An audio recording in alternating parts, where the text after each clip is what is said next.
residence for 10 years. No expense for frequent moves. Livestock as dairy cows gives tenant income each month. Tenant capitalizes his labor.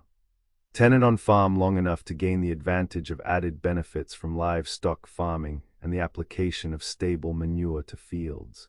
The owner likes it for the following reasons. The land is improved constantly, allows him to engage in other business and follow farming evenings and Saturdays. Plan urges tenant to do his best to make grain and milk crops as large as possible. Plan assures the owner that the livestock and farm equipment is well cared for. The best tenant is a young married man, experienced, competent, and who likes the farm and wants to own a farm himself someday. Plan No. 810. Build and sell farm home conveniences. The Agricultural Department of the United States put out a booklet in which are given the following ways of making farm home conveniences. The farmer can, by building these home articles, save much money, but city people can also profit by doing the same. There is no reason why men who are handy at making such articles cannot follow these plans set forth and manufacture one or several of same, and thereby derive a comfortable living by selling them. Large fortunes have been made from most of the articles herein set forth by individuals or companies in the country. Along with each article, a form letter should be prepared concerning the article made. Plan No. 811. The kitchen cabinet for plans 811 to 828, inclusive, we are indebted to the U.S. Department of Agriculture contribution from the States Relations Service, A.C. Drew Director. A carpenter without his bench loses much time in getting the right tools and in putting them away. A chemist cannot do systematic laboratory work without a well-arranged desk. A kitchen cabinet is just as important to the housekeeper as the bench to the workman or the laboratory desk to the chemist. With it, the housekeeper can sit comfortably down with her whole kitchen workshop within easy reach. It saves walking to and fro to gather up this thing and that to prepare the food. Every kitchen should have a stool of the right height to enable the worker to sit at her work at the cabinet. The cabinet must be made of good wood, well seasoned. This is the most important consideration. Poorly seasoned wood warps and swells and is a constant annoyance in opening and closing drawers and doors. A convenient-sized cabinet is 6 feet 3 inches high to the top of the closet, 31 inches high to the top of the table. It is 21 inches deep and 48 inches wide. The part of the cabinet below the table should contain flour bin, large drawer, rack, and dough or pastry board. The bin is fastened to the frame with loose bin hinges. By removing the pins, the entire bin can be removed, cleaned, and replaced. The bin can be lined with tin to make it moist, insect, and mouse-proof. The dough board should be made of wood that is tasteless and odorless and should be fitted well in the opening just below the table. A batten is tongued and grooved on each side of the board to prevent it from warping. The roomy board can be used for small utensils. The open space below the drawer can be occupied by the kitchen stool or the homemade fireless cooker when they are not in use. A time and labor saver. Pie pans, lids, and covers have a most convenient place in the rack below the drawer. A drop table 21 inches wide and 19 inches long increases the table surface. This table is supported by inexpensive folding brackets. The upper part of the cabinet consists of a closed compartment, 3 drawers, 3 open shelves, knife rack, and a row of screw hooks for hanging utensils. The closed compartment is for packaged goods and large utensils. The drawers are for kitchen linen and other things needed in daily use. The lower shelf is 5 inches in depth, while the upper shelves are 71.2 inches. On these shelves are kept coffee, tea, sugar, and spice jars. 3 inches below the lower shelf there is a strip 11.2 inches wide which holds the screw hooks. The knife rack is made by sawing slashes 1 inch deep in a piece of material 2 inches wide. Fig. 1. Kitchen cabinet. Plan No. 812. The fireless cookers are now being made and used in hundreds of country homes. What is more pleasing to the farm woman than to put her dinner in the fireless cooker before she drives to town to market her products, and upon returning find it ready for serving? The fireless cooker offers several advantages. The first, economy of time, as the housekeeper may leave the food cooking without worrying about the results while she is engaged in other household duties, or visiting her friends. Some foods are improved by long cooking at relatively low temperature. The texture and flavor of tougher cuts of meat, old, tough fowl and ham are improved by slow cooking. Cereals, dried legumes, and dried fruits are more palatable and wholesome when cooked for a long time. Soups and stews are delicious when cooked in the cooker. Baking, however, cannot be done very conveniently nor satisfactorily in the ordinary homemade fireless cooker. Fig. 2. Materials assembled for making a fireless cooker. In some sections of the country, economy of fuel must be an important consideration. The food for the cooker may be started on the wood or coal range when the morning meal is being prepared. In warm weather, the use of the fireless cooker and a kerosene stove means not only economy of fuel, but also comfort. The food to be cooked is first heated to boiling point on the stove in the cooking vessel, and then this vessel, covered with a tight lid, is quickly placed in the cooker where the cooking continues. The cooker is so constructed that the heat does not escape. For long cooking, it is necessary to place in the cooker under the vessel a hot radiator. A soapstone is the best radiator and can be purchased at most hardware stores for 50 cents. A stove lid, a brick or disc made of concrete, heated and placed in the cooker, may serve as the radiator. Directions: a tightly built box, an old trunk, a galvanized iron ash can, a candy bucket, a tin lard can, and a butter firkin are among the containers that have been successfully used in the construction of fireless cookers. The inside container or nest which holds the vessel of hot food may be a bucket of agate, galvanized iron, or tin. This nest must be deep enough to hold the radiator and the vessel of food, but not large enough to leave much space, as the air space will cool the food. The inside container must have a tight-fitting cover, and straight sides are desirable. The packing or insulation must be of some material which is a poor conductor of heat. The following materials may be used, and they should be dry: lint cotton, cottonseed hulls, wool, shredded newspaper, Spanish moss, ground cork, hay. Straw and excelsior, sheet asbestos 1/8-inch thick and heavy cardboard have proved to be the best lining for the outer container and the wrapping for the nest.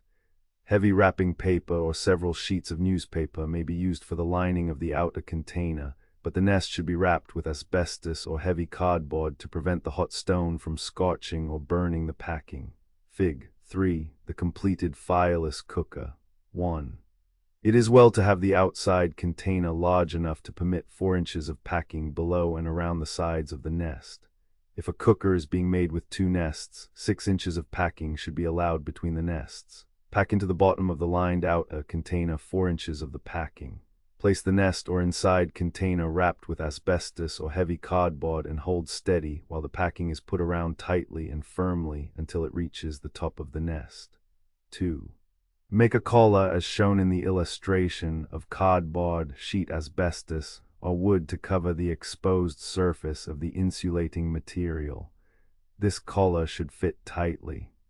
3. Make a cushion which, when filled with packing, will be at least 4 inches thick and will completely fill the space between the top of the nest and the lid of the outside container. It should fit against the top tightly enough to cause pressure when the lid is closed. 4. The outside of the fireless cooker can be made more attractive by staining or painting it. The lid may be held in place by screen door hooks and eyes. The cooker may be placed on casters so that it can be easily moved. Selected recipes for preparing food to be cooked in the fireless cooker may be found in Farmer's Bulletin 771, Homemade Fireless Cookers and Their Use. Write the Department of Agriculture, Washington, D.C. Plan No. 813. Sponge box or bread raiser. In making bread, the housekeeper often finds it difficult to hold her sponge or dough at the right temperature so that it will rise in a short period of time. She will find a sponge box or bread raiser a great help in keeping the right temperature. Such a box can be made from an ordinary dry goods packing box. Fig. 4. Sponge box. A box 20 x 20 inches is a convenient size. About 10 inches from the bottom of the box, a shelf made of slats or strips of wood rests on cleats fastened to the sides of the box. A second shelf is placed 4 inches above the lower one. The shelves can be removed when cleaning the box. Below the lower shelf, a sheet of galvanized iron slightly wider than the shelf is inserted. It is curved in order to make it slip in and stay in place securely. This prevents scorching the lower shelf when a lamp is placed below and also helps to distribute the heat more evenly.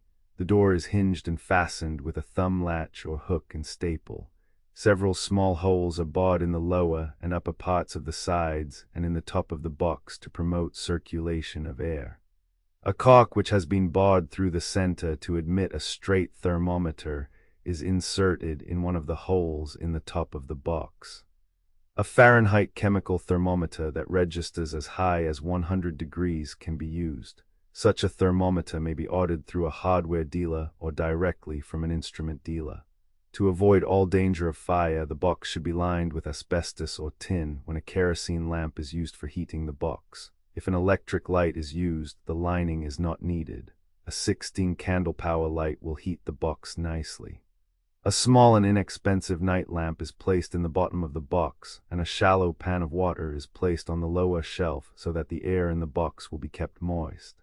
The bowl of sponge or pans of dough are placed on the upper shelf. The temperature of the box should be kept as near 86 degrees F as possible, 80 degrees to 88 degrees F, when bread is being made in the quick way. If a sponge is set overnight, 65 degrees to 70 degrees F is the better temperature until the dough is made in the morning, after which the temperature may be increased to 86 degrees F.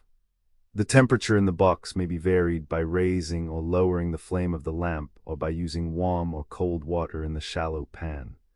Plan No. 814. Dish drainer. Perhaps no time spent in housework is more begrudged by the housekeeper than that spent in washing and wiping dishes. A dish drainer not only saves time and labor, but it does away with the too often insanitary dish towel. Fig. 5. Dish drainer. A most satisfactory dish drainer can be made by using an ordinary bread or biscuit pan and racks made of soft No. 12 or 14 wire. By using a pair of pliers, the wire can be bent into the proper shape for forming the racks. The racks fit into the pan and hold the dishes out of the water. The compartment for silver is made of poultry netting. This compartment could be made of screen wire, or a tin can with holes in the bottom might be used.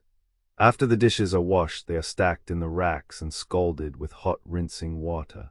The pan catches the drip and the dishes upon standing dry, clean and lintless. If the drainer be used on the drain board of a sink, a small hole can be made in the pan and the drip drained immediately into the sink.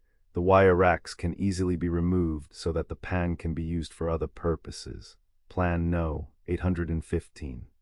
Heights of working surfaces, kitchen tables, and the bottom of sinks are usually too low for working surfaces when the housekeeper is standing. Low working surfaces are often responsible for tired backs and rounded shoulders because of the undue stooping and the strain on the arms and shoulders.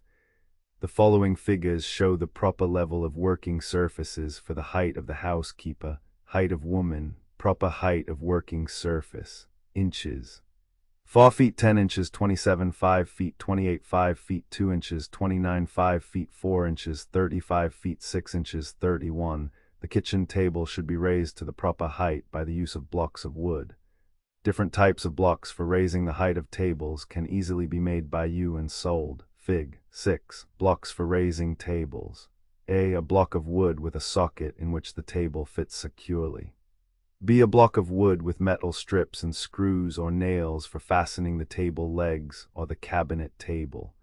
Plan No. 816. Serving tray. The serving tray is a strength and time saver.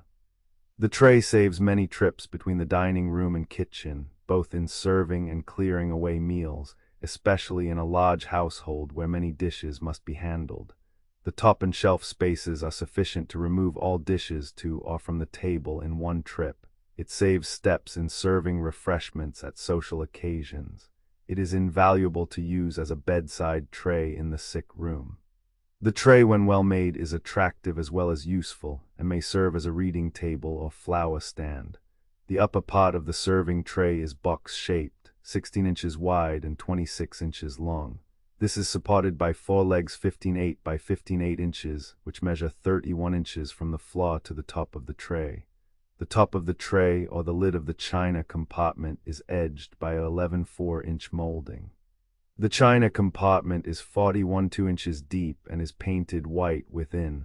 On the sides of this compartment are little screw hooks on which cups may be hung.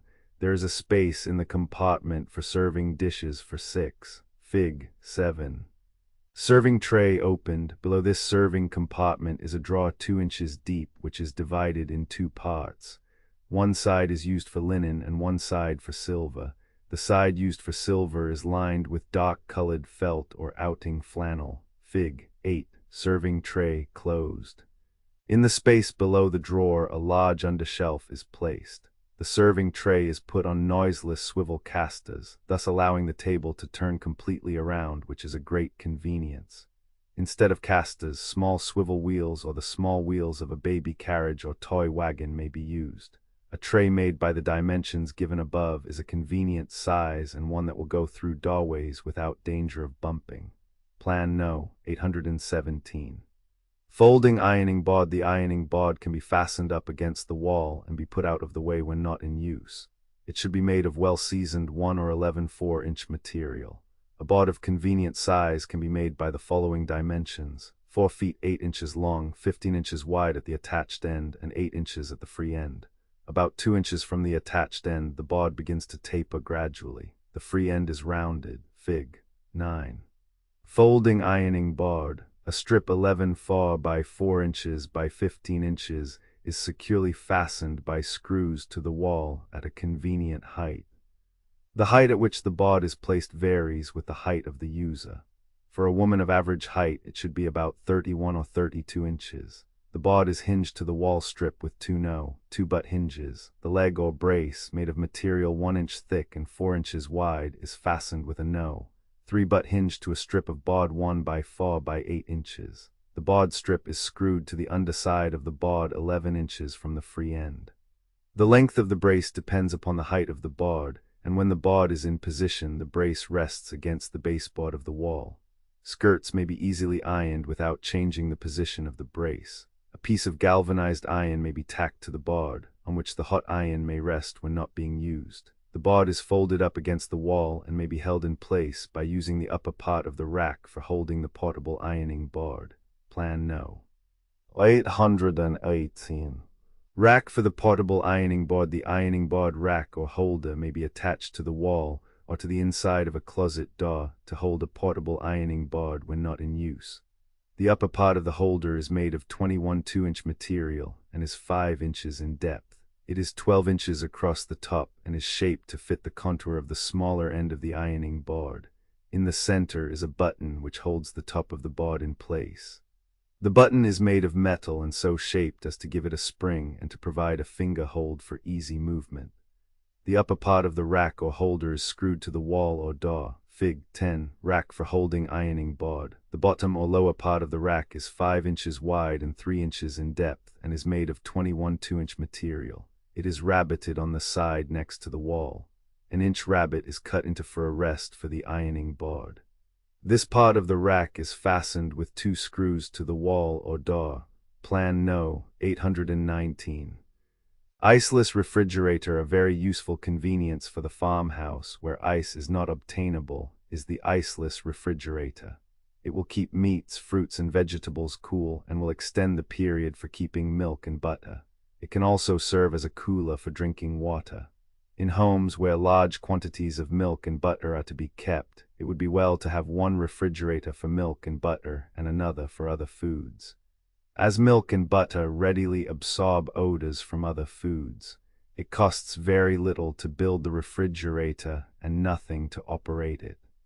Construction. A wooden frame is made with dimensions 42 by 14 inches and covered with screen wire, preferably the rustless kind, which costs little more than the ordinary kind. The door is made to fit closely and is mounted on brass hinges and can be fastened with a wooden latch. The bottom is fitted solid, but the top should be covered with screen wire. Adjustable shelves can be made of solid wood or strips or sheets of galvanized metal. Shelves made of poultry netting on light wooden frames are probably the most desirable. These shelves rest on side braces placed at desired intervals. A bread baking pan, 14 by 16 inches, is placed on the top and the frame rests in a 17 by 18-inch pan. All the woodwork, the shelves, and the pans should receive 2 coats of white paint and 2 coats of white enamel. This makes a very attractive surface and one that can be easily kept clean. The screen wire may also receive the coats of enamel, which will prevent it from rusting. A cover of canton flannel, burlap, or duck is made to fit the frame. Put the smooth side out if canton flannel is used. It will require about 3 yards of the material. This material is buttoned around the top of the frame and down the side on which the door is not hinged, using buggy hooks and eyes or large-headed tacks and eyelets worked in the material. On the front side, arrange the hooks on the top of the door instead of on the frame, and also fasten the cover down the latch side of the door, allowing a wide hem of the material to overlap the place where the door closes. The door can then be opened without unbuttoning the cover. The bottom of the cover should extend down into the lower pan. 4 double strips, which taper to 8 or 10 inches in width, are sewed to the upper part of the cover. These strips form wicks that dip over into the upper pan. Fig. 11. Framework of the iceless refrigerator. The dimensions given make a refrigerator of very convenient size for household use and one with sufficient evaporating surface, but it is not necessary to follow strictly these dimensions. If a larger capacity is desired, the height of the refrigerator can be increased. Operation. The lowering of the temperature of the inside of the refrigerator depends upon the evaporation of water. To change water from liquid to a vapor, or to bring about evaporation, requires heat. As evaporation takes place, heat is taken from the inside of the refrigerator, thereby lowering the temperature of the inside and the contents. Fig. 12. The completed iceless refrigerator. Keep the upper pan filled with water. The water is drawn by the capillary attraction through the wicks and saturates the cover. Capillary action starts more readily if the cover is first dampened by dipping it into water or throwing water upon it with the hand. The greater the rate of evaporation, the lower the temperature which can be secured. Therefore, the refrigerator works better when rapid evaporation takes place. When the refrigerator is placed in a shady place in a strong breeze and the air is warm and dry, evaporation takes place continuously and rapidly, and the temperature has been known to be reduced to 50 degrees F. When it is damp and the air is full of moisture, the refrigerator will not work as well. Since there is not enough evaporation, more water will find its way to the lower pan, but it will be drawn up into the covering by capillary attraction when the air again becomes drier. Care of refrigerator. The refrigerator should be regularly cleaned and sunned. If the framework, shelves, and pans are white enameled, they can more easily be kept in a sanitary condition. It is well to have 2 covers so that a fresh one can be used each week and the soiled one washed and sunned. Plan No. 820. The cold box for keeping food during cool weather. A cold box will be found very satisfactory. An ordinary light box can be used, or one can be easily and cheaply made for this purpose. The box is fitted to the outside of the kitchen or pantry window. The north exposure is the coolest location. Raising the window gives access to the cold box. By this arrangement, the light from the upper half of the window is still available. Fig. 13. Cold box. The window sill is extended by a shelf which is supported by wooden brackets. The cold box rests on the window sill and the extended shelf, and is fastened to the window casing by screws or nails near the top and bottom of each end of the box. During warm weather, when the box is not in use, it may be removed if desired. The box should have a sloping roof to shed the rain. Holes for ventilation are made in the ends of the box and screened. Shelves in the box may be made of heavy screening or poultry netting or of wood. They rest on cleats fastened to the sides of the box. Food placed in this box should be covered so as to protect it from dust. Plan No. 821. Equipment for home butter making. There is no secret in making good butter. With proper care and attention to details, good butter can be made in any farm home. The quality of the butter is dependent upon the intelligent use of equipment rather than the kind, although suitable equipment is time-saving and labor-saving and can be purchased and made at a nominal cost. Fig. 14. Equipment for home butter making. Milk vessels should be of high-grade tin with all joints and seams smoothly soldered, so that there will be no crevices in which dirt may accumulate. A convenient milking can to use is the 3-gallon shotgun can. It should have a smooth, heavily tinned interior to prevent rusting and difficulty in cleaning.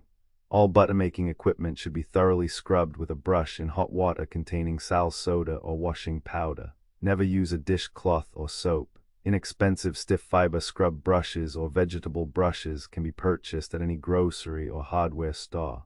After equipment is washed, it should be scalded or steamed. A homemade sterilizer will be found most convenient and helpful. Write for Farmers Bulletin No. 748, Department of Agriculture, Washington, D.C.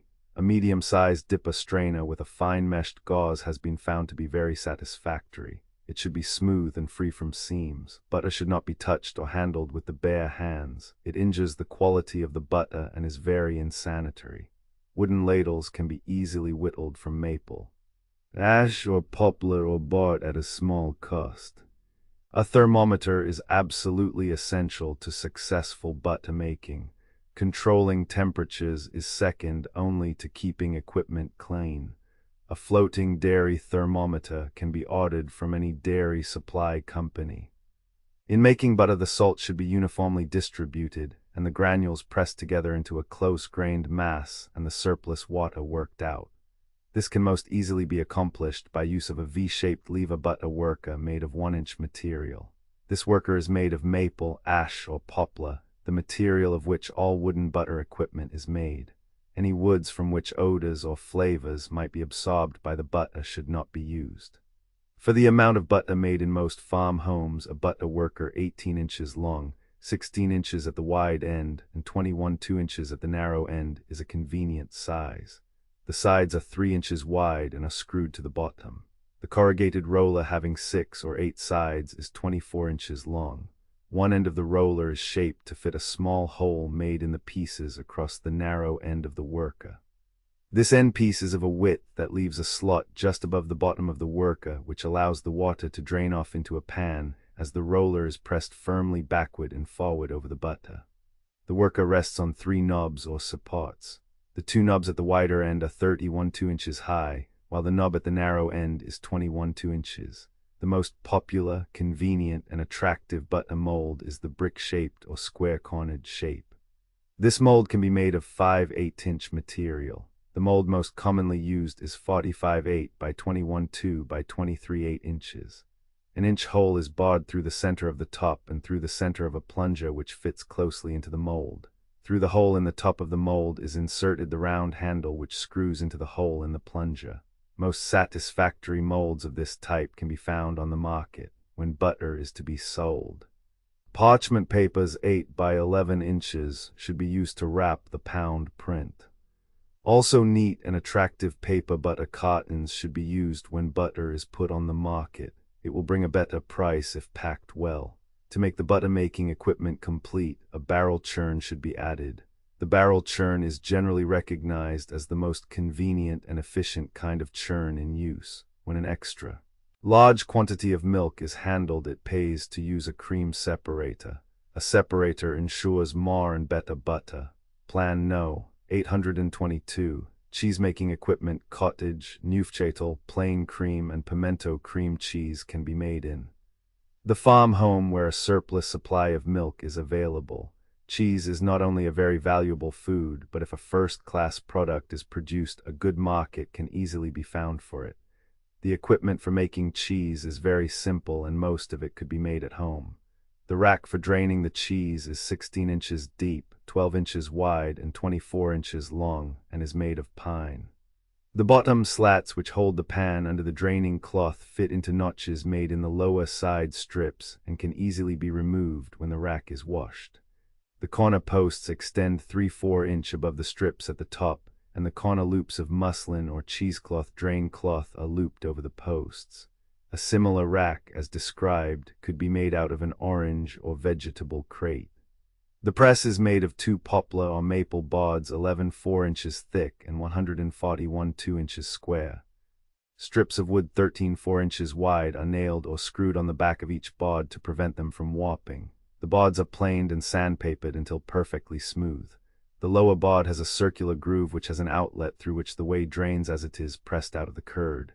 Fig. 15. Cheese-making equipment. A wooden paddle. A dairy thermometer and a food chopper or sausage grinder with molding tube complete the necessary equipment. The molding tube or cylinder could be made by a tinsmith or can be ordered through a hardware dealer. The paddle can easily be made. The molding tube or stuffing attachment, which is attached to the food chopper, molds the Neufchâtel and cream cheese into attractive and convenient molds for the market. The cheese can also be packed into small glass jars by placing the opening of the jar over the end of the tube through which the cheese is forced. Pimento cream cheese is always put on the market in small glass jars. Plan No. 823. The shower bath better bathing facilities are often needed in homes where bathrooms are not found. A cheap and convenient shower bath can be easily made and used in the kitchen or on the back porch. The shower bath is especially useful in homes where there are children. A hole is cut in the bottom of a 4-gallon bucket and a piece of pipe 2 inches long soldered in the opening. Rubber tubing 4 to 6 feet long is attached to the pipe, and a nozzle is fitted on the end of the rubber tubing.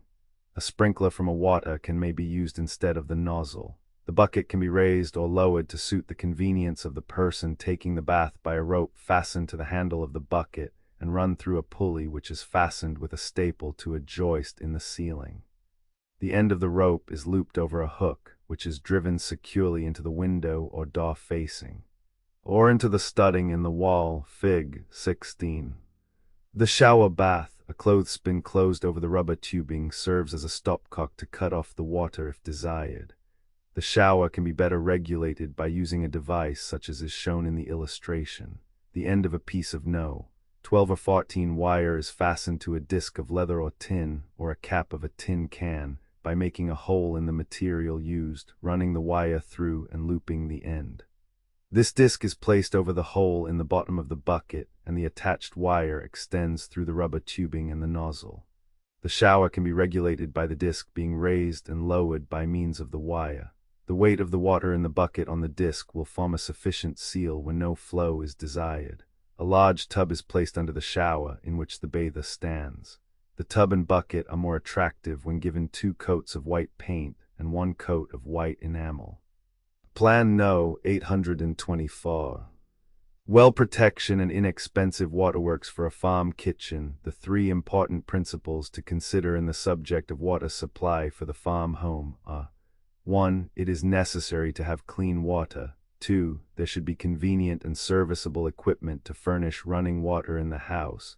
And 3. This convenient supply of safe water should be secured with economy. The first and most important consideration is to get a supply of clean water. By clean water is meant water which is both clear and pure. Good farm water supplies are usually obtained from wells, springs, and cisterns. Water from wells on farms is frequently contaminated and contains the source of disease. Contaminated water may be the cause of outbreaks of typhoid fever, dysentery, and other intestinal disorders among the members of the family. Fig. 17.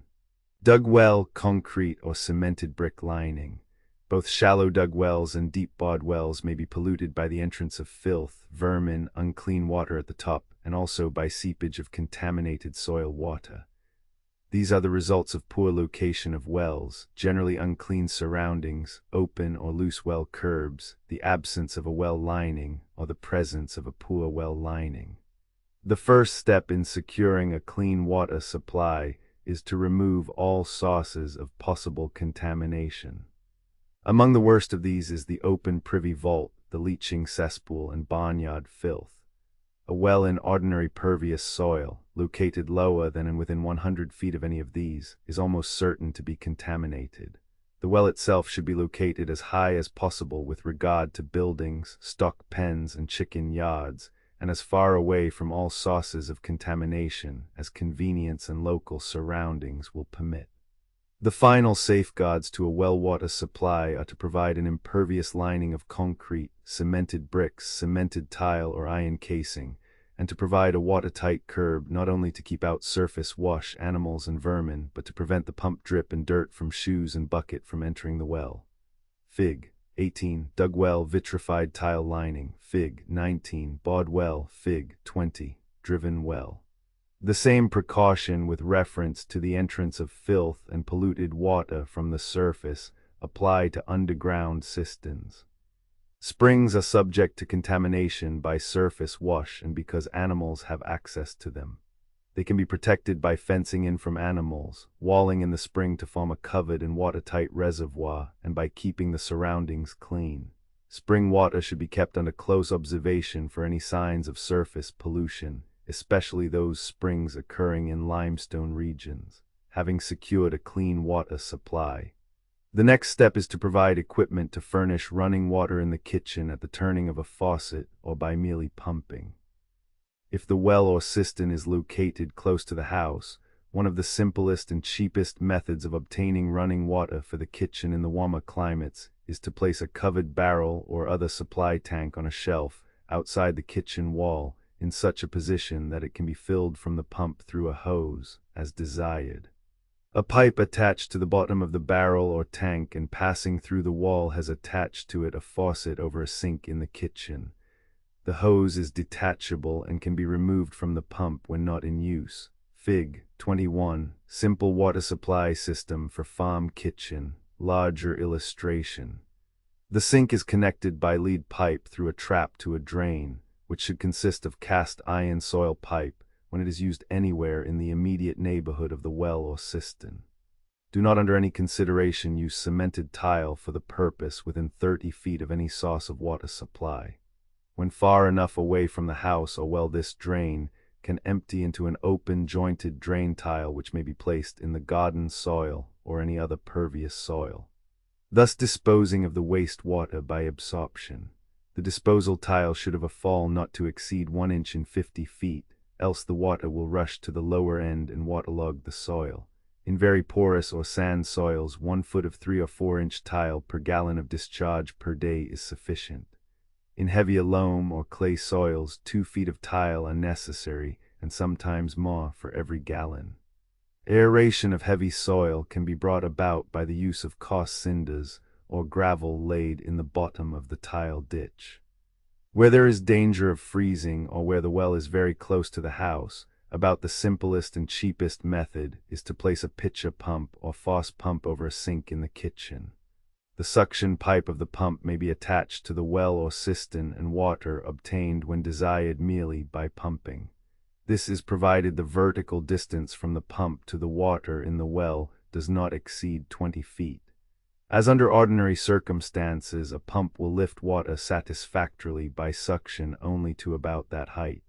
The allowable distance from the well to the pump for this arrangement will vary with local conditions, cases having been noted where the distance was as far as 200 feet.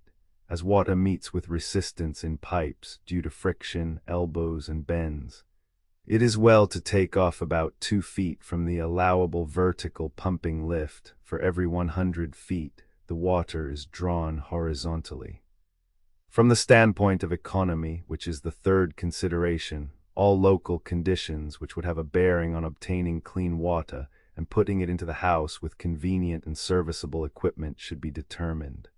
No matter how cheap this system, if the water is not clean or the equipment is not serviceable or convenient, the investment is a poor one.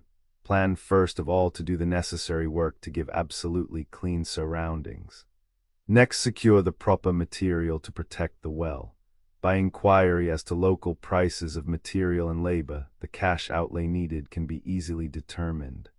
In the majority of cases, it will be found that the well or spring can be protected by the use of the material available on the farm, such as old bricks, stones, etc., with a cash outlay for little except cement, or in case of a bored well, iron casing. The same principle should be applied in planning the water equipment. All material available on the farm or in the locality should first be used, and only such cash expenditure should be made as is necessary to make the system complete, serviceable, and convenient. It will be found on a great many farms that the 2 systems briefly outlined can be obtained for a moderate outlay of cash for the pump, sink, pipe, and fittings. In many cases, the pump is already installed. Thus, by the proper utilization of material and labor available on the farm and by a small cash outlay, cleanliness, convenience, comfort, and economy in the water supply can be obtained, the value of which cannot be estimated. Plan No. 825. Fly trap. Fly control should begin at the breeding places. All refuse and other substances in which flies may breed should be disposed of immediately. Fly traps should be placed around the house and stable and in places frequented by flies so as to catch them whenever they appear. It is necessary to use bait to attract the flies. After they are caught, they may be destroyed by pouring hot water over the trap and then burning the flies. Any woman without hammer or saw can easily make a fly trap. The dimensions will depend upon the size of trap desired. Non-rustable screen wire should be used. A straight rectangular piece of screen wire is used for the cylinder of body of the trap. This blanket is stitched with heavy thread to prevent the wire from raveling. The cone is made of a circular piece of screen wire from which a sector or V-shaped piece has been cut, and a small hole is cut at the center which permits the entrance of the flies. A binding of heavy muslin or denim is sewed around the edge of the cone. The cone is slipped up into the cylinder. It must be large enough to fit tightly. It is made secure by the bound edge being sewed to the cylinder. The top of the trap is made of a circular piece of wire which exactly fits the top of the cylinder. On the edge of this piece is sewed a piece of binding. On this edge is sewed a piece of wire 2 inches wide which forms the rim of the top of the trap. This top fits on the cylinder snugly and is held in place by pieces of tape. The legs of the trap are made of bent wire. Fig. 22. Fly trap. The trap should be thoroughly scalded every few days. The following may be used for baits: sour or skim milk to which a little sugar has been added, meat or fish scraps, bread and milk to which sugar has been added, and sugar, vinegar, and water. Plan No. 826. Window screens. All outside doors and windows should be screened. It will be an economy to buy the screen doors. For both doors and windows, use non-rustable screen wire. A very cheap, convenient, and easily made window screen is shown in Fig. 23. Any woman can make this screen fit any window. Often in old houses, window frames have warped and it is hard to make screen frames fit the windows. Fig. 23. Window screen. Heavy denim or jeans or any other heavy material of dark color is cut into strips 4 inches wide. This is sewed around the edge of the screen, leaving about 2 inches of the doubled material as strips for eyelets. Eyelets are worked across the top and down the side strips. Small tacks are driven in the lower casing of the top window and down the sides of the window frames. The eyelets in the window screen are fastened over the heads of the tacks, and thus the screen is held in place. This screen can only be used when the upper window cannot be lowered, and it can be removed easily when not needed. Plan No. 827. Cookstove dryer or evaporator. Vegetables and fruits can be dried in an oven, in trays or racks over the kitchen stove, or in a specially constructed dryer. There are small dryers on the market which give satisfactory results. The small cookstove dryers or evaporators are small oven-like structures, usually made of galvanized sheet iron or of wood and galvanized iron. They are of such a size that they can be placed on the top of an ordinary wood or coal range or a kerosene stove. These dryers hold a series of small trays on which fruit or vegetables are placed after being prepared for drying. Portable outdoor evaporators are especially convenient when it is desirable to dry as much as 10 bushels of fruit or vegetables a day. They are usually constructed of wood except the pots in direct contact with the heater. The homemade dry kiln used in some sections of the country can be cheaply and easily made of brick and stone. Fig. 24. Cookstove dryer or evaporator. A dryer that can be used on a wood or coal range or a kerosene stove can be easily and cheaply made. Dimensions: base 24 by 16 inches, height 36 inches including the height of the base. The dryer can be made smaller if desired. A base 6 inches high is made of galvanized sheet iron. This base flares slightly toward the bottom and has 2 small openings for ventilation in each of the 4 sides. On the base rests a box-like frame made of 1 or 11 2-inch strips of wood. The 2 sides are braced with 11 4-inch strips which serve as cleats on which the trays in the dryer rest. These are placed at intervals of 3 inches. The frame is covered with tin or galvanized sheet iron which is tacked to the wooden strips of the frame. Thin strips of wood may be used instead of tin or sheet iron. The door is fitted on small hinges and fastened with a thumb latch. It opens wide so that the trays can be easily removed. The bottom in the dryer is made of a piece of perforated galvanized sheet iron. 2 inches above the bottom is placed a solid sheet of galvanized iron, 3 inches less in length and width than the bottom. This sheet rests on 2 wires fastened to the sides of the dryer. This prevents the direct heat from coming in contact with the product and serves as a radiator to spread the heat more evenly. The first tray is placed 3 inches above the radiator. The trays rest on cleats 3 inches apart. A dryer of the given dimensions will hold 8 trays. The frame of the tray is made of 1-inch strips on which is tacked galvanized screen wire, which forms the bottom of the tray. The tray is 21 by 15 inches, making it 3 inches less in depth than the dryer. The lowest tray when placed in the dryer is pushed to the back, leaving the 3-inch space in front. The next tray is placed even with the front, leaving a 3-inch space in the back. The other trays alternate in the same way. A ventilator opening is left in the top of the dryer, through which the moist air may pass away.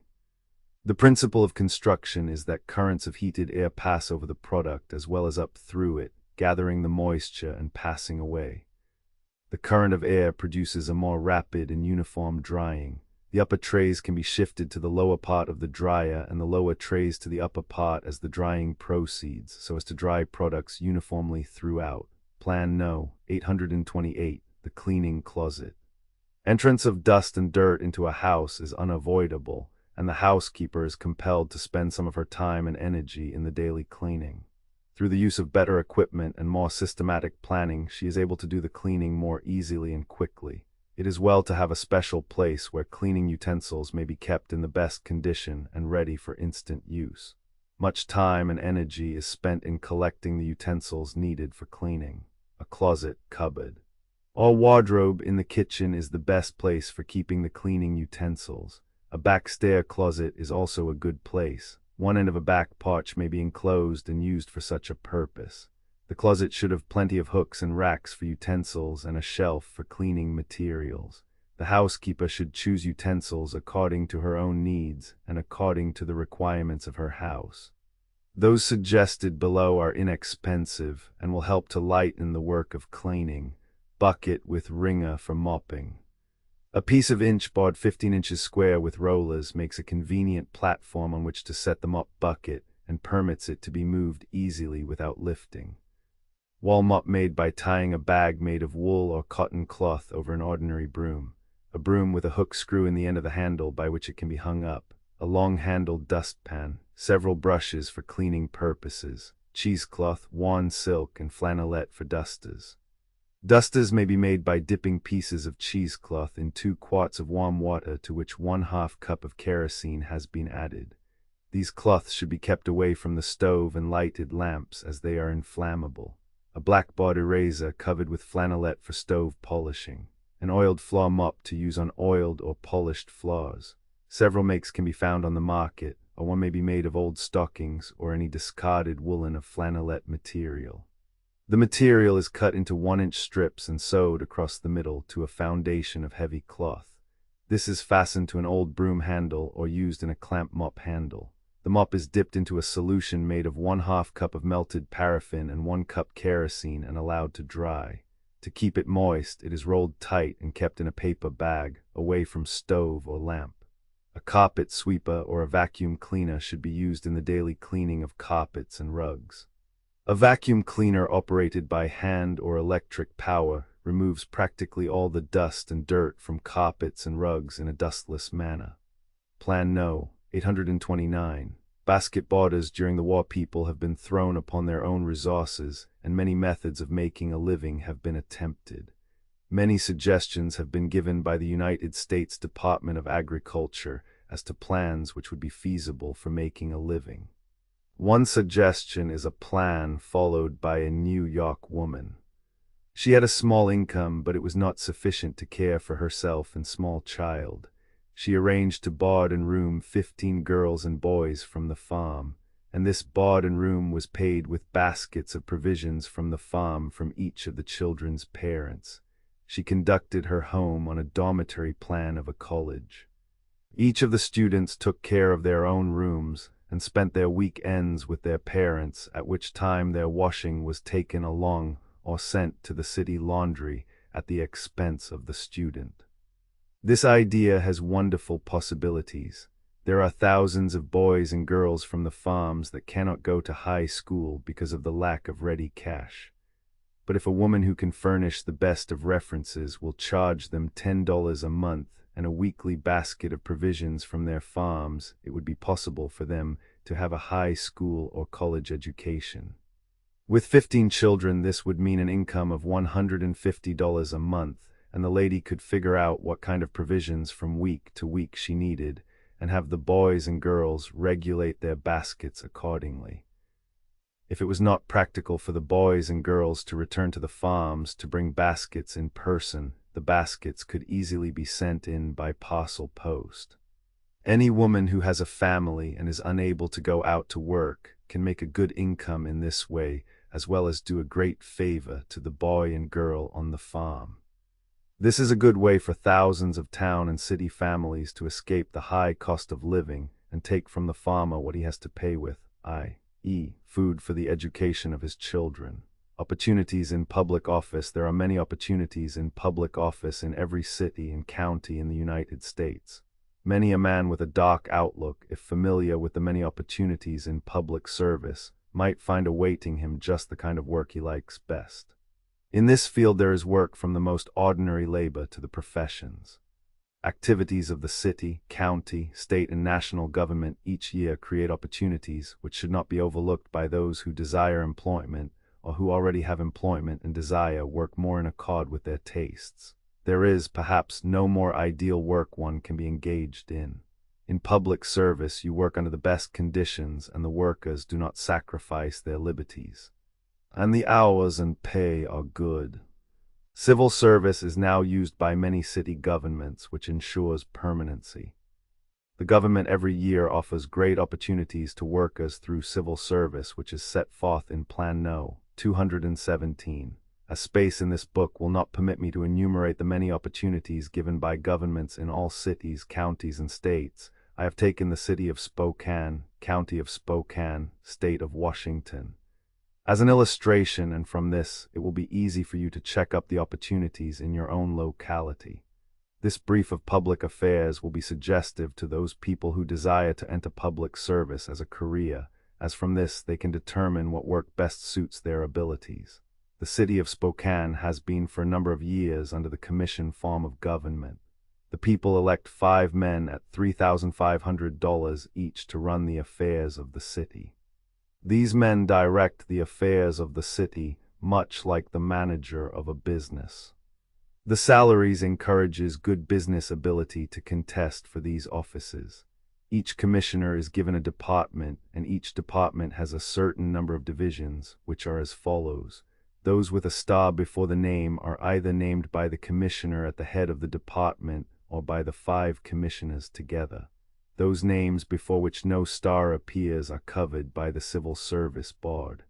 If the office is appointive, the thing for you to do is to get in touch with the party who gives appointments. Each division in the city departments offer opportunity for various kinds of service, the nature of which is shown. Your city offers like opportunities. Department of Public Affairs Plan No. 830. Health Divisions * Health Officer, named by Health Board $300,000 per month. * Assistant Health Officer $210,000. Clerk $120,000. Associated Clerk $100,000. Office Attendant $70,000. Public Health Nurse $90,000. Sanitary Inspection Sanitary Inspector, collects milk samples $100,000 per month. Sanitary Inspector $100,000. Intelligence Officer $100,000. Emergency Inspectors as needed for $00 day. Quarantine Officer $120,000 per month. Food Regulation Milk Inspector $132.50 per month. Bacteriologist $150,000. Food Inspector Meat $115,000. Restaurant and Bakery Inspector $105,000. Food Inspector $115,000. 00 Isolation Hospital, Rivercrest Superintendent $90, 00 per month, GU Nurse 70, 00 Nurses as needed 65, 00 Utility Man $80, 00 per month. Housekeeper 70, 00 Assistant Housekeeper 50, 00 10 Steward and Assistant 135, 00 Extra labor as needed for 00 Day. Emergency Hospital Chief Steward $125, 00 per month. First Assistant Steward 115, 00 Second Assistant Steward 105, 0010. It is provided that the health officer may, in his discretion, apportion this monthly salary between the steward and assistant, provided the aggregate salaries of both shall not exceed $135 per month. Plan No. 831. City Hall Division Elevator Operators $85, 00 per month. Utility Man additional 25, 00 Janitors 90, 00 Telephone Operators 95, 00 Substitutes at above rates. Plan No. 832.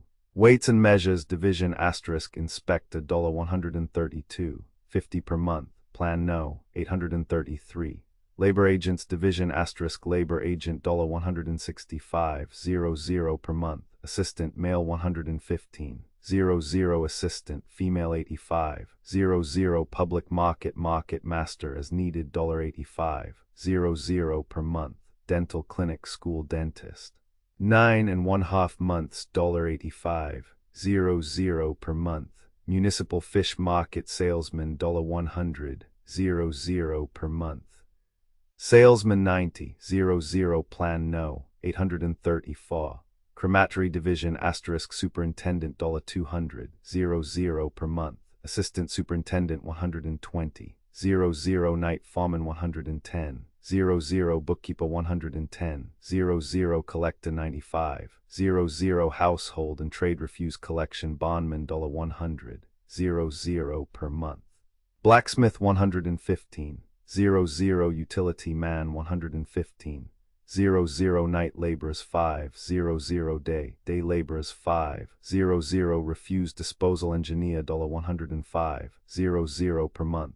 Fireman 100, 00 Mechanics as needed going wage. Department of Public Safety Plan No. 835. Commissioners Division Secretary $140, 00 per month. Stenographer Permit Clerk 120, 00 Plan No. 836. Fire Division Chief $225, 00 per month. Assistant Chiefs 175, 00 Electrician 175, 00 Secretary 140, 00 Master Mechanic 160, 00 Linemen 125, 00 Telephone Operators 85, 00 Captains 135, 00 Lieutenants 125, 00 Engineers 130. 00 Truckmen, Drivers and Pipemen, First Year Service $100, 00 Second Year Service 110, 00 Third Year Service 120, 00 Firemen assigned to shop work additional 5, 00 per month. Officers as Fire Inspectors Downtown additional 5, 00 Plan No. 837. Police Division Chief $225. 00 per month. Secretary 140, 00 Clerk 110, 00 Stenographer 100, 00 Captain of Detectives 160, 00 Captains of Police 150, 00 Sergeants 130, 00 Plainclothesmen 130, 00 Bailiff 120, 00 Bertillon Officer 140, 00 License Officer Inspector 120, 00 Patrol Chauffeurs 120, 00 Emergency Chauffeurs 110, 00 Alarm Operators 85, 00 Policewoman 50, 00 Patrolmen First Year Service 100, 00 Second Year Service 110, 00 Third Year Service 120, 00 special police as needed for 00 day, jailers 120, 00 per month, matrons 95, 00 building inspection asterisk building inspector $175, 00 per month, electrical inspection asterisk electrical inspector $160. 00 per month, asterisk assistant electrical inspector 140, 00 plumbing inspection asterisk plumbing inspector $160, 00 per month, boiler and elevator inspection asterisk boiler and elevator inspector $160, 00 per month, Department of Public Utilities Plan No. 838, Commissioners Division. Asterisk Superintendent and Assistant to the Commissioner $200, 00 per month, City Laboratory City Chemist $160, 00 per month, Assistant Chemist 125, 00 Water Division asterisk Superintendent $300, 00 per month, Chief Accountant 135, 00 Bookkeeper Class A 135, 00 Clerk to Superintendent 120, 00 Bookkeeper Class B 120, 00 Storekeeper 120, 00 Civil Engineer 140, 00 Draftsman and Estimator 130, 00 Chief Rate Clerk 140, 00 Assistant Cashier 130, 00 Bookkeeper Consumers Accounts 135, 00 Ledger Clerks 120, 00 Permit Clerk 120, 00 Counter Clerk 110, 00 Bill Clerk 90, 00 Addressograph Clerk 80, 00 Stenographer 80, 00 Chief of Meter Bureau 150, 00 Meter Bureau Clerk 100, 00 Meter Shop Foreman 120, 00 Meter Inspectors 110, 00 Meter Readers 100, 00 Meter Repairmen 100, 00 Chief Inspector 135, 00 Assistant Inspector 120, 00 Inspectors 105, 00 Repair and Yard Foreman 130, 00 Tapping Foreman 125, 00 Clerk at Meter Building 105, 00 Chief Engineer 150, 00 Assistant Engineers 130, 00 Chief Electrical Engineer 150, 00 Assistant Electrical Engineers 130, 00 Engineer, Lincoln Heights Station 115, 00 Pump Tenders 110, 00 The Superintendent of Water Division may employ the following when needed, Foreman $6. 00 per day, Assistant Foreman 5, 50 caulkers and tappers 4, 60 powdermen 4, 60 blacksmith helpers 4, 50 truck drivers 4, 50 inspectors 4, 25 laborers 4, 00 mechanics going wage. Department of Public Works Plan No. 839, Commissioners Division asterisk Superintendent $170, 00 per month, Improvement Clerk Stenographer 132, 50 Bookkeeper 137, 50 Cost and Distribution Clerk 132, 50 Plan No. 840, Engineering Division asterisk City Engineer $300, 00 per month, Chief Field Engineer 167, 50 Chief Office Engineer 167, 50 Sewer Engineer 140, 00 Instrument Man 127, 50 Draftsman 137, 50 Chief Clerk 140, 00 Counter Clerk 120, 00 Abstract Clerk 120, 00 Chainmen as needed 100, 00 Improvement Inspectors as needed 4 50 day, Bridge Foreman as needed 6, 00 Bridgemen as needed going wage, Plan No. 841, Sewer Division Superintendent $132, 50 per month, Inspector 110, 00 Sewer Men as needed 4 25 day, Asphalt Plant asterisk Superintendent $175, 00 per month, Plant Foreman as needed 5 50. Day plan engineer as needed going wage, blacksmiths as needed 500 per day, watchmen as needed 400, roller engineer as needed going wage, surface heater engineer as needed, rakers as needed 500 per day, tampers as needed 450, smoothers as needed 450, utility man as needed 450, teamsters as needed 700, laborers as needed 400, auto truck drivers as needed 450, mechanics as needed going wage, plan no 842, garage division foreman $150 per month, mechanics as needed going wage, apprentices as needed, blacksmith as needed 500 per day, plan no 843, street division asterisk superintendent $160 per month, street foreman $115. 00, utility men as needed 400 day, tractor drivers as needed 550, roller engineer as needed going wage, auto truck drivers as needed 450 per day, teamsters as needed 700, team drivers as needed 400, laborers as needed 400, mechanics as needed going wages, Department of Finance plan no 844, City Treasurer's Division asterisk City Treasurer $220 per month, Cashier $165 tax clerk Class A $130 tax clerks Class B $120 assistant bookkeeper $125 bond and warrant clerk $125 plan no 845, City Auditors Division asterisk City Auditor $220 per month,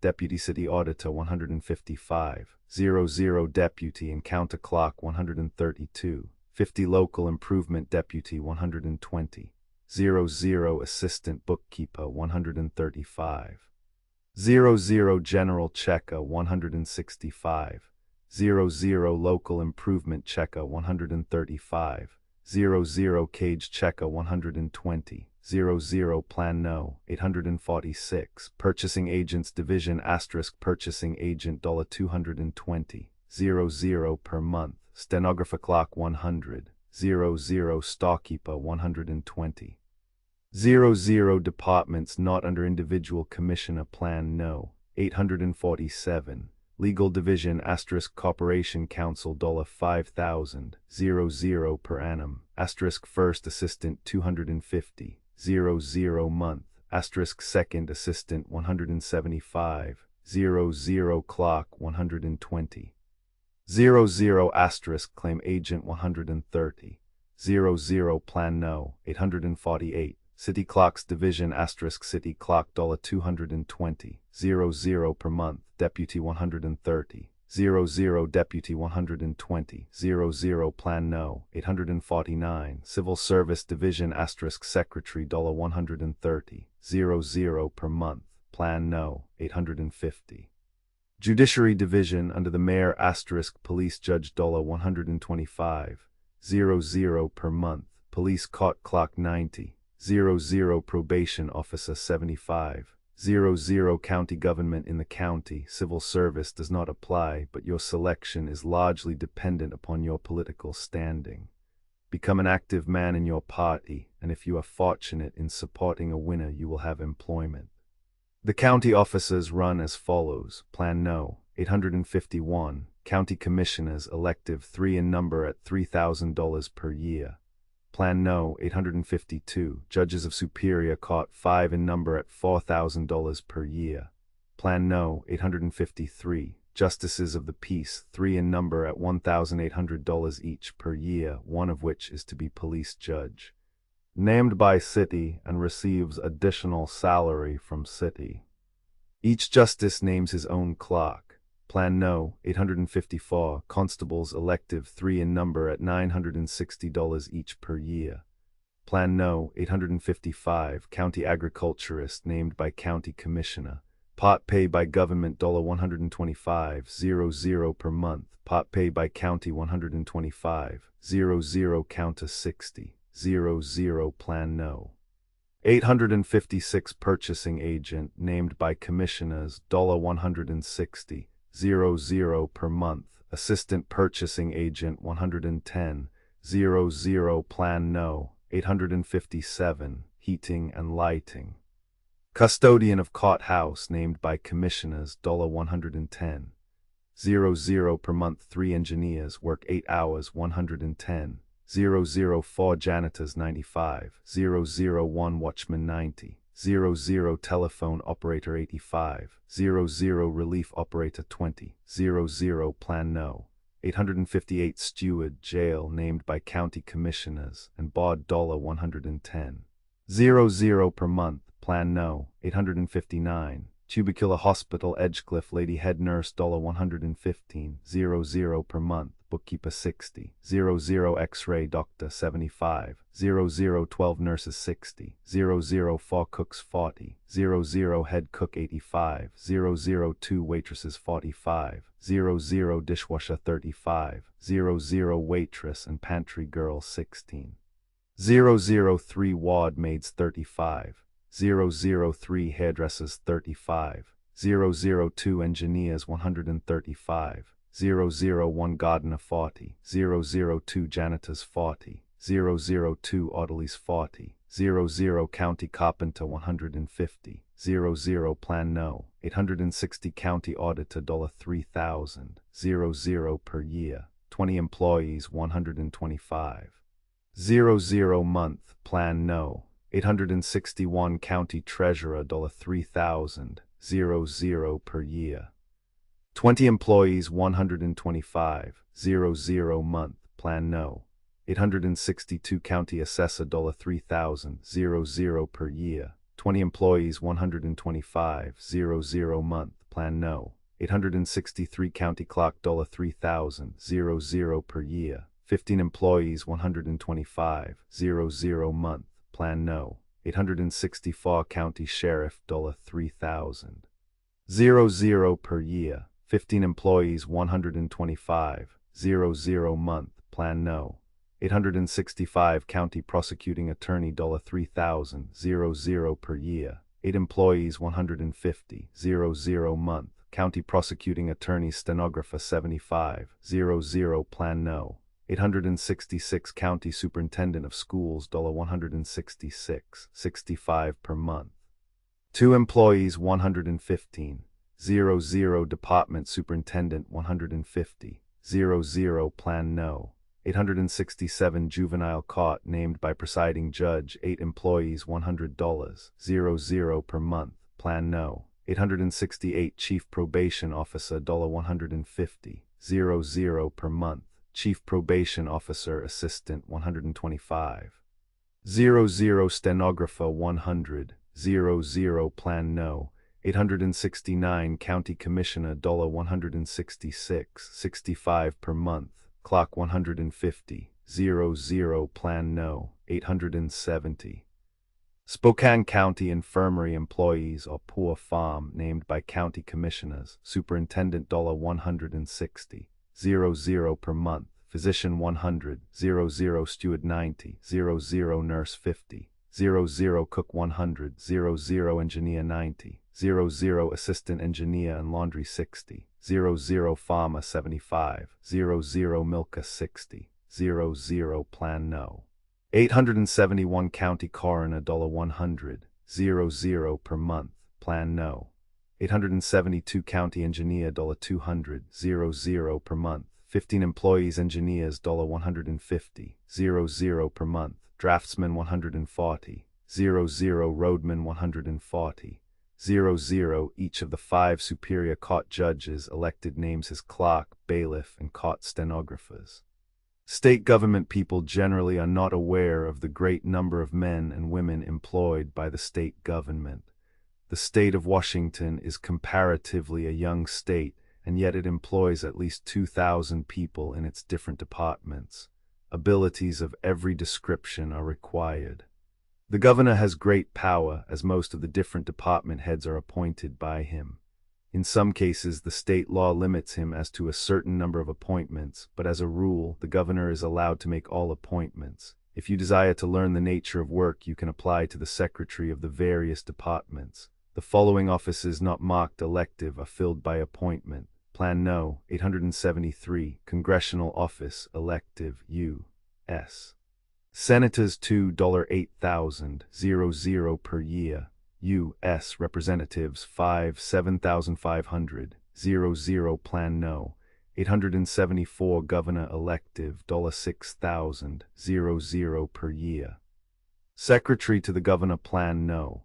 875, Lieutenant Governor Elective $1,200 per year. Plan No. 876, Secretary of State Elective $3,000 per year. Assistant Secretary of State, Plan No. 877, Auditor Elective $3,000 per year. Assistant State Auditor, Deputy State Auditor, Plan No.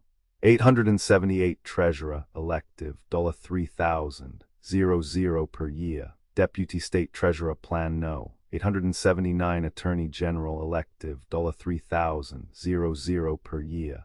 Assistant Attorney General, Assistant Attorney General, Assistant Attorney General, Assistant Attorney General, Assistant Attorney General, Plan No. 880, Commissioner of Public Lands Elective $3,000 per year. Plan No. 881, Insurance Commissioner Elective $3,000 per year. Deputy Insurance Commissioner, Actuary Insurance Department, Plan No. 882, Superintendent Public Instruction Elective $3,000 per year. Assistant Superintendent Public Instruction, Deputy Superintendent Public Instruction, Plan No. 883, Adjutant General $3,000. State Boards and Commissions, Agricultural Commissioner, Secretary, Agricultural Department, Assistant Commissioner, Division of Dairy and Livestock, Assistant Commissioner, Division of Foods, Feeds, Fertilizers, Drugs and Oils, including inspection of bakeries.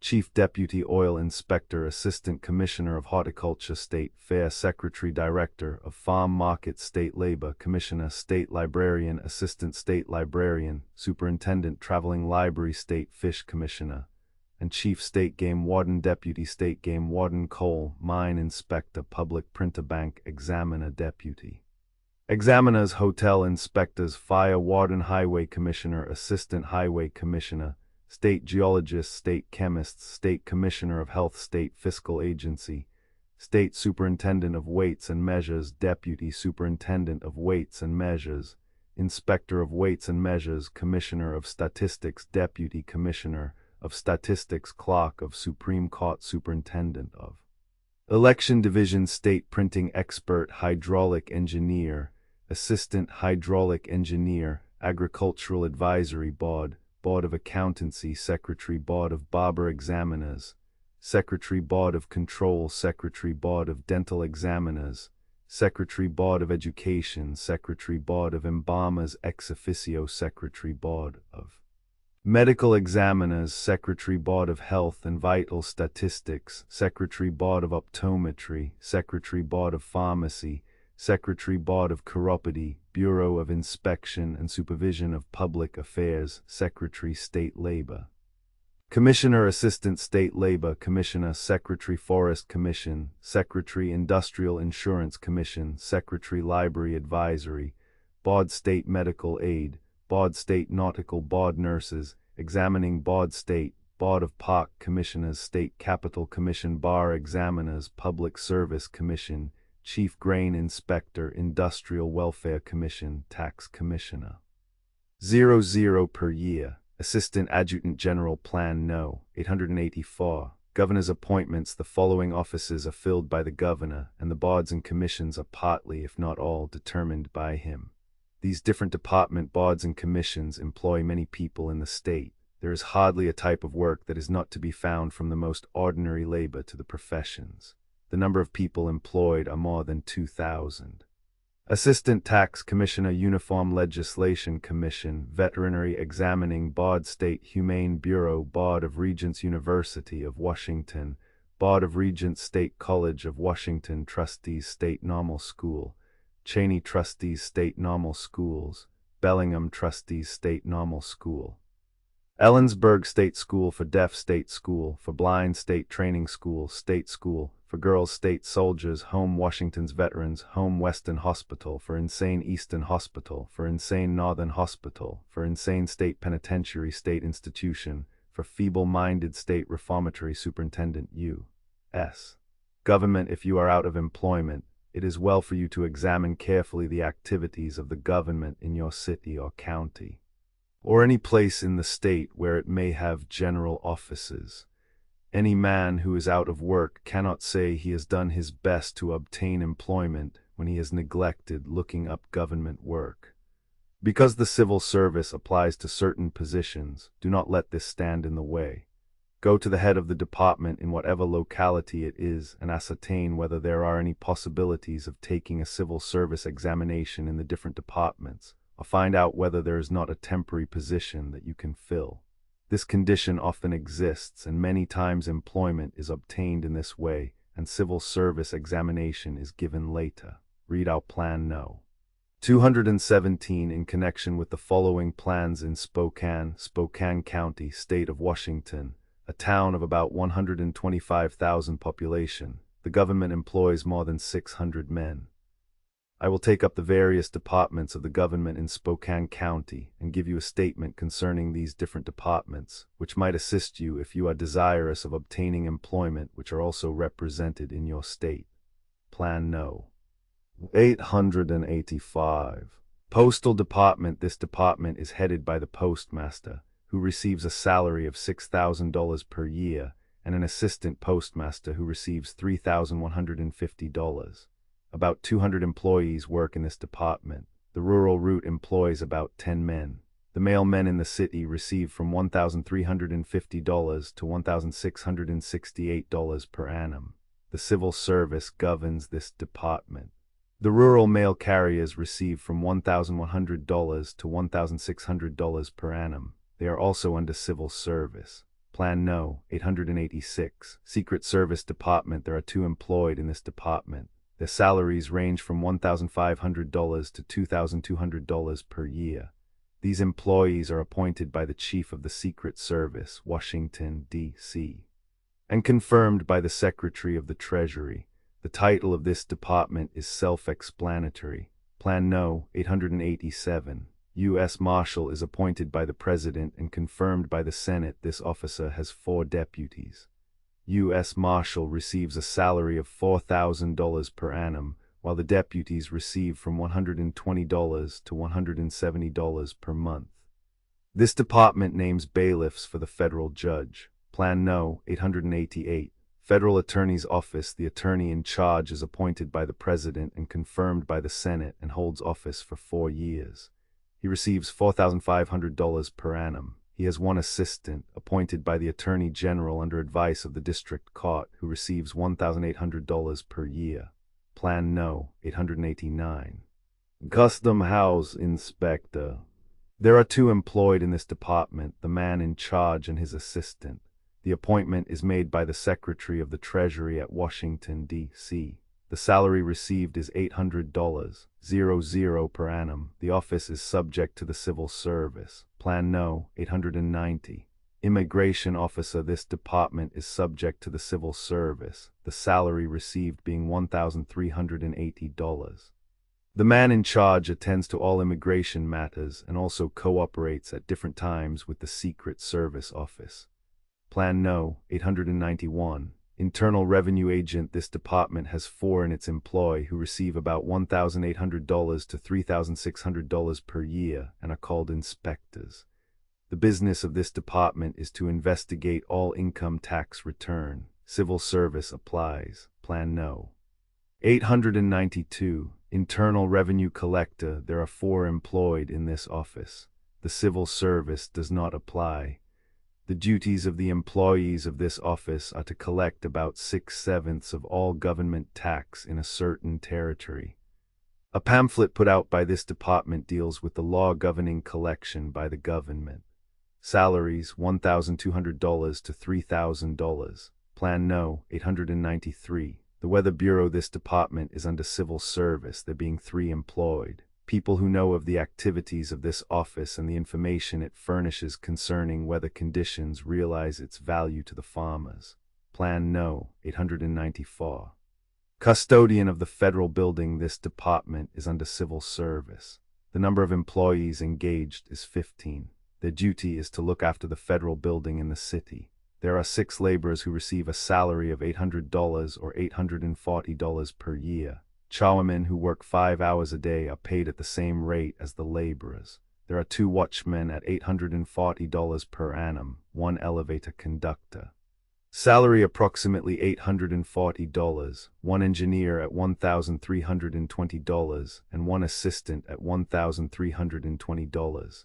Plan No. 895. Inspector of locomotives. There are 2 inspectors in this department of the same rank. They receive $3,000 per year each. The appointment is made by the Interstate Commerce Commission at Washington, D.C. They employ together 1 office woman, who does all the clerical work, and their duties call them out of the office a great deal of the time. Their purpose is to see that all of the rules of the Interstate Commerce Commission are lived up to. A pamphlet or booklet is put out by this department giving all of the rules and regulations of the Interstate Commerce Commission as to locomotives. These inspectors investigate all accidents and keep in close touch with all of the locomotives, safety appliances, etc. And in case of defects in locomotives, the matter is taken up at once with this department. Plan No. 896. Bureau of Animal Industry. This is governed by the Civil Service Department. The salaries in this department run from $100 to $125 per month. There is 1 veterinary in charge, and 3 who act as inspectors. There are also 5 lay inspectors, grade number 2, and 4 lay inspectors, grade number 1. It is the business of this department to examine all stock and meat. They make certain examinations prior to the death of the animal and post-mortem subsequent to the death. The 5 lay inspectors, grade number 2, look after and inspect the curing and shipping of all meats. The 4 lay inspectors, grade number 1, assist veterinaries. 1 clerk is employed. Plan No. 897. Bureau of Crop Estimates.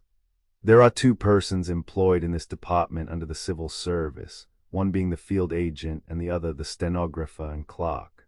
All information concerning crops in a certain territory is gathered together by the field agent and stenographer and forwarded to the government to supply information for the crop reporter, which is sent out from Washington, D.C. The salaries in this department range from $100 to $125 per month. Plan No. 898. Bureau of Markets. This is a very interesting department.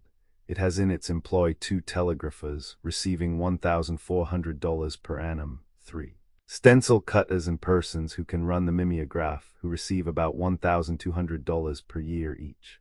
The person in charge must be able to decipher codes. 1 stenographer, 1 office boy, and 2 general office workers are also employed. The general chief clerk and his immediate subordinate receive $2,200 and $1,800 per annum, respectively.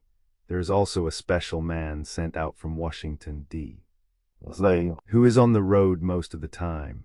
This department issues a market report giving the price for farm produce at certain points where the farmer sells. It also gives the cost of handling the produce at other points and the price retailers ask. This shows the farmer the difference between his selling price and that of the retailer. A pamphlet called The Confidential Apple is also published and sent to all apple growers twice a week. This shows the price that apples are being sold for. Also what the various farmers receive for the apples they dispose of. Since the confidential apple has been established, there has been only a few cents difference in the sale price of apples. Prior to that time there was frequently a difference as high as 50 or 60 cents, which shows the great advantage of this service to the farmer. This department also sends out a postcard reporting service for Washington, Oregon, and Montana. All carload shipments are recorded, showing the point from which cars are shipped. If a carload of apples was shipped last week from a certain town, it is indicated by a certain red pin on a map, and one can from this pin find the entire history concerning that shipment of apples. Or if it is potatoes that have been shipped from a certain district, the clerk has that information at hand. All of this information is furnished to the farmer by the department and is of great assistance to him. It is also helpful to those buyers to whom it is important to know just where the crops are produced. The man in charge of this department must make inspections when any question occurs as to the produce received by the wholesale houses or other persons who purchase from the farmer.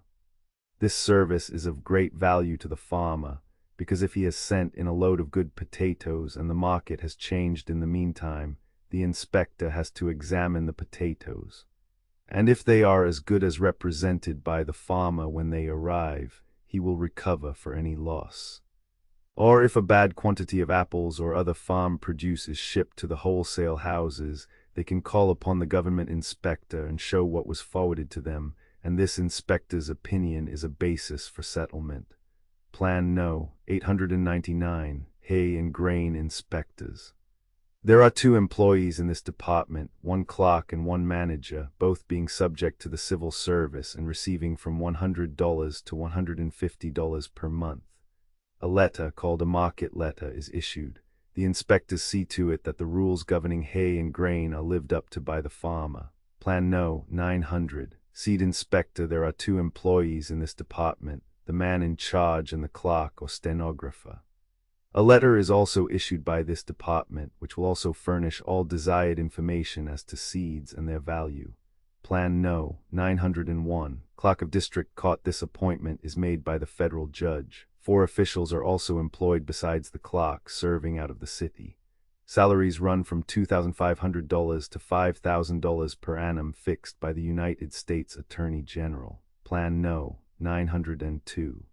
Federal Employment Office. This department employs 1 person.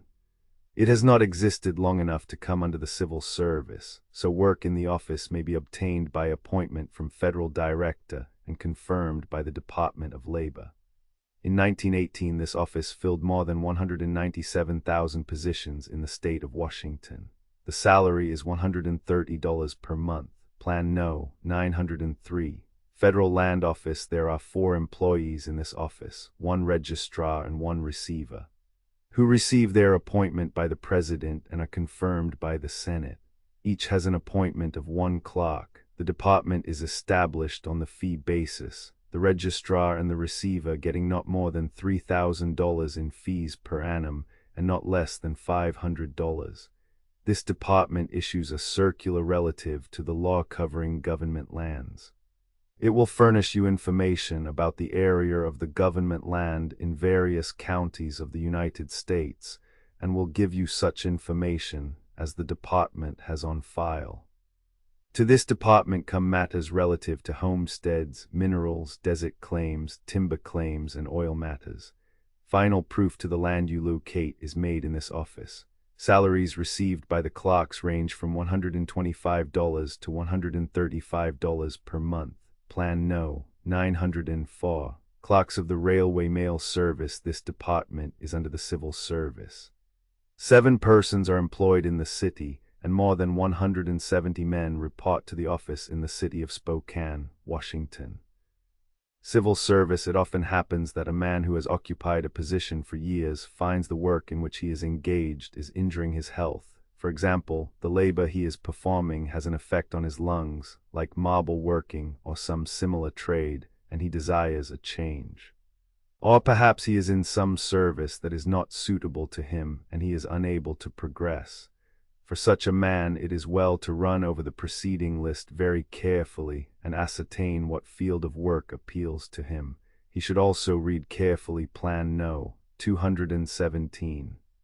I have in mind at the present time a man of good legal ability, but who did not possess business-getting qualities. He was somewhat discouraged, being unable to make his profession yield him a proper income. He was urged by one of his friends to take a civil service examination in one of the departments. He took the examination, and after a few months his position was available, and he has occupied it for a number of years. Work with the government is always pleasant and the income steady and permanent. Plan No. 905. Federal Judge. A federal judge of the United States District Court is appointed by the President and confirmed by the Senate. His salary is $7,500 per annum. He has 1 clerk, 1 assistant, and 1 stenographer. The stenographer is appointed by himself. Then there are the various departments such as the United States Marines Recruiting Office, which employs 3 men, the United States Navy Recruiting Office, which employs 3 men, the United States Army Recruiting Office, which employs 3 men and is under the Civil Service. These departments employ many emergency men at times. Plan No. 906. Bureau of Farm Management. This department is governed by the Civil Service and employs 3 persons, the salary being Plan No. 907. Home Demonstration Agent. The Government and Agricultural School usually name a woman for this position. She must be trained in her work and have an agricultural college course to her credit. Here is a field where women can do as good work as men, and it offers an excellent opportunity for them. Plan No. 907B. Forestry Department. 6 persons are employed. At the present time, the headquarters of this office is at Missoula, Mont. It is under the Civil Service, but from time to time, emergency men are employed. Plan No. 908. He netted better than $5,000 a year taking pictures. This man, for years, was unable to make much of a saving in his photographic work. His wife and he possessed ability in preparing photographs. He finally hit upon the following plan. He hired 2 men called spotters who took the pictures and went into different communities picturing men in the offices and at work at their desks. These 2 spotters were able to take at least 50 pictures a day each, making better than 100 pictures per day. These men he paid $25, $00 to $30, $00 per week, and traveling expenses. He saw to it that they had their supplies and everything ready when they arrived in town for work. Immediately following these men were salesmen who, after the pictures were printed, called and gave the price per dozen, which was $4. 50 mounted size 9x7. Unmounted his charge was 3 pictures for $1. The salesmen were able to make the number of pictures actually taken average about $0, 80 per picture. The 2 salesmen were then followed by 2 delivery women. The photographer and his wife did all of the developing and finishing. A city of 125,000 would take about 6 weeks. Great care must be taken by the man who is directing this work to see that his men are all kept busy and working. This man succeeded in keeping the spotters going fast enough, and everything was worked out in a systematic manner. He also gave the workers an opportunity of receiving a commission in addition to their salary. I remember clearly the way the spotter approached me. "I would like to take a picture of yourself and office," he said, but I protested that I did not care to have the picture. "That is all right. I would like to have the negative, and I am paid just the same, and it is no obligation to you." He then took the picture, relying entirely upon selling me the picture when I saw the finished product. In this he took very little chance, as he well knew that 80% of the people who saw a picture of their office and themselves at work would be glad to pay the price for it. There is a great field in this work, and there is no reason why there should not be work in many different parts of the United States, affording a good livelihood and a big saving for many photographers who are not now making a good living. Important notice: the following plans were compiled by the Federal Board for Vocational Education, USA. We gratefully acknowledge with thanks the board's permission to publish them. Plan No. 909. Journalism as a vocation acknowledgement. For the material of this monograph, the Federal Board for Vocational Education is indebted to the J. Lippincott Co., Philadelphia, PA, through its publication, Training for the Newspaper Trade, and the Collins Publicity Service, Philadelphia, PA, through its publication, Journalism, School Edition, Teacher's Auxiliary, of which this article is largely an abstract. This article was prepared by Dr. H.L. Smith under the direction of Charles H. Winslow, Chief of the Research Division of the Federal Board for Vocational Education. Acknowledgement is due to Dr. John Cummings of the Research Division for editorial assistance. It is very important that the right decision be made, for one's future success and happiness is largely dependent upon this choice. No 2 individuals have the same desires or the same ability or experience. Some liken are by nature and experience fitted to prepare for one line of work and unfitted for another, even for one in some instances which close acquaintances may urge them to take up. It is one's duty, therefore, to consider carefully the line of work one wishes to train for, some may choose wisely to enter the field of journalism. It is hoped that this pamphlet may assist such to make the proper choice and may prevent those who are unfitted for this profession from undertaking it. What is the nature of the work in journalism? The main purpose of a newspaper is to give the day's news. Another purpose is that of making the meaning of this news clear to the readers. Moreover, newspapers often furnish their readers with advice and with useful information as well as with entertaining reading. There was a time when the purpose of a paper was thought to be that of simply stating conditions as they are. At the present, there is a rapidly growing tendency to use the newspaper to state conditions as they should be. A newspaper that tells what to do to make things better plays a great part in making democracy safe. In any large newspaper plant, there are three main divisions: the business office, whose duty it is to make the paper pay, the plant that must see to the actual printing of the paper, and the editorial department, which prepares all of the reading matter except the advertisements. It is with the editorial department that the term journalism is connected, and it is with the work of that department that this pamphlet deals. There are two classes of reading matter in a newspaper: the news and the editorial comment, each class of material being prepared by a different force of writers. The editor-in-chief is at the head of the editorial staff, and since editorials consist of opinions rather than of bare statements of new facts, he holds the most important position on the paper. He is helped by men who are very well informed about all matters that are of interest to the public. The number of these helpers is from 1 to a dozen, according to the size of the city paper. The managing editor looks after gathering and reporting news. His department is made up of several parts, each one in charge of an editor.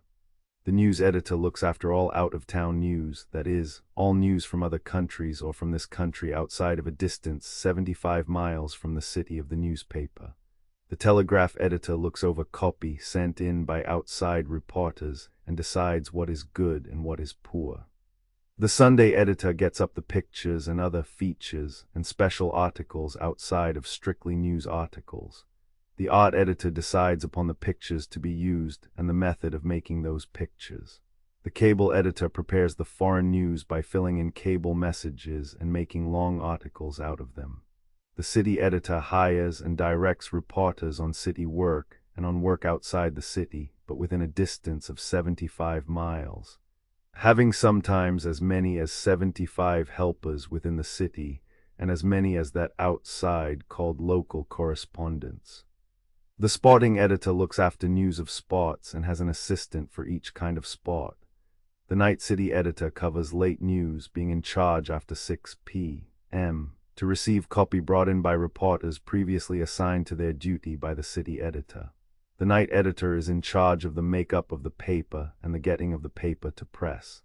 Most newspapers also have other editors called department editors for such departments as music, drama, society, finance, literary criticism, railroads, real estate, and stock markets. The department editors gather as much of their news as possible by themselves. Their work differs from that of other editors in that their copy goes directly to the printer and is not first looked over and corrected by the city editor. The life of a newspaper man is not an easy life. A study 11 of newspaper work in Boston sums up the hardships and difficulties in the life of a reporter in the following way. 11 Vocational Studies, Journalism, P11, School Ed. Teachers Auxiliary No. 16, Collins Publicity Service, Philadelphia, PA. The hours are long and irregular. On a morning paper, they run from 1 in the afternoon until midnight, usually with an occasional evening off. But the free evenings can never be counted on in advance. They come only when the news happens to be slack. On the afternoon papers, the hours are almost as bad, for while they are only supposed to be from 8:30 or 9 to 5. An assignment will very often come in at the last minute that will keep the reporter out until midnight. This means little or no freedom. The irregular hours also affect the meals. An assignment often takes the reporter out into the suburbs for hours at a stretch, where there are no restaurants and where one can only work as fast as possible in order to get back to town. It means all kinds of weather too, for suicides and elopements will occur. be it fair day or foul, in houses several miles from the nearest car track, and they have to be looked up at once. A long, hard trip like this is not only an everyday matter, but it means no extra pay. The desk man or editor, while freed from the hardships of travel, has other difficulties to overcome. These difficulties are set forth in the following further quotation from the same report. As the time for going to press approaches, the copy pours in faster and faster. The composing room signals that the paper is already overset, and yet perhaps, now at the last minute, an item of first importance in the whole day's events comes in, and room must be made for it. In the midst of all this clamor, the desk man must keep his head, racing through the piles of copy, weighing its merits discriminately, and giving as cool and careful decision as though he had all the leisure and quiet in the world. What physical and personal characteristics are necessary for success in journalism? One must have good health to stand the hardships of long and irregular hours of work, under bad conditions, often long distances from the office, and in all kinds of weather. There are also certain personal qualifications that one must have to succeed in the field of journalism. Chief among these personal qualifications is the ability to adapt one's self to many different subjects and feel at home in each. Unlike writers in other fields, the reporter is a writer of matter which lives today and is dead tomorrow.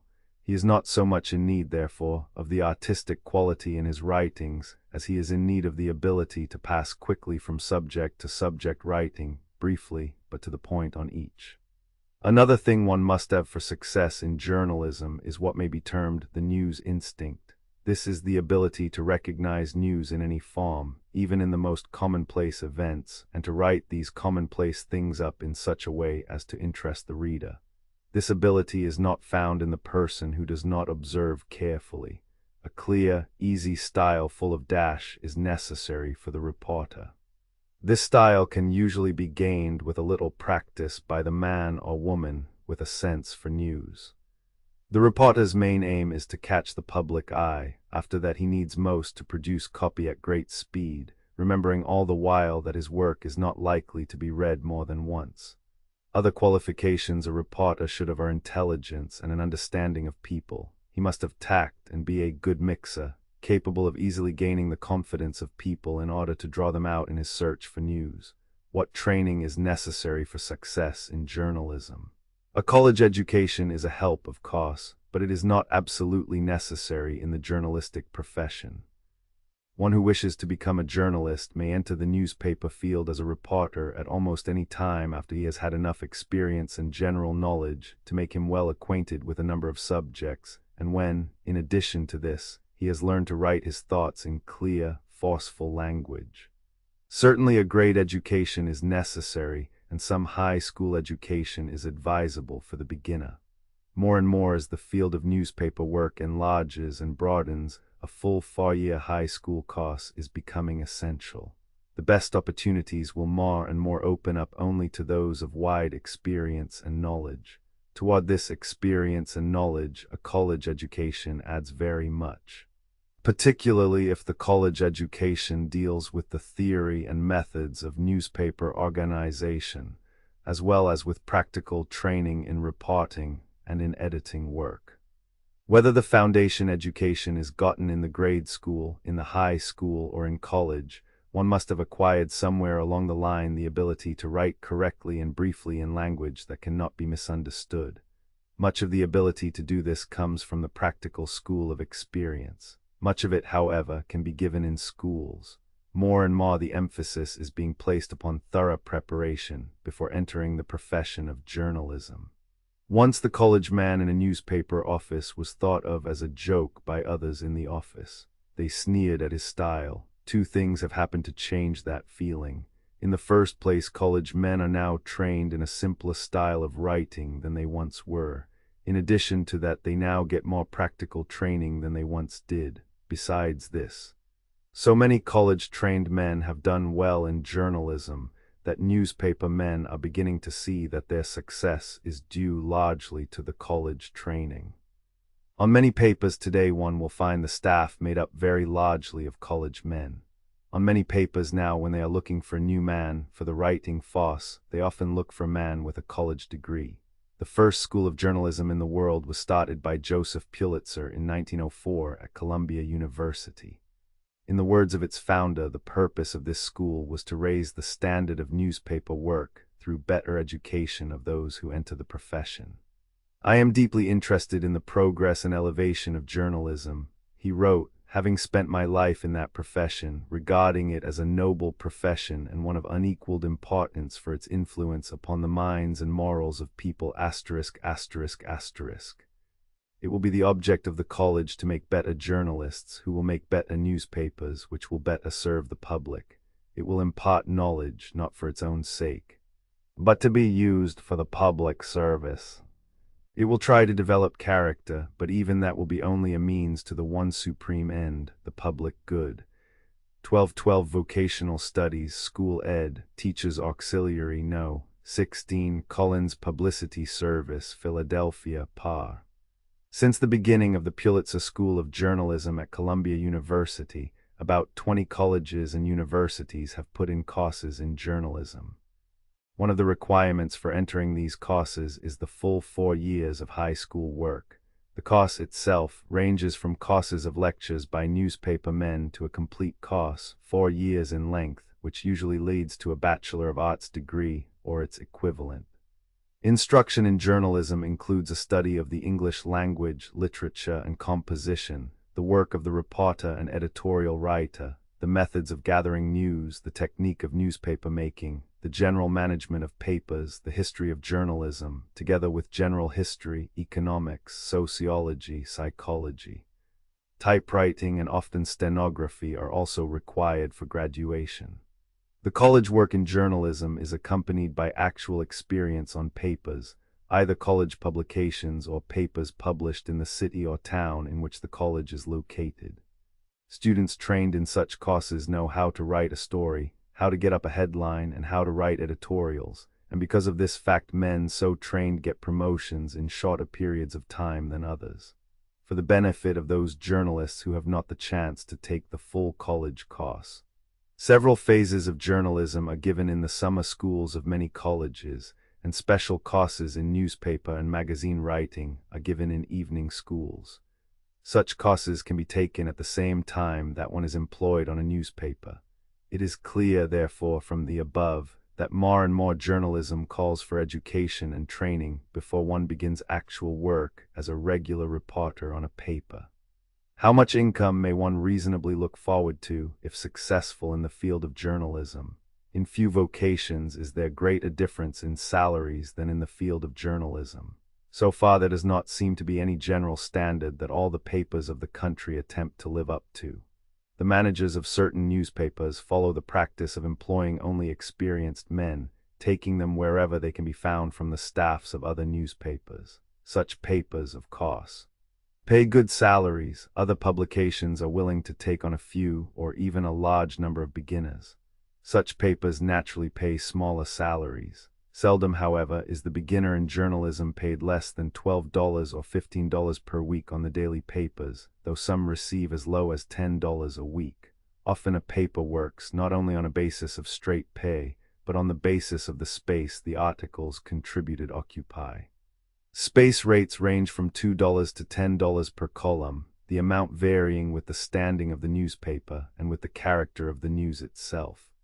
Promotions are very rapid, and anyone with promise can hope to get a raise in salary from time to time until it reaches from $19 to $25 a week, which is the salary of regular reporters. Reporters who do special work are generally paid more. Their salaries range from $25 to $35 per week.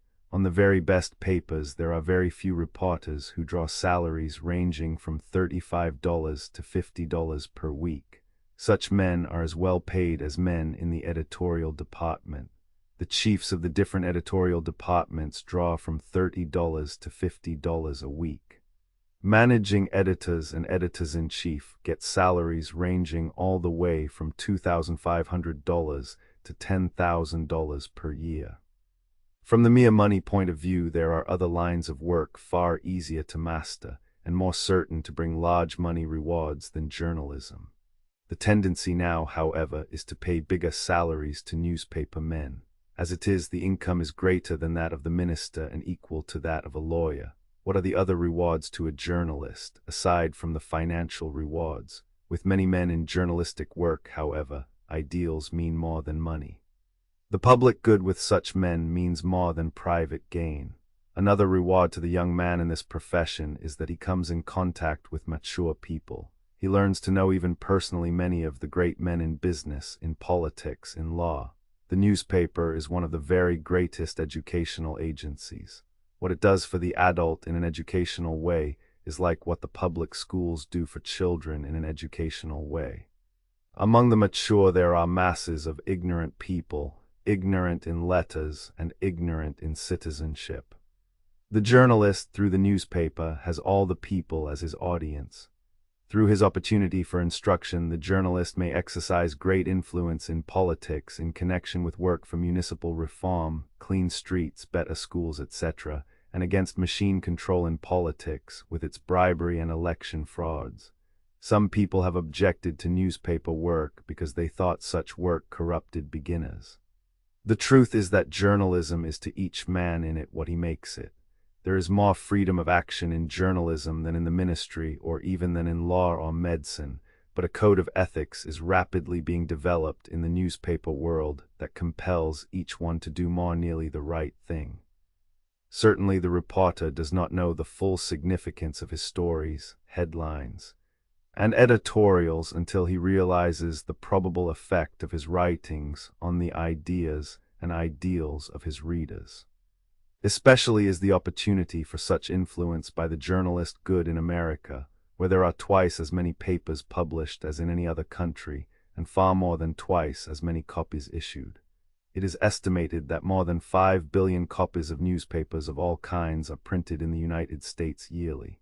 How many years will it take to establish myself in journalistic work? The newspaper reporter does not have the experience of a young lawyer or doctor, who must pick up business slowly and wait sometimes for years before he is satisfactorily established. The reporter succeeds or fails from the outset. In fact, reporting is the work of comparatively young men and is especially liked by those of from 20 to 30 years of age. Those who have been successful in this period of life are generally picked for promotions and less uncertain assignments in the later periods of life.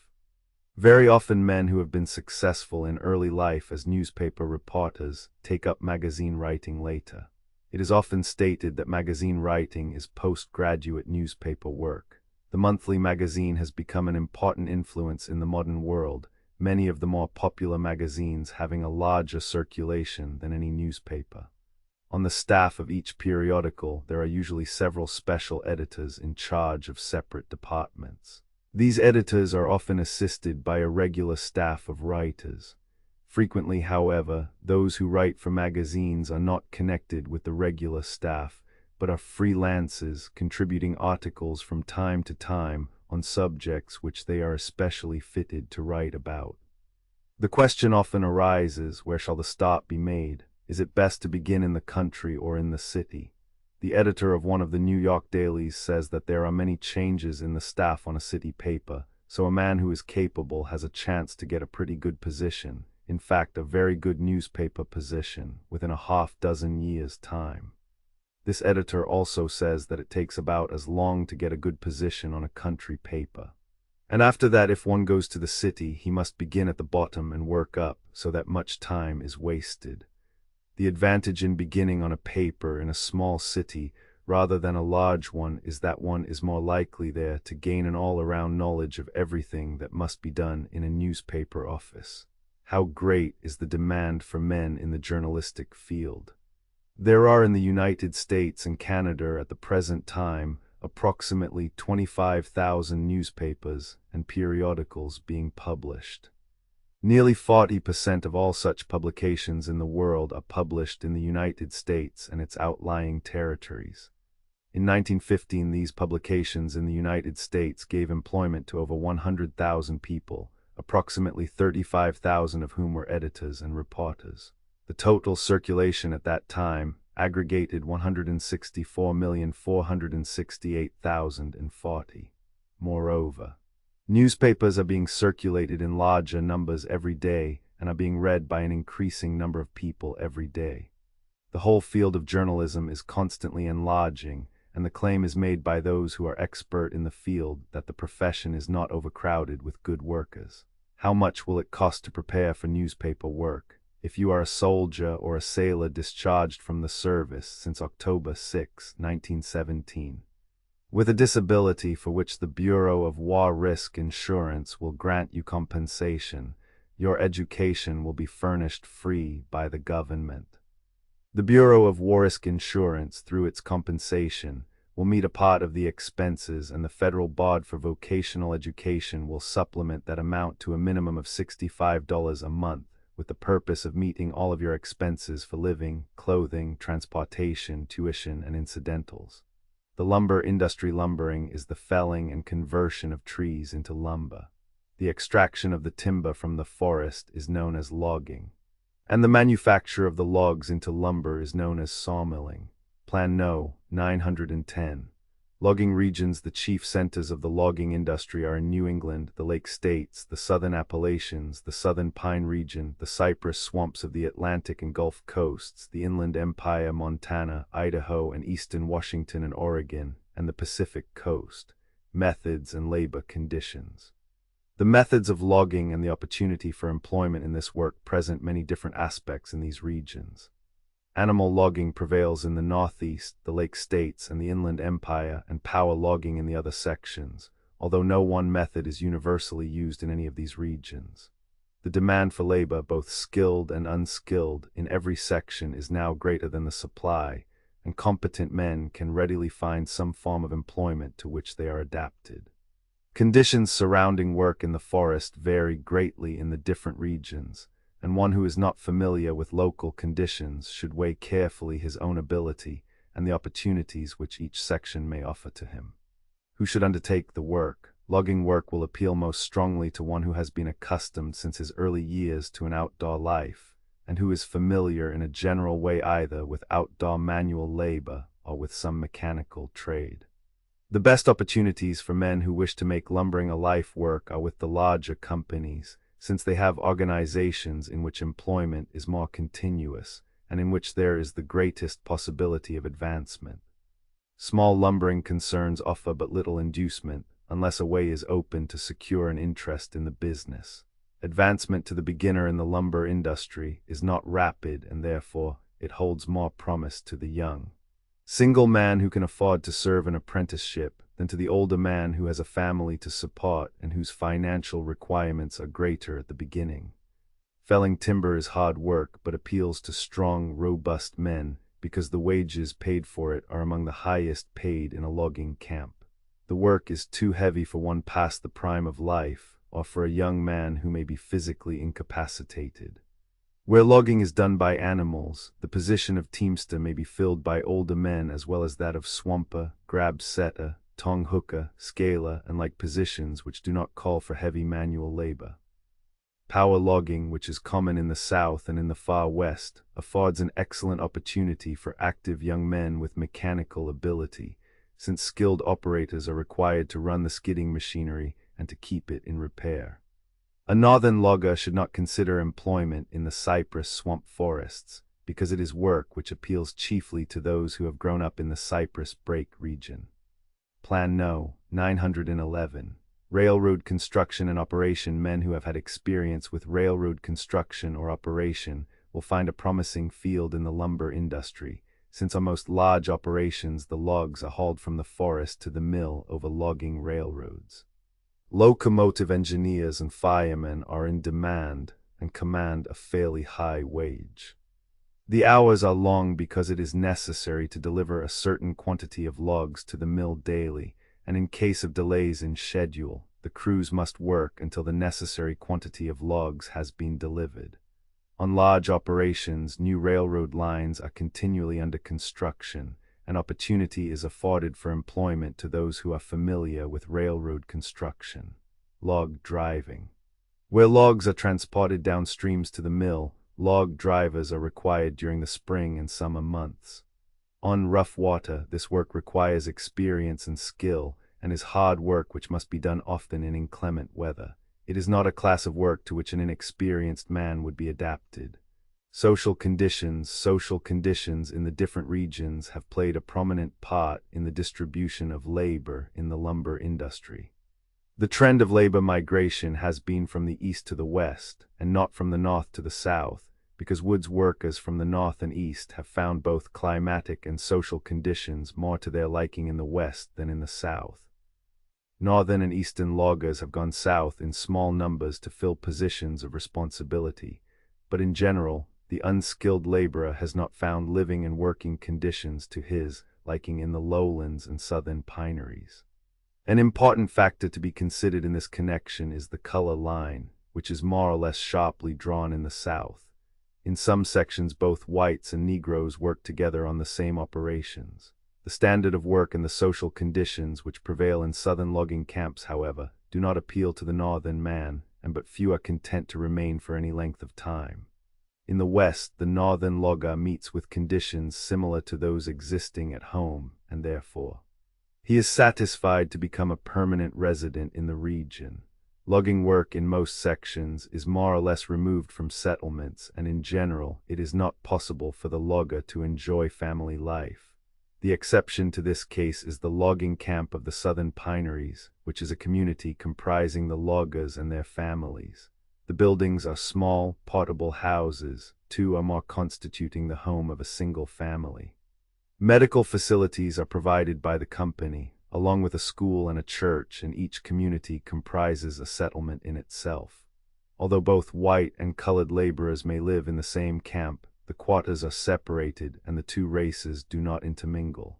The social advantages for an ambitious man with a family are not great, and many northern and eastern men would not find conditions to their liking.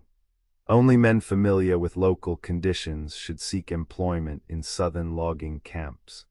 The mountain region of the southern Appalachians appeals to many northern loggers because the conditions in this region are not dissimilar to those with which they are familiar. It is not practicable to point out any particular branch of logging work which might appeal to individuals.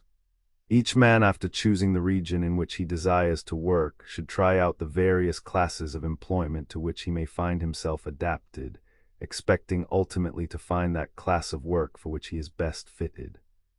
In general, one who desires to enter the field of logging should be young, have a robust constitution, possess a liking for outdoor work, and should seek employment in some region with which he is familiar, or in some section which is similar in climatic and social conditions to his home region. Plan No. 912, Sawmilling. The sawmill industry is scattered over a wide area in this country, but the chief centers of lumber manufacture are in or adjacent to the great forest areas of the country, in the southern pine region, which produces nearly 1/3 of all of our lumber cut, and in the Pacific Northwest, which produces about 1/8 of our total cut. The sawmill business includes plants ranging from the small mill, cutting a few thousand feet daily, up to the plant which turns out nearly 1 million feet of lumber in 20 hours. Lumber settlements. Lumber manufacture is centered in permanent settlements, a new plant usually having a normal life of at least 20 years. Some of these communities comprise only the lumber company's employees, a one-man town, while others are located at or near cities or towns. Merits are claimed for both systems, but it is true that some of the cleanest and most enlightened communities are those in which the control of affairs rests largely in the hands of the lumber company. In this way, undesirables may be kept away from the settlement, better schools are usually maintained, and the entire tone of the community placed on a higher standard than exists in the open towns. Character of work. The work at a sawmill plant is extremely varied in character, and ranges from that requiring high technical and mechanical ability down through every degree of skill to work which can be performed by a low grade of common labor. The wage scale likewise shows a wide range. The highest technical positions, such as saw filer in a large mill, may command $12 per day and up, while the lowest wage is the minimum for common labor in the region. Sawmilling proceeds in all kinds of weather, except during the winter season in the northern regions. At all plants, however, some forms of work, such as lumber piling, trucking dry lumber to the planing mill, and loading cars may be discontinued during short spells of inclement weather. The actual sawing of lumber in most regions seldom ceases except when the entire plant closes down, since this work is largely done under cover and the men therefore are sheltered. Sawmill work should appeal to one who is interested in factory work, who desires employment which keeps him more or less in the open, and who prefers to live in a settled community. It offers a clean, healthful occupation for all degrees of skill, hence it affords opportunity for every industrious man. The wages paid in the lumber industry vary with the region in which the work is performed and local wage scales, but the compensation is as great as in other industries requiring an equal amount of skill. Plan No. 913. Classification of labor in the lumber industry. 225 jobs listed. Logging work, as a rule, requires a man of robust constitution who can stand up under hard physical labor performed in the open in all kinds of weather. Loggers must as a rule be skilled in the use of axe, crosscut saw, and like tools, or to be competent teamsters, although considerable unskilled labor is employed in each camp. Sawmill employees should in most instances be robust. They are not as a rule exposed to inclement weather to the same degree as loggers. A high degree of mechanical skill is required of saw filers, sawyers, mechanics, and persons filling like places, but the greater part of the sawmill work does not demand mechanical skill of even average degree, and consequently the work can be satisfactorily performed by labor which has had but little previous experience. In most positions, a man who is of average intelligence and has the ability to quickly adapt himself to new lines of work will prove successful. Woods work as a rule does not appeal to the city-born and bred man because it takes him from settled communities. On the other hand, both logging and sawmill work often appeal to the country-reared man because it keeps him out in the open. The scarcity of labor during the last year has necessitated the employment of many laborers who would not have been acceptable in former times. Women are now filling many places in the industry to which they were not formerly considered eligible. They are now driving teams on logging jobs, felling timber, laying railroad steel, surfacing railroad track, and doing other work in the woods, as well as filling very satisfactorily a large number of places in sawmills, box factories, and other woodworking establishments which were formerly filled exclusively by men. There is promise of a readjustment of labor conditions in the industry. And it is certain that the discovery of the worth of female labor in the industry will have a marked effect on labor conditions. The entrance of female workers will mean that many forms of the lighter labor formerly performed by physically deficient males will be given over to women, and it is possible that this may have a marked bearing on the possibility of employing wounded soldiers for this purpose. Few soldiers will be advised to enter the lumber industry unless they were formerly engaged in a similar line of work. The following tabulation shows in a very general way the minimum range of the technical and mechanical qualifications required for certain lines of logging and sawmill work. Experienced men with greater disabilities than those mentioned may prove efficient. But it is not believed that inexperienced men who cannot meet the requirements would prove satisfactory in the industry. Better than 225 jobs. Labor classification, lumber industry physical and technical qualifications, physical requirements, training and experience, remarks, physique, arms, legs, eyesight, hearing, technical knowledge, mechanical skill. Low, average, high, low, aver, age, high, A. Logging engineering, 1 land surveys, A. Instrument man, robust, 213 good, fair, yes, mathematical, must be able to travel on foot for long distances. B. Rodman, do 213 fair, do, yes, general knowledge of surveying, do, C. Chainman. Do 213 do, D. Axeman, do 213 do, yes, do, 2. Timber cruising, A. Cruiser, do 113 good, do, yes, timber estimating, do, B. Compassman, do 213 fair, do, compass work, do, C. Cook, do 213 1 fair, do, general qualification for cook. 3. Topographic mapping and map making, do 213 good, do, compass work. Must be able to travel on foot for long distances. 4. Railroad location, A. Instrument man, do 213 do. Yes, mathematical, do B. Rodman, do 213 2 fair do. Yes, general knowledge of surveying, do C. Chainman, do 213 2 do D. Axeman, do 213 2 do yes do. 5. Planning logging operations, a forester or logging engineer, do 213 2 do knowledge of logging methods, do B. Logging, 1. Felling and bucking including saw fitting, a head faller, robust, 2 fair. Fair.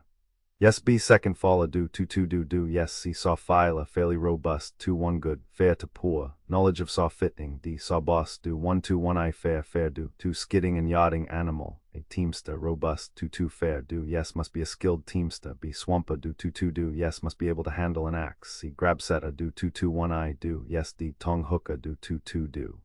Do yes, E. Tongue on hooker, do 2 do yes, F. Cant hookman, do 2 do yes, G. Skidway man, do 2 do yes, Power Pacific Coast, a hook tender, do 2 do yes, B. Rigging shingle, do 2 do yes, C. Choker man, do 2 do good, yes, D. Sniper, do 2 do fair to poor, yes, E. Signalman, average 1 I fair, good, yes, F. Yachting and road engineer, do 2 good, do yes, G. Yachting and road engine fireman, do 2 fair.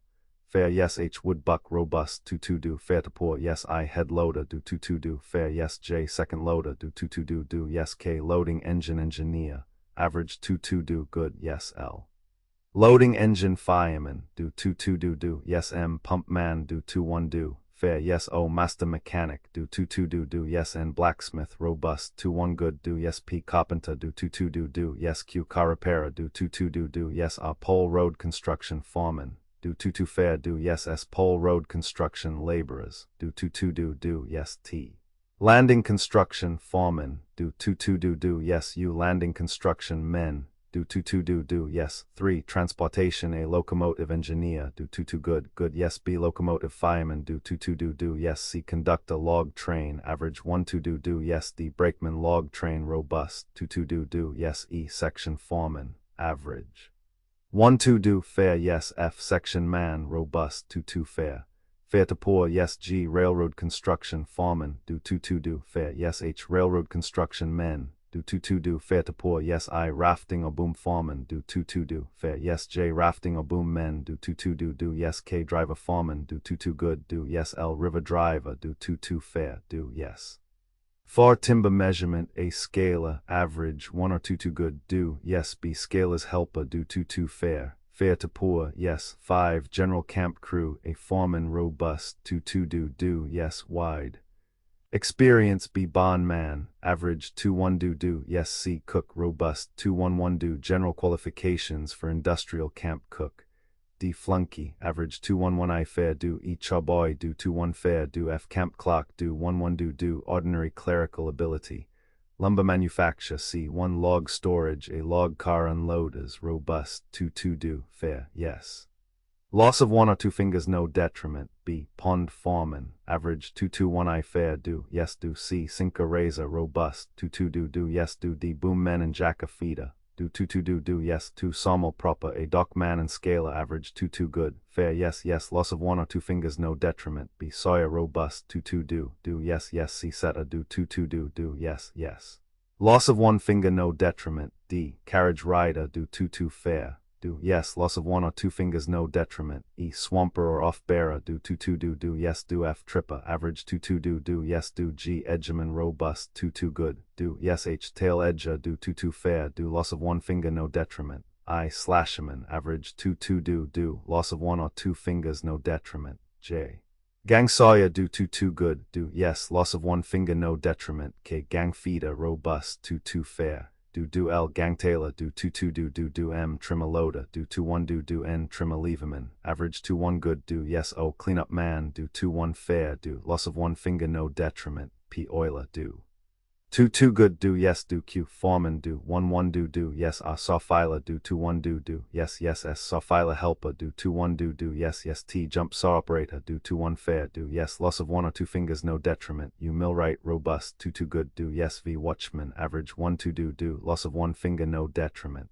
3. Sorting and grading, A. Inspector, lumber, do 2 do yes, do B. Graders, robust, 2 do yes, C. Sorting table man, do 2 1 fair, do 4 yard and kiln work, a foreman average 1 2 do yes yes B teamsters do 2 2 do yes C stackers robust 2 2 do yes D sending men do 2 2 do yes 5 planing mill, a foreman average 1 2 do yes B machinist do 2 2 good do yes C shipping clock do 1 1 fair do ability to handle men and handle office work D machine feeders robust 2 2 do yes E grades behind machines average 2 2 good do yes F machine tailors do 2 2 fair do G tires do 2 1 do 6 loading and shipping, a truckers robust 2 2 do loss of 1 or 2 fingers no detriment B car loaders do 2 2 do C checkers average 2 2 good do yes 7 office and sales, a clock do 2 1 fair do general clerical ability B salesman do 1 2 do sales ability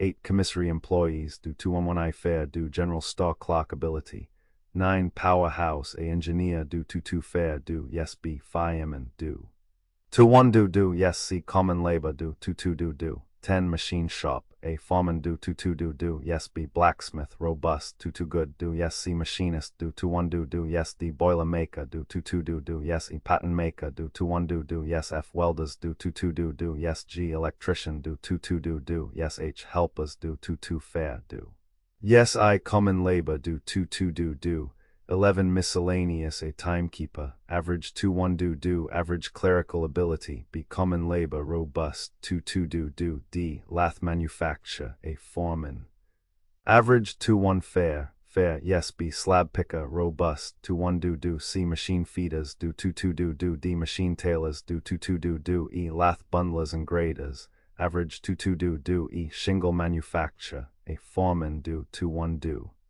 do yes B bolter robust 2 2 do yes C shingle sawyer do 2 1 do yes D nub sawyer do 2 1 do E grader and bundler average 2 1 do F paper industry 1 millwork, a head piler wood do 1 2 do yes B wood handlers robust 2 2 do C conveyor man do 2 1 do D river man do 2 2 do yes E head wood handler average 1 2 do yes F slip man robust 2 2 do G head preparer average 1 1 do yes H swing sawyer robust 2 1 do yes I baka do 2 2 do yes J splitter do 2 2 do yes K waste handler do 2 2 do L chipper average 2 2 do yes M head grinder man do 1 2 do yes N stone sharpener robust 2 2 do yes O grinder man do 2 2 do yes P block handler do 2 2 do Q screenman average 2 2 do yes R sliver man do 2 2 do yes S head pressman do 1 2 do yes T pressman robust 2 2 do yes U decker man do 2 2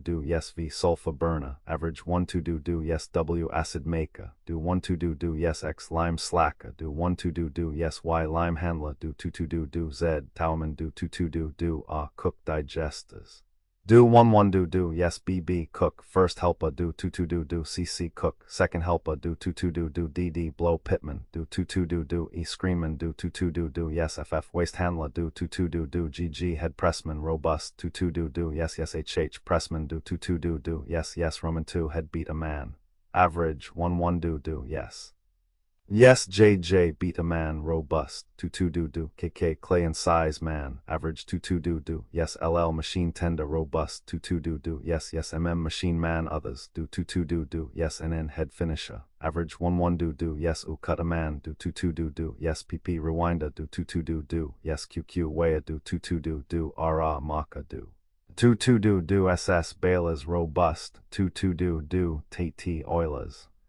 average 2 2 good do yes U cleaner do 2 2 fair do yes VV filter man do 2 2 do yes WW first car cleaner do 2 2 do yes Roman 20 car cleaner do 2 2 do yes YI stock saver do 2 2 do yes ZZ engineer do 2 1 or 2 do good yes AAA fireman do 2 1 do fair yes BBB dynamo man do 2 2 do yes CCC coal and wood handlers robust 2 2 do DDD boiler cleaner do 2 2 do yes E head repair man average 1 2 do yes FFF repair man robust 2 2 fair do yes GGG repair man helpers do 2 2 do yes HHH car maker do 2 2 do yes G cooperative industry 1 woods work same qualifications as for regular logging average 2 yes, robust 2 yes, 2 manufacture 2 yes, a drag saw operator 2 yes, be bolter, c peeler, d sawyer, e knife grinder and filer, average 2 good, fair yes, f jointers, robust 2 fair, yes, g matchers, 2 yes, h turners, 2 yes, I packers, 2 j truckers, average 2 k cleanup men, h veneer mill, a foreman, 1 yes, be drag saw man, robust 2 yes, c hot box man, 2 yes, d deck labor, 2 e machine operator, 2 yes, f sawyer, 2 yes, g grader, average 2 yes, h stock handler, robust 2 I trucker, 2 j kiln operator, average 2 yes, k packer and loader, robust 2 L engineer, average 2 yes, m fireman, robust 2 yes, n common labor, 2 I wood preservation, a superintendent, average 1 yes, b foreman, 2 yes, c common labor, robust 2 d engineer, average 2 yes, e fireman, robust 2 yes, 13 ability to travel on foot, 14 preferably 2 plan no, 914. Employment Management Acknowledgement. This article was prepared by Edward D. Jones, Director of Cost Materials, Employment Management Section of the War Industries Board, under direction of Charles H. Winslow, Chief of the Research Division of the Federal Board for Vocational Education. Acknowledgement is due to Dr. John Cummings of the Research Division for editorial assistance. The new labor problem. A great deal of thought is now being given by American businessmen to the subject of employment management. At one time, the labor problem seemed to be solely a matter of the policies of organized labor and the methods of industrial warfare.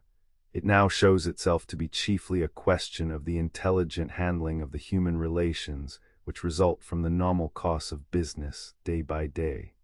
It has to do with a study of the requirements of each occupation, the careful selection of men for their work, their adequate training, the fixing of just wages, the maintenance of proper working conditions, and the protection of man against undue fatigue, accidents, disease, and the demoralizing influences of a narrow and inadequate life, and the opening of a channel through which employees may reach the ear of the management for the expression of any dissatisfaction with its labor policies. A departure in business practice. Hitherto, executive control in business has been exercised through 3 main divisions of administration: 1 finance, in charge of a treasurer or president; 2 manufacturing, in charge of a general manager or general superintendent; 3 sales, in charge of a sales manager. To these general divisions, industrial enterprise is now adding a 4th, i.e., employment management, or as it is sometimes called, supervision of personnel. In the employment department of a business are gathered all those activities which have to do with the human relations: hiring, education, promotion, discipline, discharge, wage setting, pensions, sick benefits, housing, etc. To bring all these matters together under one head and provide each subsection with specialists is a great step toward scientific industrialism. Industrial experience has proved the advantage of a separate department equipped to deal with questions of personnel by themselves. The prompt discovery and analysis of unfavorable working conditions can be made only by a central bureau. Most of the approved methods of dealing equitably with the working force have been devised or brought to notice by the new type of industrial specialist, where employment departments have been established under competent executives. The waste of turnover has been uniformly reduced, and employees have been rendered more efficient through proper selection, assignment, training, and supervision. In no case of which there is record has an establishment which once tested the benefits of employment work of this character ever returned to the old methods of permitting employment functions to be handled by a variety of minor executives. Functions of the employment manager. The primary functions of an employment manager are to hire shop employees, and often office employees also, to superintend transfers and discharges, to assist in determining rates of pay, to study the causes of labor turnover and absenteeism and strive to reduce them, to adjust grievances, and to recommend changes in working conditions which will eliminate fatigue and accidents, or will improve the health and spirit of the force. In performing these functions, the employment manager will need to organize a staff and provide himself with proper office aids. He will require a set of labor records which will reveal for each department of the business the degree of efficiency being attained in the utilization of labor. He will analyze the sources of labor supply and make studies upon which job specifications, which set forth the qualifications required for each task, can be based. He will install such methods of physical and mental examination as will safeguard the force against the hazards of the occupation and the hazard of co-employment with men unfitted for their work. To the employment manager often falls the function of supervising the training of employees by apprenticeship, in vestibule or shop schools, or by Americanization programs.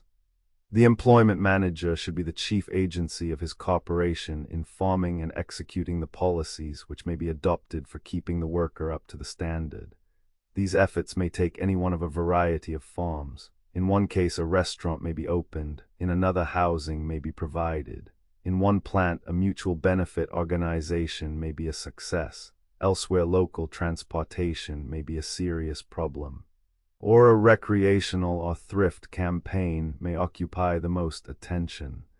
Each industrial situation requires particular study. The prescription of economic and social remedies should rest as strictly upon diagnosis as does prescription in medical practice. This means that the employment manager should know how to make industrial and labor surveys. Finally, in connection with the government of the shop, the employment manager will have a hand in drawing up shop rules and will, by means of suggestion systems and control sheets, deduce the significance of complaints and the causes of discharge. He will be in contact with shop committees, should such be formed, and he will be a harmonizer and mutual interpreter in all collective bargaining negotiations with organizations of employees, striving ever sincerely to reach a fair and permanent basis for loyal cooperation. It will be observed that most of these functions are not new in industry. They are now being gathered together under one authority so that they may be handled in a more expert manner, that they may be harmonized into a consistent policy, and that they may be made the definite responsibility of competent officers. In such a summary of possible activities as the foregoing, the range of duties indicated is wider than would be actually undertaken in most individual cases. Nevertheless, the employment manager has need of a firm grasp on the technique of his art and an acquaintance with the successful policies of other employers. He is called upon to practice human engineering, and he has a leading part in transforming the relation of employer and employee from a mere cash nexus into a satisfying human relationship. Before the employment manager there opens one of the finest opportunities American business life has to offer. In proper ratio to these opportunities should be the dominating purpose and the training of the candidate. The employment manager and the general officers, the employment officer comes into a business organization as a staff man to relieve the general executives. The general executive is a correlator. He is a balancer of claim against claim. His business is to define the general aims and to harmonize all lesser activities with them.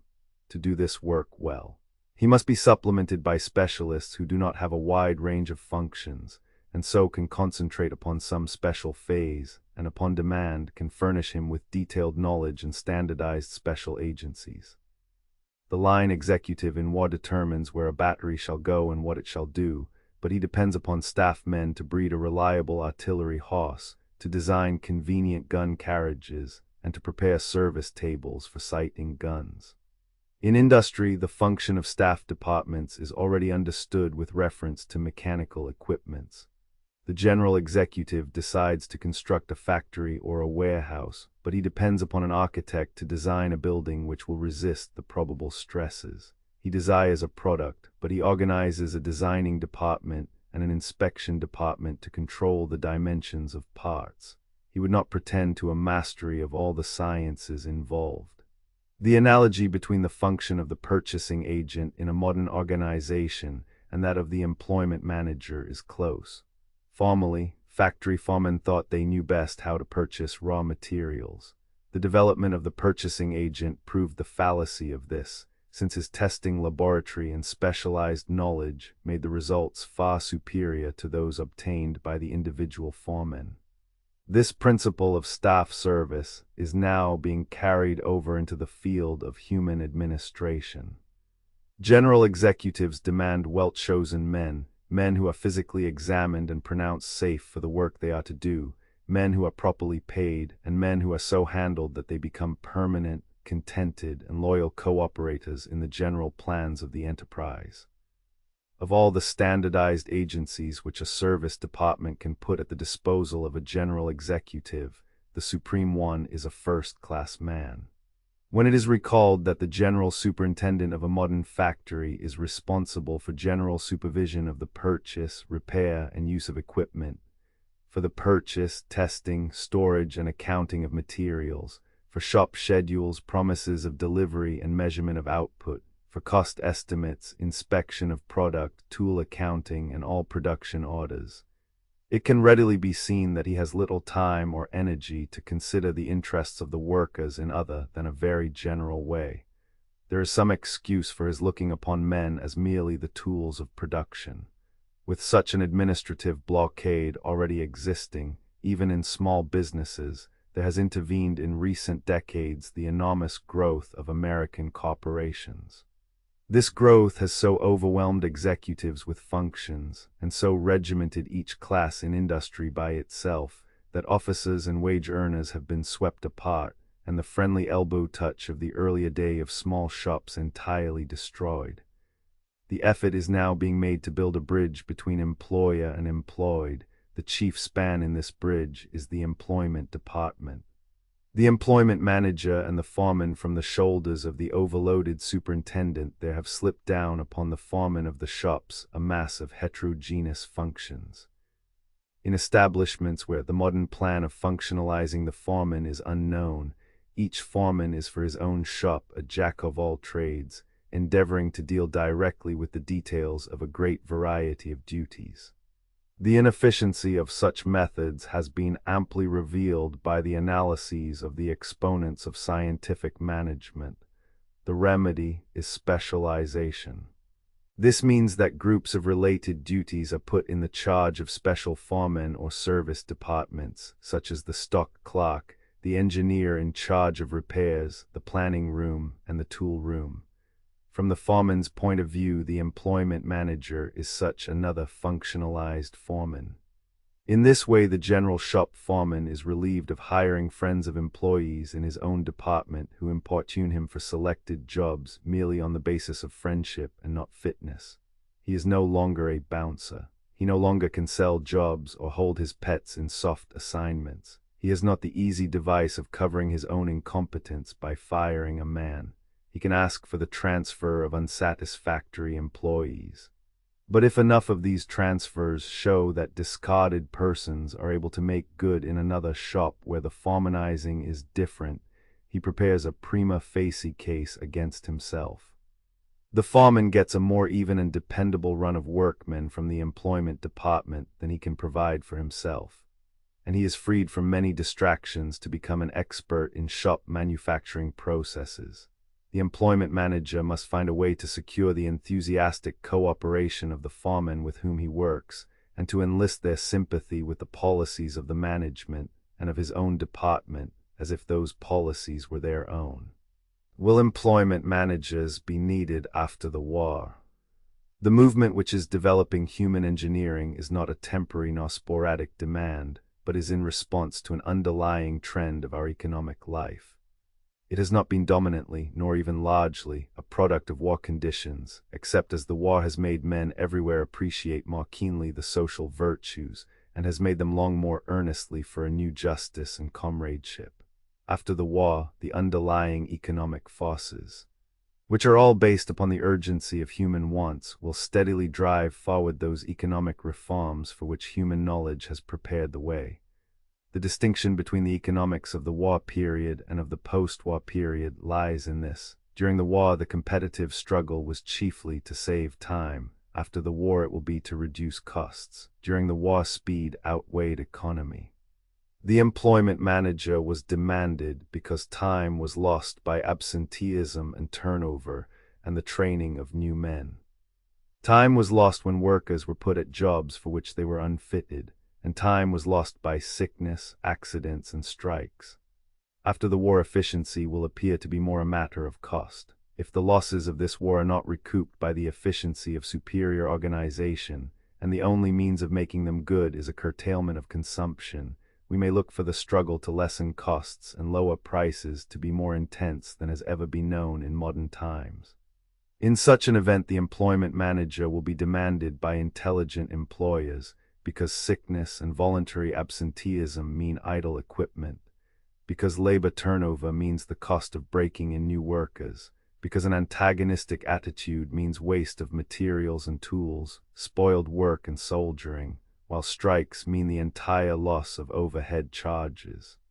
Relations to the United States Employment Service. The United States Employment Service is a national system of recruiting bureaus operated by the Department of Labor of the United States government, for the purpose of organizing the general relations of supply and demand on the labor market, and of distributing the available supply of wage earners as efficiently as possible to those localities and to those employers where they are in greatest demand.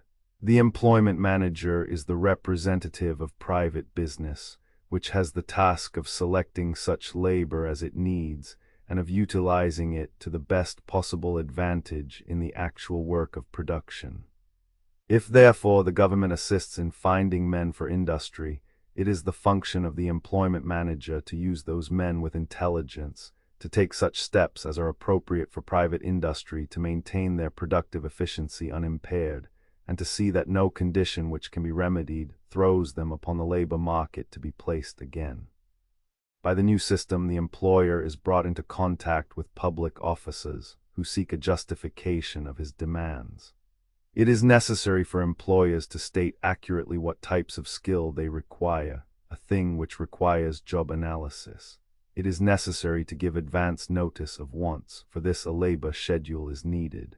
It is certainly no recommendation for an employer, in the eyes of his community labor board, if he must admit that he still continues the antiquated hiring and firing process, or that he has a high labor turnover, or that he has no department charged with responsibility for maintaining proper working conditions.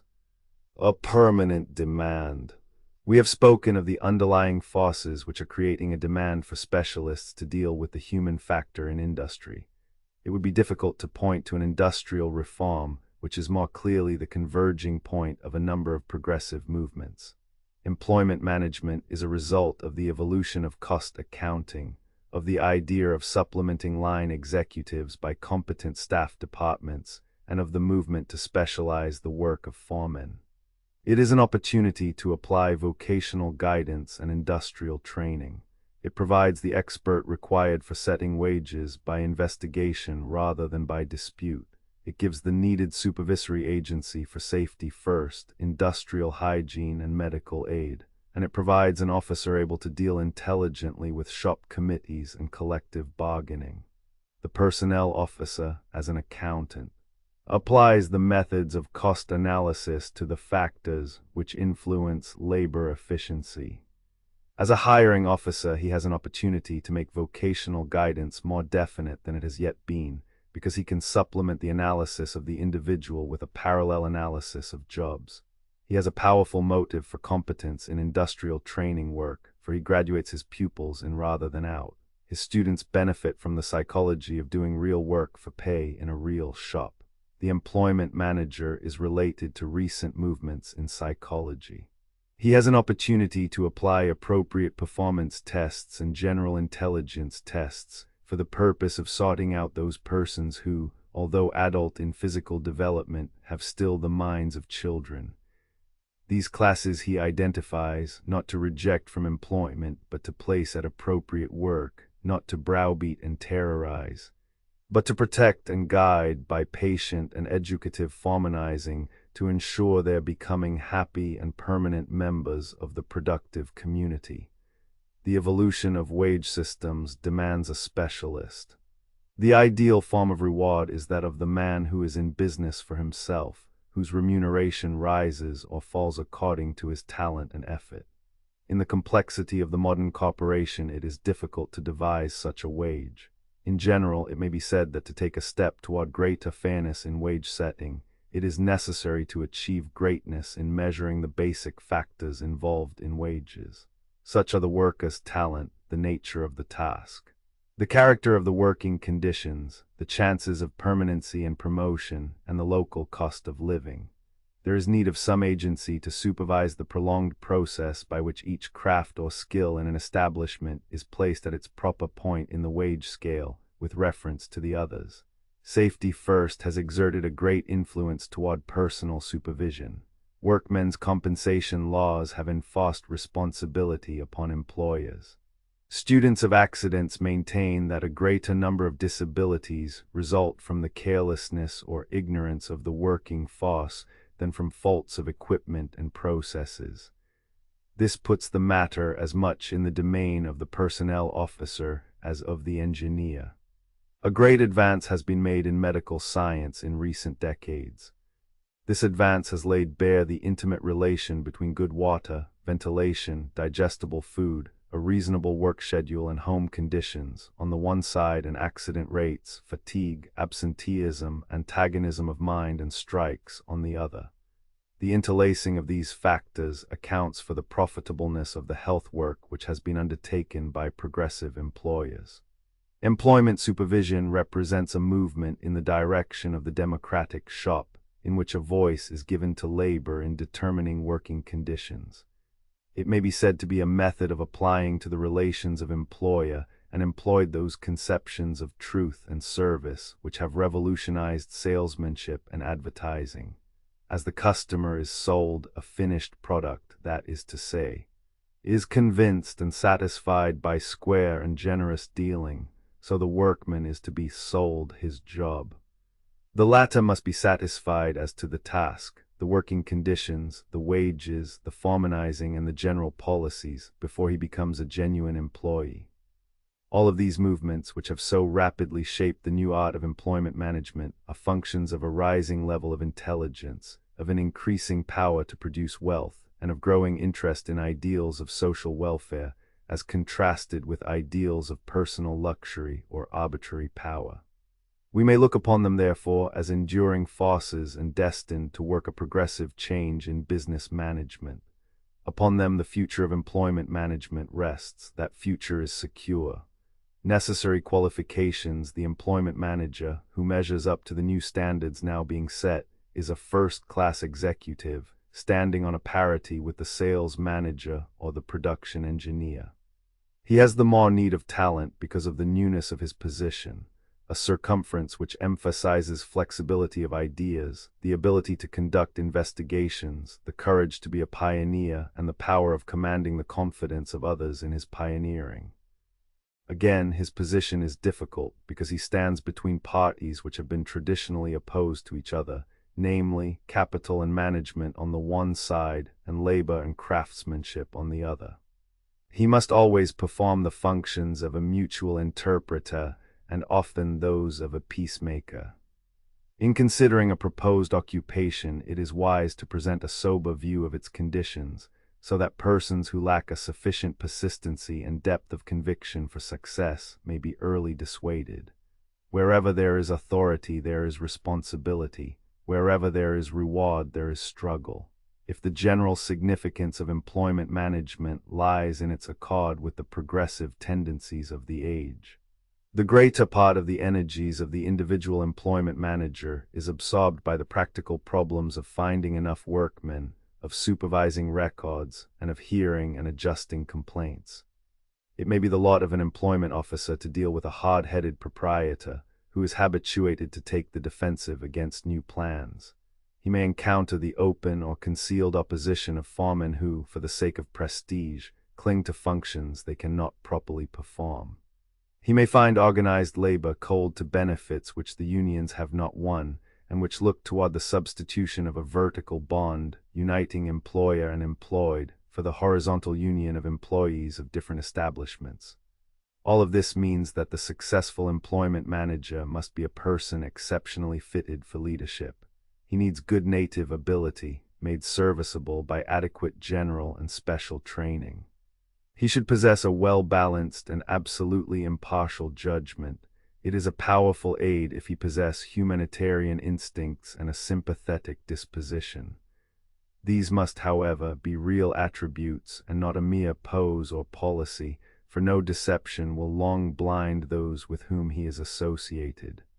The person who measures himself for this profession should be able to find indubitable testimony as to the strength of his own character, in the quality and amount of his achievements, and in the regard he has been able to earn from responsible persons with whom he has been associated. He should find in himself, also, the ability to understand human nature, not through the absurd practice of some quackery of phrenology and physiognomy, but by having analyzed his own nature, and having found therein the instincts and emotions which illuminate for him the motives and passion of others. With these endowments, the employment manager should couple sufficient education to avoid embarrassment in the oral or written use of his mother tongue. His education should enable him to understand the use of general principles, avoiding the pitfalls into which the so-called practical man has usually fallen when he complains of theories. And this education should have had a wide enough scope to enable him to meet the minds of others and cement friendships in a world of ideas larger than the details of his work. Finally, the employment manager is perfected for the practice of his art by general industrial experience, and if the position in view be in a manufacturing establishment, by actual contact with shop problems. This shop experience is useful to make the candidate familiar with factory tools, machinery, equipment, materials, and processes. It will instruct him, as no form of systematic training can do, in the meaning of factory life, the significance of its discipline, the meaning of its schedule of hours in terms of fatigue, and in the attitude of the worker to his job, his boss, his fellow worker, and to life in general. Any general social experience which the candidate may have had, which has taught him how to deal with people, not as individuals only but in the various forms of voluntary organization, will have value. It is not to be expected that every candidate will be ideal in all particulars. Special merits may offset deficiencies, within reasonable limits, bearing in mind always that defects of native endowment are less remediable than those of education and experience. If the employment clerk and the labor scout of the past are to give way in personnel relations in industry, be placed upon a new footing by an executive officer who is able to formulate adequate policies and bear large responsibilities, a high standard of ability must be maintained for the new profession. To summarize the matter of qualifications, we give the relative weights which a number of successful employment managers have agreed upon for 5 principal factors.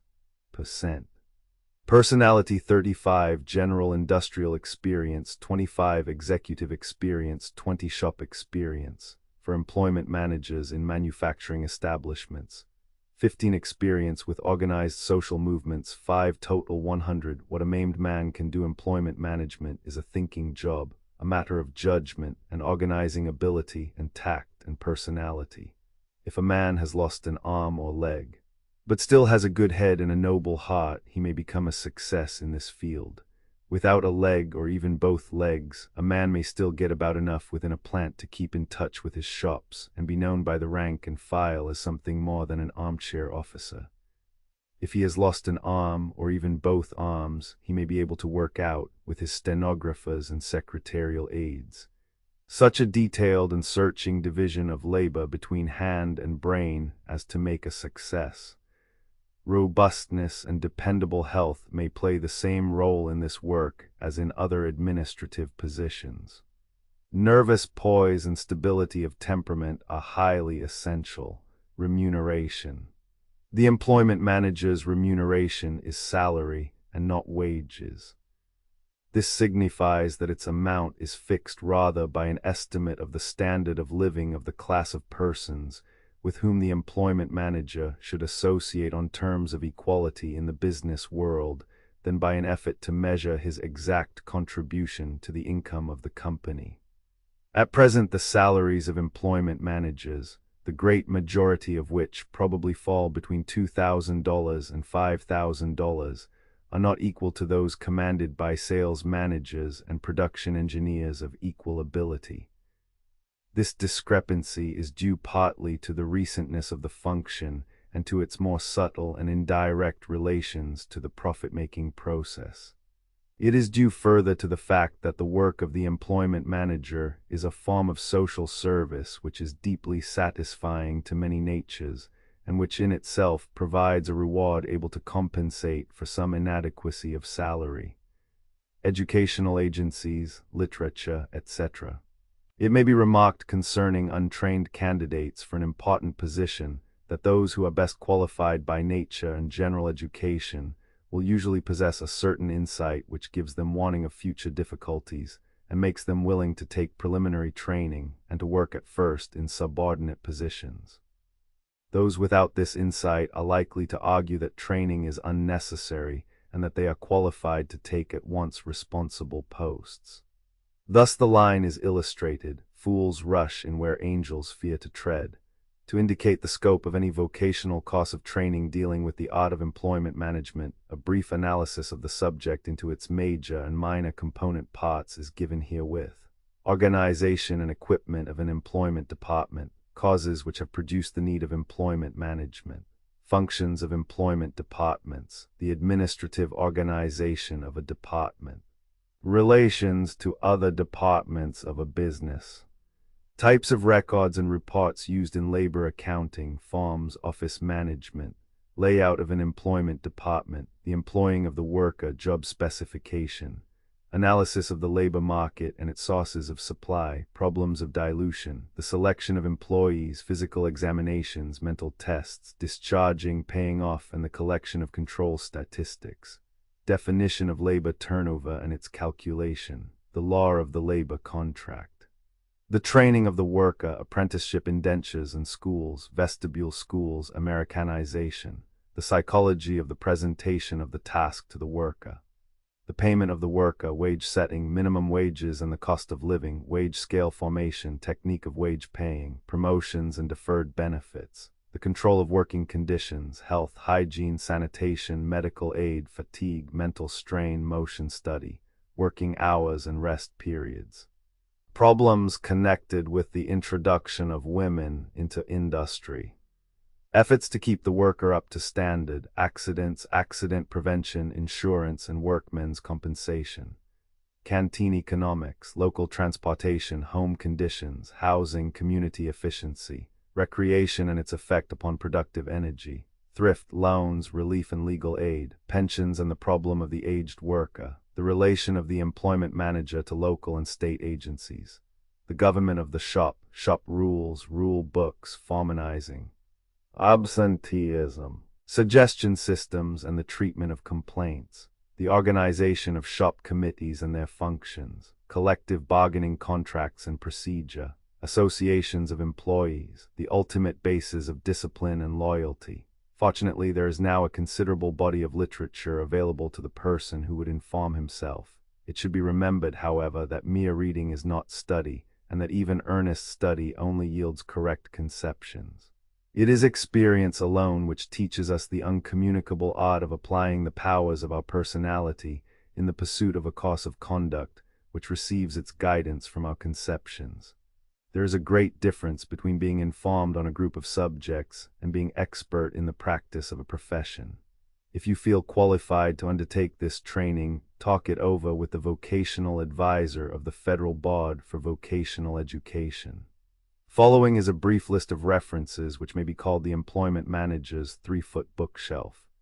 They indicate the broad range of his interests and activities, and with these any course of training for this new trade or profession must deal adequately. 1. Annals of American Academy of Political and Social Science, Philadelphia, May 1916, May 1917. 2. Bureau of Labor Statistics, Washington, D.C. Bulletins as follows. No. 144. Industrial Court of the Cloak Industry, 1914. No. 196. Proceedings of Employment Managers Conference, Minneapolis, 1916. No. 198. Collective Agreements in the Men's Clothing Industry, 1916. No. 202. Proceedings of Employment Managers Conference, Boston, 1916. No. 208. Profit Sharing in the United States. 1916, 20 cents. No. 222. Welfare work in British munition factories, 1917, 10 cents, no, 221. Hours, fatigue and health in British munition factories, 1917, 15 cents, no, 227. Proceedings of Employment Managers Conference, Philadelphia, 1917, no, 229. Wage payment legislation in the United States, 1917, no, 230. Industrial efficiency and fatigue in British munitions factories, 1917, 20 cents, 3. Emerson Harrington, The 12 Principles of Efficiency. New York, 1917, 4. Handling Men, Chicago, 1917, 5. Hoxie R.F. Scientific Management and Labor, New York, 1915, 6. Industrial Management Monthly. New York, 7. Jones, Edward D., The Administration of Industrial Enterprises, New York, 1916. 8. Kelly Roy W. Hiring the Worker, New York, 1918. 9. Metcalf H.C. Report of Committee on Vocational Guidance, New York, 1916. National Association of Corporation Schools. 10. Monthly Labor Review, Bureau of Labor Statistics, Washington, D.C. Gratis. 11. Price, G.O.M. The Modern Factory, Safety, Sanitation, and Welfare, New York, 1914. 12. Stimpson W.C. Prevention of Disease and Care of the Sick, Washington, 1917. United States Public Health Service, 50 cents. 13. Tarbell Iter M. New Ideals in Business, New York, 1917. 14. Tolman William H. Social Engineering, New York, 1909. 15. Trade Specifications and Occupational Index of Professions and Trades in the Army, Washington, 1918. War Department Document 774, Office of the Adjutant General, Gratis. 16. Webb S.B. Problems of Modern Industry, an English book, New York, 1913. Plan No. 915, The Practice of Medicine as a Vocation Acknowledgement. For the material of this monograph, the Federal Board for Vocational Education is indebted to the J. Lippincott Company, Philadelphia, PA, through its publication Training and Rewards of the Physician, and the Collins Publicity Service, Philadelphia, PA, through its publication Medicine, School Edition, Teacher's Auxiliary No. 1, of which this pamphlet is largely an abstract.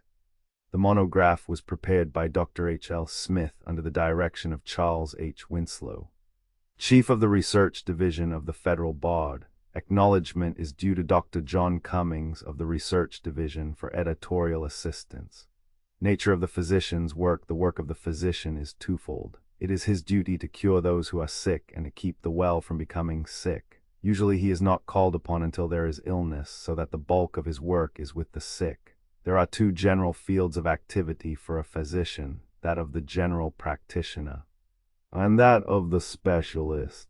Physicians in rural communities and small towns and cities must be prepared to deal with any type of accident or disease.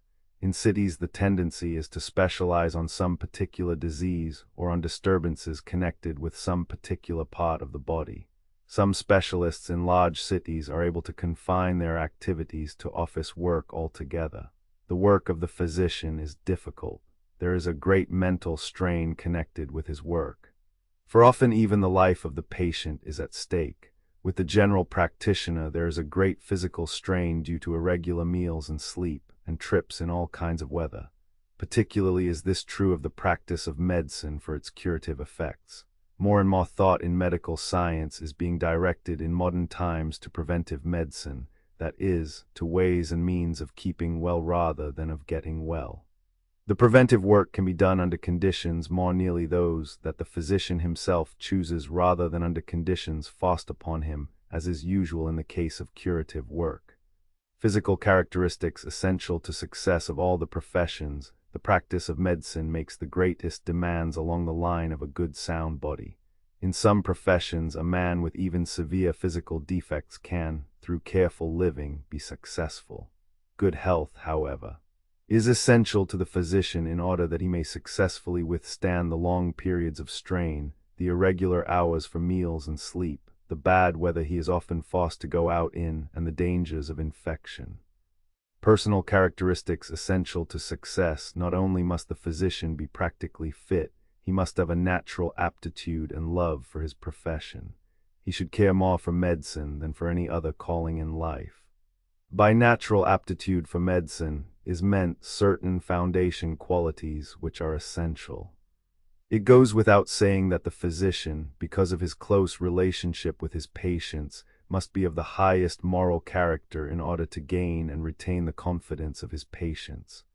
A kindly and tactful manner are essential also in gaining this confidence.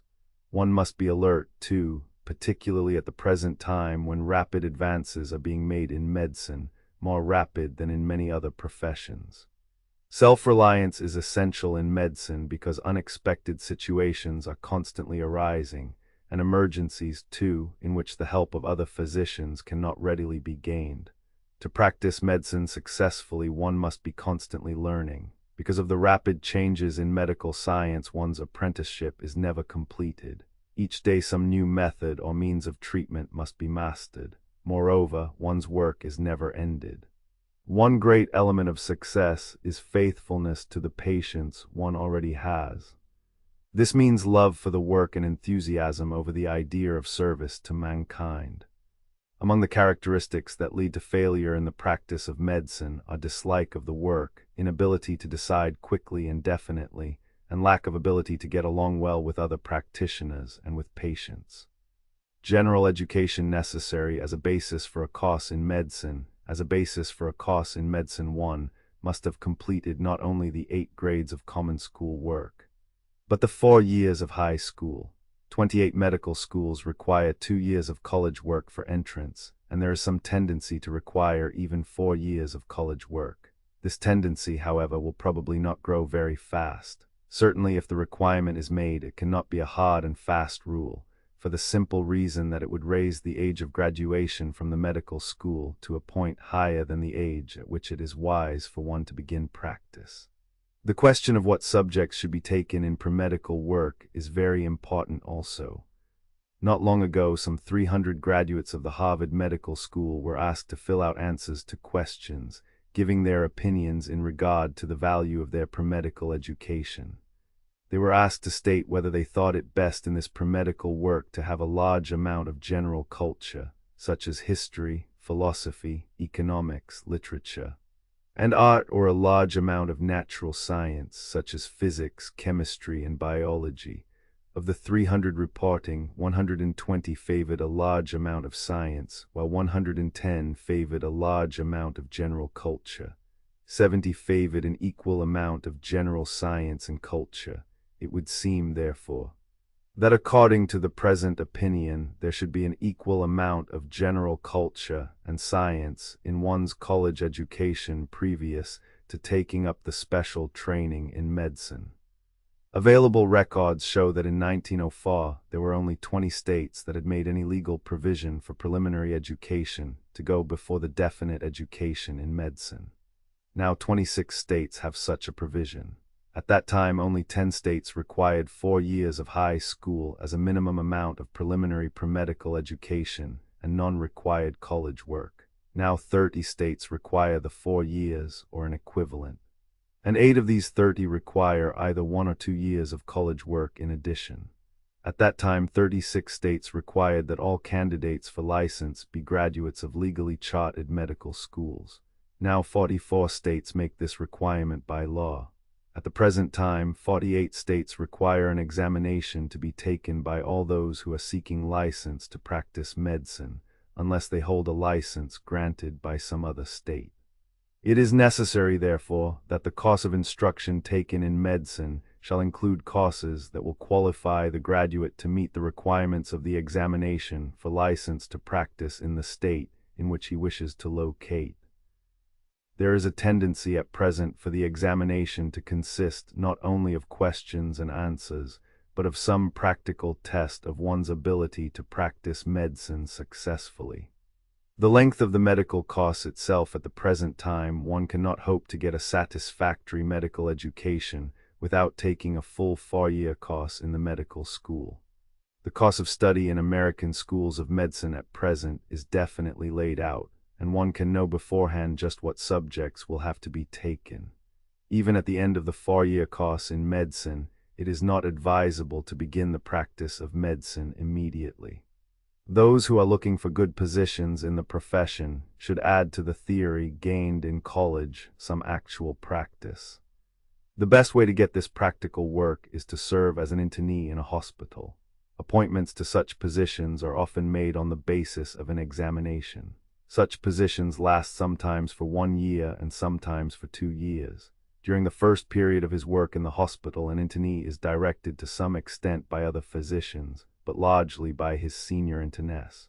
During the last 6 months of his experience as an internee, however, when he is usually acting as the house doctor or surgeon, he is shown especial attention by physicians and surgeons who have patients in the hospital.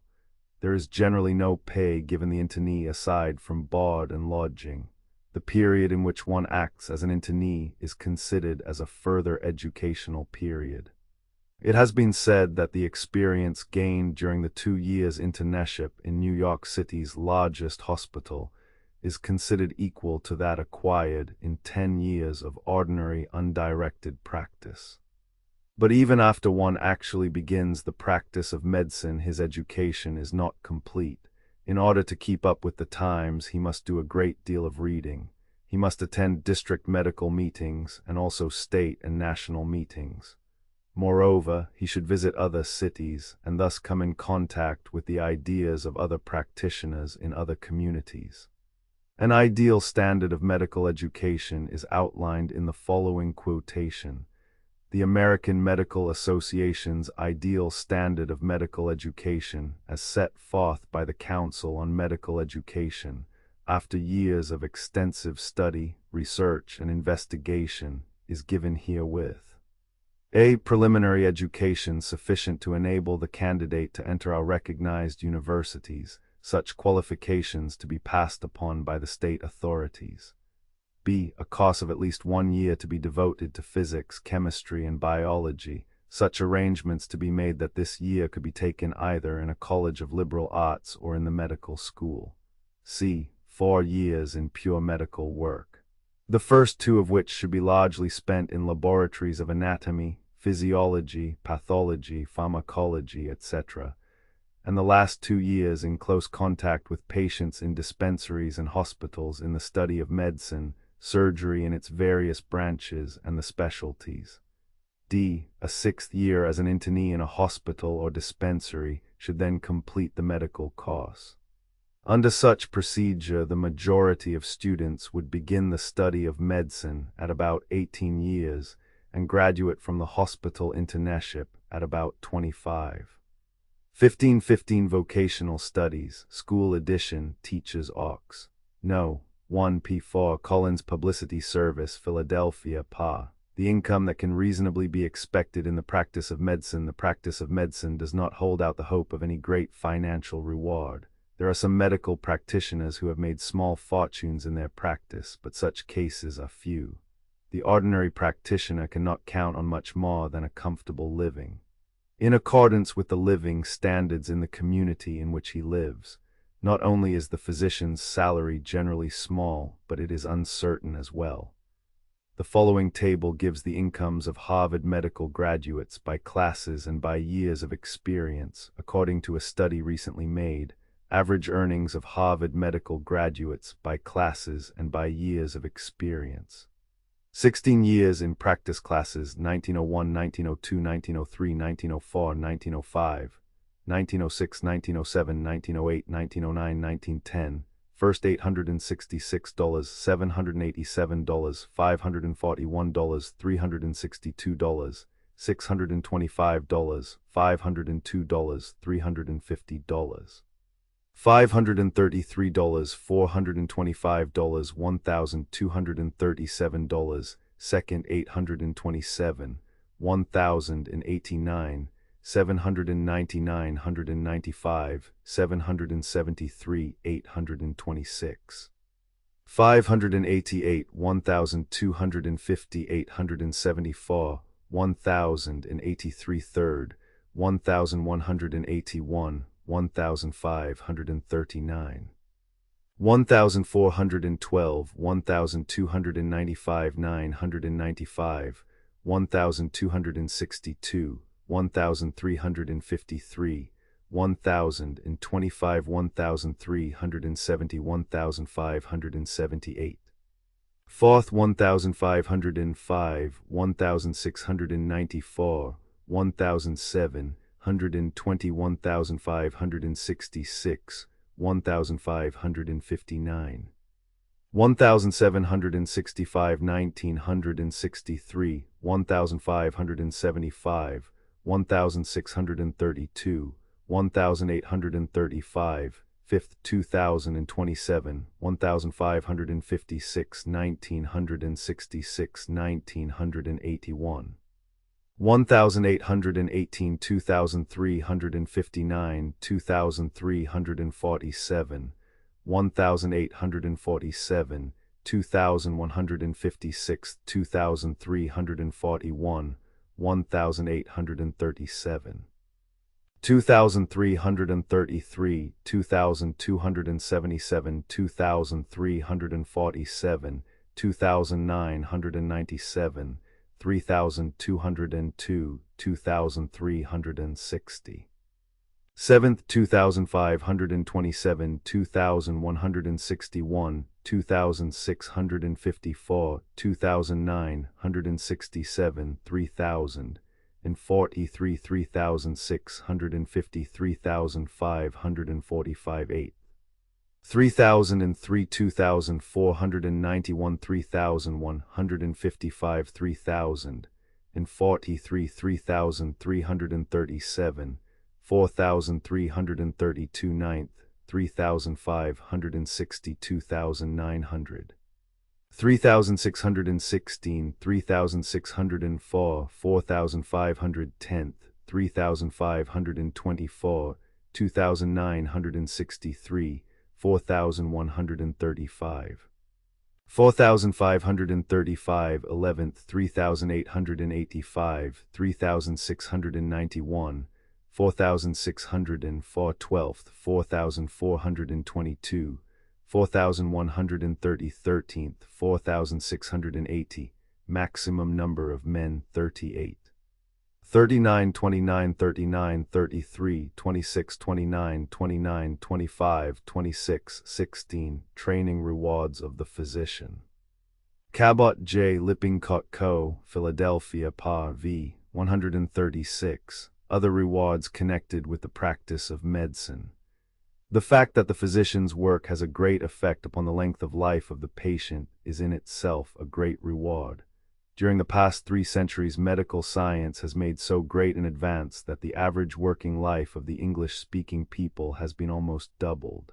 The things that have added to this increased length of life are physical comfort, medicine, hygiene, and surgery, aside from the satisfaction of seeing length of life increased.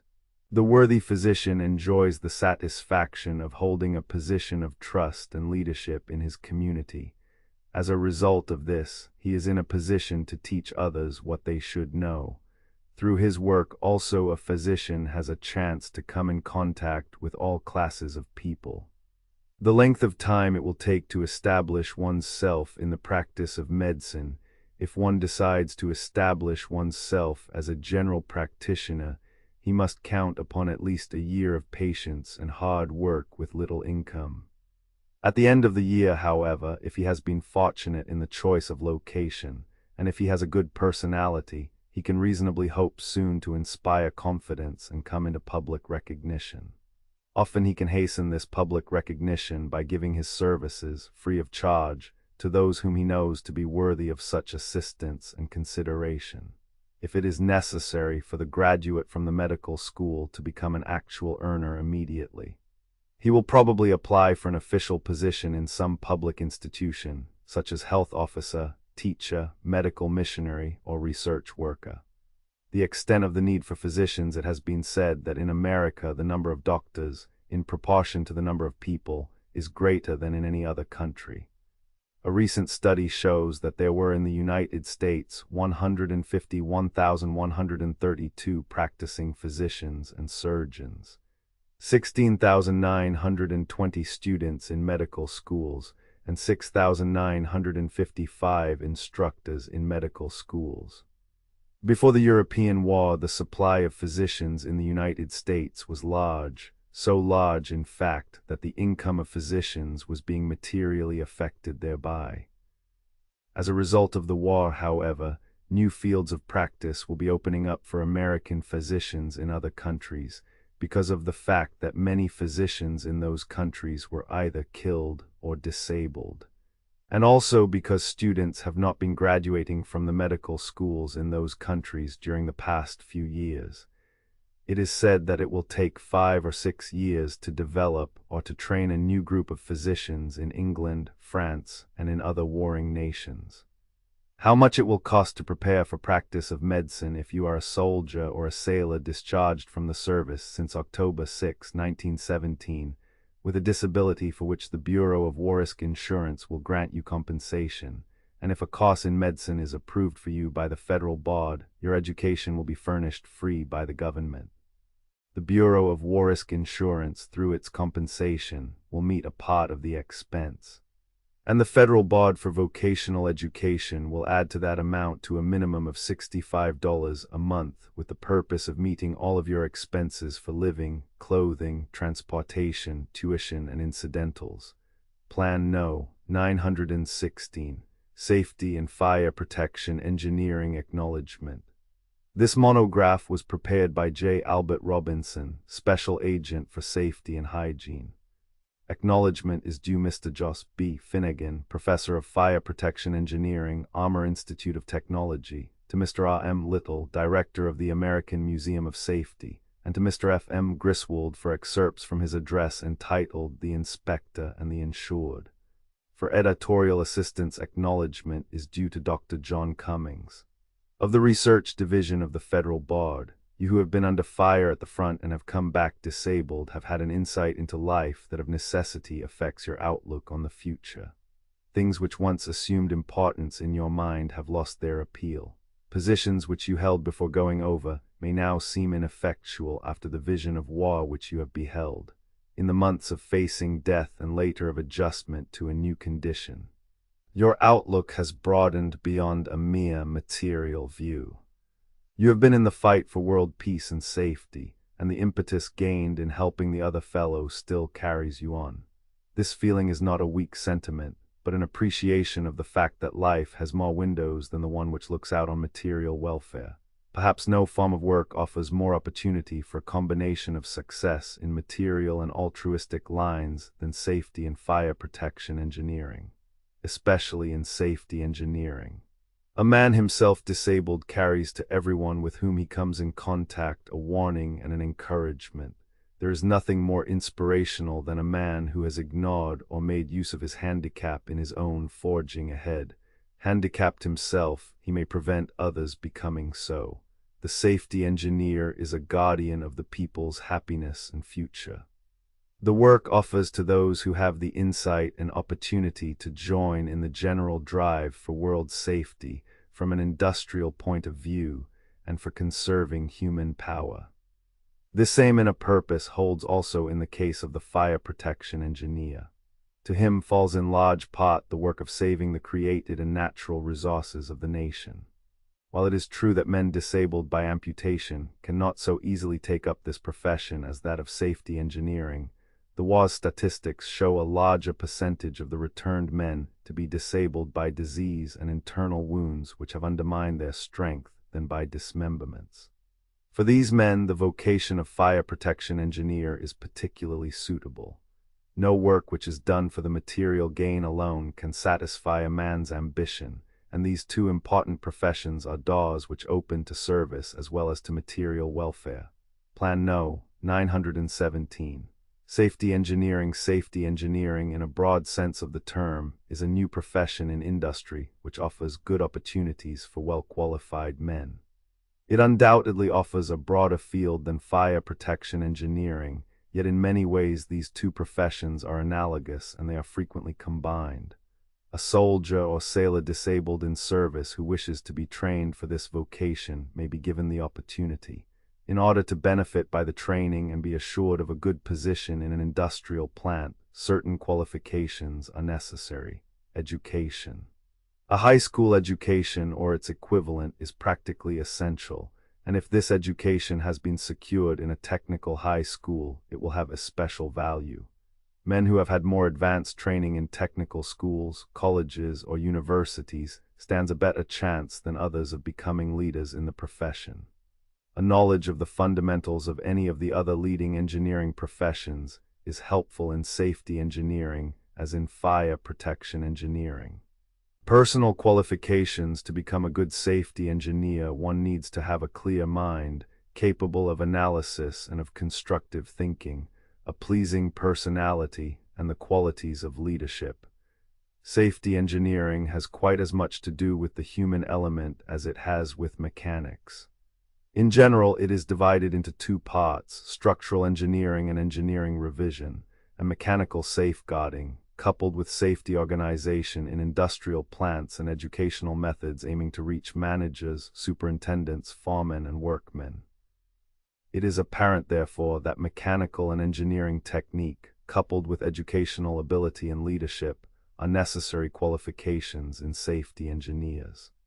As he must respond to humanitarian as well as to business interests, the safety engineer must be a man of sterling character, or moral enthusiasm, and of broad human sympathies. Nature of work: safety work proper is divided into two essential branches: safeguarding and education, both conducted under a well-planned scheme of organization. In the company and rating organization field, the safety engineer will make careful inspections, reporting upon many details from which the risk is determined and the rate made. A careful study of working conditions, a painstaking analysis of accidents occurring under them, a searching inquiry into potential causes of accidents that may not have occurred, is made to determine truly the hazards to which workmen are exposed. The correct means of overcoming them are determined upon and put into effect, in order to overcome the unfortunate lack of safety precautions when machines are built or plants designed. It is an essential duty of the safety engineer to check plans and specifications for new machinery, new equipment, new construction, and for alterations, repairs, and rearrangements, in order to see that every safety requirement is covered so far as is possible. Safety engineers must have the personality to get the sympathetic interest and cooperation of men and bosses, and to get them interested in his safety propaganda, to organize committees and campaigns, to make men get the safety habit and think safety unconsciously. Safety engineering is related to problems of industrial management, employment, and labor turnover. It has to do with welfare work, first aid treatment, hospital service, etc. It is really human engineering, embracing all the broad features that are implied thereby. The opportunities for well-qualified men are many and constantly increasing. There is undoubtedly a future in safety engineering for those who are well trained for the work. The nature of the casualty insurance business is such that men with the technical training and skill of safety engineers are in more demand in the actual details of the business than perhaps are the fire insurance inspectors in the fire insurance field. There is a close connection between workmen's compensation insurance and safety engineering, due primarily to the fact that the insurance rate is made to depend on safety conditions. This necessitates the employment of a large number of inspectors and safety engineers. Up to the present time, there has been a demand for safety engineers and competent inspectors far exceeding the supply, and it is believed that these conditions will continue to exist. As industrial plants are now absorbing a large number of these men, the state compensation laws are awakening all of our industries to the necessity of prevention of accidents to wage earners. Large industrial corporations have safety departments with a chief safety engineer and many assistants. Capable safety engineers receive good salaries, and those especially well qualified and experienced are often advanced to executive positions in the larger industries. State factory inspectors and casualty insurance inspectors receive from $1,200 to $2,000 per year. Capable safety engineers in industry receive from $1,500 to $5,000 per year. The following excerpts from letters received from prominent men in the casualty insurance and engineering field show the opportunities in this profession. In the field of safety engineering, there is an exceptionally good opportunity for men who are adapted to this work. Even in normal times, employers in this field of endeavor have found difficulty in securing men with proper educational foundations and ability. There is always a demand for men in this field, and the opportunities for advancement are exceptionally good. The field of safety engineering is a rapidly extending one. As the people awake to the tremendous economic drain of the waste of life through accidents, more and more attention will be given to these matters, and the demand for men who understand them will strengthen. The opportunities for safety engineering are as large or larger than the opportunities presented in other branches of engineering work. The field has hardly been scratched on the surface. There is without question an unusual opportunity for trained men in the field of safety engineering. The rapid spread of the safety idea and the recognition of the importance of human relations in general are leading many manufacturing organizations to install safety departments. And properly qualified men are not available for these positions. Up to the present time, there has been a great demand for safety engineers and competent inspectors that was far beyond the supply, and these conditions will continue to exist as industrial plants are now absorbing a large number of these men. Physical qualifications: a man with one eye, one arm, or one leg can be a good safety engineer. Likewise, a man with a weak heart or lungs may be a good safety engineer. Disabilities which disqualify men for many industrial pursuits do not disqualify but may partially qualify them for safety engineers. In other words, one does not need to be 100% physically fit. In fact, men who have suffered the loss of members may precisely, on that account, be more effective in teaching the principles, habits, and practices of safety to men in our industries. It will be noted that the physical requirements for a safety engineer have not been made as rigid as those for a fire protection engineer. This is because the great field of activity for a safety engineer is employment at a manufacturing plant, and the work can become more one of the head and less one of physical perfection. Training men who have been disabled in the military or naval service of the government and wish to be trained for safety engineers will be trained by the Federal Board for Vocational Education. The board will make arrangements with the safety organizations of the country to give special courses for them. The teachers will be experienced safety engineers. Part of the work will be classroom lectures and assigned readings. The study of mechanical safeguards and hazards will be given in a well-equipped institution, with visits to industries for personal instruction in the methods of active operations. When the course in the institution is completed, the men will be placed in the industries themselves under the direction of the head safety engineer. They are to be given the benefits of a further practical instruction, in order that when the course has been completed, the students may all be assured of positions. The National Safety Council, through its local councils, is establishing courses in safety engineering in various centers as fast as a suitable demand warrants. And classes are already underway in St. Louis, Pittsburgh, and Rochester, N.Y. The American Museum of Safety in New York City has a similar class under consideration. Plan No. 918. Fire Protection Engineering. Fire Protection Engineering, or Fire Insurance Engineering, is a well-established line of effort which has been raised to the dignity of a profession during the past 20 years of its development.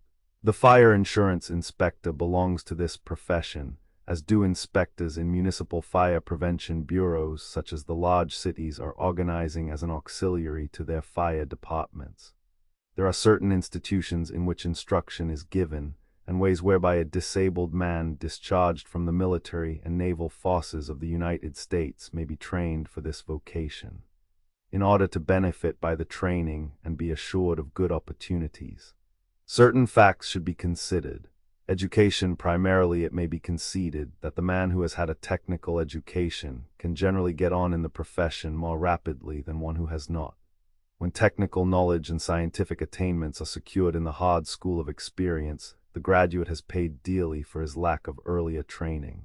A distinction may be made between the requirements for fire protection engineering proper and those for routine inspection work. A well-equipped fire protection engineer should have the equivalent of a sound engineering course, with a knowledge of the fundamentals or basic principles involved in civil, architectural, mechanical, hydraulic, electrical, and chemical engineering.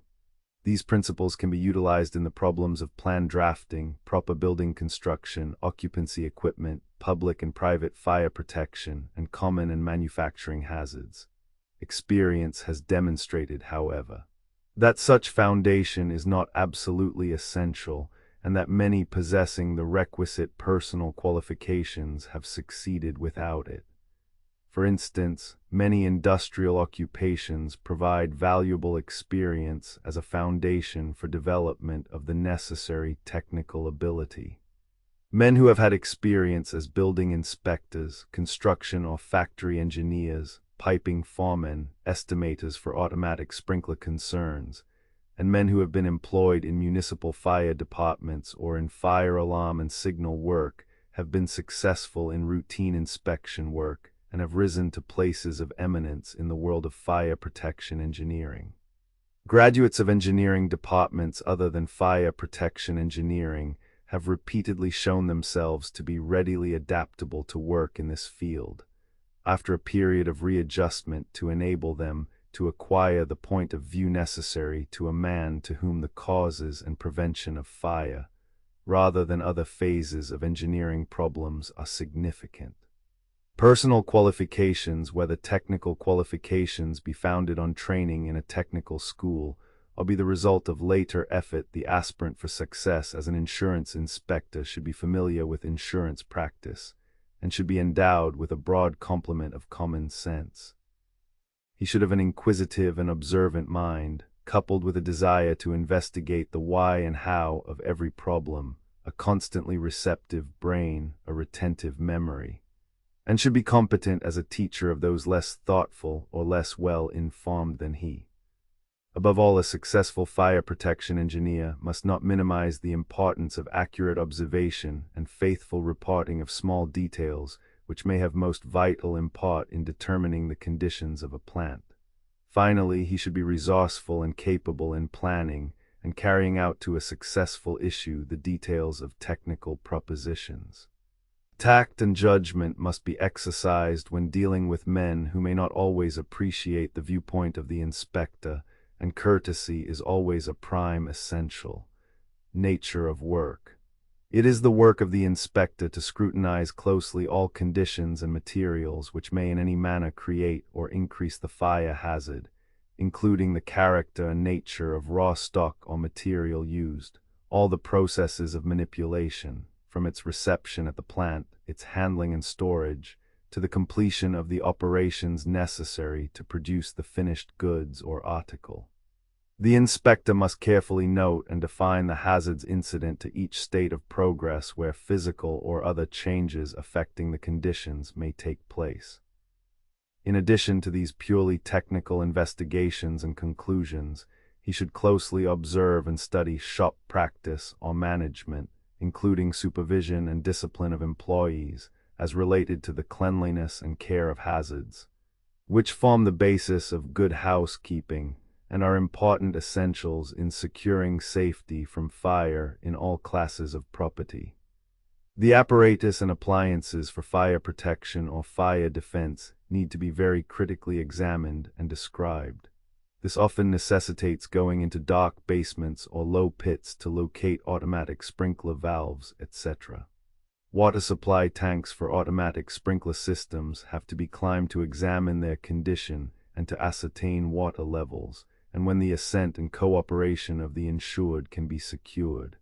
Tests for efficiency of such devices as fire pumps should be undertaken. The nature and condition of the structure forming the plant or risk require careful consideration and full description. And finally, the information gained is generally embodied in a written report of such lucidity as to convey a mental photograph of the hazards and conditions to the minds of those who have to decide upon the acceptability of the risk from an underwriting viewpoint. Opportunities fire protection engineers are employed at the present time largely by insurance companies, either individually as company field engineers or collectively in the inspection and rating organizations. Every important geographical section in the country has somewhere within it an insurance organization consisting either of an insurance exchange or rating board for making insurance rates and specifying requirements for improvements, and an engineering or inspection bureau for making surveys, inspections, and reports to its members. Large municipalities are cared for by local rating boards. Many large corporations are employing engineers, often with the title of fire marshal, and others combine their fire insurance affairs, both business and engineering, in the office of a superintendent of insurance. The insurance engineers are frequently called to a company home office after having had a good field experience to take charge of the underwriting or passing upon the business offered in special departments for the business requiring a technical or engineering knowledge. These are variously known as improved risk departments, sprinkled risk departments, etc. Because the use of automatic sprinklers is fundamental in fire protection and required in risks accepted by such departments, one of the best avenues of approach to good home office positions is through the field experience of a fire protection engineer employed by an inspection bureau or by an individual company. There is a marked tendency among the larger insurance agencies and brokerage offices, in striving to render service to their customers, to employ fire protection engineers as a means of obtaining and holding business by reason of their superior technical knowledge. Training obtained as an insurance or fire protection engineer is one of the best means of acquiring the technical knowledge requisite for success as a broker by one who would become an expert buyer of insurance. Able to study the needs of his clients, advise with regard to the kind of insurance to purchase, work out satisfactory contracts, and negotiate with the rating authorities to secure the lowest cost. The agency end of the business offers the greatest financial inducements, since one may develop a clientele of his own, receiving commission on the amount of business he can bring into the office, and may perhaps become a partner in the business. Trained inspectors are rarely employed for less than $1,200, and salaries run up to $2,400 for field men. Chief engineers of organizations, engineers in agencies, and company executives obtain much more. The following excerpts from letters received from prominent men in the fire insurance and engineering field show the opportunities in this profession. The opportunities in the field of fire protection engineering were never greater than at the present time, as the public now seems to be in a receptive mood as regards conservation of all resources. There is a constant demand among fire insurance companies for practical fire protection engineers. The number employed by any one company is not great, but the number is growing now that insurance companies as a whole are getting to appreciate the constant dangers of conflagration areas, poor water supply, poor fire equipment, and other kindred effects. There is a splendid opportunity in what is called the inspection or rating bureau service, as even prior to our country entering the war there was always a shortage of competent help. In the inspection and engineering branch of fire insurance, a wide field can be readily opened to disabled soldiers and sailors, as well as to other discharged service men. Several months ago, one inspection bureau formulated tentatively its own employment plan, which in brief was: first, to re-employ its former men now with the colors, and to thereafter give preference to disabled soldiers and sailors. In the field of fire protection, there are comparatively so few trained men in this vocation today that the opportunity is unlimited.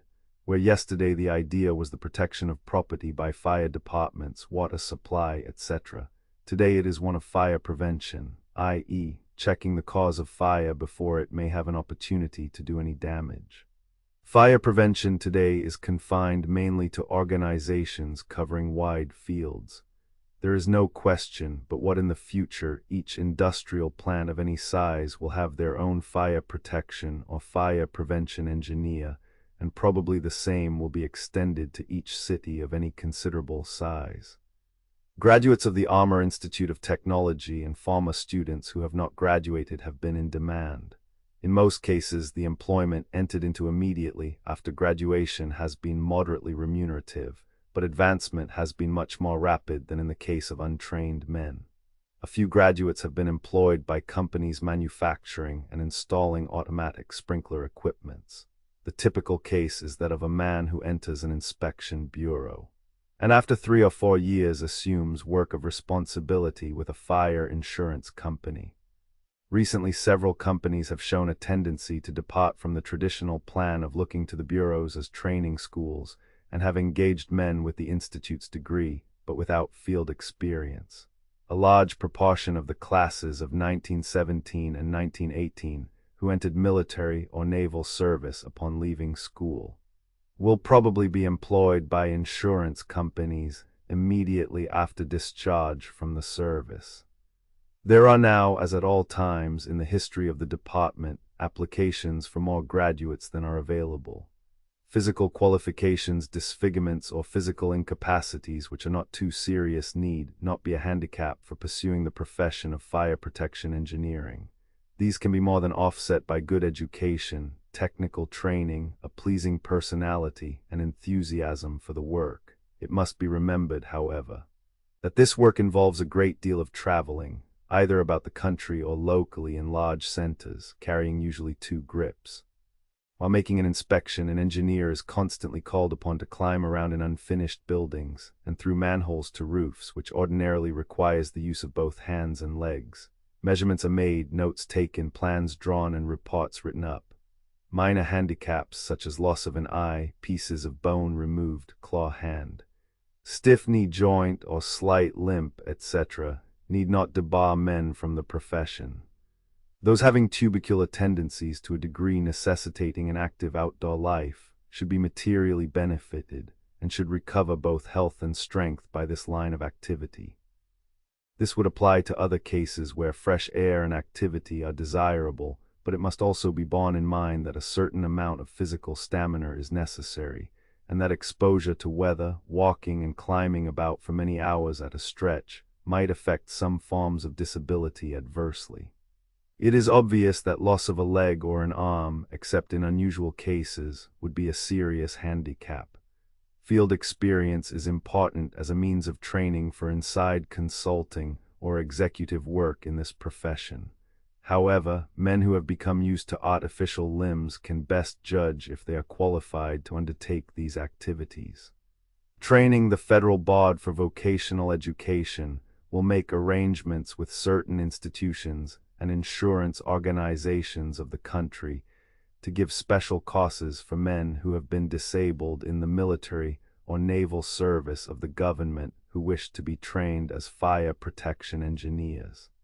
We believe that at present the only regular 4-year college course in fire protection engineering is that offered by Armor Institute of Technology. Special courses and facilities for amplification are offered by the Massachusetts Institute of Technology, Worcester Polytechnical Institute, Columbia University, Cornell University, Stevens Institute, Washington University, and perhaps by other institutions. Experienced engineers believe that men who have started college courses, especially in engineering branches, should continue them, keeping in mind the line of work they contemplate pursuing, and should then supplement their college work by entering the employ of an inspection bureau. A course of fire protection engineering is offered by the American School of Correspondence, the Insurance Institute of America, through its several branches in local insurance or insurance library associations throughout the country, has offered night school lecture courses. Plans are being considered, if there is a warrantable demand in any given locality, to offer a more intensive bureau.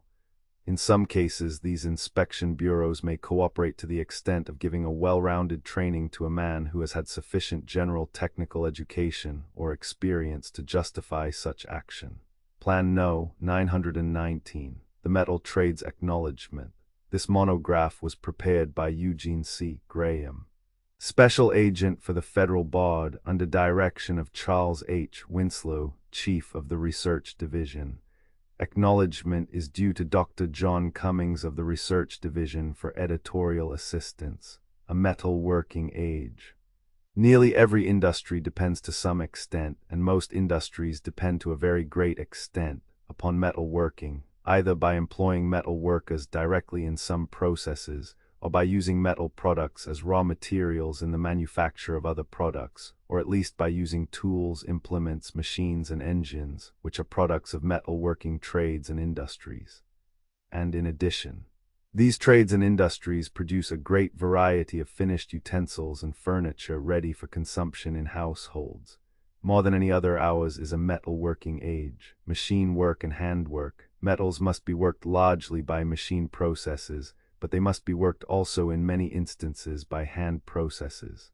All-round machinists and other metal workers must know how to operate machines. But they must also be skilled artisans capable of using a variety of hand tools. Bench hands, assemblers, and specialists in many lines are hand workers and only incidentally, if at all, machine operators. If you like machinery and tools and working with durable materials, working with steel and other less difficult metals as the carpenter works with wood, you can almost certainly find some line of metal working in which you can succeed, whatever your disability. In the metal working trades there is every variety of handwork and footwork and headwork to be done, light work and heavy work, work in shop or factory and work in the open, bench work and machine work. Highly skilled as well as simple routine work, trade training for promotion. Promotion comes to trained men who acquire dexterity in handling tools, in operating machines, in manipulating various metals. It comes easily to men trained broadly, who are able to deal intelligently with any problems that may arise in their line of work. If you decide to enter one of the metal working trades, you should take training for the trade, rather than for some job in the trade. Learn the trade rather than simply how to operate some machine or how to do one simple task, and you can then accept promotion in the trade and make good at any job in it. What metal workers produce. Everything in metal, from a minute screw to a locomotive engine, from a tin can to a great gun casting. They produce machines to produce machines. And with tools and machines which they themselves produce, they produce every sort of metal product or metal part of a product, including machinery and equipment for the farm, the factory, and the home.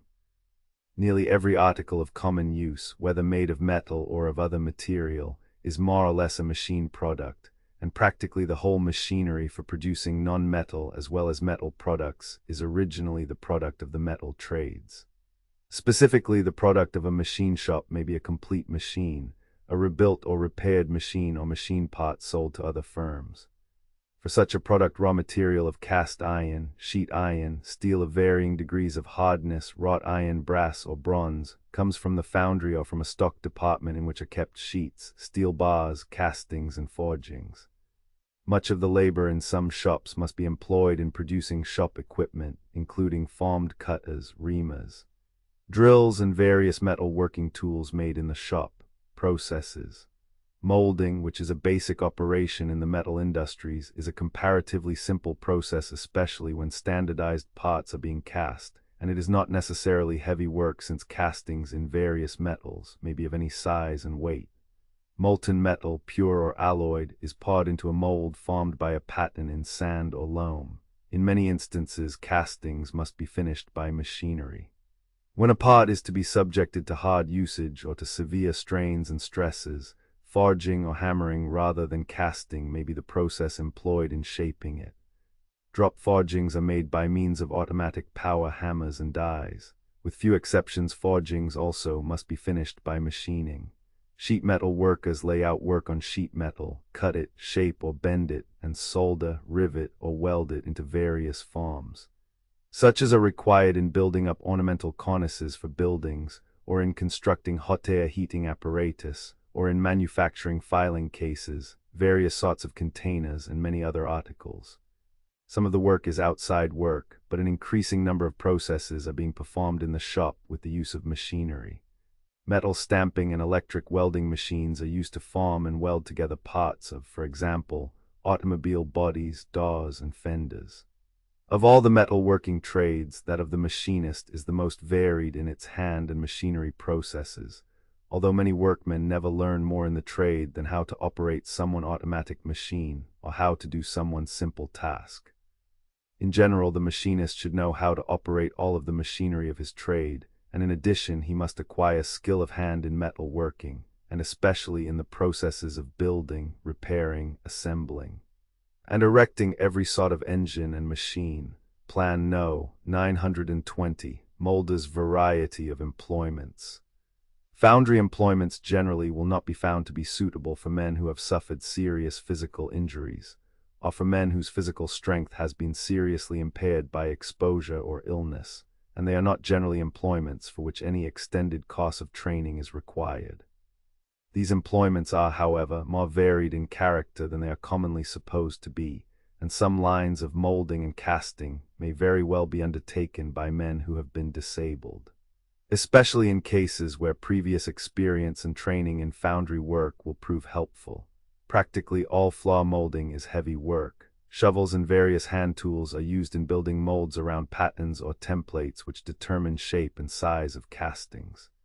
Bench molding and machine molding, on the other hand, may involve no considerable physical strains, and many operations in machine molding can be done with one hand. Some lines of bench molding may be done sitting at the bench and do not require the molder to move about in the foundry. Promotion. In welding as in other trades, advancement comes to specialists and to those who acquire such technical knowledge as is practically useful in the various lines. Some training in metallurgy, for example, will have value where alloys of vanadium, chromium, tungsten, nickel, and manganese are used. And the expert molder who can calculate quickly and accurately and can handle men may expect promotion to foremanship. Hours and wages. Working hours in foundries vary from 8 to 9 a day, and wages of molders in private concerns range from 50 to 75 cents an hour, the government rate in railroad shops being 88 cents. Pieceworkers in stove foundries and in other shops where machines are used earn highest wages. Car making. Car making is lighter work than molding, since cars are generally smaller and lighter than molds or castings. The car maker often works at a bench with a mixture of car sand and binder, which he rams tightly into molds. Comparatively little training is required in such disabilities as partial loss of sight or hearing, loss of fingers or thumbs, stiffness of knee, ankle or hip joint, and weakness of heart or lungs need not be serious handicaps. Machine molding. In well-equipped plants, machines do most of the ramming, turn over the mold, draw the pattern, and do away with much heavy lifting. Machine molders usually work by the piece and must be active and quick to earn good wages. Training. Foundry work is taught in many schools, but only a few schools have been able to keep up with the industry in providing machinery. Plan No. 921. Sheet metal workers' demand for workers. The sheet metal worker is the survival in modern industry of the village tinner or tinsmith, and the demand for these workers is large and increasing. In the building trades, in shipbuilding, in automobile and airplane construction, and in the manufacture of furniture, kitchenware, heating and ventilating apparatus, men of skill and experience in sheet metal working are required. What the worker does. Workmen at the trade are mainly occupied in cutting out shapes or patterns, bending and forming these shapes on machines or with hand tools, and assembling the parts by hand. Edges are fastened together by riveting, soldering, or by lock seams. For example, a shaving exhaust system consists of suction pipes, an exhaust fan, and a large pipe leading to the outlet, at which point is a dust separator called a cyclone. Practically all of the system is built of galvanized iron in sections, which are first constructed in the shop, then erected and supported in place in the factory where it is to be used. All of this work, including the erecting, is done by sheet metal workers. It is the work of the journeyman in a job shop to use the common machines for cutting and forming the sheets of metal, to rivet or solder the parts together, and to fasten them in place on buildings or in any location where the product is used. This job shop worker is therefore commonly both an outside and an inside worker. He must know how to place on buildings all the roofing, skylights, gutters, downspouts, cornices, metal ceilings, etc. needed in the construction. He installs air ducts for hot air furnaces and for ventilating systems.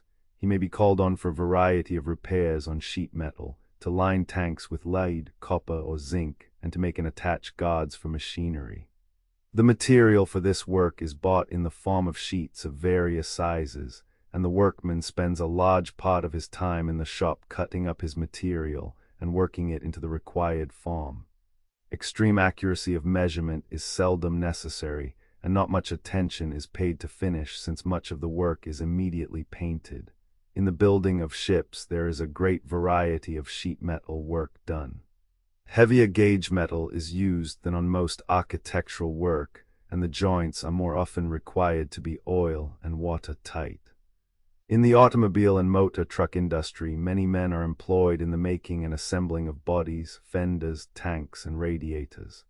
Much of the formed work is drawn to shape in large presses, the finished shapes being assembled by hand. Large factories now produce most of the kitchen utensils and stamped sheet metal ware. This ware is coated with enamel or japan or plated with nickel. Tin plate is still used. But sheet aluminum and enameled steel ware are fast taking its place. The manufacture of metal containers for canned fruits, meats and fish, oils and syrups is an important industry.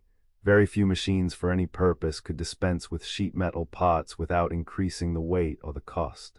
In building construction, the use of sheet metal is increasing, and when properly protected with paint, it is both durable and inexpensive. Sheet metal is taking the place of wood for lath, sash, and trim for fireproof construction in large office buildings. It is used also in the manufacture of metal furniture for schools and offices. Tools and machines. Tools and machines used by sheet metal workers include the following: hand tools, hammers, punches, chisels, hand snips or shears, rivet sets, rule, soldering outfit, and a variety of stakes of different shapes and sizes. Hand and power machines. Turning, burring, forming, setting, grooving, double seaming, beading, wiring, and folding machines. Circular. Rotary and squaring shears, cornice brake, and presses for drawing hollow ware. Requirements. Shop work in sheet metal does not require men of great strength or quickness of movement. The machines are operated with the right hand and the stock supported with the left. To be of value to the shop, a man should know something about pattern drafting, but many workmen are unable to lay out new work and must work from old patterns or depend on the foreman for help. A sheet metal worker needs fairly good eyesight, 2 hands with strong fingers, and on construction work a clear head and good use of his limbs. Requirements for outside work are quite different from those for inside work in the shop. Hours and wages. Hours of labor average about 9 a day, but in government work the standard is 8 hours. Wages range from 45 to 85 cents per hour, but will average about 65 cents, with 68 cents as the union scale on government work. Future of the employment. There seems to be no reason for doubting that this occupation will remain a very stable one. After the war, it may be difficult to absorb into industry all the men who have been trained as sheet metal workers for shipbuilding, but it is certain that the normal requirements of the building trades, the automobile industry, and airplane construction will take many men. Re-education. No single course of instruction will fit all cases. If a man can shift from general outside and inside work to inside work exclusively, it will be possible for him to learn the drafting of patterns to great advantage to himself and to the shop. Skill in soldering may also be acquired by practice and will increase the man's earning capacity. Competent foremen are very much in demand, and they should be trained in drafting and in estimating the cost of construction. This ability to estimate costs on job work can be attained by special training and would make a disabled man more independent of his handicap. For the disabled man, any course which provides only the theory will fail absolutely in making a man useful to the average employer. It will be necessary to locate the man in a selected situation where his handicap will count for the least, and then train him to overcome entirely the handicap. If the school can help with this training, the man should go to school, but in a majority of cases, it will be necessary for the shop to provide the training. Supplemented by evening courses or correspondence school work, the latter would be quite satisfactory in pattern drafting and cost estimating courses. Plan No. 922. Factory workers' factory production of articles made of sheet metal implies that machines will be used where possible. Parts will be stamped out with dies and hollow ware drawn to shape in large presses. The hand operations, as a rule, will be confined to riveting, soldering, and assembling parts. Where disabled men can qualify, it will not be difficult to place them on machines or at hand operations. While the pay will be lower than in the outdoor branch of the trade, work will be steadier and less dependent on weather conditions.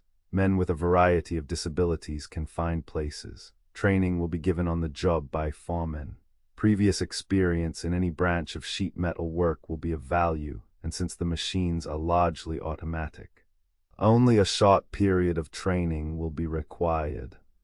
The position of foreman of a department is worth striving for, and the qualities which will help a man to overcome handicaps will also help him to get a foreman's position, in which he will be largely independent of physical disabilities.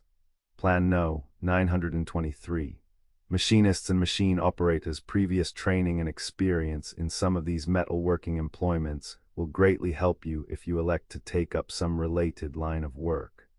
With a little training to overcome your handicap, you may be able to resume your old employment or one in which your previous training and experience will count. Machines-operated machinists work with the following machines: metal turning, speed lathes, screw-cutting lathes, engine lathes, turret lathes, shaft and wheel lathes, automatic lathes, planing, planers, slotters, shapers, gear planers, milling, hand-feed millers, plane and universal milling machines, planer-type millers, special milling and hobbing machines, drilling and boring, sensitive drills, vertical drilling machines, radial drills, multiple drills, horizontal and vertical boring machines and boring mills, grinding, rough, wet and dry grinders, tool grinders, cylindrical and special shaping grinders, planer-type grinders, disc grinders, machines for special operations, bolt and nut machines, automatic screw machines, broaching machines, cutting off saws, profiling machines, chasing and engraving machines, rifling machines. Shop conditions: the machinist and machine operator work sometimes in a room crowded with machines, and frequently under artificial light, but usually in a room with plenty of air properly heated. Most of the machines are safeguarded, but there is always danger of accident from moving trucks, flying particles of metal, and sometimes from unprotected belts, gears, and shafting. State laws and inspection may be counted on to reduce this danger materially. Most well-organized shops have announced safety rules to promote the health of the men and to reduce the number of accidents. Hours of labor average from 8 to 9 a day. There is a tendency toward a standard 8-hour day which is already established in government work. There is usually an increase in the hourly rate for overtime work. Many shops pay according to a piecework rate or premium plan. The trade is fairly well organized, especially in job and railroad shops. Equipment of the worker: it is common practice for a machinist to provide himself with a kit of tools useful in his work. This outfit usually includes steel scales, inside and outside calipers, hammer, surface gauge punches, and an indefinite collection of other tools of less importance. All classes of workmen, in fact, depend more or less on the shop tool room, and men beginning their employment often have nothing but a steel scale.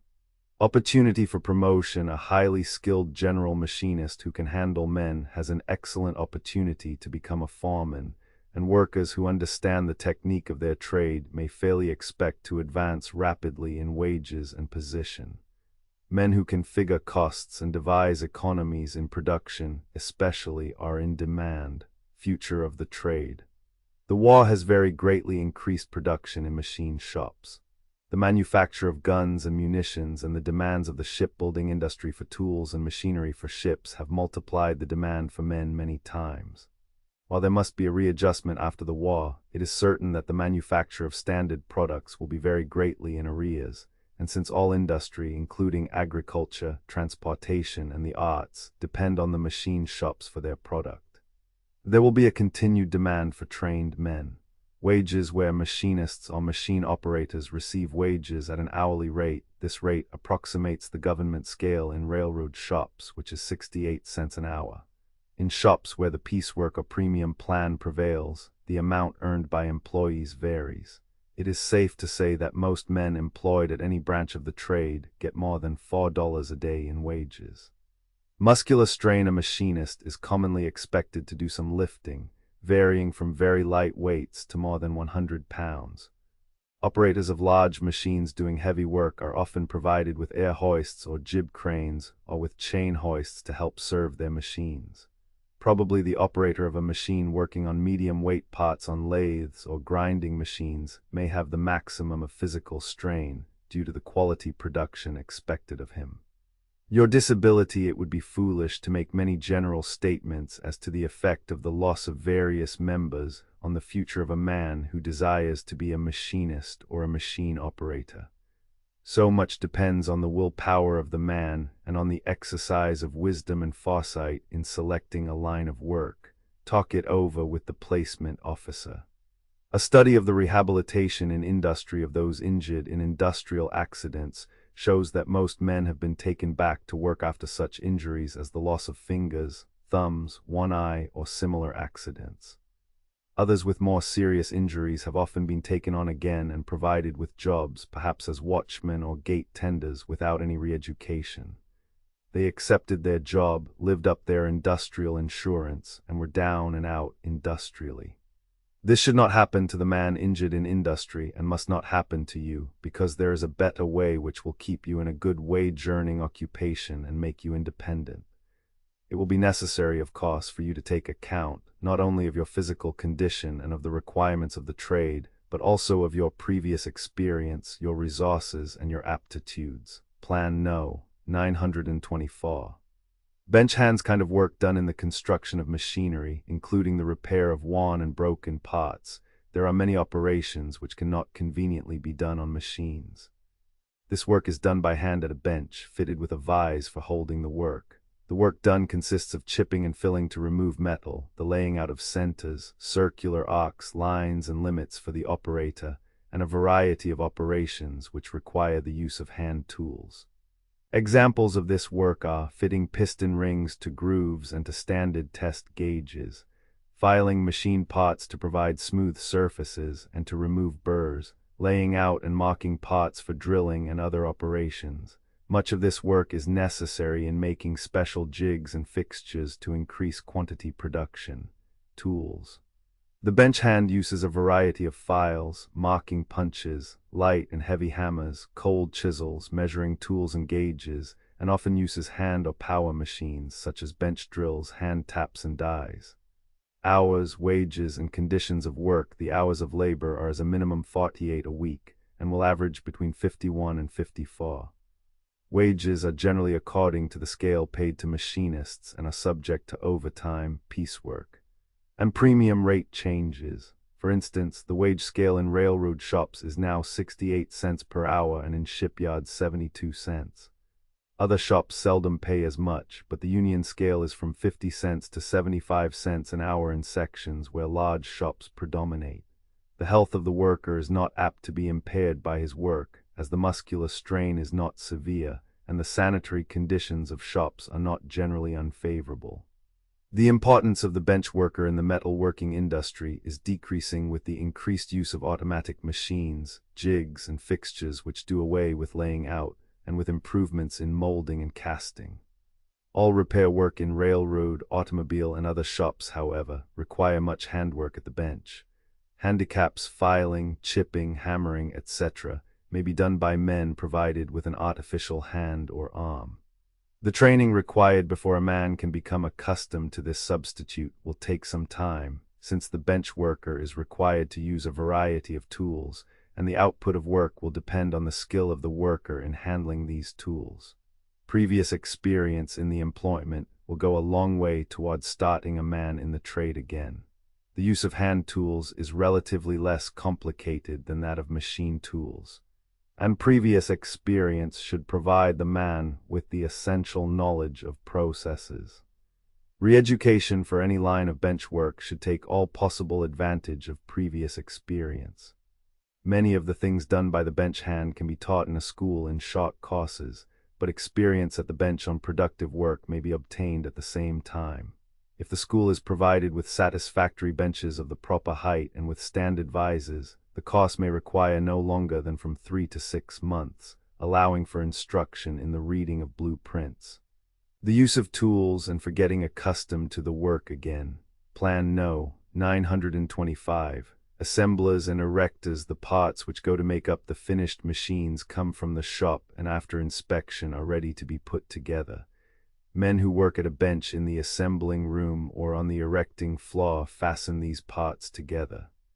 Assembling work examples of heavy work are found in the assembling of locomotives, stationary and marine engines, mining and pumping machinery, printing presses, rolling mills, and sugar machinery. Of medium work in the assembling of gas and gasoline engines, farm machinery, automobiles, and trucks. Of light work in the assembling of sewing machines, shoe machinery, cream separators, and typewriters. Machinists who assemble medium and light machinery receive the parts from the stock room after they have been inspected for accuracy and finish, and bolt them together. Frequently mechanical means are used to carry the parts to the assembler, who bolts them in place on the frame of the machine. This is common in automobile factories. From the assembling room, the machines go to be tested or to be painted and prepared for shipment.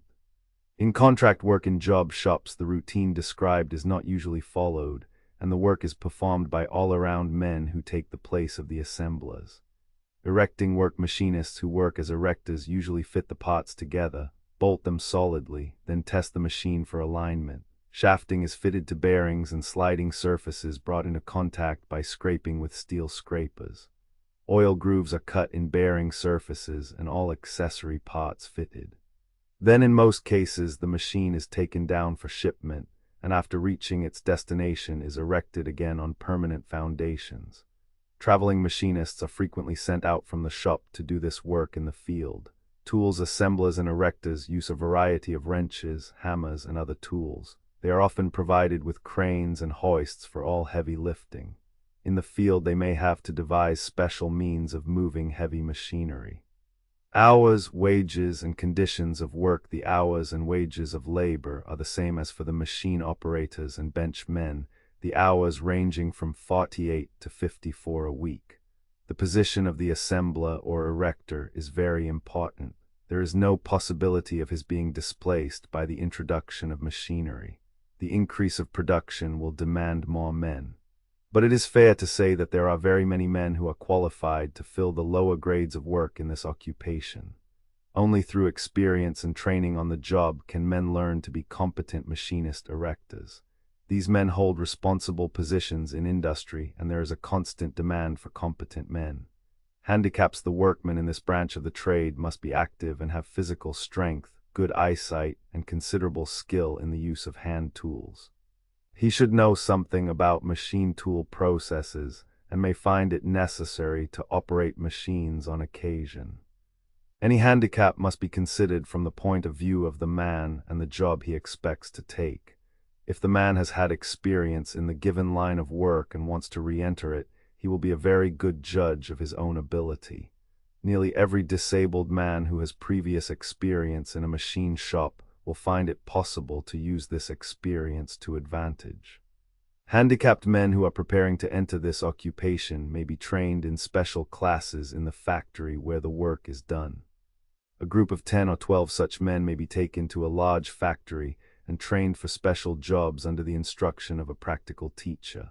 Plan No. 926. The practice of optometry and the training IT requires acknowledgement. The material of this monograph was compiled by S. Reed Warren, editor of the Keystone Magazine of Optometry, assisted by several successful practicing optometrists, to whom acknowledgement is gratefully accorded. The monograph has been prepared under the direction of Charles H. Winslow, Chief of the Research Division of the Federal Board for Vocational Education. Acknowledgement is due Dr. John Cummings of the Research Division for editorial assistance. It is an indisputable fact that the efficiency of the American troops during the late war was greater than that of any other army. One factor which contributed largely to their success is apt to be overlooked by the casual observer. But excited comment: wherever our troops were thickest in the fray, our men were properly glassed. You, for whom this monograph is written, well know how thoroughly and systematically your eyes were examined. Perhaps you do not know that the actual testing of your eyes and the adoption of proper glasses, whenever necessary to bring vision up to normal, was done in a number of camps by optometrists. What an important part glasses played in the success of our Army and Navy is a chapter yet to be written. Now that the conflict is over, it is fitting to call attention to the opportunity of entering a profession which has contributed so much to the winning of the war. And as optometry is a comparatively strange word to those not personally concerned with the profession, an explanation of its meaning had best preface this monograph. What is an optometrist? An optometrist examines eyes for the detection and correction of visual or muscular defects, not requiring medical attention. He uses no drugs, he does not treat diseases of the eye, nor does he practice surgery. To one not familiar with optical sciences, it may be difficult to comprehend, then, what the work of the optometrist includes. Comparison of his work with two better-known and somewhat related vocations, that of the oculist and that of the optician, will perhaps be the quickest method of explaining the practice of optometry. First, let it be understood that the human eye may be considered as a refracting and focusing mechanism, similar to a camera, as well as an organ subject to diseases like any other part of our body. An oculist, a physician who specializes on the eye, deals both with refraction and muscular deficiencies, and with pathological or diseased conditions. An optometrist, on the other hand, specializes on the functions of the eye as a refracting and focusing apparatus. An optician grinds the lenses and puts together the necessary fittings to form the eyeglasses prescribed by the oculist or the optometrist. Type of man required the serious nature of the optometrist's work, the care of human vision, makes it imperative that only men of good moral character and high ideals be admitted to the practice of optometry. An optometrist should be more interested in helping his patient than in making money. He should be tactful and not only professionally competent, but of the type of personality that inspires confidence. He should realize that the completion of his course of technical instruction and the receipt of a license to practice merely mark matriculation in a postgraduate course stretching out to the end of his days of practice. He should not enter the profession of optometry unless willing to continue the study of never-ending developments in this science and practice. Length of preparatory training as the optometrist takes up little in medical studies. His technical training requires a briefer time than that of the physician or oculist. The optometrist, of course, must be able to recognize the symptoms of eye diseases, but does not attempt to remedy them. He refers such cases to a physician. In view of the lesser scope of the work of the optometrist, his course of technical training covers only 2 to 4 years, as against 4 to 7 years for medical education. The practice of optometry is regulated by law in 41 states, and in Hawaii, Philippine Islands, Puerto Rico, and Alaska. These laws usually require a general education equivalent to 2 years of high school instruction, and before admission to examination for a license, completion of a course in a school of optometry having an approved 2-year course, in addition to 1 year of practical service in an optometrist's office.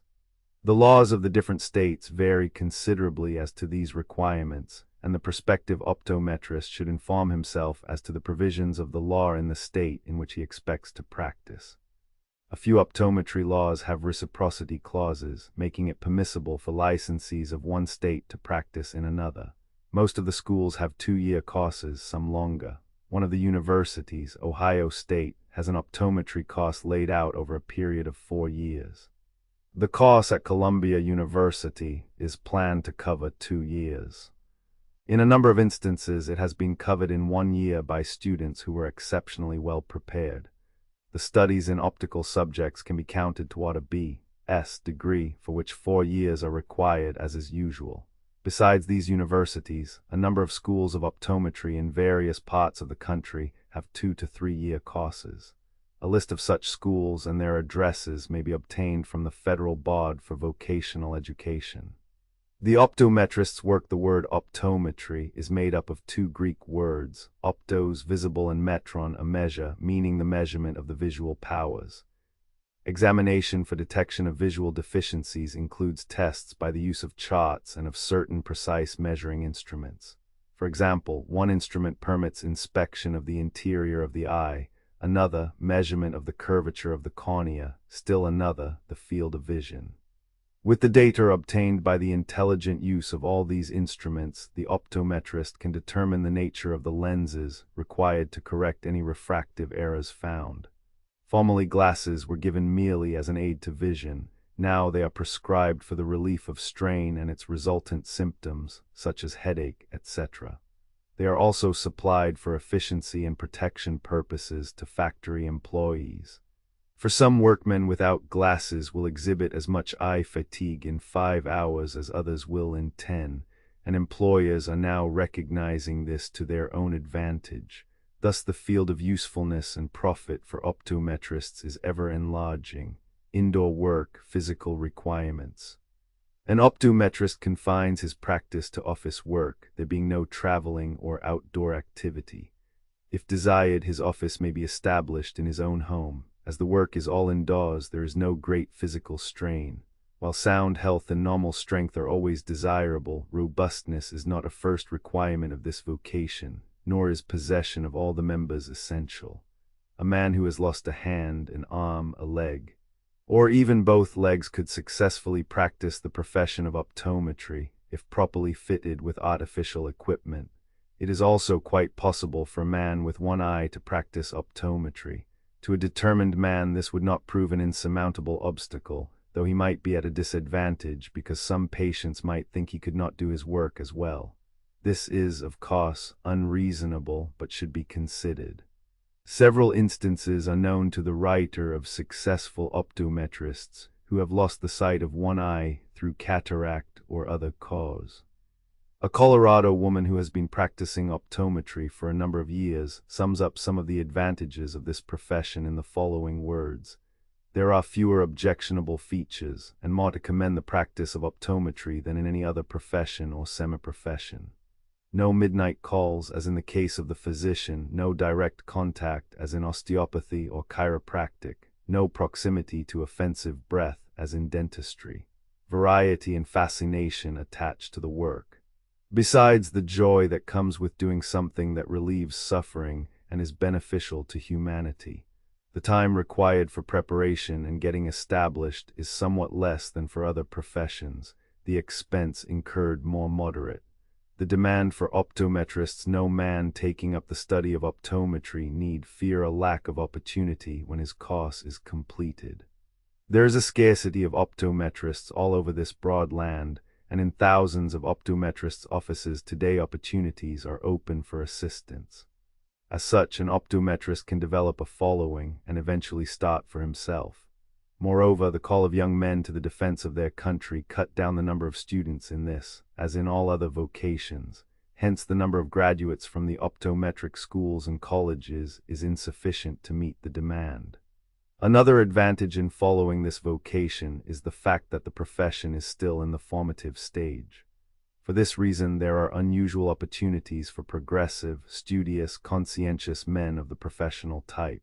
The hours of work, which are regular, are of course determined by the individual practitioner. The man who has established his own office can make his hours to suit his own convenience. If he is employed by another optometrist, he will find the hours are not as long as in many other callings. Scope of a course in optometry. The curriculum of the course in applied optics in one of our leading universities will give a comprehensive survey of the branches of scientific knowledge forming the science of optometry. The following subjects are included in this course: chemistry, anatomy, physics, physiology, algebra, geometry, trigonometry, bacteriology, optics, psychology, drawing, pathology, and English composition. Under theoretical and applied optics are of course grouped the chief subjects bearing upon the science and practice of optometry. The mathematical studies are necessary as a foundation for an understanding of the optical science, while the university course in its cultural as well as technical development is desirable. Still, as in other professions and callings, success and service are not dependent upon the completion of such a course. But general education, culture, and personality developed therefrom are all potent factors in success in any profession, and should be acquired from one source or another before or during technical training. Possible income as in other professions, it usually requires a few years to build up a practice, but few men who have started under proper conditions and with fair qualifications have failed to achieve success. An income of $1,500 or $2,000 yearly is common, and many optometrists earn incomes of from $5,000 to $10,000. As an employee of another optometrist, a practitioner can earn from $30 to $50 a week, and even more. Optometry is not a means of earning a living with ease nor a haven for the indolent, but it does offer a reasonable competency without unusual sacrifice or hardship. Plan No. 927. The Factory Woodworking Trades Acknowledgement. This monograph was prepared by Eugene C. Graham, Special Agent for the Federal Board for Vocational Education, under the direction of Charles H. Winslow, Chief of the Division of Research. Acknowledgement is due to Dr. John Cummings of the Research Division for editorial assistance. The trades of the planing mill operator, of the cabinet maker, and the finisher are the outgrowth of the trades of the village carpenter and painter. Woodworking factory products are innumerable, and a choice of occupation can be made so that you will find the work interesting, if you have any liking for the trades at all. In these trades the worker leads an active life, and he is not generally exposed to severe weather conditions.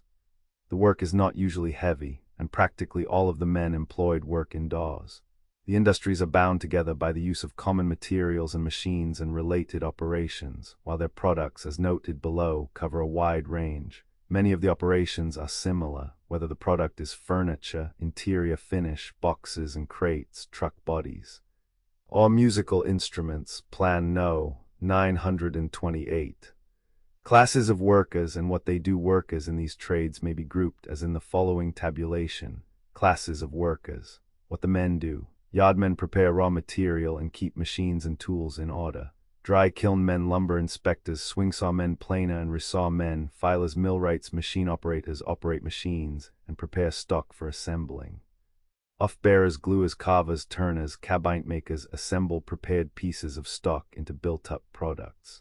Chair makers frame, sash, and door makers interior, wood finishers, assemblers, box, crate, and basket makers, toy makers, men who apply stain and filler. Apply finishing materials and prepare the product for sale. Rubbers, varnishers, French polishers, upholsterers, packing room employees, foremen, direct labor. Plan No. 928. Industry makes all things easy. Many employees in woodworking establishments are common laborers, some of whom have learned to do the simpler operations by watching other men at work. They may finally learn to run machines. Boys who are taken on as off-bearers get into positions as machine operators in this way. Other men of a somewhat higher grade operate machines, work at the bench assembling parts, and in the finishing room apply the finishing materials. There are certain special occupations which require more skill, such as hand and machine carving, wood turning, and saw filing, for which men must be trained through a kind of apprenticeship, which may take several months or years. In these occupations, workmen move about easily from one factory to another, or shift from one machine to another. Many men move about constantly, and seem to have little difficulty in fitting in wherever they go. The operator of woodworking machines is commonly required to look after the oiling of his machine, to change knives, saws, and cutter heads when they become dull or when the work requires it, and to adjust the machine properly so that it will do good work at a fast rate. Some products of these trades factory woodworkers are employed in many industries in which the men carry on one or more of the lines of work specified above. Of these industries, the principal products are the following. Products of woodworking industries in planing mills, in vehicle, truck, and body factories, in furniture factories, in box, crate, and basket factories. Special products, stair material, sash, doors, blinds, interior finish for homes, stores, and offices. Built-in furniture parts, cabinets, cases, mantels, bar, store, and hotel fixtures. Wagons, buggies, auto bodies, truck bodies, poles and shafts, baby carriages. Tables, chairs, bedroom, office, and library furniture, kitchen cabinets, case goods, specialty furniture, school furniture, billiard and pool tables, boxes, crates, splint baskets, patent carriers, fruit and berry boxes, airplane parts, agricultural implements, cane, reed and fiber goods, trunks, wooden canoes and boats, coffins, musical instruments, toys, games, etc. Plan No. 929. The planing mill industry. Much of the work formerly done by carpenters in the shop is now done to order in planing mills. This branch of the woodworking industry supplies lumber and building material at retail and builds store and office fixtures, interior woodwork for dwelling houses, and a variety of special work which requires the use of machinery. Planing mill employees usually are able to do a variety of hand and machine work and usually receive therefrom somewhat higher wages than do factory workers. They rank with outside carpenters as mechanics, and the trade is organized as a branch of the Carpenters and Joiners National Organization. Opportunities for advancement in this industry are greater than in other related woodworking occupations, but there is some irregularity in employment, since the prosperity of the trade depends on local building operations. Plan No. 930. Vehicle manufacturing. Buggies, wagons, and auto and truck bodies are built in special shops. These have separate departments for wheel making, body making, and other processes, and often buy their stock partly finished. Plan No. 931. Other manufacturing. Musical instruments such as pianos, organs, phonographs, and violins are built in special factories, but the same processes are used here that are employed in the other woodworking occupations. Toys, games, gymnasium equipment. Special wood products are made to a large extent by machine operations. The men employed are mostly machine hands, and women and boys do much of the assembling and finishing. Box, crate, barrel, and basket making are low-grade woodworking occupations. Much of the work done is rough and unfinished, and is turned out in large quantities. Women and boys are employed, and machines are used as much as possible. Demand for labor increasing and steady, the field of the factory woodworker is growing. Much of the woodwork formerly performed on the job is now done in whole or in part in the factory. Growth of population and higher standards of living have increased the demands made upon woodworking factories for all sorts of furniture and equipment. The greater cost of metal furniture limits its use somewhat. Woodworking is less seasonal than many other lines of employment, and a disabled man may choose one of the woodworking trades in the assurance that he will be permanently employed at all seasons of the year. Safety and hygiene. Safety devices have reduced greatly the accident risk, except for dust and fumes, now largely eliminated by means of exhaust fans. The working conditions are good. Fumes of paints, varnishes, and of their solvents are of course detrimental to health, if no precautions are taken to remove the fumes or to provide for adequate ventilation, and even under favorable conditions, it is only fair to say that a person who is inclined to tuberculosis should avoid the finishing trade. Conditions of employment. Hours will average 54 a week. Wages have increased about 10% in the past 2 years, and there has been some tendency to shorten hours. The wages received by box makers vary from 15 cents to a maximum of 40 cents an hour. Crate and basket makers, many of whom are women and boys, receive less. Cabinet makers get from 20 cents to 75 cents an hour, according to the skill required. As a rule, in the planing mills where the men are organized, wages are higher. But these are offset by the fact that the planing mill operators do not have as steady employment. Men in this occupation are employed quite regularly and do not move about much. In planing mills and to some extent in other factories, men remain year after year at the same bench, and there are many old men who have worked at the trade for 50 years. They are quite certain of steady employment at a living wage, but there is not much opportunity for advancement and independence unless the workman can become an owner of stock in the factory. Plan No. 932. Special opportunities for disabled men in this field. There are positions which will appeal to men with certain sorts of disabilities. Some of these occupations require a knowledge of materials and processes and the ability to direct men, but demand little in the way of mechanical training. Among these may be mentioned the following: foreman of cabinet makers and assemblers, foreman of shipping room, yard foreman in charge of dry kiln and yard, cost estimator for planing mill, salesman for factory-made products, furniture designer and detailer. Other occupations which require more mechanical ability and which pay better wages than straight factory work may be mentioned also. These include foreman of the filing room, saw filing, knife and cutter grinding, etc. Factory millwright, foreman of the mill room or machine room, operator of Lindemann machine or of automatic turning machines. Practically all of the above special positions may be obtained only by men who have had previous training and experience before becoming disabled. These positions will be attractive to such men because they offer better wages and do not require so much manual labor. Plan No. 933. Qualifying as a teacher, there is a demand for teachers of woodwork and drawing in the schools. If a disabled man with previous experience in the trade has had a high school education and wants to become an instructor, he may find it more profitable to do so than to go back into the trade. His injuries may not prevent the simple movements necessary in demonstrating to a boy or to another man the principles involved in the use of the tools. But it must be understood that both teaching ability and a knowledge of the trade are necessary for success. A man who already possesses one or the other will be far on his way, the school undertaking to provide for his deficiencies in one or the other line. But rarely can the school, in the limited period at its disposal, undertake both to develop teaching ability and to give a practical knowledge of the trade. What other disabled men have done by training, many examples might be cited of disabled men who have retrained for some line of woodworking. For example, a common laborer who became afflicted with chronic bronchitis and emphysema took a 3-month course in cabinet making and now has a good position as a cabinet maker. A farmer who had suffered partial loss of function of his left hand through a gunshot wound studied cabinet making and is now employed in this work by a motor company. A commercial traveler whose right leg was rendered lame by a shrapnel wound became a teacher of manual training at a good salary.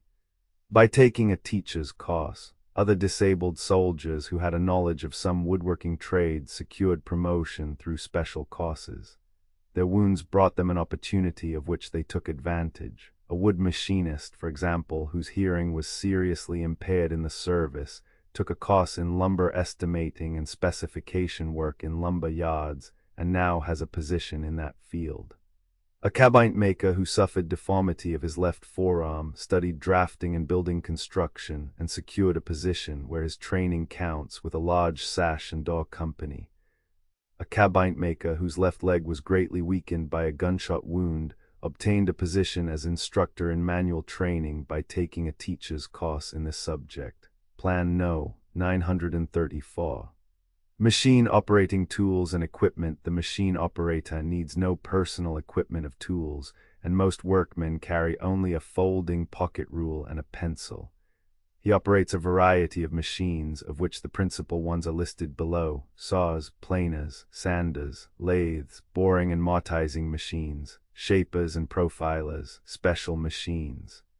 Swing saws, single and double cut-off saws, hand and power feed rip saws, variety of universal saws, band scroll saws, horizontal and vertical band resaws, grooving saws, jig saws. Single and double surfaces, hand and power feed jointers, continuous power feed jointers, Linde machines, stalkers or 2- and 4-side molders. Sanders, drum sanders, disc sanders, edge sanders, spindle sanders. Spindle lathes, Blanchard lathes, special automatic forming lathe. Single and multiple spindle boring machines, foot lever mortisers, hollow chisel mortisers. Mortisers, single and double spindle shapers, routing and profiling machines, spindle carvers, embossing machines, bending machines, dowel machines, dovetailing machines.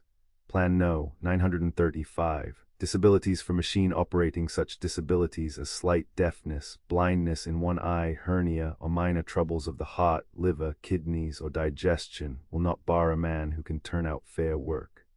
Injuries to the fingers, hands, and arms have always been common in the woodworking industry, and many of the best men have been disabled more than once. Some men have to change machines on account of injuries, but not many lose out entirely. The loss of an arm or a leg would require intelligent placement on a particular machine. Some machines, including spindle carvers and some types of belt sanders, may be operated by men while sitting down. A great many machines require but little movement from a standing position and could be operated by a man with one injured limb after some training.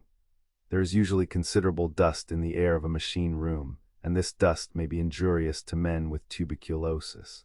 Furthermore, men who are quite deaf or whose sight is not good, and who are certain to find it hard to handle material quite rapidly with safety to themselves and others, should avoid the machine room.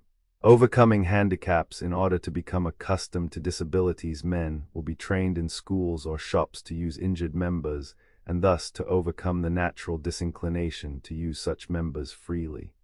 Each man in training will change from one machine to another until he finds his place. Special training on machines will be offered in schools where, under a practical instructor, a man may try himself out. The operator will be taught in school to take care of his machine and remove dull cutters, knives, and saws.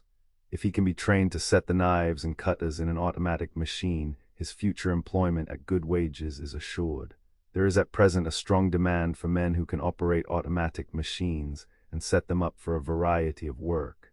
Employers may be willing to substitute automatic or power feed machines for other types, at least where this may be done to the great advantage of the employer himself, as in the case of wood turning.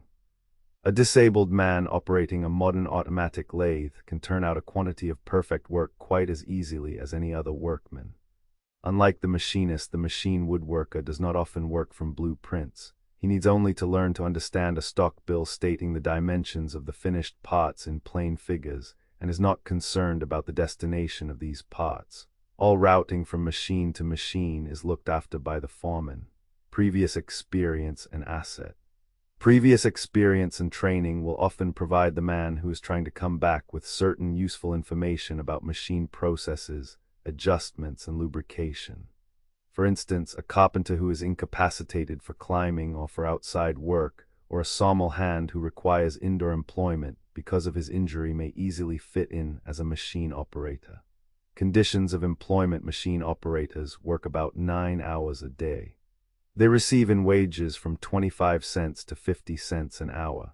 The man who cuts up good lumber with a swing saw may receive more than the average because he must know how to avoid wasting expensive material. His good judgment is his capital. The machine woodworker often moves from one factory to another, but he is usually in demand and may count on steady employment without much regard to the season. Re-education for machine operating. No apprenticeship is usually considered necessary for machine operators. A tryout period of a few weeks will decide whether a man is likely to make good or not. A short period of training in a school where a variety of different machines is provided will help a man to get a real insight into his prospective occupation. The training required is usually obtained in the factory, but disabled men can shorten the period of training necessary in their case considerably by taking a short course in a well-equipped school under an instructor who is a practical woodworker. The course taken will be planned to prepare the pupil for a definite occupation. An agreement may be made with a prospective employer before the course is undertaken, so as to provide opportunity for overcoming any handicap in a definite way. The same results may be secured by short tryout courses in the factory itself, and in most cases this will appeal both to the man himself and to the employer. But in order to guarantee an adequate course of training, the factory must be required to make definite preparations to train disabled men under an agreement as to the instructor, the length of the course, and the subject matter of the instruction. Plan No. 936. Cabinet makers. The occupation, the work of the cabinet maker, and of such other allied occupations as chair makers, assemblers, and box makers, is to use hand tools and sometimes certain machines. In putting together furniture, interior woodwork, or manufactured articles of wood. In some factories he actually builds furniture or a completed product. In others he performs a few operations and passes the work on. Men who assemble furniture must apply glue to the joints, nail and screw parts together where necessary, and see that the finished product is clean, square, and solidly built. They use a variety of hand tools and sometimes take material to machines for certain operations. They are expected to leave surfaces well scraped and sanded. In all high-class work, they must show considerable skill in construction and knowledge of design. What tools are used will depend on the line of work. They are usually the property of the workman and are kept in order by him. They include the usual outfit of hammers, squares, saws, rules, shaves, chisels, bits, levels, planes, rasps, etc. The trade of the cabinet maker may not appeal to more than a few disabled men from each community. Men who have worked at the trade and who already know something about it will naturally wish to stay in it if they can. Cabinet makers are found in nearly every town or city. Planing mills and box factories are very common. Furniture factories are scattered throughout Wisconsin, Michigan, Illinois, Indiana, New York, and North Carolina more generally than in other states.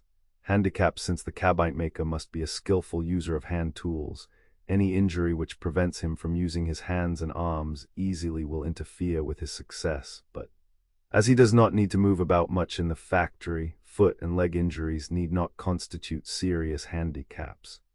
He may have some lifting to do, and must be active in order to turn out a sufficient quantity of work. Partial deafness, blindness in one eye, or minor diseases of the heart, lungs, kidneys, or digestive organs need not disqualify a man if he can handle tools and work without undue fatigue. Loss of an entire arm, or severe injuries to both hands, or blindness or diseases which cause considerable bodily weakness would generally constitute serious handicaps. School and shop training. Cabinet making is the kind of training which most manual training schools are best equipped. Successful schools are not hard to find, and men who are trying to overcome handicaps may find it easy to get a start through this school training. The cabinet maker should learn A. How to use hand tools, B. How to operate a few machines, C. How to read a stock bill and to work to dimensions, D. About glue, grain of wood, cabinet hardware, finishing material, etc. E. How to make and read a simple drawing. Many good schools will provide the equipment and give instruction in the subjects mentioned. If the disabled man arranges for a combination of shop and school training in which he will have the benefit of practical instruction for half of each day, and will spend the remainder of the day in some factory, he will, after perhaps 6 months' schooling and training, be able to maintain himself at the trade. Any other division of time as seems wise may be made. For instance, the first 3 months of training may be full-time work in the school and the next 3 months half-time in the shop and factory. Plan No. 937. Finishing. The men who apply stain, filler, varnish, and other finishes properly belong in a class by themselves in the woodworking trades. Many of these men can do all of the operations necessary in finishing a piece of woodwork. The same ability and skill is possessed by men in the painter's trade. But some of the processes are different, and the occupation may be considered separately. The finisher of wood products may use any of the following materials: oil stains, acid stains, water stains, liquid and paste fillers, putty, linseed oil, shellac and shellac, substitutes, varnish, paint, enamel, lacquer, wax, and prepared polish. These materials are applied by dipping, brushing on with a brush or cloth, or spraying on with an air brush or spraying machine.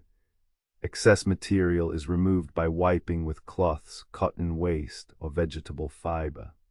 Varnish is rubbed down to an even surface with pumice stone and water, or with sandpaper and steel wool.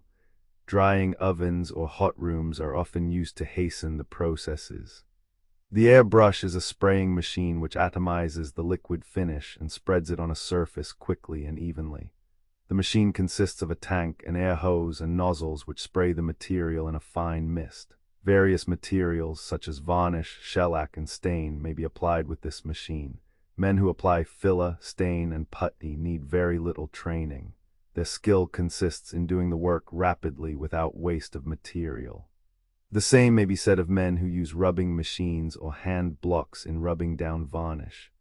A somewhat higher degree of skill must be possessed by the varnisher, whether he works with a common brush or an air brush. The brush hand must have considerable experience and know how to avoid brush marks, bubbles, and other evidences of poor work. The operator of the air brush acquires his skill by practice. Experience with the common varnish brush is valuable but not altogether necessary. The same processes are used in finishing metal surfaces, and there is a demand for men in the automobile factories for experienced finishers. A disabled man might find an opportunity here if he could do about the same kinds of work as the common laborer. If his previous training and experience had given him a knowledge of the use of different finishes, he could adapt himself to the use of the airbrush quite easily, even if he had only one working arm and hand. A good eye to judge the condition of surfaces is essential. While training in a school is possible, it is less necessary than in some skilled occupations where more tools are used and where a greater knowledge of processes is required. The handicaps which would interfere with success would be poor eyesight and the loss of both hands or arms. Experience in the employment itself would provide the best sort of training for a man who wants to re-enter the trade.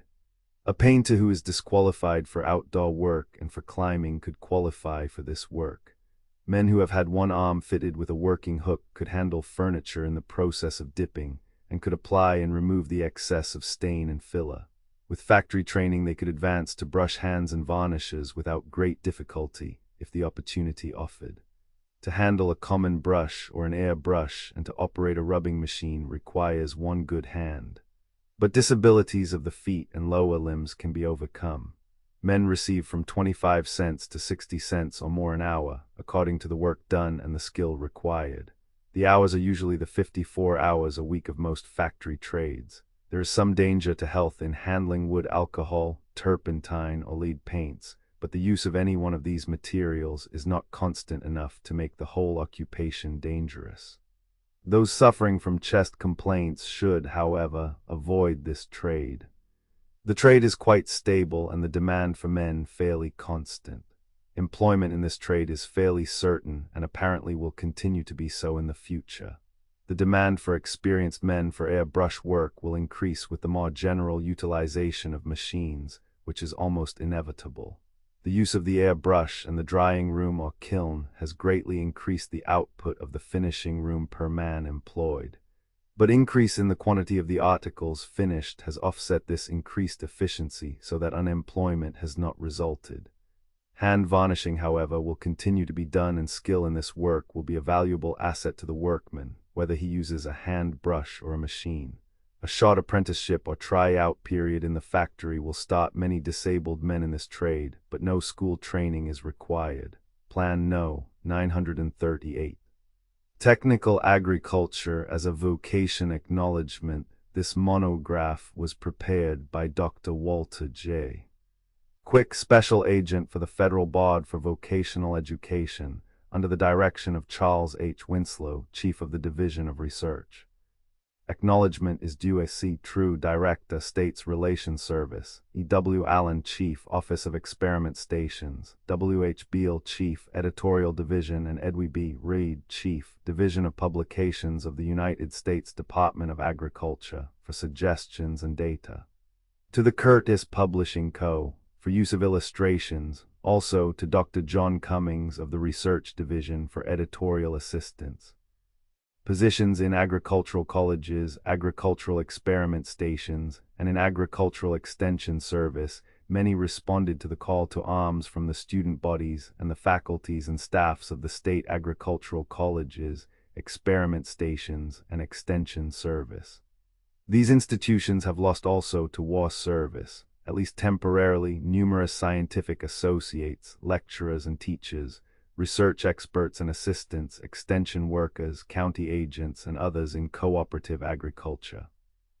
During the war, the withdrawals from all departments and lines of work were of necessity replaced by insufficiently prepared men who in turn, now that the war emergency is past, will be replaced by trained, efficient men as such become procurable.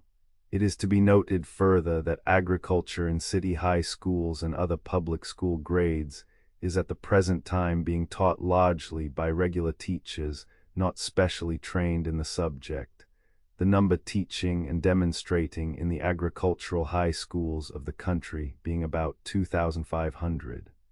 Under the Smith-Hughes Act providing for introduction into public schools of agricultural studies and projects, the demand for agricultural teachers, directors, and organizers has greatly increased and will continue to increase in the future.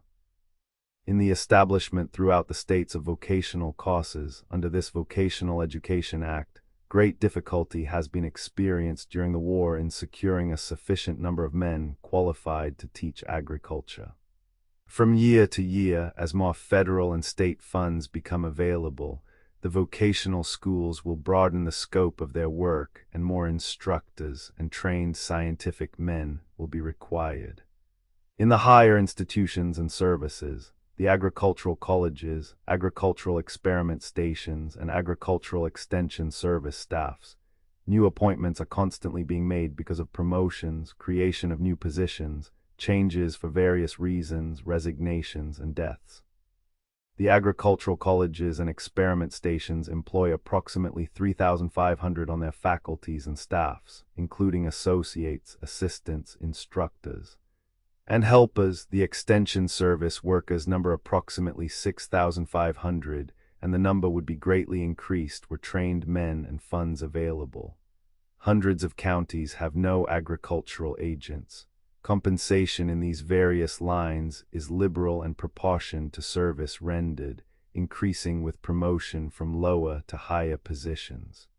Under these conditions, numerous teaching positions are now open to men qualified to fill such positions in our agricultural colleges, in our vocational schools, and in our agricultural high schools located in every section of the country. Each year also, even under normal conditions, as has been noted, many appointments of research experts and assistants are made to the staffs of our agricultural experiment stations, as well as of demonstrators and lecturers in extension work, and of county agricultural agents. Those returning from overseas in fit condition will, in most cases, wisely resume their abandoned studies or scientific employment. Those disabled should, even during the period of their convalescence, begin to prepare themselves to resume former positions or others more desirable and in line of promotion. Some position is certainly awaiting you if you will but run the course. Take the training and prepare for it. These positions present exceptional opportunities in every state for disabled men who can qualify for them. They cover every phase of agriculture and will appeal to men of practical experience in farming whose disability may make it inadvisable for them to undertake hard manual labor on the farm, and to men of scientific or technical training that especially fits them for teaching, lecturing, demonstrating, or conducting scientific research.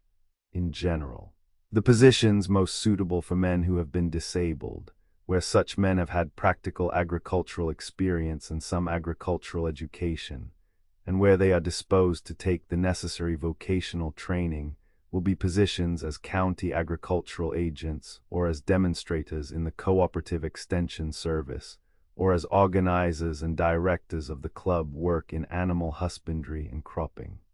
These positions may serve most admirably to give training for promotion to some more specific line of work, agricultural specialists. While the agricultural specialist has usually a thorough knowledge of some particular line of work, and is exceptionally efficient in that line, he does in many instances specialize in several different lines. For example, many have specialized successfully in poultry, fruit, and bees, and a specialist may easily be well informed in all three of these lines. Nearly all farmers devote themselves to some specialty in which naturally their sons also become efficient. By vocational training, such young men who have been disabled in the war, especially those who have had in addition to their practical farm rearing some systematic school training in an agricultural course, may have their development rounded out until they become capable, practical specialists. Their efforts may be expected to be attended by that success which always accompanies the combination of practice and theory. A special vocational training will be necessary to fit such men for positions in agricultural colleges, experiment stations, or extension service. Promotion opportunities ahead. Much of the specialist's work can be undertaken by men with serious physical disabilities, and the opportunities for promotion along lines of expert and special service are excellent. The following list of positions in schools, colleges, and experiment stations as teachers, lecturers, demonstrators, and research men indicate the wide range of opportunity open to men of varied training, experience, and capacity. The lists have been made up from official publications showing the positions in agricultural institutions, and an attempt has been made to indicate the number and character of appointments usually made to the staffs of such institutions. For example, the Department of Animal Husbandry in an established agricultural college located in a state in which grain production and livestock industries are prominent will frequently include, in addition to the head of the Department of Animal Husbandry, 4 or 5 and sometimes as many as 8 or 10 associate heads of subdivisions, each subdivision employing instructors and assistants, together with a number of herdsmen and helpers for practical work. The number of departments and subdivisions and the number employed in each department, of course, varies from institution to institution. In the following lists, when the singular form is used, as for example, associate, it indicates that commonly one associate is employed in the subject indicated in an institution covering the subject adequately. Where the plural form is used, it indicates 2 associates as the usual number employed, and where the name of the position is followed by a numeral or numerals, as associate 2 to 5, it indicates that more than 2 will usually be found on the staff. Plan No. 939. Agricultural college positions. The Federal Board for Vocational Education has completed arrangements with the state agricultural colleges for special technical and for regular courses, giving such training for the positions indicated below as seems most suitable, taking account of age and experience in each case. You should consult the nearest vocational officer, remembering that Uncle Sam is ready to train you free in a technical course and pay you while you are taking it. Also, to help you secure a permanent position after your training is completed. If you were pursuing a course in one of the state agricultural colleges or in an agricultural high school when called to arms, resumption and completion of that course is generally to be recommended. You cannot as a general rule afford to abandon a course once begun in which you have made any considerable progress. Many minor positions are available to ambitious students requiring financial assistance promptly after or even during preparation. Many of the less important college positions immediately available for men who have taken training provide opportunities for further study and training leading to higher positions in the agricultural colleges, as indicated in the positions here listed. The same is true of positions listed herein under experiment stations and extension service. Plan No. 940. List of positions in agricultural colleges: faculty, dean, assistant to dean, office employees. Heads of departments, associates, instructors, assistants, agriculture, head of department. Rural schools supervisor, junior school superintendent, high schools agricultural supervisor, college librarian, assistant librarian, curator, assistant curator, photographer, assistant, farm management, associate, instructors, assistants 2 to 4, farm manager, farm foreman, farm laborers 3 to 15, journalism editor, assistant editor, assistants. Education scientific associates, assistant, economics associate, instructor, assistant, pedagogy associates, instructors, assistants 2 to 5, agricultural engineering head of department, rural engineering associates 2 to 4, instructors 2 to 6.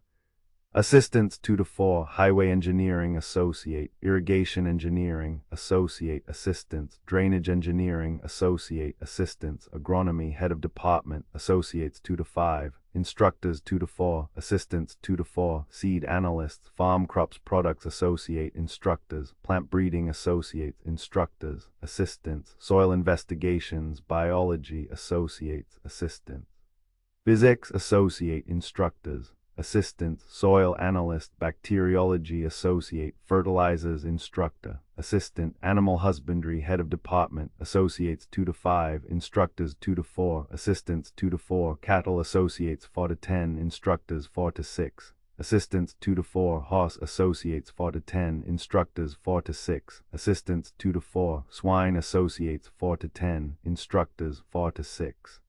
Assistants 2 to 4, sheep associates 4 to 10, instructors 4 to 6, assistants 2 to 4, pathology associate, assistant, nutrition associate, instructor, assistant, meats assistant, genetics associate, instructor, assistant, bacteriology, head of department, instructors 1 to 4, hygiene associate, beekeeping associate, apiarist, instructor, botany, head of department, associates, instructors 1 to 3, assistant. Plant pathology associate, instructors 2 to 4, canning associate, instructors, assistants, helpers, chemistry, agricultural, head of department, soil crops associates 2 to 5, instructors 2 to 5, assistants 2 to 8, soil physics associates, assistants, fertilizer control manager, analysts 2 to 10, recorders 2 to 4, markers 2 to 5, chemistry general head of department, inorganic associates, instructors 2 to 4, assistants, organic associates, instructors 2 to 4.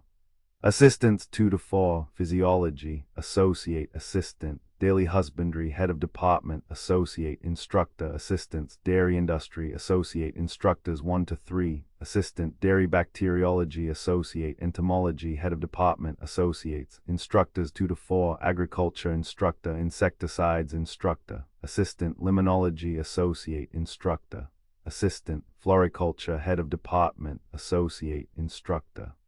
Assistant forestry, head of department, instructor, management, foresters, rangers, guards, pursuits, associates, assistants, silviculture, associate, arboriculture, associates, assistants, gardening, market, head of department, assistant, vegetable, associate, small fruits, associate, truck, associate, instructor, geology, associate, assistant, meteorology, associate, horticulture, head of department, associates 2 to 4, instructors, assistant. Pomology associate, instructor, assistant, citriculture associate, instructor, assistant, zymology associate, assistant. Landscape architecture, head of department, associates, assistants, microbiology, head of department, instructor, assistant, parasitology, associate, assistant, poultry husbandry, head of department, associate, instructors, assistant, rural sociology, head of department, assistant, instructor. Veterinary, head of department, associate, assistants, diagnosis, associate, medicine, instructor, assistants, histology, instructor, laboratory, supervisor, assistant. Physical therapeutics, instructor, anatomy, associate, instructor, pathology, associate, surgery, associate, bacteriology, associate, viticulture, head of department, instructor, assistant, zoology, associate, instructors 1 to 3, assistants, limnology, associate, instructors, ornithology, associate, instructor, assistant, morphology, associate, plan no, 941.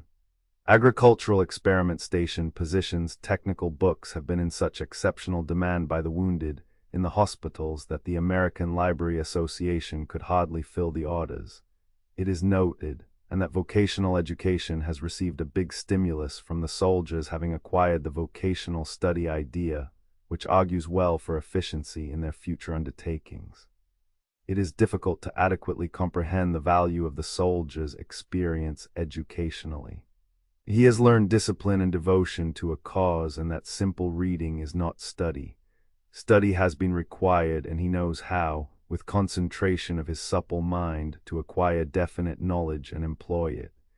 It should be emphasized that eligibility for positions in experiment stations, except as assistants and helpers, presupposes definite college preparation.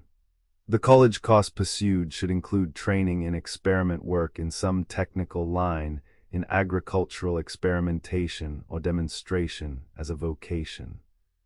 Experiment station work differs radically from educational work in agricultural colleges and high schools, and it may be well suited to those properly qualified for it who are disinclined to undertake teaching.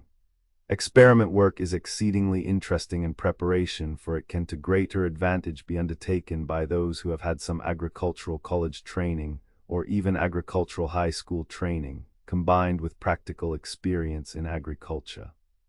Half the battle is won when one has determined to achieve efficiency in some line of work, and to take such training as is required to prepare one to enter into agricultural service as an expert. Plan no. 942. List of positions in agricultural experiment stations, station staff, director, vice director, assistant to director, editor, photographer, chiefs of divisions, associates, assistants, agricultural engineering, chief, irrigation, associate chief, assistants 2 to 7, mechanical, associate chief, assistants 2 to 5, electrical, associate chief, assistants 2 to 4, landscape, associate chief, assistant. Agricultural Extension Chief, Cooperation Assistant Chief, Farm Projects Associate Chief, Assistant, Agronomy Chief of Division. Assistant, Soil Physics Associate Chief, Assistant Chief, Associates 2 to 3, First Assistants 2 to 6, Assistant, Plant Breeding Associate Chief, First Assistant, Soil Fertility Associate Chief, Associates 2 to 4, First Assistants 2 to 3. Assistant 2 to 3, Crop Specialties Associate Chief, Assistant, Crop Production Associate Chief, First Assistant, Assistants 2 to 3, Cooperative Experiments Superintendent.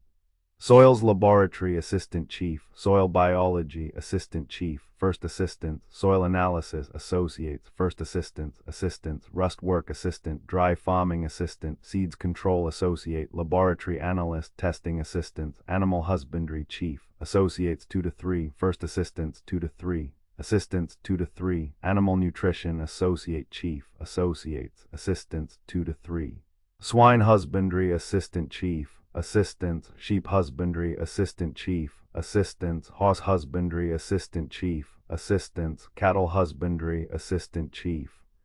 Assistants, Genetics Assistant Chief, First Assistant, Animal Pathology Chief, Assistant, Botany Chief of Division, Assistant Chief, Associate, Assistants 2 to 3, Plant Pathology Associate Chief, Assistant, Chemistry Chief of Division, Assistant Chief, Assistants 2 to 3, Dairy Chemistry Associate, Assistant, Floricultural Chemistry Associate, Assistant, Horticultural Chemistry Associate, Assistant, Soils Chemistry Associate Chief. Associates, Assistants 2 to 4, Crops Chemistry Associate, First Assistant, Assistant, Dairy Husbandry Chief, Associate Chief, Assistants 2 to 3, Bacteriology Associate Chief, Associate, Assistant, Breeds Experimental Associate Chief, Assistant, Manufactures Associate, First Assistant, Assistants, Milk Production Associate, Assistant, Dairy Production First Assistant, Economics Assistant, Entomology Chief of Division. Associate Chief, Assistants 2 to 4, Beekeeping Apiarist Assistant. Farm Organization Chief of Division, Farm Surveys Assistant Chief, First Assistant, Management Associate Chief, First Assistant, Assistants 2 to 7, Forestry Chief of Division, Surveys Associates, Assistants, Horticulture Chief of Division, Assistant Chief, Agriculture Chief, Assistant Chief, First Assistant, Assistant. Truck Crops Associate Assistant, Plant Breeding Associate Chief, Assistant, Fruit Breeding Assistant Chief, First Assistant, Assistants, Floriculture Assistant Chief, Assistants 2 to 3, Pomology Assistant Chief, Associates 2 to 3, First Assistant, Assistant, Plant Physiology Associate, Plan No. 943. Agricultural Extension Service positions the recent war necessity for organization of agricultural forces exhibited the cooperative extension system through county agents, farm bureaus, and local organizations as a very effective means of greatly increasing agricultural production. To the Agricultural Extension Service established by our government in connection with the Department of Agriculture and the state agricultural colleges was due this agricultural cooperation, enabling the American farmer in a great emergency to meet practically every demand for production promptly and effectively. Much remains to be done to perfect cooperation of organizations in developing county communities, but a broad foundation has been laid for the service, and well-trained, practical men are employed to carry the results of scientific research, demonstration work, and practical experience to the farmer. County agricultural agents, the men holding these positions, are known as county agents who direct and demonstrate farm problems. Club leaders who direct extension work with young people and specialists in different lines of agriculture. There are 2,936 counties in the United States, of which 2,300 have county agricultural agents. The duties developing upon the county agent are numerous. In brief, to introduce to the farmers in a practical manner the scientific investigations and the experience of successful farmers. Also to demonstrate so well their practicability that farmers may be induced to adopt them. If practical and reliable, the county agent is able to reorganize and direct the agriculture of the community and be a force socially and economically in improving country life. In short, he should be able to instruct in all subjects having to do with improved agricultural practice, and from a business standpoint with buying and selling and general farm management. Many of these projects are brought home to the farmer, and he is influenced in their adoption by actual demonstrations which he is induced to undertake with his own labor and at his own expense. These projects are conducted under supervision and may have to do with crops, livestock, drainage, or any phase of farm work. County agent in touch with farmers. The position of county agent affords an exceptional opportunity as a step to further advancement. The county agent is an organizer of farm bureaus, farm clubs, and stands back of all in demonstration work. He is practically the farmer's business advisor as well as his educator, and need for his services is found in directing farm activities as well as in demonstrations. As has been well said, the purpose of the agent is not to make farmers' bulletins, but to interpret them, not to take theory to the farmer, but practice to the puzzled tillers of the soil. In no other line of research work are young men of agricultural rearing and experience, and with scientific training more successful or acceptable than in directing the farmer, though he may be old in experience, in the many up-to-date measures productive of success and profit on his farm. Last year, 500,000 farmers conducted demonstrations of various kinds in cooperation with county agents, which covered an aggregate of 1 million acres. County agents held 135,000 meetings attended by 7 million farmers, made 1,200,000 visits to farmers, and received 1,250,000 office calls from farmers for advice. The county agent works with all county societies, such as granges, farmers' unions, alliances, farmers' institutes, community clubs, and such boy and girl clubs as he may organize to support his work. Club leaders. This club work is supervised by state and county leaders. Over 2 million boys and girls were enrolled as club members the past year. For example, the members enter into competition in corn growing for prizes on a basis of largest production at lowest cost, best collection of 10 ears, and best story of the year's work. They receive from the extension instructors definite information regarding soil, planting, and cultivation, and are taught valuable lessons in handling soil, picking seed, improving varieties, use of fertilizers, cost accounting, etc. Similar clubs for like purposes grow home gardens, potatoes, cotton, grain, and fruits, and much enthusiasm has been manifest in clubs for the raising of pigs, sheep, calves, and poultry. These clubs are all elementary to the more important work directed by the extension workers in general farm lines, farm gardening in particular, and profitable farm poultry raising. Extension service. The extension service workers have the support of many local organizations in addition to those assisting the county agents, such as local boards of agriculture, county councils, farm bureaus, clubs, and agricultural committees. There are over 1 million farmers members of such organizations assisting county agents and extension workers. The agricultural projects contemplated under the Vocational Education Act are lending great assistance to extension service workers through cooperation by encouragement to the country boys undertaking the projects along with their club competitions. You may well ask if there is any field of employment open to you which promises greater satisfaction in health, happiness, and service than is found in agricultural extension work. The scientific undertakings are attractive. The positions numerous, paying good salaries, and if one desires, they can be sought where one's life may be largely in the outdoors. It is in fact difficult to conceive of a more attractive vocation for which to select education and training. The curriculum of some agricultural colleges will give you complete preparation and will assure you success in some specific line of technical agriculture. Positions available in extension service are shown in the following list. Plan No. 944. List of positions in Agricultural Extension Service: Extension Staff, Director, Vice Director, State Leader, Junior Extension, Assistant State Leaders, Agricultural Extension Leaders, Assistants, Agronomy Specialist, Farm Crops Associate, Assistants 3 to 8, Soils Associate, Assistants 3 to 6, Animal Husbandry Specialist, Associates 2 to 5, Assistants 3 to 7, Botany Agricultural Associate, Assistant. Club Work Assistants 2 to 4, Boys and Girls Clubs Leader, Assistants, Canning Clubs Leader, Assistants, Pig Clubs Leader, Assistants, Calf Clubs Leader, Assistants, Garden Clubs Leader, Assistants, Crop Pest Specialist. Associate Assistants, Dairy Husbandry Specialist, Associates 3 to 10, Assistants 2 to 7, Farm Demonstration Work State Leader, Divisional Each Branch Specialists 5 to 12. Assistants 5 to 10, Farm Advisory County Agents 1 each county, Assistants, Junior Extension State Leader, Assistants, Farmers Institute Specialist, Farm Management Demonstrator, Assistants several, Farm Organization Specialist.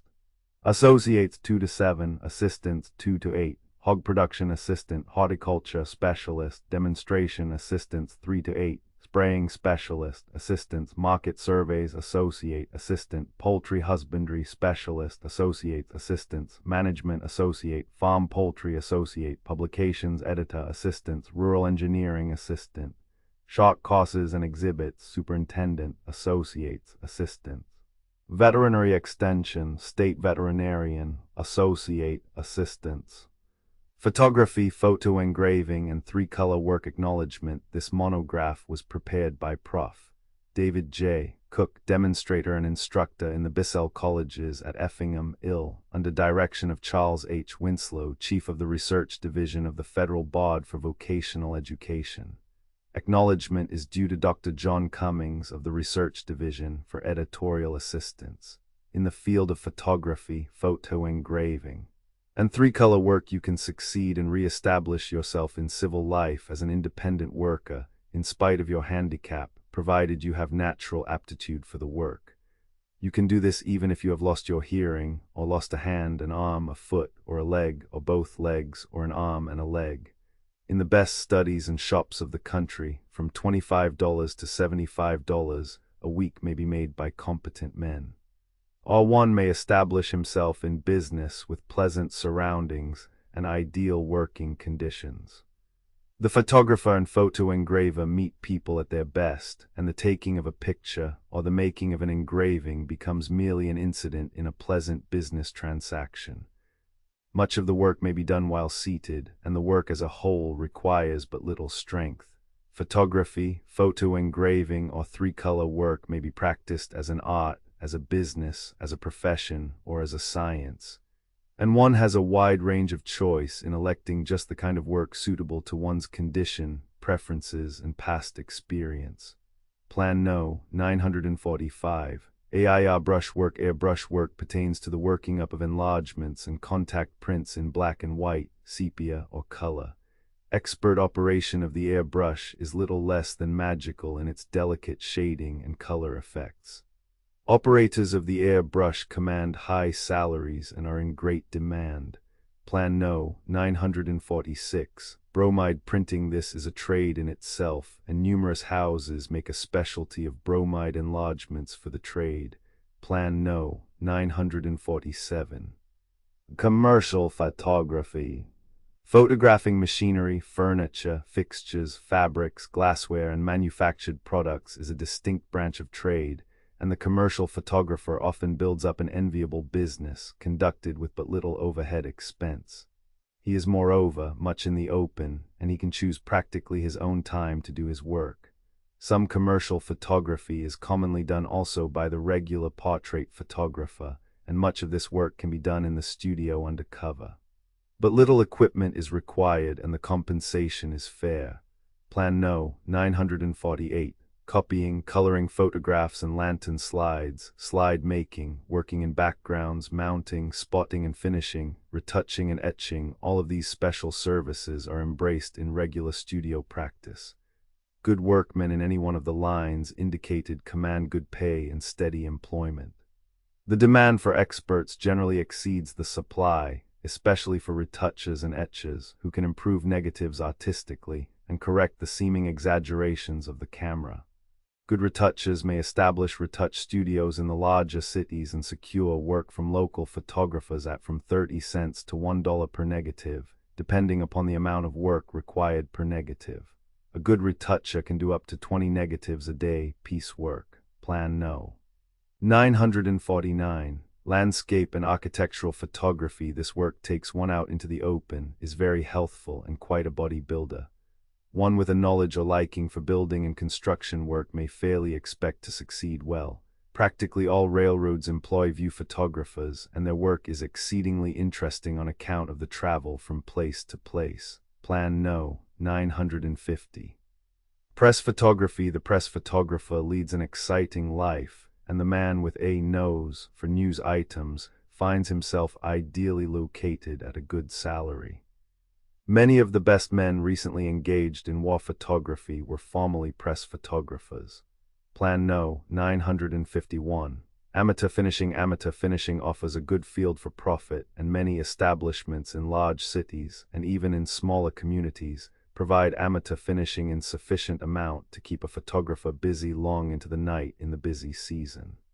The busy season may in fact be practically all the year around, as almost everyone now has a hand camera or Kodak and depends nearly altogether on the amateur finisher to develop and print films. Plan No. 952. Making home portraits. The home portrait worker photographs his patrons in their own home surroundings. He need have no studio, hence his expenses are light and his profits relatively large. Home portraiture is one of the most delightful branches of photography, and the highest prices are obtained for work in this line. Equipment will cost about $200. There is no overhead, and the worker may work either during the day or at night by the aid of artificial lighting installations, such as flashlight or electric light. Plan No. 953. Motion picture photography. Motion picture photography is becoming more and more popular and appeals strongly to the man who has a liking for the stage and for things emotional.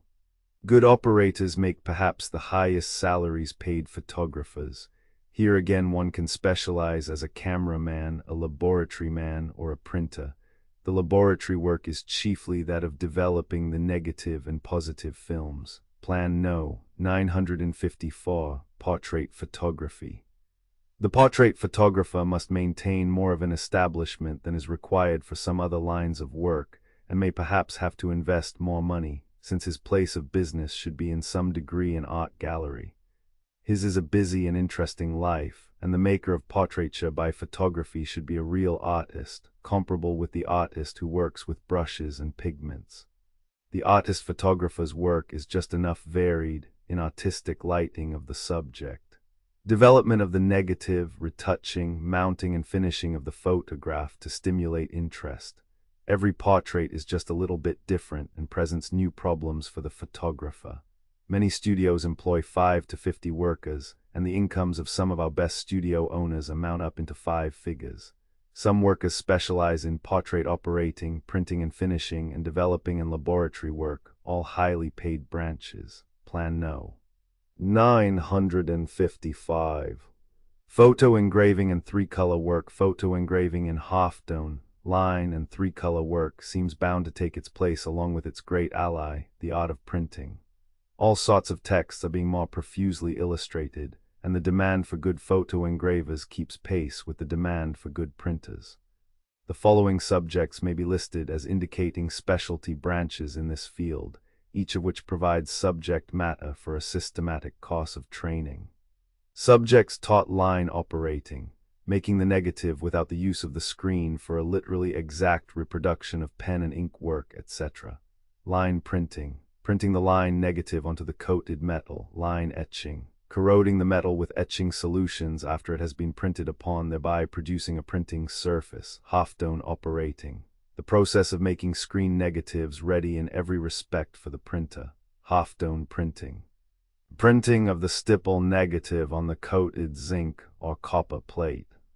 Half-tone etching, etching the metal plate with the different solutions to produce a relief printing surface that will take the ink in the proper relations. Finishing, working with tools upon the etched metal plates to improve them in various ways, remove defects, etc. Routing, removing with the routing machine's undesirable surface from the etched metal plates. Blocking, mounting the metal and making it ready for the hands of the printer. Proofing, inking the finished cut and printing on paper duly prepared. 3-color work, making of color separation negatives, color plates, selection of inks, order of printing, etc.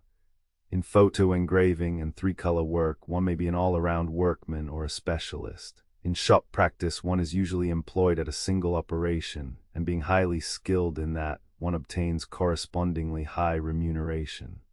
Employment in these several occupations may be had in commercial workshops, studios, engraving plants, newspaper plants, printing establishments, manufacturing establishments, homes, colleges, or in the open, and employment is not restricted to any one locality, but may be secured in the small town as well as in the great city. The practice of these arts is in fact very widespread. All tools are provided by the employer, and but little capital is needed to become established in a paying profession.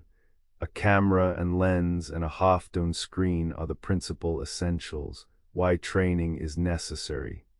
The photographer or photo engraver who has picked up his profession in the ordinary manner will generally do his work but indifferently, and in consequence his success also will be only indifferent.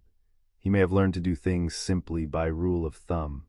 To become an expert workman, he must study and practice under competent instructors, and must follow some systematic course of training under such instruction. In a short time, he may expect to become fitted to enter into his life work 100% proficient, and he may expect to secure a good position immediately upon completion of his course. One can hardly expect to receive explicit and accurate instruction while working as an apprentice in busy shop or studio, and moreover, one rarely finds a worker that can, even if he has leisure, impart his knowledge to others as effectively as can the professional teacher. The practice in large institutions and organizations generally now is to require some systematic training as a qualification for employment. After training, one is enabled to take a paying position or to enter into business for oneself. The opportunities are good and the field is large for really good workmen. The hours are not long and the work is not confining. The pay is better than in many other trades or professions, and employment is fairly constant. As there is really no well-defined slack period. Plan No. 956. General information. Questions answered. Q. What education is required to learn photography, photo engraving, or 3-color work? Anyone with natural aptitude for the work who will make an earnest effort can succeed, whatever his previous education may have been. Q. At what age is it best to learn photography or photo engraving? A. Any age over 18. It is never too late to learn. Q. Can one learn to be a first-class, up-to-date photographer by working in an ordinary studio? A. Generally, a student will learn more rapidly and acquire greater proficiency by taking a systematic course of training in some school of photography, even a short course. Q. Is retouching a strain on the eyes? A. Not if it is properly taught. Q. Is a previous knowledge of photography necessary for those who would learn photo engraving? A. Not at all. All the photographic knowledge pertaining to the work is taught in the regular engraving courses. Q. Is photo engraving unhealthful? A. Not in the least. Q. Can one by taking employment in an ordinary plant acquire facility in all the up-to-date processes of photo engraving? A. A student will learn more in a shorter time by taking a systematic course in the subject. Q. Do students generally take training in all 3 of the branches which have been described? A. Very seldom. Usually enrollments are for one of the 3, i.e., either photography, photo engraving, or 3-color work. Plan No. 957. Opportunities for employment in the jewelry trade. Acknowledgements. This monograph was prepared by Miss Alina Adler, under direction of Charles H. Winslow, Chief of the Research Division of the Federal Board for Vocational Education. Acknowledgement is due to Dr. John Cummings of the Research Division for editorial assistance. The disabled soldier, sailor, or marine during the days of waiting in the hospital will naturally ask himself, what is the best way for me to earn a living with my handicap? He may find one of the many answers to that question in some of the opportunities of the jewelry trade.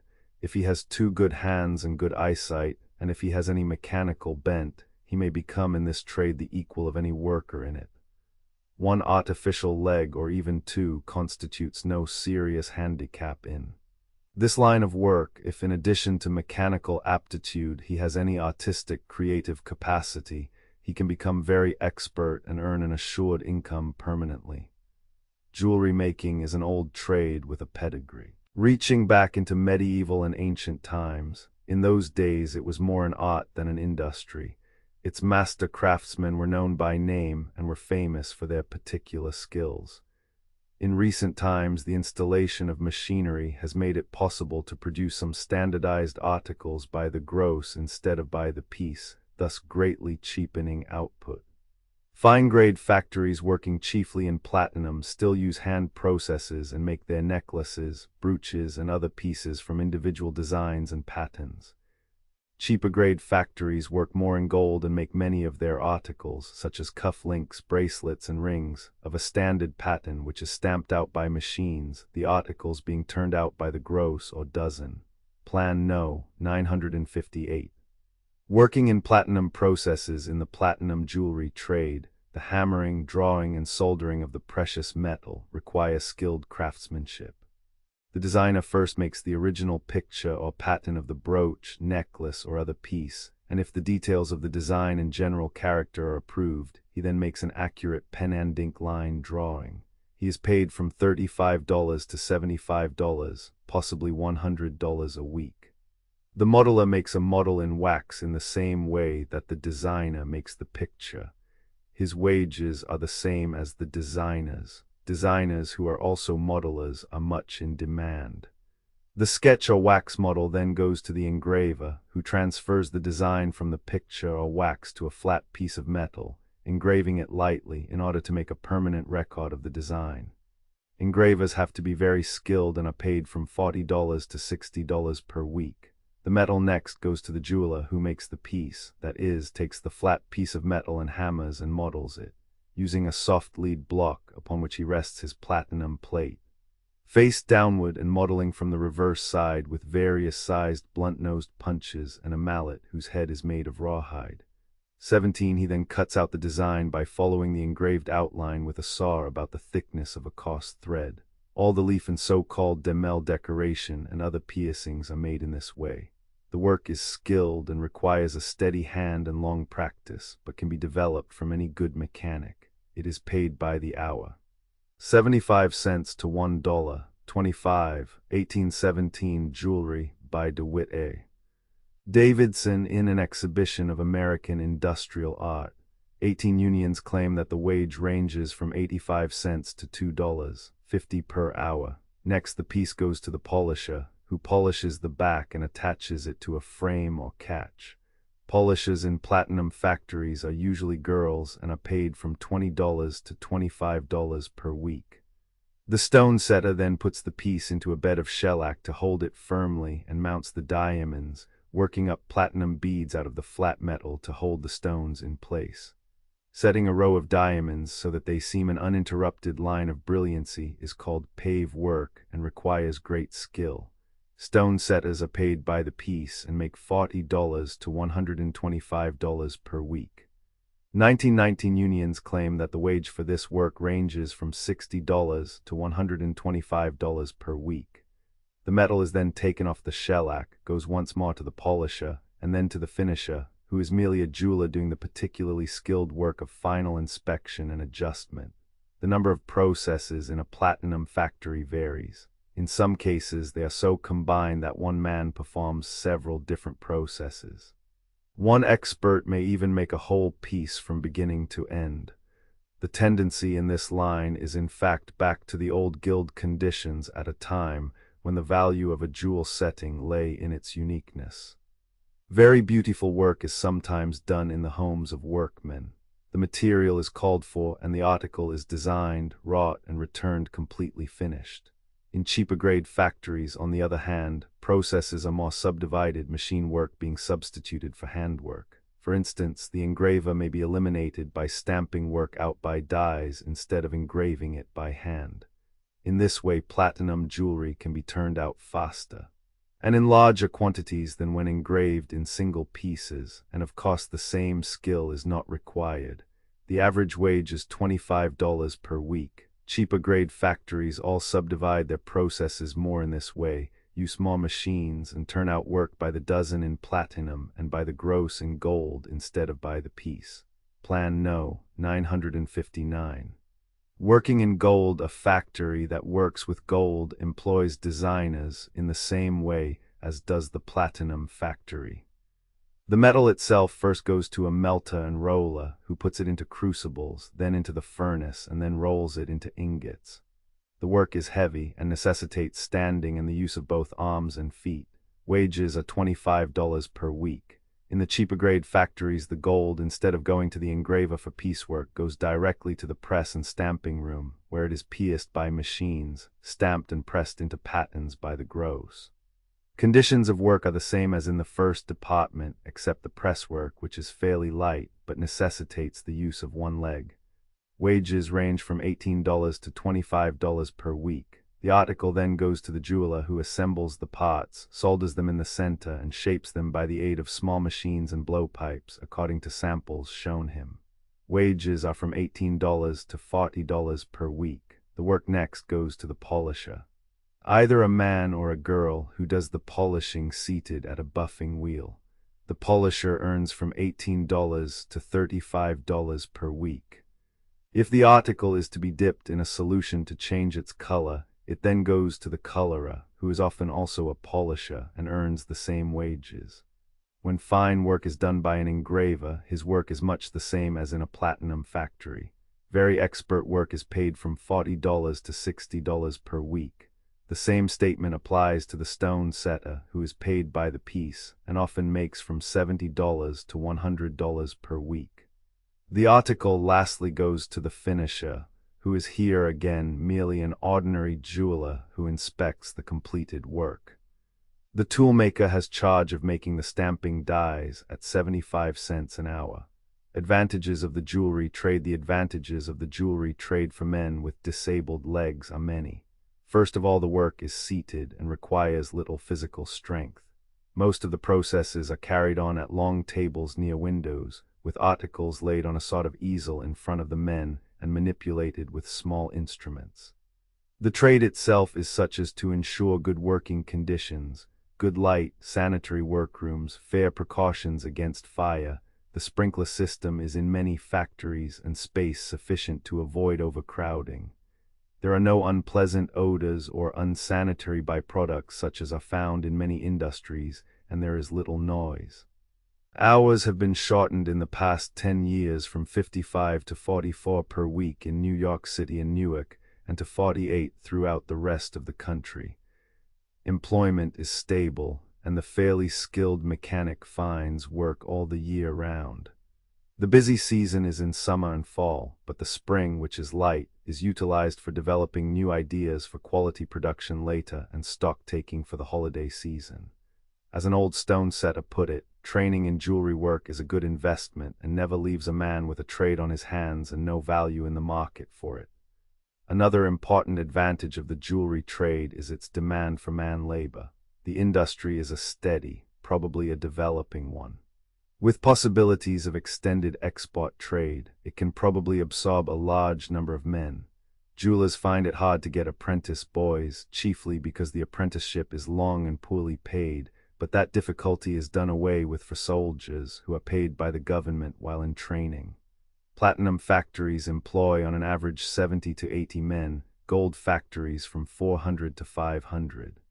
There are nearly 150 factories in Newark and about 300 in New York who assert that they need labor and will pay good prices to get it.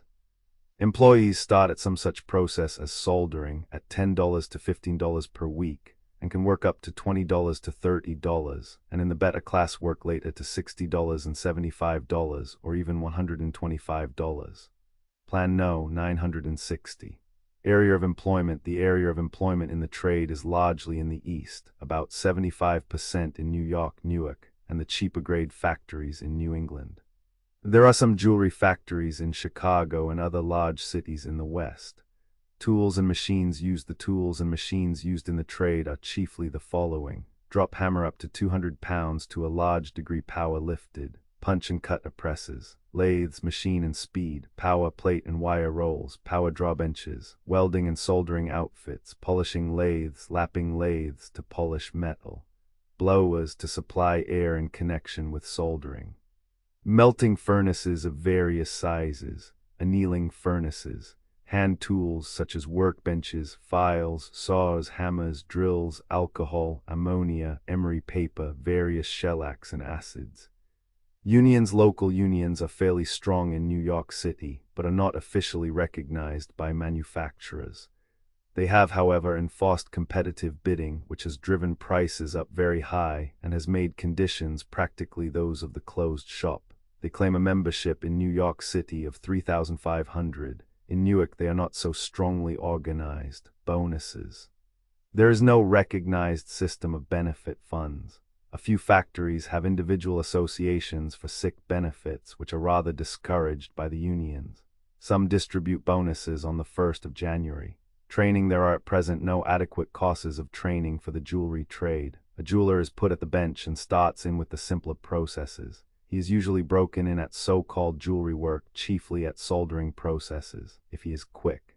He can be promoted in time to the more expert departments. There is a fixed system of apprenticeship in each factory, covering 1, 2, or even 3 years, with a bonus at the end of the period, and limiting the number of apprentices allowed by the unions to 1 apprentice to every 10 employees. The jewelers have for some time been considering starting training classes in New York or Newark, similar to a small professional class recently successfully started by a manufacturing jeweler in Chicago. They are also taking up the question of training classes in their own factories. According to their suggestion, courses ought to last anywhere from 6 months to 2 or 3 years, according to the ability of the worker to catch on. Educational requirements. There are no essential educational requirements, though a good school education helps, and a knowledge of mechanical drawing is a leg up and puts a worker immediately at the more expert and highly paid processes. Any man who has had experience at delicate work of any kind, who has perhaps liked the finer handwork in occupational therapy at the hospitals, who has 2 good hands and good eyesight, and is not too disabled to reach the shop, will find no handicap in this trade. If he has a mechanical bent and flexible fingers, he can become an efficient jeweler. If in addition he has any artistic, creative capacity, he can develop into a stone setter, engraver, or designer. His work then becomes of a personal nature, commands a comfortable salary, and can bring him, despite disablement, to the top in the industry. Plan No. 961. Transportation. Introductory acknowledgement. This monograph was prepared by Clarence E. Bonnet, under the direction of Charles H. Winslow, Chief of the Research Division of the Federal Board for Vocational Education. Acknowledgement is due to Percy R. Todd, General Manager, Bangor and Aroostook Railroad, Bangor, Me, and to Dr. John Cummings of the Research Division for editorial assistance. What transportation involves. In transportation, men are concerned with the moving of persons and goods from one place to another. Transportation requires, however, many other operations than simply loading, hauling, and unloading passengers and freight. Charges must be determined and collected, records must be kept, movements of trains, cars, boats, and other vehicles must be directed, repairs to equipment must be made, and numerous other matters must be handled. These numerous operations call for hundreds of thousands of employees in many different trades and occupations. Occupations varied but of great responsibility. Thus in transportation there are so many different sorts of occupations that nearly any individual who likes responsibility can become interested in some part of the great field. There are occupations in which responsibility rests upon the employee for ensuring the safety of property, and this responsibility is not by any means inconsiderable. In other occupations, employees are responsible for lives as well as property, and risk their own lives in the service. There is office work for those who like it and plenty of traveling for those who enjoy that. If a life out of doors appeals to you, transportation can give you a job of that sort.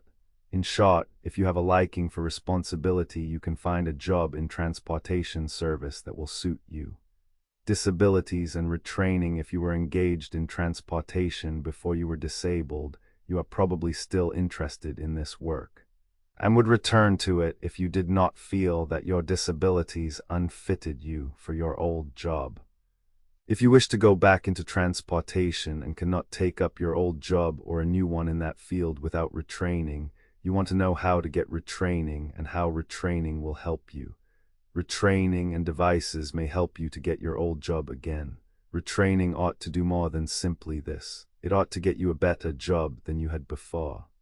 It is to help you to analyze and see your own possibilities as they are related to the various transportation occupations that this booklet is written. Divisions of transportation. In general, transportation is performed by steam railroads, by street railways, by wagons and automobiles, and by boats. Of these agencies, steam railroads employ the largest number of men in so far as regular occupations are concerned. We shall, therefore, consider first the occupations and trades connected with the operation of steam railroads. Plan No. 962, Part I. Steam railroads. Railroading in the United States is a gigantic enterprise. In 1916, a pre-war year, our railroads possessed about 65,000 locomotives, 2,342,000 freight cars, 55,000 passenger cars, and 98,000 company service cars. There were 259,000 miles of single track and enough of double track to raise this figure to 293,000 miles of main track. In addition, there were 102,000 miles of sidings. Employees of railroads numbered 1,654,000 and were paid $1,403,968,000 as their compensation for the year 1916. Obviously, among so large a number of employees operating so varied an equipment are found many different trades and occupations. Safety on railroads. Railroading is attended with personal risk for many of the employees, but only in a small number of cases is a man who is disabled in the service of a railroad rendered unfit for further service. Many of the older railroad men have suffered injuries of some sort, since the use of safety devices is relatively recent. Quite a number of injured men have in the past been given office, clerical, or watchman's work, since there is a vast amount of such work to be done, and it involves comparatively little personal risk. Factors controlling promotion. For the man who lacks a technical or college education, there is almost a deadline to promotion into the higher offices. For instance, the wide-awake section hand can become a section foreman, then a construction gang foreman, a supervisor, and perhaps a roadmaster.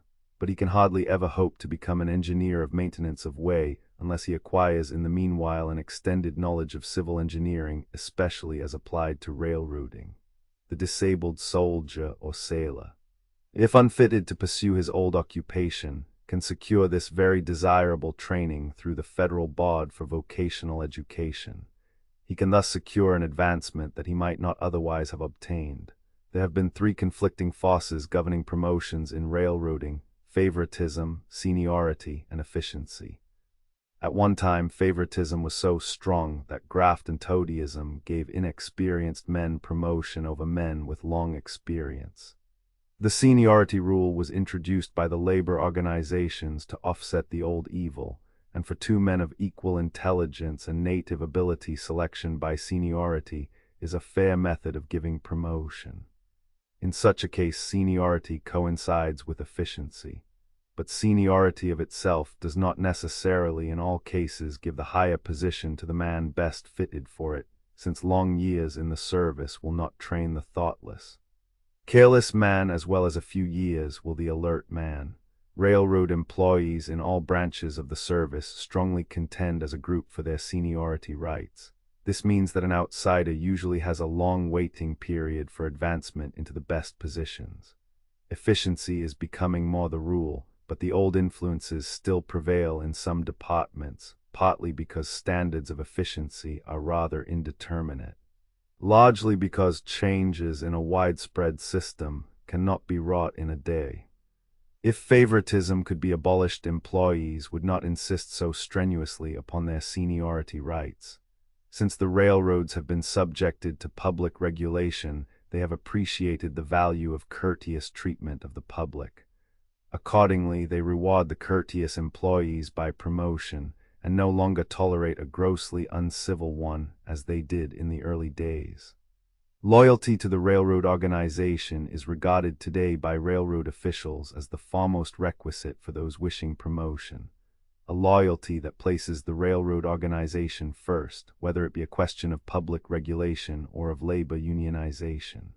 Fairfax Harrison, president of the Southern Railway Co., has thus stated the case. There are 3 requisites for advancement in railroad service: loyalty, efficiency in your present job, and preparedness for larger responsibilities. Efficiency and preparedness for higher place go together, for that man will be most efficient in his present job who is not content with mere mechanical performance of his duties, but who has an intelligent understanding of them in their relation to the service as a whole, and who is qualified to take over the duties and responsibilities of his immediate superior on a moment's notice. Why take the training? It is, however, a generally known fact among railroaders that few men in the lower positions have the chance to learn efficiently all the duties required of them in the next higher position. For example, a track workman rarely has the opportunity to make out reports and payrolls, or even to do alignment citing, unless he is favored by his foreman. By taking the training provided by the federal board, he can learn to do this and other highly skilled work, and thus have an unusual opportunity for advancement. He could study civil engineering and become an engineer maintenance of way. Classes of railroad occupations. There are various ways of classifying railroad employees, but we shall use here a grouping suited to our purposes, based largely on physical and mental requirements and the training involved. We are not so much concerned with the several administrative departments, accounting, operating, traffic, etc., as with the work done in different occupations. There is obviously a marked difference between the physical requirements for an office position and those for a position as railroad brakeman. On a basis of the requirements made upon the employee, railroad occupations may be grouped as follows: 1. Office or clerical work. 2. Shop work, repairing equipment. 3. Track work, repairing track and structures. 4. Train work, operating the trains. 5. Work conducing directly to train operation. Plan No. 963. Office and clerical work. In railroad office and clerical work, the requirements upon the employee are mainly mental. In this group we find the general and divisional offices, financial, legal, surgical, engineering, managing, telegraphers, train dispatchers and train directors, telephone operators, station agents, passengers and freight agents, station masters, and all sorts of clerks, accountants, rate clerks, traffic clerks, etc. For these positions a man may qualify, although he may have suffered from considerable physical disabilities, providing he is mentally alert and has some knowledge of railroading. The knowledge that a man should acquire or the training that he should take will, of course, depend upon the particular position he wishes to fill. Let us consider some of the principal office and clerical occupations, so that you may be able to select the one that appeals to you. We may well begin with the telegraph operator. Plan No. 964. Telegraphy as an occupation for the disabled. Few physical disabilities will debar an intelligent man from becoming a telegraph operator. Poor hearing, the loss of both arms or of both eyes are handicaps that cannot be overcome, but nearly any other disability can be overcome. The occupation rarely subjects a man to exposure to bad weather.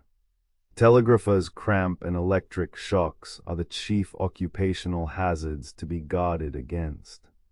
The position of the operator is stimulating, even at a small station on a through line, since much of the important news of the day goes over the wires. Of course, he is bound to keep secret all such news, and there are through wires on which he cannot listen in. Telegraphic apparatus. The instruments used consist of a key for sending messages and a relay or sounder for receiving messages.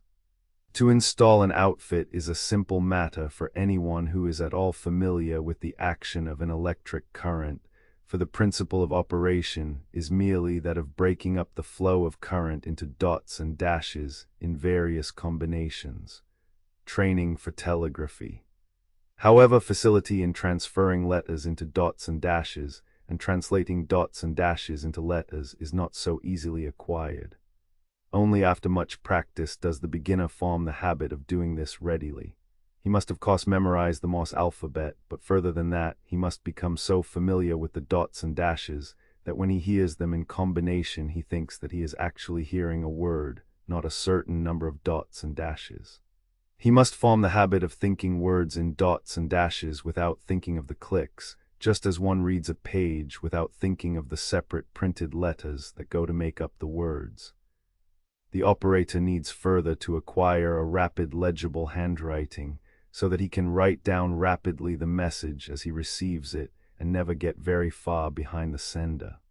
Since, however, it is difficult for one to write as fast as an experienced sender can send, the operator must learn to retain in mind a number of words and phrases, so that when he is receiving messages sent rapidly he can copy behind the sender and catch up at breaks for new sentences and paragraphs or at the end. Some operators have learned to receive messages, writing them out on the typewriter as they come over the wire. This is an accomplishment worth striving to attain, especially if one cannot write legibly and at the same time rapidly. The telegrapher must learn more than mere telegraphy. There are a number of other things that the telegraph operator needs to learn, especially if he holds a position at a small station. He must learn a large number of abbreviations so that he knows immediately what they mean. Some of these abbreviations are made up of the main consonants in the word, while others are simply arbitrary numbers. Sometimes these numbers refer to a printed form which he must use repeatedly. A knowledge of switchboards and cutouts, of installation and renewal of batteries, and of care and adjustment of instruments is highly desirable and usually necessary. All operators must know the rules and regulations of the company and govern themselves accordingly, and they must be fully acquainted with signaling systems and appliances. If the operator is located at a small station, he probably has part or all the work of the station agent to perform at some time. If he is located at a large station, there are emergencies when he may be called upon to do such work, so that he should become familiar with the work of the station agent. This, of course, means that he must become familiar with rates, both freight and passenger, must sell tickets, make out freight bills, and do railroad bookkeeping. The complaint most frequently made against schools teaching telegraphy is that the student is taught telegraphy and nothing else, so that when he takes employment, he has to learn at once nearly everything connected with station work. Hours and wages of telegraphers' hours are generally 8 per day, and wages are good, averaging around $1,100 or $1,200 per year for all operators, which means that the efficient employee who works regularly gets much more than $1,200. Employment is regular throughout the year. Rarely does an operator send or receive for a long period of time without a break to rest. Most messages are 10-word ones, which means the transmission of probably not over 20 words, including names, addresses, and office data. Will telegraphers be needed? As to the permanency of the occupation, there is only the telephone that in any way threatens to make the telegrapher unnecessary. The limitations of the telephone are such, however, as to make that instrument supplemental to the telegraph. The telephone is, for example, more liable to get out of order because the apparatus is more complicated, and when out of order it cannot easily be put in commission again by the average operator. The telegraph lends itself readily to codes, and a written record is usually made of messages sent by telegraph, while the telephone lends itself readily to conversation. Thus each has its own proper uses. The wireless seems to be better adapted to telegraph instruments than to the telephone, especially for long distances. There has been no practical device invented for relaying messages mechanically with the telephone, as can be done with the telegraph. Although the telephone has proved to be satisfactory in the direction of trains, and is being installed on the railroads rather generally, it is hardly probable that it will entirely displace the telegraph. However, it is to be noted that there is some possibility that the service may be flooded with telegraphers only partially qualified to do their work. Radio operators trained in the war can readily become telegraph operators, and during the war many women have learned telegraphy. A disabled soldier or sailor entering this occupation should take supplementary training for the position of station agent, so that he may in some measure avoid the competition of radio and women operators. Disabled soldiers who have learned telegraphy. By way of illustration, a few cases may be cited of disabled Canadian soldiers who have taken training as telegraphers and entered successfully into this work. Returned soldiers whose former occupations had been that of farmer or farmhand have taken the training courses offered them by their government, and have thus fitted themselves for this, to them, entirely new line of work. One farmhand, for example, disabled by stiffness of the left elbow, studied telegraphy and secured a position as assistant agent on the Grand Trunk Railway. Another disabled soldier, a former farmer suffering from leg trouble, studied telegraphy and now holds a position as a railroad telegrapher at a salary of $95 per month. Salaries paid telegraphers in the United States are considerably higher than in Canada. Another farmer, so disabled in the army that he had but little use of his left leg, took a course in telegraphy and now holds a position as an operator paying $82.50 per month with house, light, and heat free. Still another farmer, who lost his left arm in the army, after studying telegraphy, secured a position as a wireless operator at $85 per month and board. If you have not lost your mental equipment and ambition, you can do as well as or better than these disabled Canadians have done. Other disabled soldiers have taken training for telegraphy to enable them to get into an employment paying more than their former occupation and giving more regular employment. A waiter afflicted with heart trouble, for example, a bricklayer who lost 3 fingers on his left hand and had wrist injured, a rubber shoemaker afflicted with stiffness of the left elbow joint, each studied telegraphy, and each has secured a position on Canadian railways. Old railroad men whose disabilities prevented them from returning to their former occupations have taken training for telegraphy, in which branch of railroading working conditions were better than in their old jobs. A locomotive fireman who had sustained a gunshot wound and lost the vision of his right eye and a finger from his left hand studied telegraphy and secured a position as a station agent.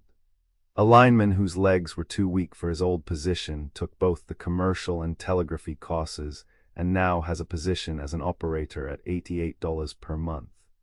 If you have had practical experience as a railroad man, the courses offered you by your government will give you the training necessary to enable you to secure that higher position which you have often hoped you could get. Why do you not make your disability your opportunity for advancement? Now is the time to take the training and secure that promotion. Line of promotion for telegraphers and operator may be promoted to a position as train dispatcher or as station agent, depending upon his interest and abilities and upon the available opportunities. Opportunities to become station agents are more frequent because the number of station agents employed is much larger, and promotion in this line may be continued by transfer from a small to a larger station. Before passing to a consideration of the occupation of the station agent, we shall note briefly the position of the train dispatcher. Plan No. 965. The train dispatcher. The train dispatcher must be an expert operator and must have other qualifications which he may have acquired while working as an operator. He must understand the workings of the operating department. He must know the location of sidings and telegraph offices, the distances, grades, and track conditions between sidings and offices, and something of engineers, engines, and train loads. He must have a clear head and must not get confused nor trust to memory or guess as to location of trains. He must keep a record of the progress of all trains and refer to it constantly. He must have the ability to direct men in person or at a distance, since the operators are subject to his orders. It is absolutely necessary that he know thoroughly all the operating rules and regulations of the road.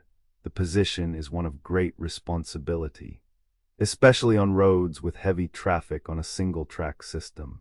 Since he must direct all trains on his division, the mental strain at times is considerable. But the hours are usually short and the wages paid are high, the annual average being nearly twice that for operators. The train dispatcher may advance to the position of chief dispatcher, whose duties include supervision of train dispatches and general operation of all trains. In emergencies, his duties and responsibilities are especially exacting. Plan No. 966, the station agent. In no one other position probably are working conditions so varied as in that of the station agent. He may be located at a small village on a branch line where he meets perhaps 2 trains a day and performs all the work around the office from telegraphing to caring for the United States mail. Or he may be located in a large city, where his work is that of supervising a small army of employees. But whether he is in the smallest position or in the largest, he must understand the railroad's business as it relates to his work. He must understand rates, both passenger and freight, must know how to keep records and accounts correctly, how to make out freight bills and coupon tickets, even although he himself may not have to do this work, and he must know how to handle men. It is through him that the public comes most closely in contact with the railroad, and he can make or lose traffic for the railroad by the manner in which he meets customers or would-be customers. Courtesy in station agents is being prized more and more by railroad administrators. A popular agent is an asset, an uncivil one, a liability. The agent at a small station can obtain much business for the company through a knowledge of through rates and routes, although he must allow the shipper to choose the route. All station agents must be experienced operators on lines where the telephone is not used. They must be thoroughly familiar with railroad signals and with traffic rules and regulations. Even in a small place, the agent comes more in contact with the outside world than most of the other inhabitants of the village. His position is one of financial responsibility, since he handles large sums of money. Upon him devolves largely responsibility also for the safety of travelers and freight, since he plays a part in the directing of trains. He can save the railroad from losses in claims for lost and damaged goods by seeing that names and addresses are marked clearly on packages, that goods are packed properly for shipment, and that packages are handled carefully. Plan No. 967.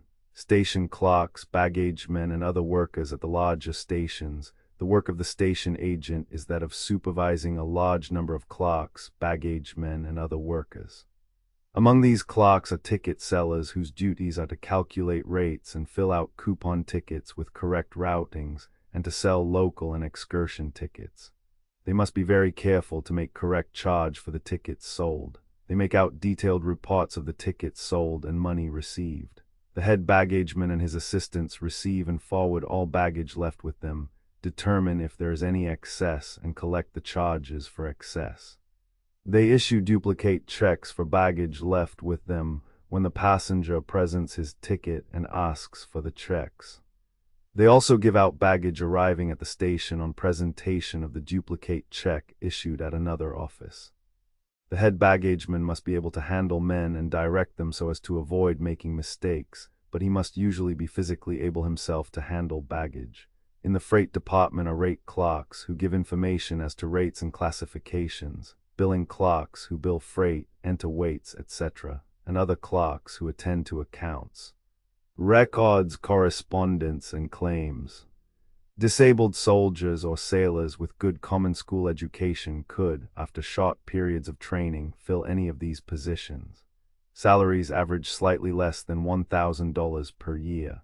For ticket sellers, comparatively few disabilities are serious handicaps, except such as may be repellent to the traveling public, which does not usually like to be reminded of accidents. Freight clerks have not even this condition to meet. And if they are not called upon to handle freight, they will not be seriously handicapped by physical disabilities which would bar them from many occupations.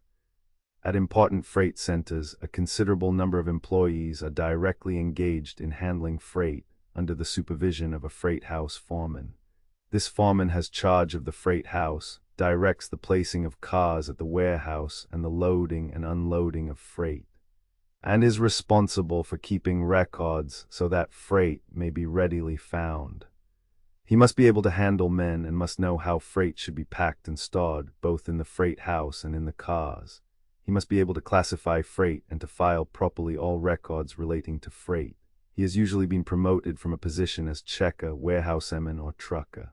Any disabled man who has held such jobs, if he is intelligent and can handle men, could with some training become a freight house foreman. Poor sight or hearing would, however, usually be serious handicaps. The freight checker has a position that pays better than that of the trucker, who is rated as an unskilled laborer. The freight checker checks the freight into and out of the freight house, warehouse, or car. He must be able to check consignments accurately and should know the classes of freight. At transfer points, a transfer agent performs duties similar to those performed in the positions just considered. He sees that shipments are properly transferred.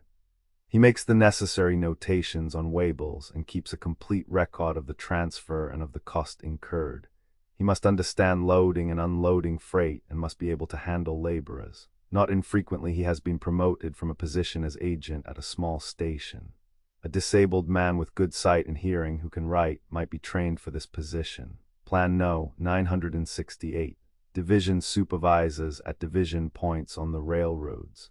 There are a number of station and yard employees whose duties are supervisory. Among these employees are the station master with his assistant, the supervising agent, the yard master with his assistant, and the train director. Plan No. 969. The station master and his assistant. The station master directs the making up and dispatching of local passenger trains, receives and dispatches through passenger trains, and looks after the necessary shifting of cars in such trains. He sees that all these trains are provided with crews ready to take prompt charge of the train. He has general supervision over all employees about the station and reports on neglect of duty by any of these. The assistant station master has the same general duties as the station master and must have the same qualifications.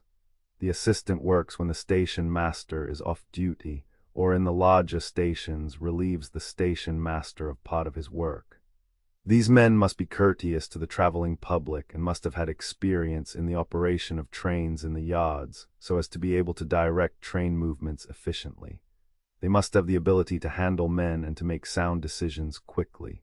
The physical requirements are good health, sight, and hearing. Disabilities which would not prevent quick movement from place to place would not be serious handicaps to well-qualified men. Plan No. 970.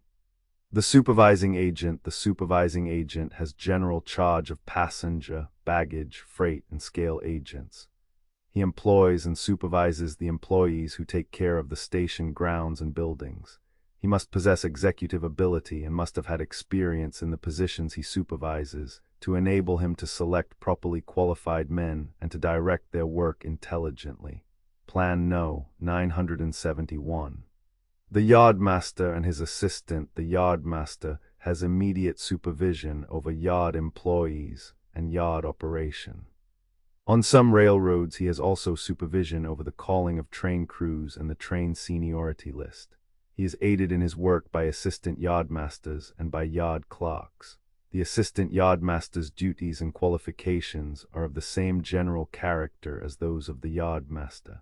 These men must see that cars are not unnecessarily delayed in passing through their yard. They must receive the waybills for cars arriving, and deliver these to the conductors taking charge of the cars when they depart. They must make records of all the transactions and fill out reports. They must be thoroughly familiar with the rules governing train operation and defining the duties of employees connected with train service. The yardmaster must see that all orders are properly given and executed. He must have good color eyesight and hearing and be able to stand exposure to weather. He would not be seriously handicapped by the loss of limbs, provided he could write out reports and make records and move quickly from place to place. A disabled trainman could take training for the position of assistant yardmaster and thus be in line for promotion to the position of yardmaster, although the seniority rule might prevent him from getting this promotion quickly. Plan No. 972. The train director. The duties of the train director are to receive and transmit train orders for the movement of trains, from the train dispatcher to the train crews. Accordingly, he must be an expert telegrapher or telephoner, have good color eyesight and good hearing, and be thoroughly familiar with the rules and regulations relating to the movement and signaling of trains. Plan No. 973. Other station and yard workers under the station masters, yard masters, and supervisors are a number of minor clerks, attendants, and laborers. But little skill is required of the laborers, whose work is largely physical, and the wages paid them are the usual wages for unskilled labor. The duties of minor clerks vary so from station to station, and so overlap that any detailed account of their services would be confusing. Some of these clerical positions might be suitable for some disabled men, and the training necessary is usually short. It must in fact generally be taken in the position itself for the special duties assigned in the given case. Plan No. 974. Train callers and ticket examiners. A disabled man with a good voice and memory might become a train caller at a large station. A disabled passenger conductor might become a ticket examiner, since his knowledge of tickets and of the various stations would be the sort of information required for this position, but the pay would probably be lower than that of conductors. Plan No. 975. Office work in the divisional or general offices, the reports, accounts, and similar matters that come in from station agents are handled. There is the accounting division concerned with receipts and expenditures, most of which are for small amounts, and all of which must be totaled in various ways, a considerable task of itself. Expenditures must frequently be analyzed according to different regulations, and reports must be compiled for state and federal commissions. Because of these requirements, the railroad accountant must learn many things about railroad systems and the public regulation of railroads that another accountant does not need to know. In the divisional and general offices, a great deal of statistical work must be done. A number of clerks are employed in preparing exhibits for the rate or wage hearings, of which there are usually one or more in progress in some part of the country. Much of this statistical work is done in the traffic department. Plan No. 976. The traffic department. The traffic department is the rate-making and traffic-getting department of the railroad. In this department, much correspondence is carried on. Many letters are received, answered, and filed, especially in obtaining traffic. The answering of inquiries of all sorts is in itself a big task. The traffic department considers the revision of old rates and classifications and the issue of new rates or special rates. Here is where individual rates, rate structures, and classifications are first formulated. The change of a rate structure is usually made only after an extended study of traffic conditions and of the probable effect of the proposed rate structure. The traffic department presents such matters to the various classification committees for action, and jointly with the traffic departments of other railroads in the territory covered, it forms the Traffic Association and Classification Committees. It thus operates to affect rates on other railroads, and it presents new rates and classifications to the Interstate Commerce Commission or to state commissions for approval. It must frequently prepare for hearings upon changes in rates and classifications. It draws upon the auditing and operating departments for much of the information upon which new rates are formulated. There are two divisions to the traffic department, namely, the freight and the passenger divisions. The freight division makes studies of the commodities to be moved, of the competition the railroad has to meet, and of the charges that the traffic will bear without being diverted to other lines or routes. It adjusts claims for lost or damaged freight. It solicits business by keeping in touch with the shipping interests along its line or those who could be induced to use its line in connection with another road. For this purpose, traveling freight agents are employed. These men must know rates, routes, commodities, and men. Their employment depends upon their knowledge of their business and their ability to meet and convince, for instance, the manufacturer that he should ship over their line. In other words, they are salesmen of railroad service. Who are eligible for traffic department service, former railroad conductors or brakemen of a high degree of intelligence who have been disabled in the war, may in some cases wisely elect to take training for service in the traffic department. Much of the information that a conductor or brakeman has learned in his old position will be of value to him. In the traffic department, both officers and clerks must know how properly to bill freight, how to calculate both local and through freight rates, and how to route through freight over connecting lines. They must know the junctions where cars can be transferred and where they cannot, and where less than carload shipments can be transferred without drayage. They must be familiar with the seasonal movement of freight and must know what commodities come from certain districts and with what regularity in order to anticipate heavy freight movements, and have cars at points where they are most needed. The intelligent conductor or brakeman has already acquired much of this information. Freight conductors are well qualified for training as traffic men, traveling freight agents, terminal traffic men, assistant traffic managers, or even traffic managers. Former clerks in the traffic department also could take training and qualify for better positions. The passenger division of the traffic department attempts to obtain extensive travel over its lines. Conventions, circuses, and all such attractions for crowds are noted and excursions provided whenever they seem to promise to be profitable. Such excursions must be advertised, and this demands an advertising man in the department. In large cities where many competing railroads center, city ticket offices are maintained from which solicitors are sent out to induce persons known to be planning a trip to travel on their respective lines. A disabled passenger conductor might qualify by training for position in this division and find that his past experience would be very helpful in the new position. Those formerly in purely clerical positions who have been disabled may advantageously take courses in rates and rate making and thus qualify for higher positions. Previous experience of value for other office and clerical work in other departments of railroad service. There are a large number of positions that former train, station, or track men who have been disabled could advantageously fill, utilizing their railroading experience and taking training for the new positions. These disabled men would have to be men of intelligence and not too old to take up a somewhat different line of work. Such men could, for example, learn accounting and would find their knowledge of train matters, track affairs, and station duties of value in helping them to understanding certain accounts. Auditors could do their work more efficiently if they understood more of the work in the various branches of railroad service. Again, top-heavy engines would not be placed on tracks made up largely of curves, in the hope that the high drivers would give greater speed than could be developed from lower-wheeled engines. Had the responsible officials or their advisors understood more of track maintenance, especially in cuts in rainy weather. In one instance, when high-wheeled engines were placed in service on a road, the trackmen complained immediately, but it took a series of wrecks on curves to induce a change to safer engines. The claim department could utilize men who have been out on the road. Actual railroad experience would be of value to a young man about to enter the legal department of a railroad.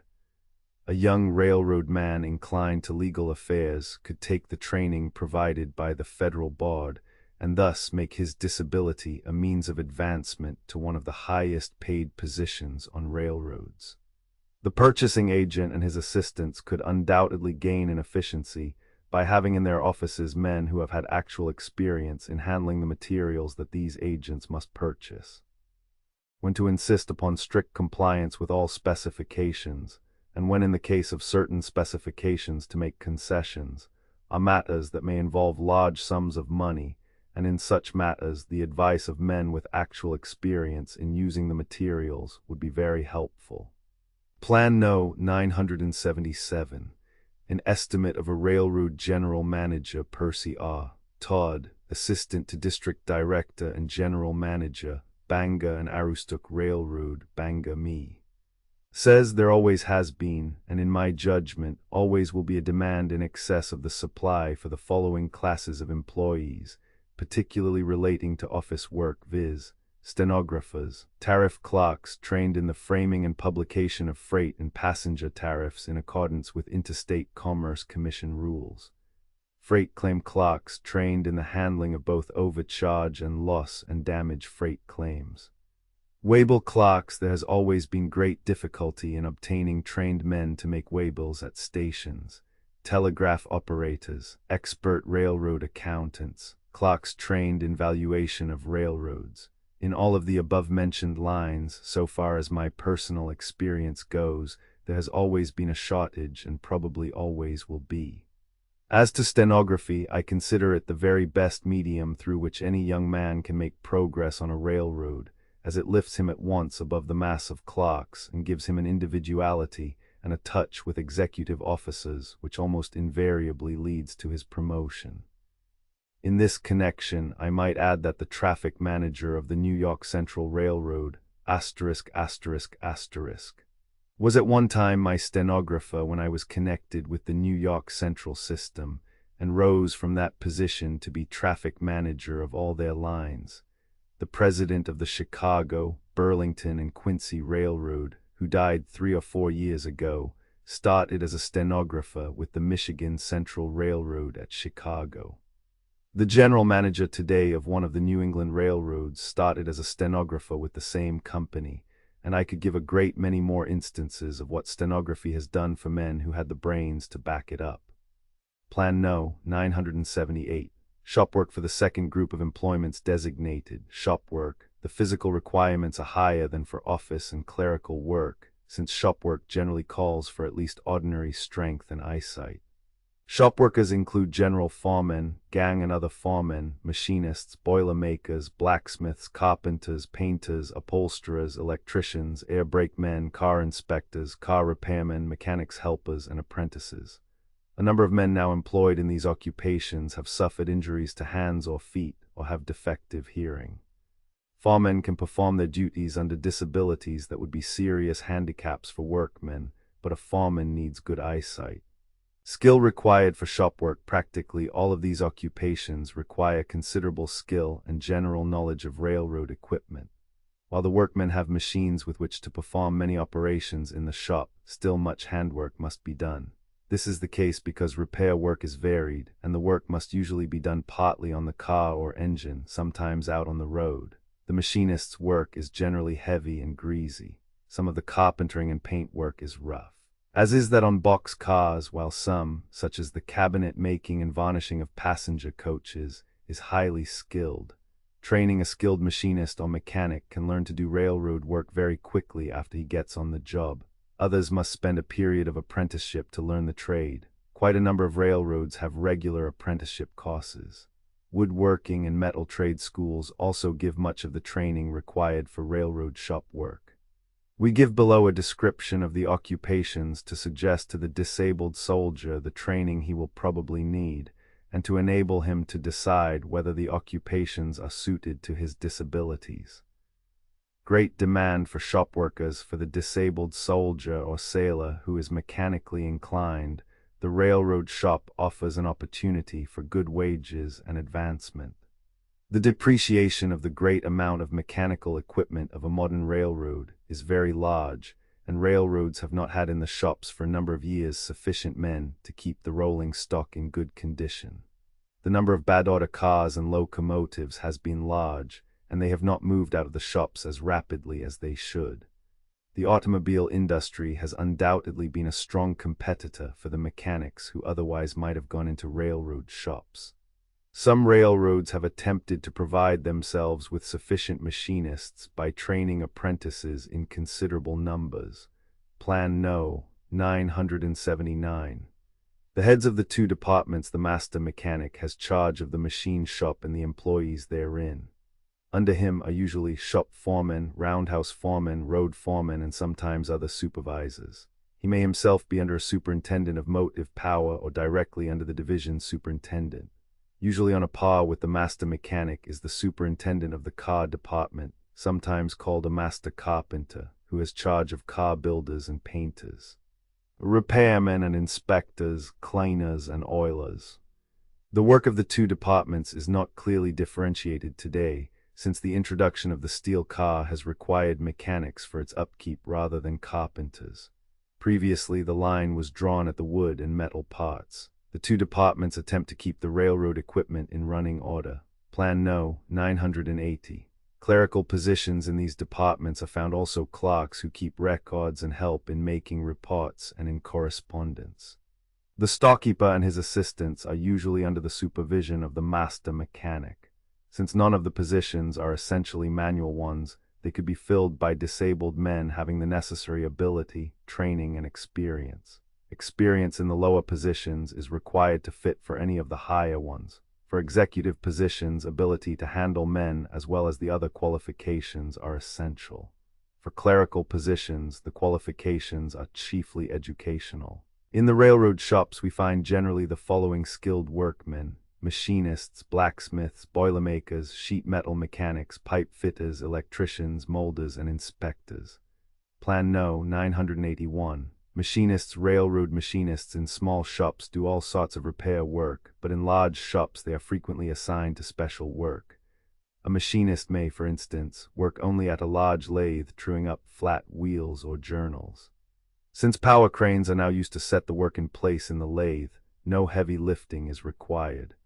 A disabled man can do the work if he knows how to adjust the lathe so that the wheels or journals are machined properly. If he has good eyesight in one eye, one good hand, and can stand at the machine during working hours, his disabilities will not seriously handicap him. Another machinist may work on engine parts, for example, on cylinders, pistons, or cut-off valves. Use of power cranes for placing most of this work has reduced greatly the need for great physical strength on the part of the railroad machinist. However, those who are sent out on the road to help clear up wrecks must occasionally do heavy lifting. Plan No. 982. Air brake mechanics. The air brake man is a mechanic who installs and repairs the air brake equipment of locomotives and cars. Much of his work consists in removing defective parts and replacing them with new properly fitted parts. As he must frequently work under cars and do a certain amount of rather heavy lifting, he needs both arms, good eyesight, and good hearing. He must also have good health. The loss of a leg would be a considerable handicap for installation work. A disabled air brake man could easily train himself to become an air brake test room inspector. In such a position, his knowledge and skill would count more than his physical condition. For this position, he must be thoroughly familiar with all the parts and functions of the air brake and be able to adjust valves and other parts quickly. Plan No. 983. The blacksmith.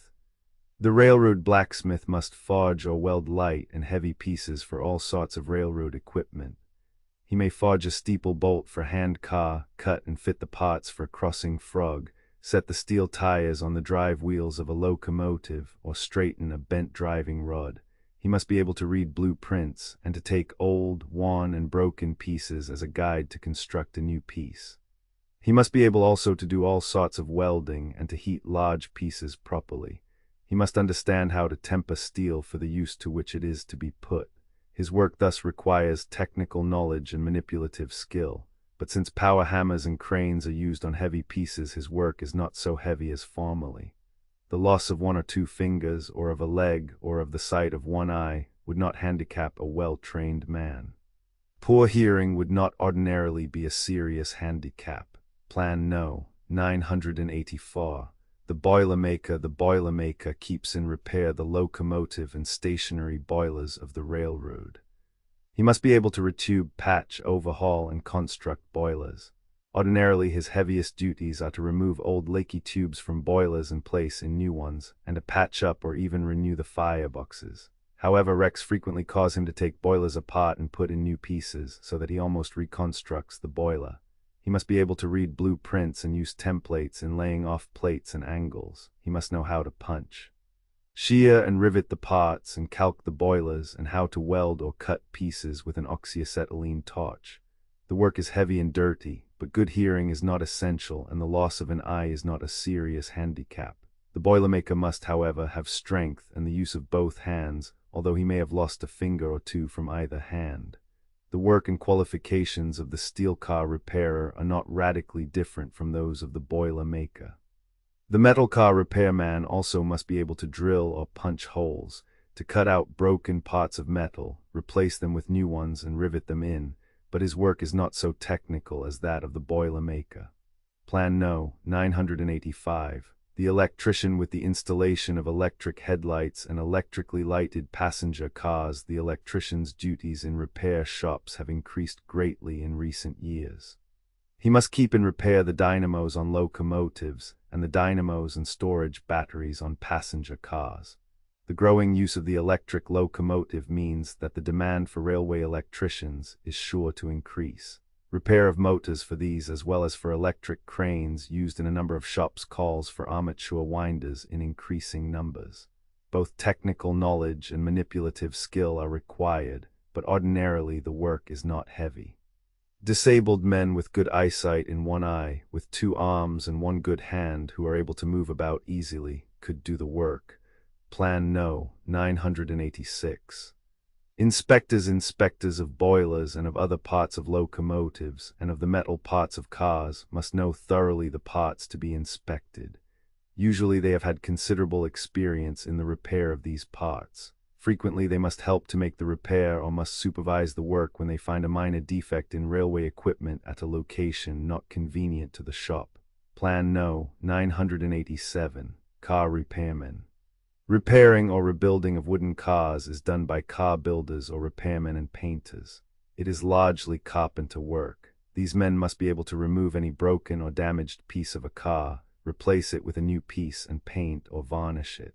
The builders or repairmen must be thoroughly skilled in the use of all hand carpentry tools and be able to use readily any of the woodworking machinery necessary to produce car parts. On passenger car work, the repaired part must be finished nicely and the whole painted or varnished so that the repair is not obvious. No such care is required for work on freight cars. In addition to the men who work regularly in the shop, there are a number of men who must travel over the road and keep mechanical or electrical equipment in working order. These men must all have mechanical ability. Ordinarily, they must be physically sound, since they are exposed to weather and to danger from trains. Among these men are signal and interlocking maintainers and signal inspectors. They must have both mechanical and electrical knowledge. Plan No. 988. Track work. In the third group of employments included under the heading track work, a man needs physical strength and agility, good health, good eyesight, and good hearing. Without these, he is constantly in danger himself and may endanger the lives of others. Only the foreman may have physical disabilities, such as the loss of a hand or arm. All must have good health, since they are exposed regularly to all sorts of weather. All must have good eyesight, in order that they may do their work properly and avoid danger. Poor hearing would continually subject the man to danger from passing trains, from falling objects, or other sources of danger, since one who has poor hearing would not generally hear or would misunderstand warnings of danger. A man on the track must be agile in order to avoid danger. Work requires skill. Men in this group are frequently classed as unskilled, largely because railroads have employed for the work unskilled foreign laborers, but to do the work properly considerable skill is nevertheless required. Poorly tamped ties, goosenecks, maul dents on the rails, and similar defects are evidences that may be found on many roads of unskilled work. Ability to drive a spike properly, so that the rail is held securely to the ties, is not quickly acquired. Fence work, bridge work, cement work, and similar work, often performed by special gangs, require skill to be done rapidly and well. Occupations. The main occupations in this group are track laborers, foremen and supervisors, bridge carpenters and foremen, fence gangmen and foremen, and other extra gangmen and foremen, linemen and repairers, painters of signposts and structures, structural iron workers and foremen, and concrete workers and foremen. Conditions of employment unsuited to disabled men in track work. Only the positions of foremen or supervisors pay good wages, and only these could be suitably undertaken by disabled men. The track laborer in the eastern and northern section of the country has to compete with the immigrant from Europe, in the south with the Negro, in the west with the Mexican, and in the far west with the Oriental. Only a few workers on construction gangs do not have to meet this competition directly, because their work requires a skill that the foreigner does not acquire easily. But such work is very seasonal, being done for the most part during the summer and early fall. Wages are not high and working conditions usually are poor if not bad. Extra gang work in this respect is very little different. Section work, while allowing the men to have home life and thus have better living conditions, usually is seasonal and pays lower wages than is paid to other gangs upon track construction work. Bridge construction or repair work requires some skill and the wages are good, but the danger is considerable for even a physically strong and sound man. The painters of structures receive good wages, but their work requires climbing into dangerous positions. The linemen must frequently do climbing to repair wires, or to cut away limbs of trees thrown upon the wires by storms. Evidently, these positions are not suitable for the disabled soldier from 3 standpoints, namely, the seasonal character of the work, the danger to which it subjects him, and the relatively low wages paid on the average for the year. The position of timekeeper for large extra gangs is of course mainly clerical, but is undesirable since it is very seasonal. All track occupations are hazardous and accidents are frequent. Plan No. 989. The track foreman. The duties of the track foreman are to supervise workmen, to teach green hands how to do the various sorts of work, and to make out reports on various matters ranging from the payroll to a report of livestock killed by a train. He must be familiar with the time of all trains at various points on his section, with the signals, with the degree of curves and the needed elevation, and with the use of the various appliances and tools used on a modern railroad. The section gang uses a large number of tools, and these must be kept in proper condition. Railway appliances are numerous, and the section foreman has supervision over these. Introduction of the motor car to take the place of the old hand car has called for more mechanical skill on the part of the foreman. A disabled man could perform the usual duties of a foreman if his disabilities did not affect his eyesight, hearing, or health, but loss of an arm or a leg might increase the accident hazard, as for example in case an extra train caught the gang in a cut or out on a high dump with the hand or motor car. Plan No. 990. The track supervisor. The track supervisor usually supervises a number of section foremen. He must be an able trackman, so that he can recognize immediately the nature of a defect in the track as he rides over it on a train. He issues orders to track foremen for changes in location or character of work, handles reports from foremen on certain subjects, and himself makes out various reports. He portions out supplies and materials for the track under his supervision, and is held responsible for the condition of this track by the engineer of the maintenance of way. A disabled section foreman could with training qualify himself for position as supervisor, but the vacancies in this position are not numerous, and railroads usually give preference to the physically sound men. Plan No. 991. Train work. The occupations in Group 4 train work are engineers, firemen, baggage men, porters, brakemen, conductors, hostlers, switchmen, and motormen. For this 4th group there are many limitations upon disabilities which a man may have suffered and undertake work without endangering himself and others.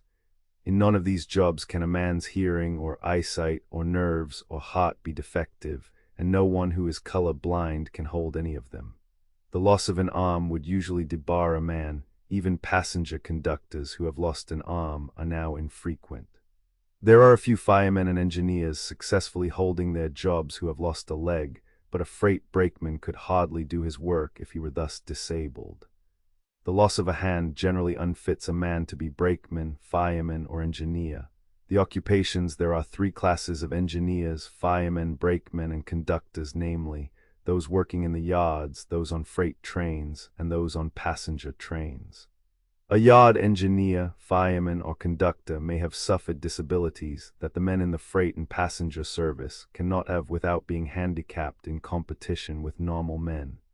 In none of the positions do the duties permit of a large number of disabilities or of very serious ones. All must pass rigid physical examinations. Eyes are tested for color blindness as well as for other defects, and hearing must be excellent. All must pass a rigid examination in the rules and regulations, signals, schedules, and the road conditions. Plan No. 992. The engineer. The duties of an engineer are exacting. He drives his engine over the track where there are curves, crossings, switches, and signals that he must constantly watch. He must recognize instantly the color of the numerous signals displayed at various points along the line, He must sound the whistle as he approaches crossings and other points. He must also note the running condition of his engine, for instance, whether the bearings are becoming too hot. When the engine stops for water, he usually oils certain bearings. He must learn to apply the steam and adjust the reverse lever so as to give the maximum pulling power to the engine at one time, and to attain considerable speed at another time, in either case with due regard to the load he is pulling and the track he is running upon. He must accordingly learn where the track is good and he can make speed and where it is bad, so that he must slow down. In emergencies, he must be able to close the throttle and apply the air almost instantly, or to reverse the engine. For this he needs both hands. His eyesight must be excellent and his arms, heart, and nerves good. Wages paid to engineers are high, averaging $2,000 a year, but the position is one of great responsibility, and it is one that few disabled men would be allowed to undertake. Plan No. 993. The fireman must be physically strong.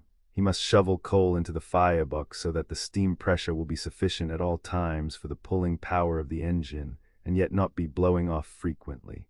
He must watch the water level in the boiler and see that it does not get low. He must climb back over the tender when the engine takes water. He takes on coal at the coal chutes. On occasions, he has to go forward to flag to protect the train from in front. Where automatic bell ringers are not installed, he usually keeps the bell ringing when the engine is doing work in yards near a crossing or where other men may be endangered by the engine. When the engine is running and he is not busy shoveling coal, he is watching the track along with the engineer, but on the other side of the cab. He must especially watch when his side of the cab is on the inside of a curve. Since the fireman may in an emergency be called upon to perform the duties of an engineer, he is under the same limitations as regards disabilities as the engineer. The accident rate among firemen is high. Plan No. 994. The brakeman on passenger trains. The brakeman has various duties, somewhat depending upon the sort of a train on which he works. On a passenger train he calls stations, helps passengers on and off the trains, regulates the heating and lighting of cars and sets switches. Sometimes this work is done by a porter. As a crippled brakeman would tend to give timid passengers a concrete example of what might result from a wreck or an accident upon the road, railroads have not wished to have disabled men fill this position. How they might deal with the disabled soldier is uncertain. Plan No. 995. The through freight brakeman. The through freight brakeman sets switches when his train goes on a siding for another train, or his train picks up a car at a junction point, or sets out one. In such a case he uncouples the train, air brakes, etc., throws the switches, and after the car has been picked up or set out, couples up the train, makes the air brake connections, and tests them. He watches the train for hot boxes and transmits signals from the conductor to the engineer. He must climb on and over freight cars, cross bridges, tracks, and switches. He needs to be sound physically. Plan No. 996. The brakeman on local freight trains. The brakeman on a local freight train has no end of switching to do, or loading and unloading less than carload freight at small stations along the entire run. The physical demands made upon him are even greater than those made upon a through freight brakeman. Disabled men should not undertake this job. Plan No. 997. The conductor on freight trains. The duties of the freight conductor, while lighter from the physical standpoint than those of the freight brakemen, are nevertheless so heavy that a disabled man is not usually wanted by railroads. At certain times he must do the same work as the brakeman does. He must walk over trains or tracks to get orders or confer with the engineer. He must direct the picking up and the setting out of cars. He must keep a record of the cars in his train, of the ones set out and of those picked up. He carries the way-bills for the freight in his train. He must read and sign for all orders received for his train. His duties, while requiring more mental work than those of the brakeman, are still so heavy and dangerous that any physical disability would be a handicap to him. Plan No. 998. The passenger conductor. The passenger conductor collects fares and supervises the passengers and train. He is responsible for the train orders, as is the freight conductor. The physical requirements made upon him are normally light, but in emergencies he needs to be physically sound. Formerly, passenger conductors who had lost fingers or even an arm or leg were frequent, but in recent years railroads have not wanted disabled men for this service, since they remind passengers of accidents. The passenger conductor needs to have a knowledge of trains and their time at meeting or crossing points, of the various sorts of tickets and script. He must make out various reports. If the railroads would place disabled men in this position, providing they were old railroad men who had been wounded in the war, this would be the best of all the positions in train work for an intelligent disabled soldier. Plan No. 999. Yard occupations. The train work in the yards consists of switching. The work of the yard fireman or engineer is perhaps somewhat less exacting than that of a fireman or engineer out on the line, but for the brakeman it is more exacting. The hostler is usually what might well be called an apprentice fireman, and so he must be as physically sound as the fireman or engineer. Yard conditions are so dangerous that disabled men would usually find their disabilities a handicap. Plan No. 1000. The baggageman. The baggageman on trains needs to be physically strong since he has to handle heavy trunks. He could sustain the loss of a leg or have too poor eyesight or hearing to qualify for other train work if in emergencies he were not called upon to do the other train work. Since he is so called upon, he must be physically as sound as a brakeman. He has some clerical work to do. Sometimes he is a mail clerk, express messenger, and extra brakeman. Little knowledge or training is required to fill this position. A strong man of ordinary intelligence could learn to fill the position in a few days. He must know the stations and transfer points. Wages are about the same as for brakemen. Work conducing to train operation in the fifth group of employments, including those conducing directly to train operation, are found the pumpmen, the men on the coal chutes, the freight handlers, the crossing guardmen, and similar workmen. In this group, the requirements are good health, a fair degree of strength, and knowledge of the occupation. Plan No. 1001. The pumpman may have defective hearing, but must then have excellent eyesight, since he should notice engine trouble quickly if he cannot hear it well. If his eyesight is poor, he should have good hearing. The pumpman needs to have some knowledge of boilers and steam pumps, but ordinarily his work is not heavy, even when he has to shovel all the coal for the boiler. Plan No. 1002. Other occupations for men on the coal chutes, either poor eyesight or poor hearing, one or the other singly, is not a serious handicap, but good health is necessary as well as ability to climb over the sides of cars. The freight handlers need strong backs and good eyesight to read names of boxes, etc. When motor trucks are used, the truckman ought to have some mechanical ability. The crossing guardman needs both good eyesight and hearing, but may have suffered the loss of an arm or a leg, even of both an arm and a leg. On the whole, the range of permissible disabilities for men in this group is greater than for those in groups 3 and 4. Training required of all the jobs in this field practically, the only one requiring any considerable knowledge or skill is that of the pumpman. And even for this position, an ordinary man can learn all that he usually needs to know in a month on the job. Plan No. 1003. Jobs frequently filled by disabled. With exception of freight handling, work in these employments has been given largely to men disabled in railroad service. For instance, a disabled brakeman is offered the job of switchman or crossing watchman, a fireman that of stationary fireman or engine watchman, conductors that of flagman, and so on. Crew callers and lamproom attendants are frequently disabled men. So generally has this policy been followed that the crossing watchmen, flagmen, and engine watchmen are commonly men who have been disabled. The positions are, however, not such as will appeal to the intelligent, ambitious, disabled soldier or sailor. Plan No. 1004, Part Roman II, Urban Transportation, Electric Railways. Street railway operation furnishes rather regular employment to men on the regular force. From this standpoint, it is desirable for the disabled soldier or sailor. It is not seasonal to any marked degree, nor is it greatly affected by industrial depressions, and bad weather only increases the need for employees instead of lessening it, as in many out-of-doors occupations. Few of the street railway employees are exposed to bad weather conditions.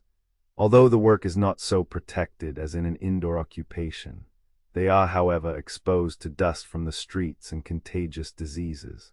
All of the positions on street railways carry with them a high degree of responsibility, but the position of motorman is probably the one of greatest responsibility. Plan No. 1005. The motorman, the occupation of the streetcar motorman, is one that can be taken up by disabled soldiers and sailors. Those who have suffered merely the loss of part of the fingers on one or both hands or of a leg can operate a streetcar. A car can be operated by those who are physically unfit for heavy work, especially if the car is equipped with air brakes and the working hours are not too long. But those who have defective eyesight, poor hearing, or are subject to nervous trouble should not undertake this work. Those who have suffered from shell shock should not attempt to operate a car until they have fully recovered. The work is light but requires constant attention, especially under conditions of heavy traffic. The motorman must constantly watch the track to prevent collisions with automobiles or other vehicles whose drivers take hazardous chances in crossing the track. Men, women, and children must likewise be watched and warned. The motorman must acquire skill in operating the controller so that he can start the car off rapidly without causing the circuit breaker to break the current. He must learn to apply the air gradually so the car will not stop with a jerk or the wheels slide on the track. He must learn to estimate distances so that he can stop his car at the proper point. He must form the habit of never starting without a signal from the conductor. The working conditions are suitable for disabled men. Stools are usually provided for the motorman, which he can use outside the congested district. Most of the cars have closed vestibules for bad weather. The working hours are irregular, but usually not over 10 in 24. Usually there are 2 work periods in a day with a rest period of 2 or 3 hours between. The work periods come with the morning and evening rush of people to and from their work. Plan No. 1006. The conductor's position makes fewer physical requirements upon him than that of the motorman. His position is, however, one of responsibility, and honesty is a prime essential. His duty is to collect fares, give proper change to passengers, and issue transfers. All his receipts must be turned over to the company. He must see that passengers are not endangered in any way, especially by the car starting too soon or the passenger attempting to alight before the car has stopped. Accordingly, the conductor must have good eyesight and hearing. He may, however, have suffered some dismemberments, and he need not be physically strong. Courteous conductors are much in demand by street railways. Training. The training for the position either of motorman or conductor is generally conducted on the job. New men are placed on a car with an experienced motorman and operate the car under his direction until they are able to operate a car independently. The period of training is usually short, a week to 2 weeks. Men so learning rarely receive pay. A number of companies make charges for the training, but refund amounts paid if the employee remains with the company a certain length of time.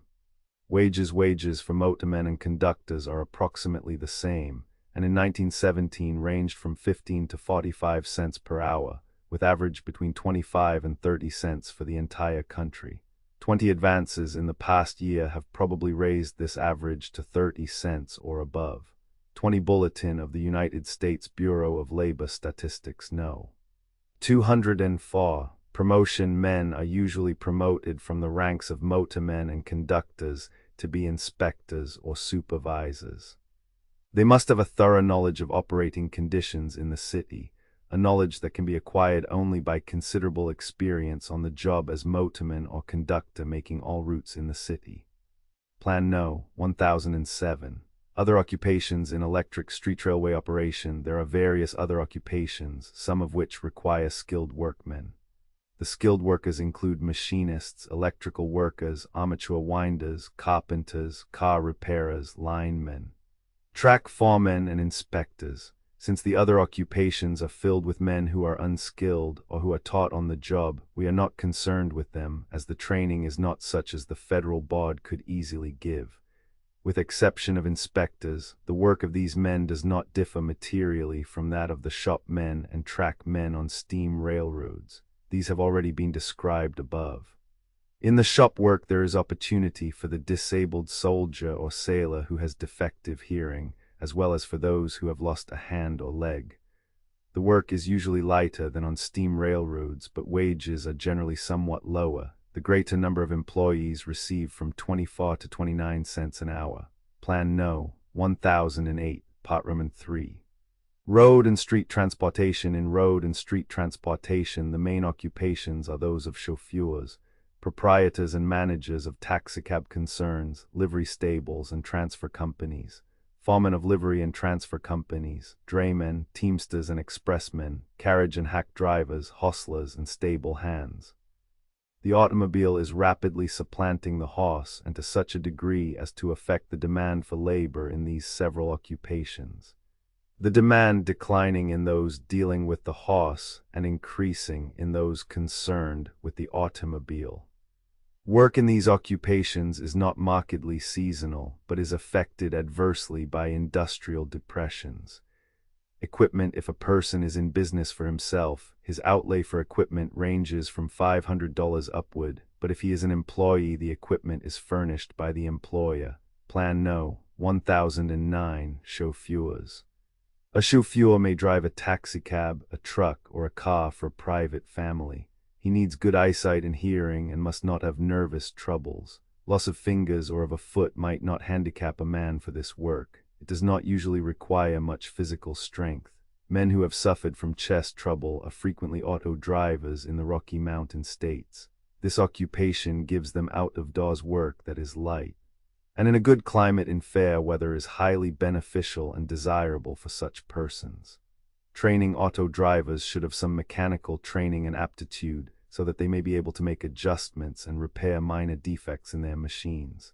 They should learn the roads and routes in their territory and allow a good margin of safety either in loads or speed. No great amount of training is required, and the work is largely manipulative. There are a number of schools in which this occupation is taught.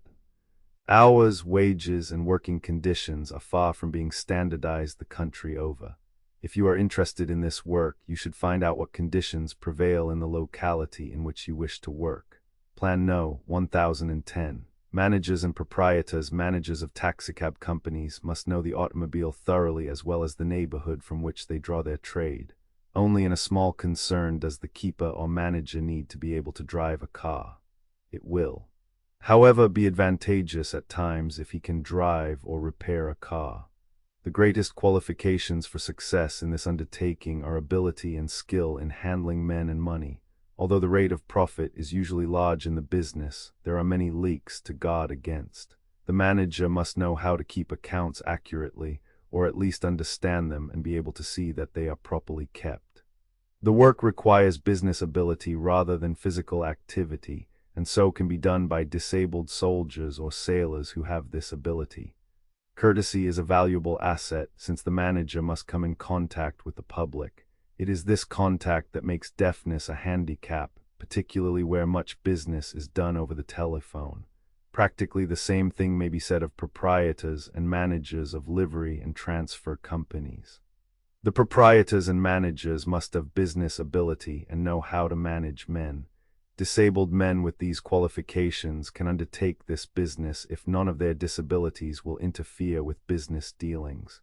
The field for auto delivery is developing rapidly and will give a permanent occupation to the man who has the necessary qualifications for success. Plan No. 1011. Foremen of livery and transfer companies must have ability to handle men under conditions where immediate supervision is possible only a small part of the time. Accordingly, they must be able to judge what allowances should be made for loads, roads, horses, and equipment, or automobile in supervising drivers. Since the foremen must occasionally do the work of drivers, they must usually not be seriously disabled by loss of limbs, and since they must sometimes do the work of the manager, they must not suffer from deafness. Wages and hours are good on the average, but vary greatly in the different localities. Plan No. 1012. Draymen. Draymen or expressmen may be either teamsters or auto drivers. In either case, ordinarily they have a considerable amount of heavy lifting to do. The loss of an eye or of fingers or of a foot need not prevent anyone from doing this work if he is otherwise physically strong. Very little training is required for the teamster. He must learn the streets and business houses and how to manage horses that are usually well broken. All of this is best learned on the job. Wages are a little above those of unskilled labor, for the auto driver training may be acquired largely in a school. Wages are higher than those paid to teamsters. Carriage and hack drivers must have good eyesight and hearing. The work is rather unskilled, although the handling of spirited horses does require some special skill. Courtesy is a distinct asset. It should be noted that the demand for carriage and hack drivers is declining rapidly, and accordingly the disabled soldier should not elect this occupation unless he has the assurance of permanent employment from some responsible employer. Hostlers and stable hands are usually classed and paid as unskilled laborers, and for most disabled men the work is unsuitable. A disabled man should not work around vicious horses, and in large stables there are always some vicious horses. Part Roman 4, Water Transportation 2121. In the preparation of this part, the following publications have been utilized extensively. United States Department of Labor Description of Occupations, Water Transportation, Reisenberg's The Men on Deck, and United States Shipping Board Emergency Fleet Corporation Hearings before the Committee on Commerce, United States Senate, 1918. Water transportation may be considered from two standpoints, terminal and interterminal.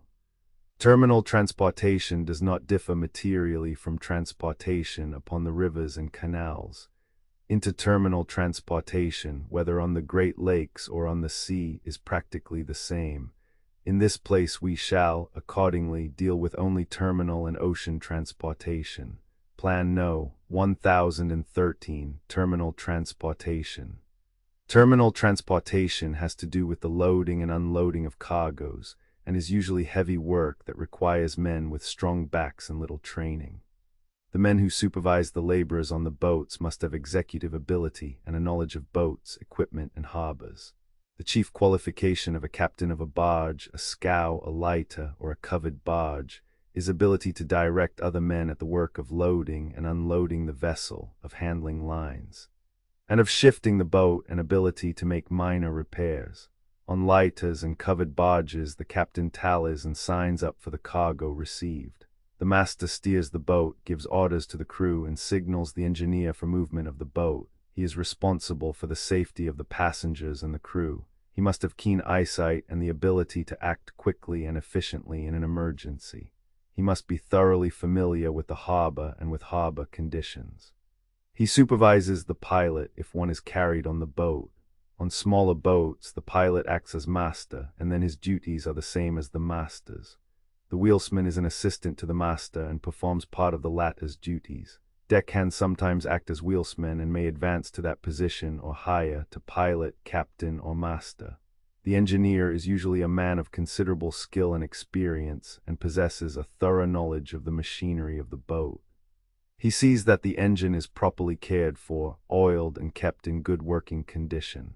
He directs the work of his assistant, of the oiler who oils the machinery, and of the fireman. He receives his orders for the movement of the boat from the master. Disabilities of these men, only those who supervise other men could have sustained serious injuries. None of them may have either defective eyesight or hearing.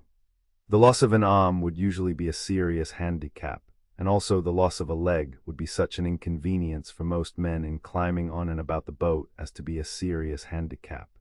In these occupations, good opportunities for men seriously disabled are comparatively few.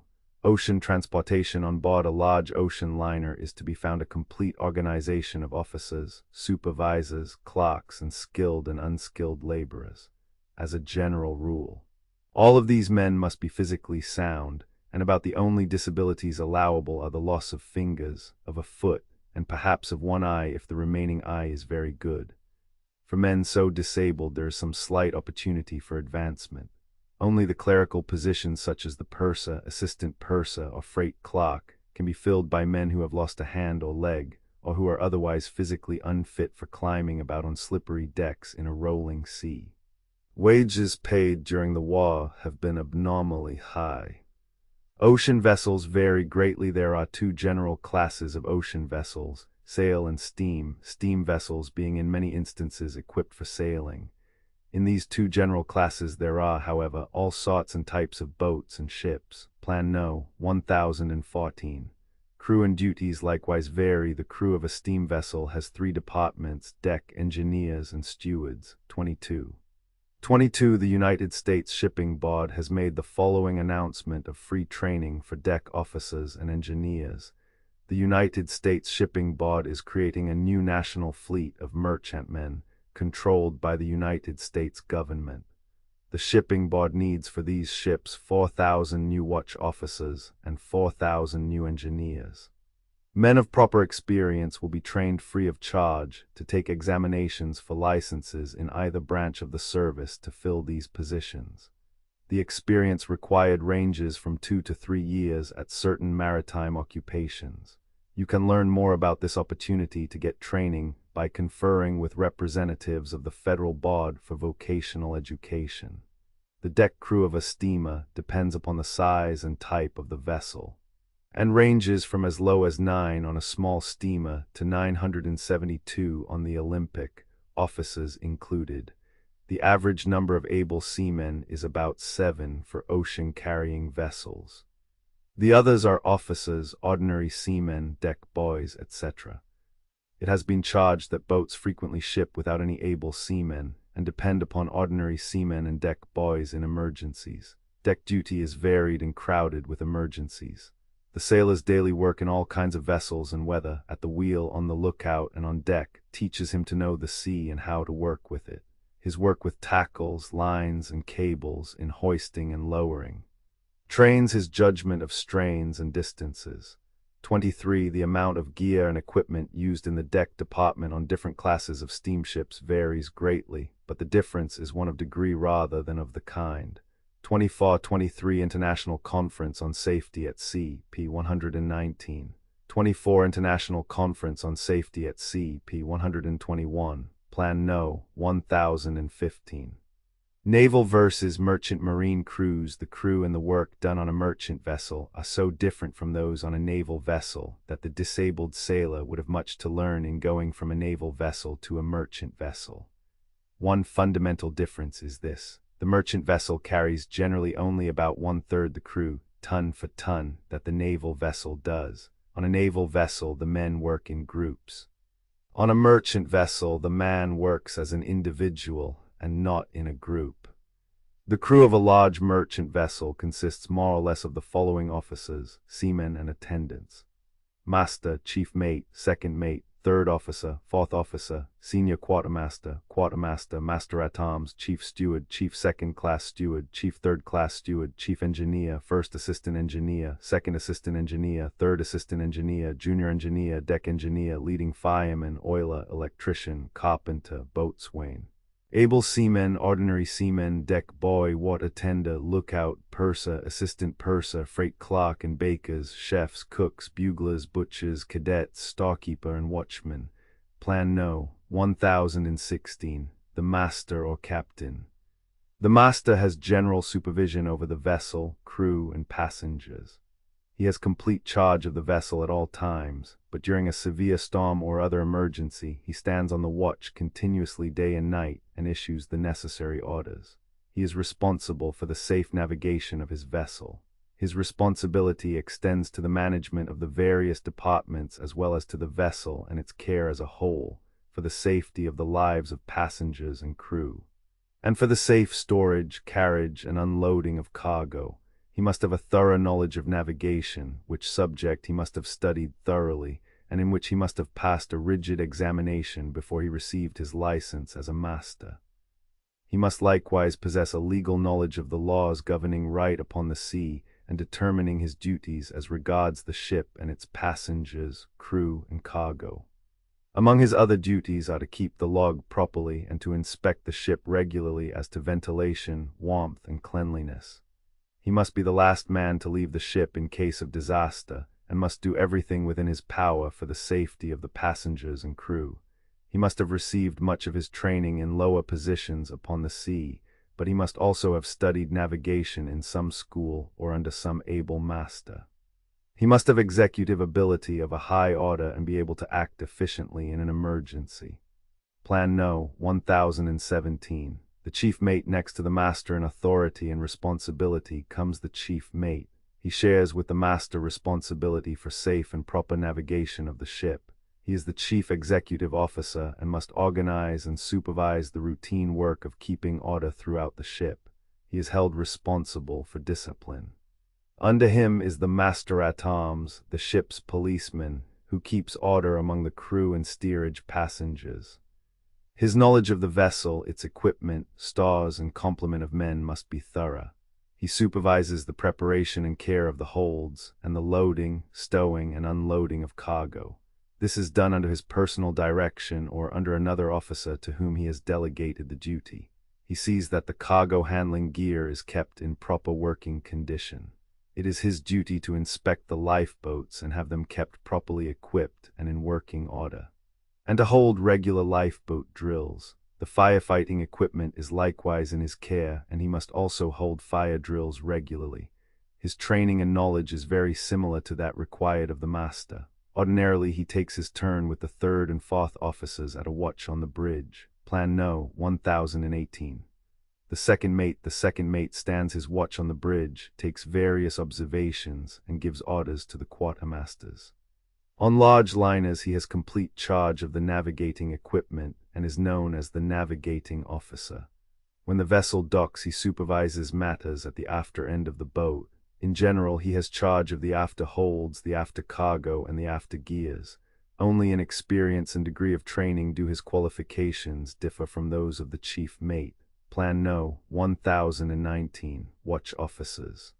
The third and fourth officers are watch officers. The fourth officer is frequently left in charge of the bridge in fair weather and under good conditions, and like the third officer takes observations and gives orders to the quartermaster. The third officer has general charge of the forward holds, under the supervision of the chief mate.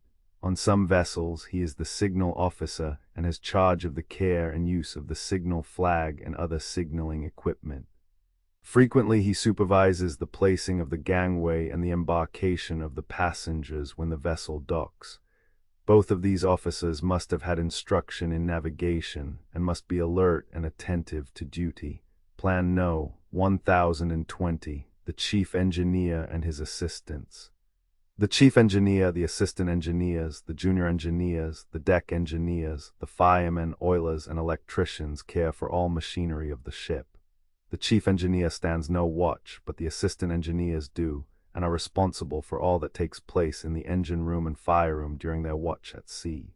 Under these assistant engineers are the junior engineers, one of whom is in direct charge during each watch of each of the fire rooms. The engine room and the auxiliaries.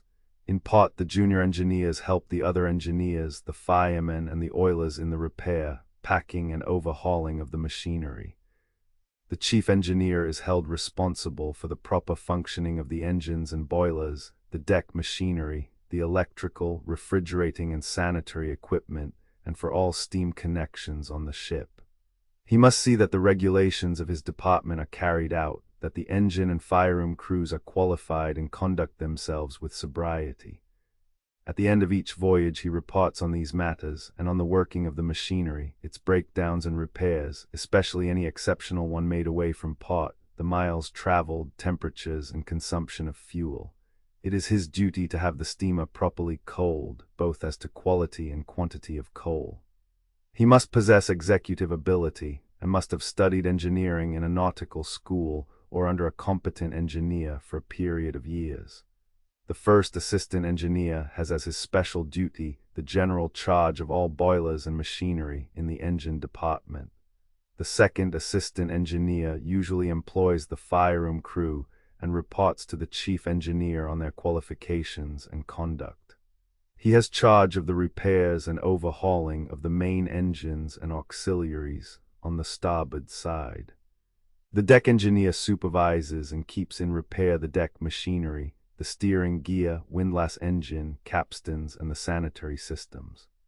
The leading fireman has supervision over the firing of the boilers, the keeping of water in the boilers, and over the firemen, coal passers, and water tenders. He personally tends a set of fires. On some boats, he acts as interpreter of the orders of superior officers to the firemen who are foreigners and cannot understand the orders in English. The oiler must keep all the engines clean and well oiled, and see that they are running smoothly and without undue heat. The electrician supervises and keeps in repair the dynamo engines, the electric motors, and other electrical apparatus on the ship. The work of keeping the ship in working condition is usually done by the engineering department. There is, however, some work of repairing that is done by the carpenter, whose duties depend greatly upon the character of the ship. He is generally charged with the upkeep of masts and booms, the repair of wooden decks, and the opening and covering of the hatches. Plan No. 1021. The boatswain, under the supervision of the chief mate, has active charge of the deck crew and works the seamen at washing, repairing, and painting decks. Plan No. 1022. Able seamen. Since all officers must have served as able seamen, the required duties of the able seamen are worth noting in detail. While on board ship in port, the able seaman is occupied with cleaning, painting, repairing, and overhauling.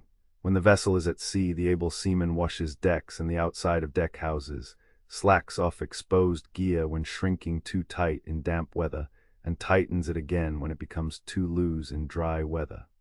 When a storm comes on, the able seaman closes all open hatches, ports, etc., and lashes down all movables on deck or stows them away. The ordinary seaman does the same work as the able seaman, so far as his training and ability will permit. The deck boy is simply an apprentice seaman.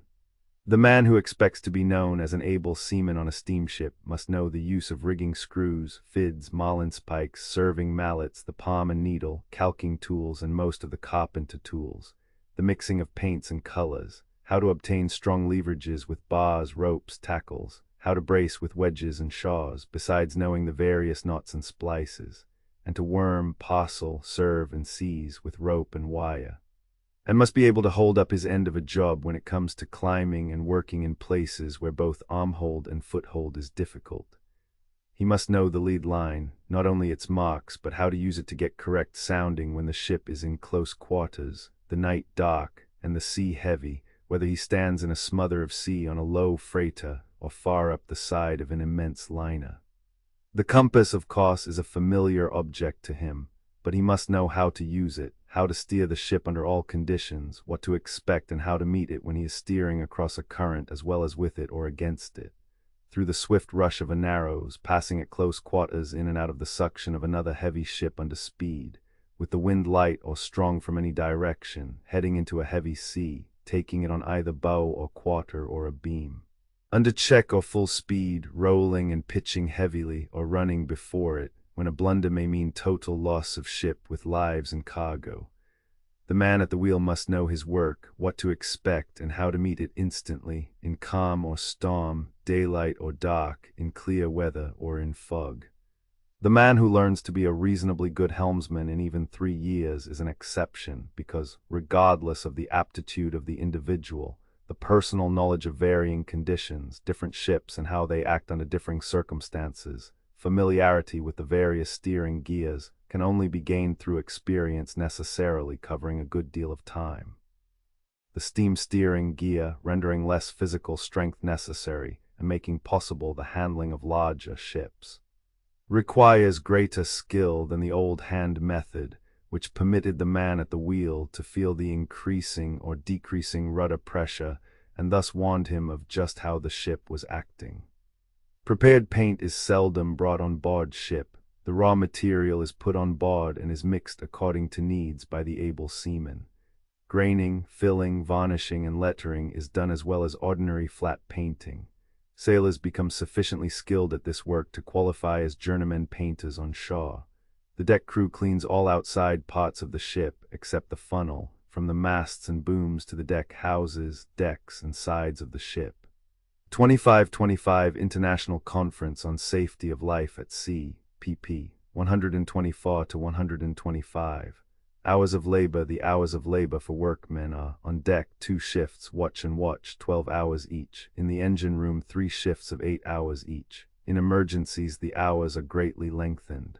Wages following is the wage scale which has been established during the war. In 1915, wages were about half the amounts he had given. Sailors and firemen, $60 per month. Coal passers, $50 per month. Oilers and water tenders, $65 per month. Boatswains, $70 per month. Carpenters, $75 per month. Overtime pay for cargo work 50 cents per hour, and for ship work 40 cents per hour. The bonus for going into the war zone was 50% of the wages. The wages and bonus to continue until crew arrived back in the United States. $100 compensation was paid for loss of effects caused by war conditions. Board and quarters are of course provided in addition to the wages.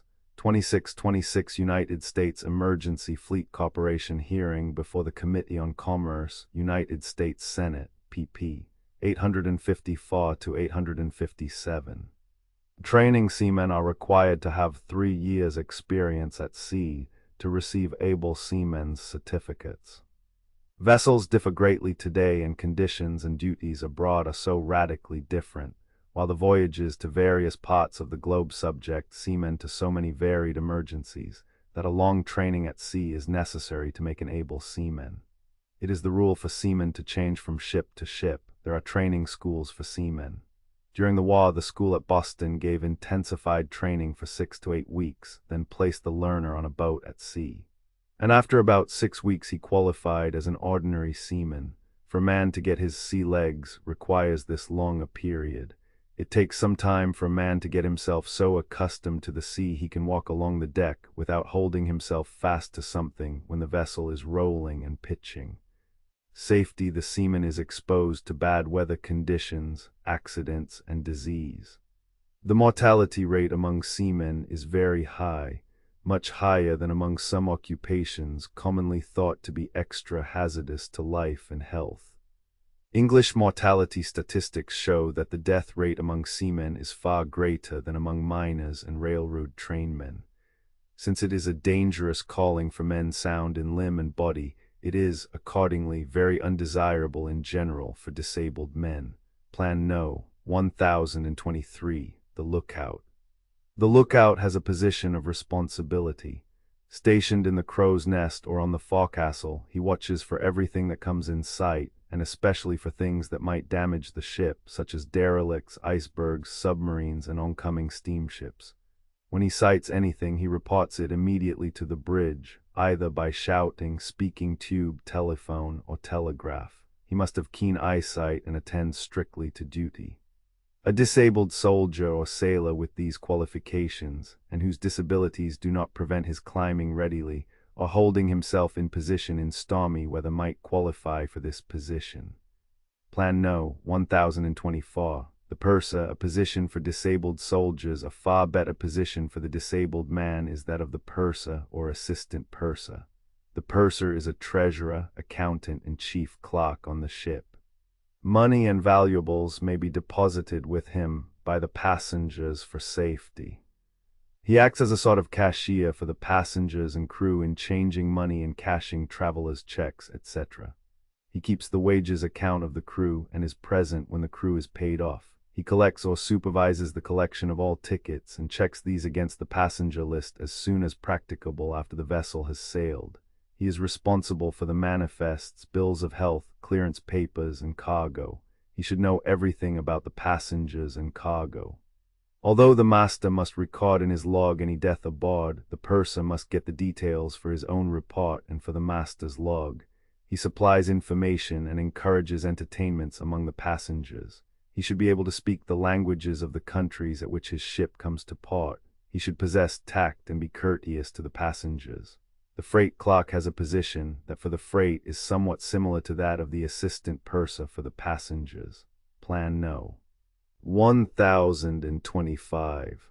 Chief stewards. Chief stewards have positions corresponding closely to those of a large hotel, sanitarium, or similar institution. They must have business and executive ability, and are held responsible for the comfort and service of passengers in matters of sleeping quarters, food, heat, and ventilation. Under them are the chef, cooks, and numerous other attendants. Each of these occupations has the characteristics of the same occupation as followed on the land. Upon chief stewards devolves the further duty of purchasing in advance of a voyage in proper quantities the supplies needed. It should be added that if a disabled soldier or sailor is qualified for any of these positions, he will generally find work on land preferable to work on board a ship. Other positions in water transportation, a large number of office positions corresponding to those in railway service, exist at the leading ports.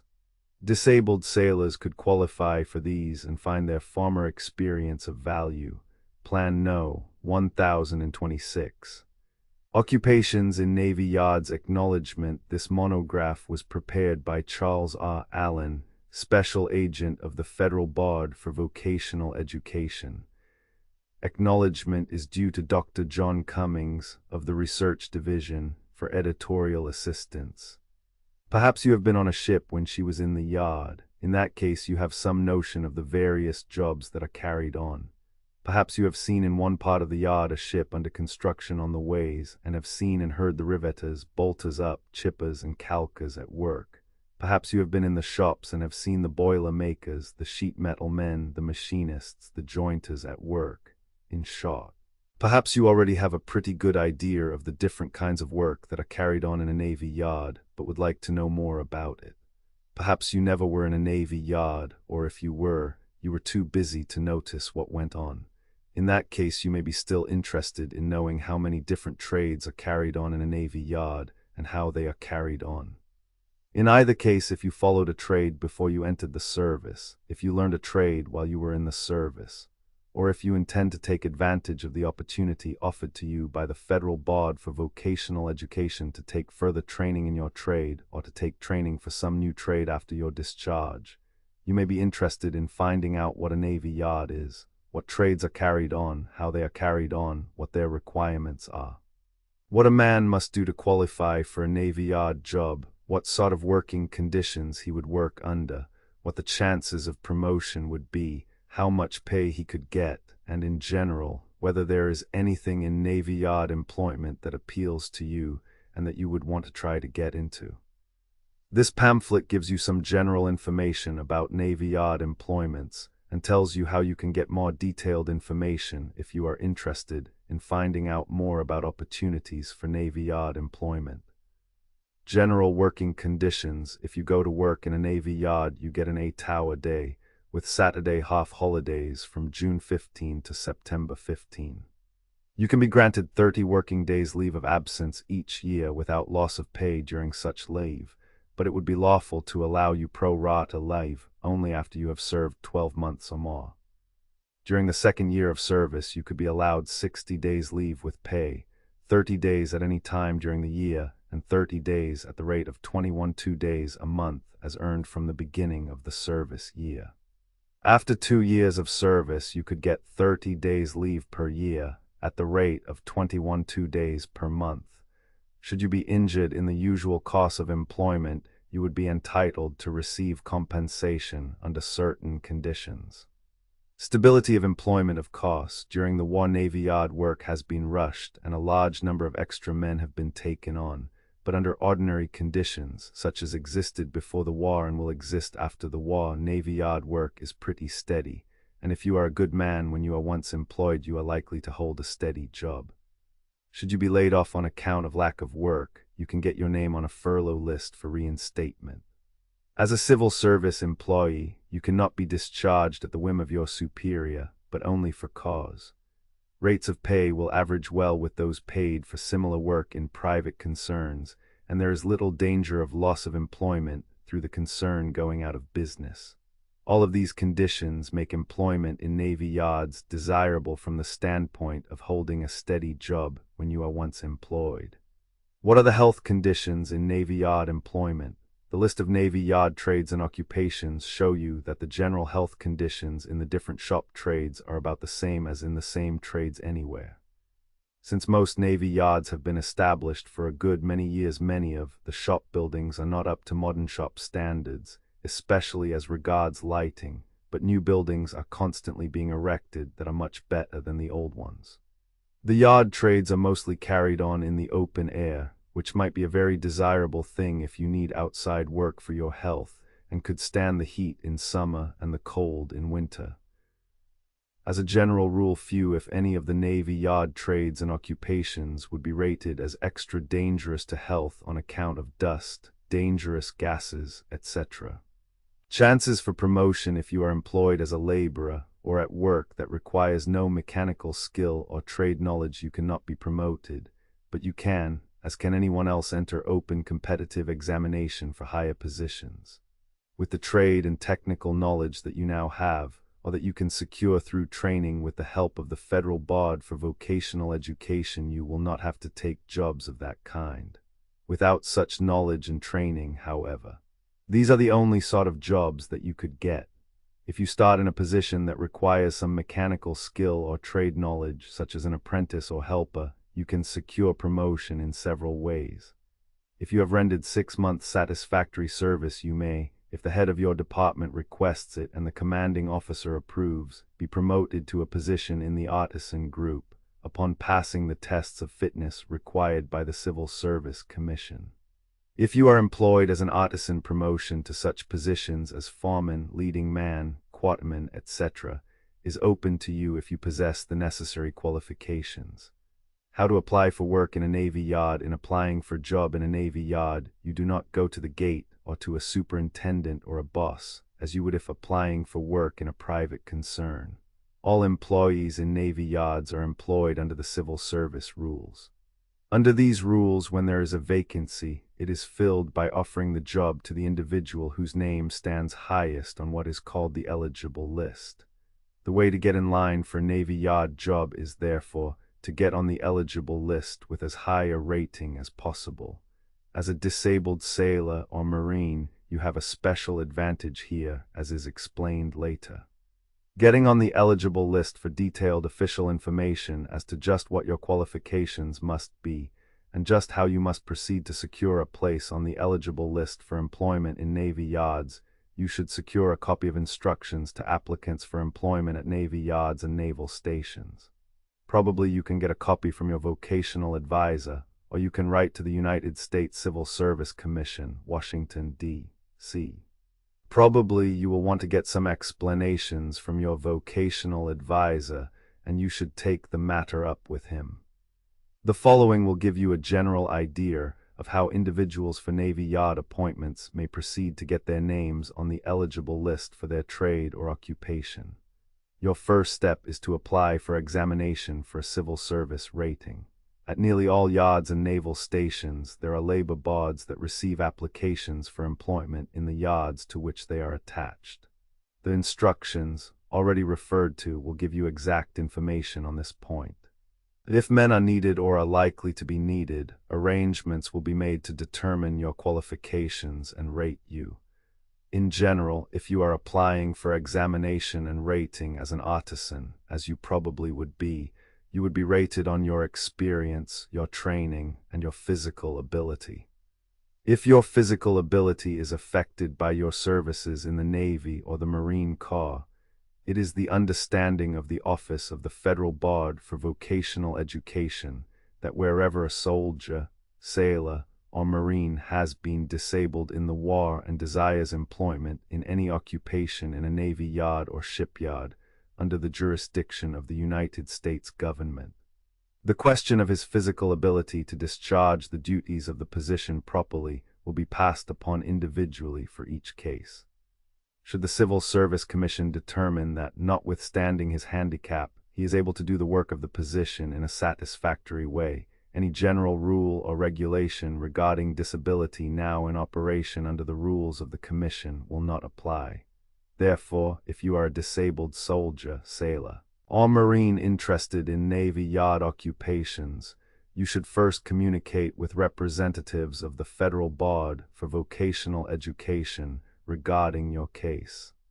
These representatives are to be found at the central office at Washington, D.C., or in one of the district offices given at the back of this pamphlet. You do not have to pass written examinations, but your rating is determined by the values given to your training, physical ability, and experience as stated by you under oath and verified by the examining board. If your rating is over a certain number, your name is placed on the eligible list. The higher your rating, the nearer your name to the top of the list. When vacancies occur, appointments are made from the top of the list down, and appointees are notified when and where to report for work. How previous training, experience, and education help. If you have already had some experience in a Navy Yard occupation that you wish to follow, you are at a great advantage. For example, if you worked in a machine shop or in an office before you entered the service, the time that you would need for training for similar work in a Navy Yard would be greatly reduced.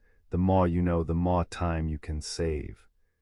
If you learn something about the job during your service, this experience also will enable you to shorten your training. The more education you have, the better off you are. In the first place, a man with a good education stands a better chance for promotion, and the better his education, the better man he is on his job. A high school education, for example, would help you very much in office work and in the shop trades. If you can read drawings and blueprints, you can easily learn to read the special sort of blueprints that are used in Navy Yard work. And this will enable you to shorten your training period.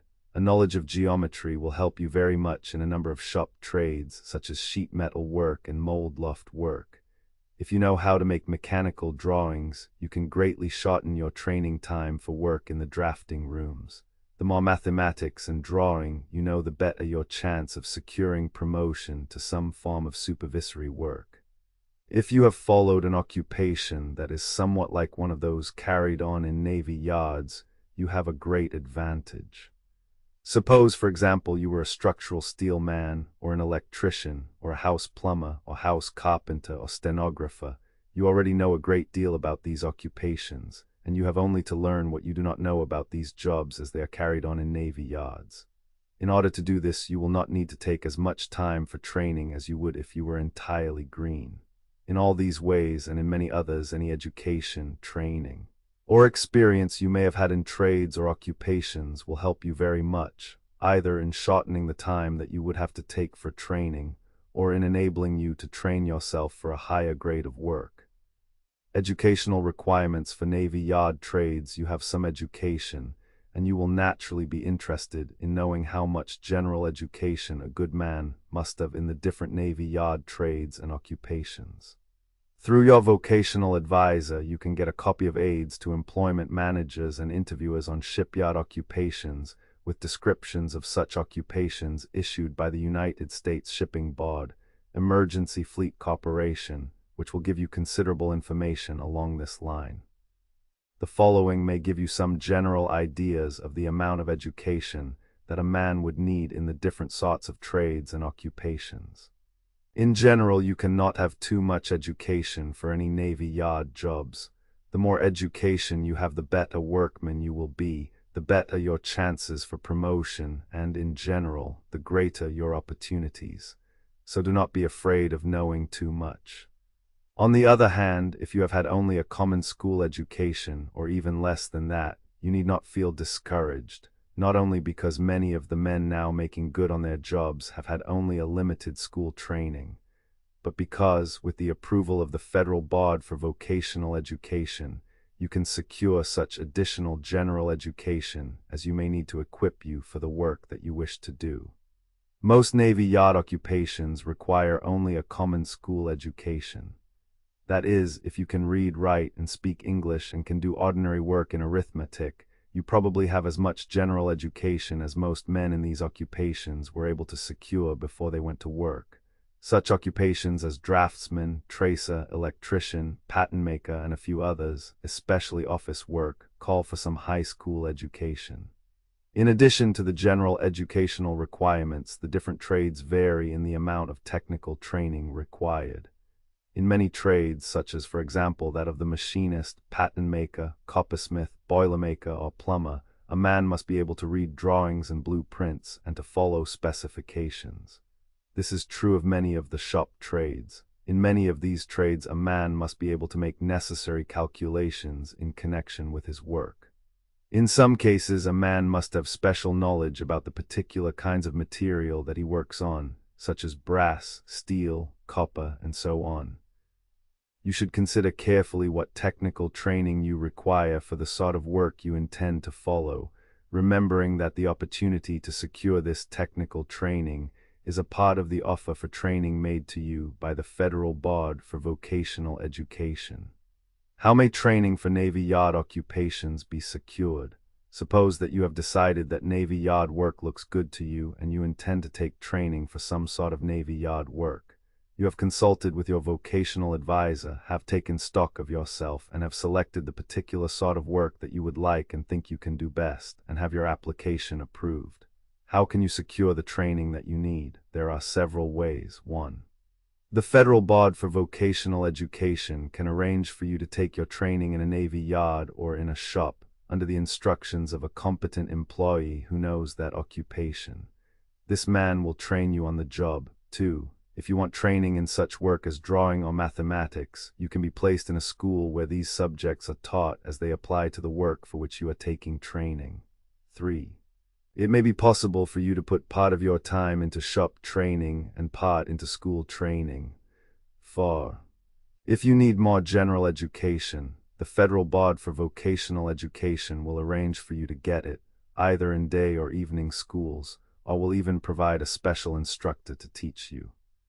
No matter what your handicap or disability may be or what training you lack for the Navy Yard occupation that you wish to follow, the Federal Board for Vocational Education will stand behind you and do all that it can to help you to make good. Other men in your situation have made good. You can. Let the Federal Board for Vocational Education help you to be a better man on the job than you were before, or a good man on a better job than you had before. What training can do for you in Navy Yard occupations? If you wish to take up any Navy Yard occupation, you can, by taking advantage of the opportunities for taking training that are offered by the Federal Board for Vocational Education.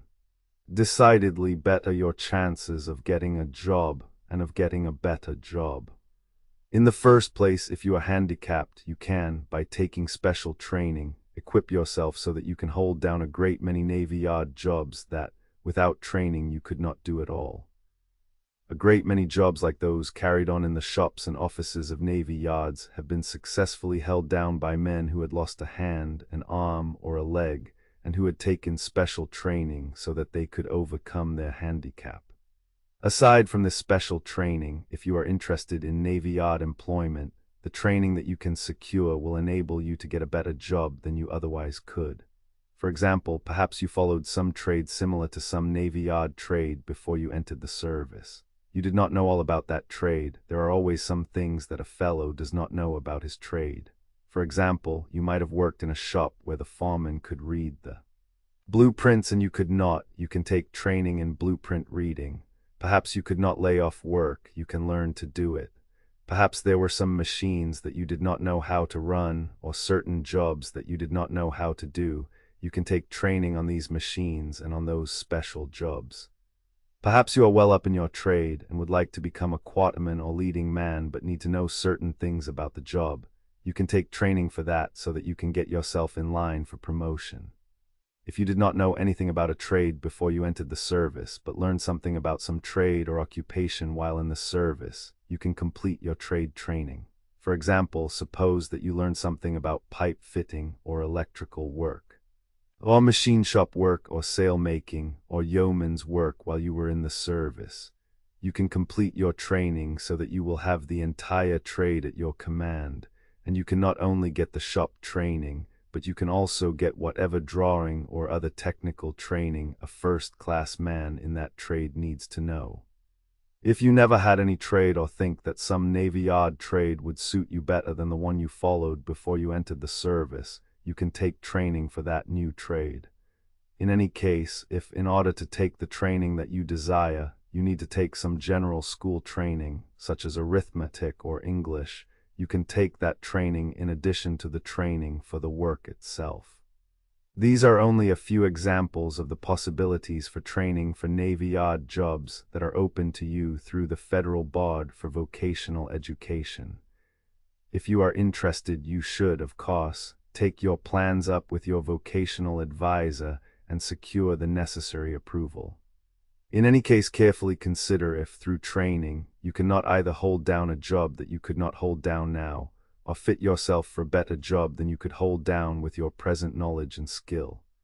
That is, see if you do not think that out of all the different kinds of training open to you, there is some training that will help you to secure or hold down a better job in a Navy yard than you could without the training. If you can secure the approval of the federal board for vocational education for the particular sort of training that you desire, almost any sort of training is open to you, handicaps and how to overcome them. If you have a certain kind of disability, what is your chance in Navy Yard occupations? Perhaps you have lost a leg or an arm or an eye. Does this cut you out of any chance to work in a Navy Yard? It certainly does not. For example, if you have lost an arm, the number of jobs that you can do with one arm and an artificial arm are surprising. You can take training so that you can do almost any sort of clerical work or work in the drafting room. You can operate almost all machine tools in the machine shop. You can do shorthand or typewriting work. If you have lost a leg, you can learn to fill almost any position in a Navy yard that does not require climbing or too much standing and walking. You can do almost any sort of clerical work as well as anybody else. You can operate almost all sorts of machine tools. You can do all sorts of assembling work, pattern making, and work in the drafting room. If you have lost both legs, with artificial legs you can learn to fill almost any position where you can sit at your work.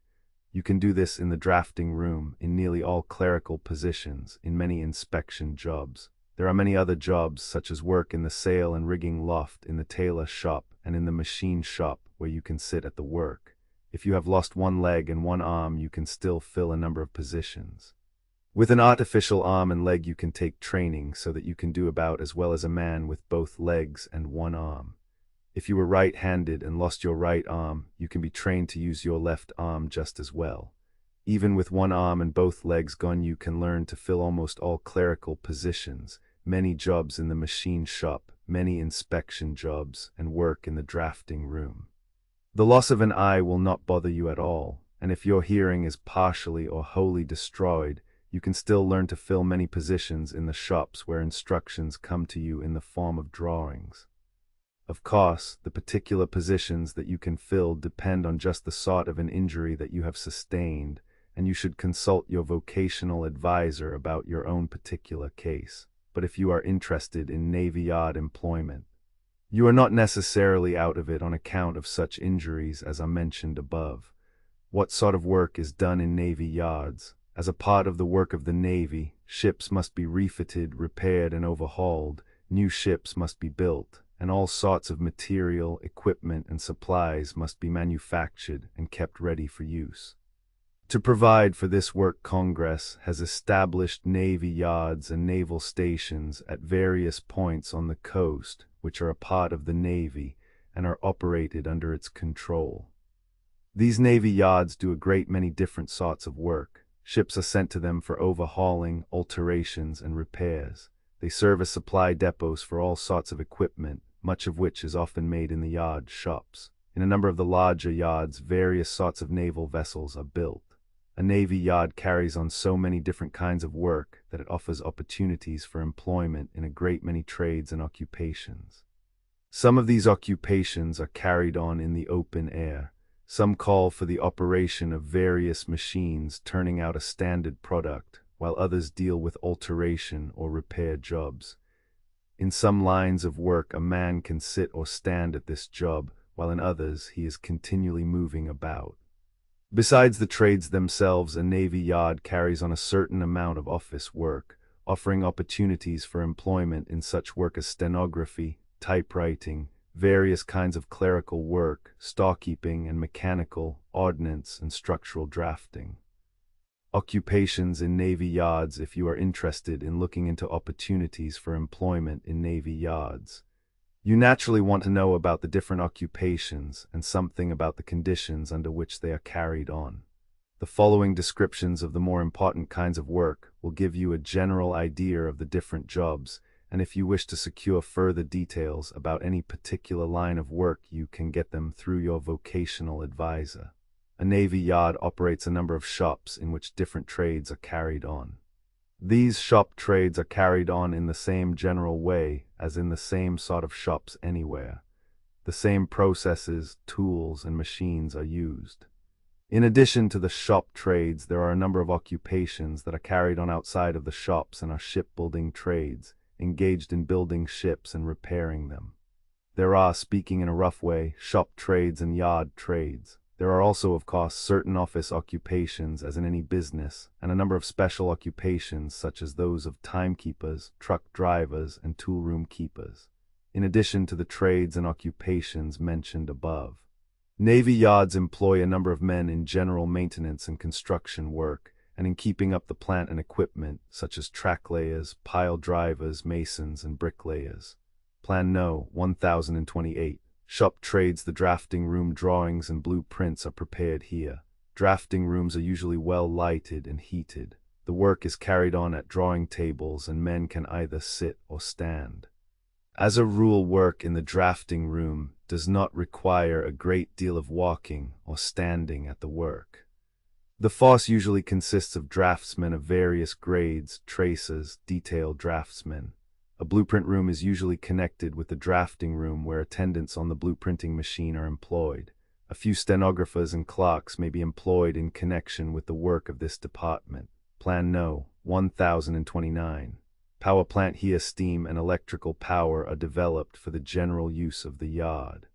Work in a Navy yard power plant is no different from work in any power plant.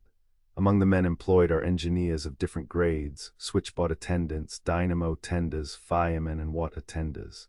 Engine and dynamo rooms are usually well lighted and heated and give comfortable working conditions. The fire room is usually very hot, and the work is more or less hard and uncomfortable. Steam engineers are highly trained men and usually have to hold a license. They usually have served an apprenticeship in the fire room. Plan No. 1030. Machine shop. Here all sorts of metals are worked, largely with machine tools. Machine shops are generally closed in so that the workmen are protected from the weather and are usually more or less heated. Much of the work requires standing, though workmen can often sit down at intervals while watching a piece of work on the machine. Since most of the work is done on power-driven machines, and shops are usually provided with lifting and handling devices for heavy parts. Work in the machine shop requires skill and intelligence but does not, as a rule, require heavy physical exercise. Men employed include bench hands, machine hands, men who are familiar with the operation of one or more machine tools, machinist helpers, and machine fitters.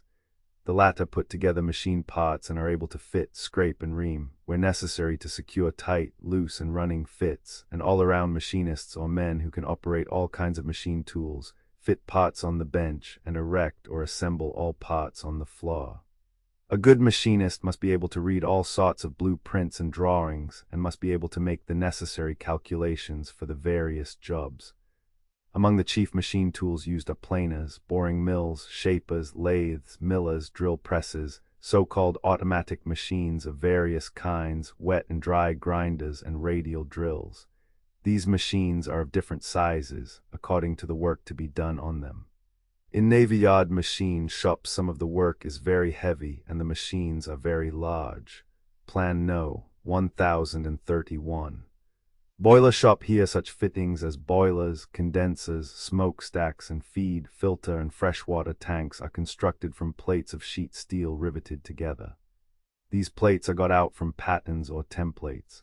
A boiler shop is usually closed in from the weather. Among the men employed are blacksmiths, acetylene and oxyhydrogen operators, layout men, men to operate various special machines for bending and flanging the plates, machinists, riveters, shippers, and calkers. Drillers and reamers. A good boiler maker must be able to read blueprints and lay out his work either on paper or metal. Plan No. 1032. Blacksmith shop. Here all sorts of blacksmith work is carried on. The shop is usually enclosed, but owing to smoke from the forges is generally kept more or less open, so that it is not usually warmer than the weather outside. Among the tools used are steam or compressed air hammers, oil furnaces, large coal furnaces, forges, coal or gas, cranes for handling heavy work, dies, sledges, and hammers. Much of the work is generally carried on by angle smiths who work angle iron, usually from wooden patterns called templates, and blacksmiths who work on all sorts of light machine and hand forgings. Smiths are aided by helpers. Much of the work is heavy and calls for considerable physical exertion and requires practically continuous standing.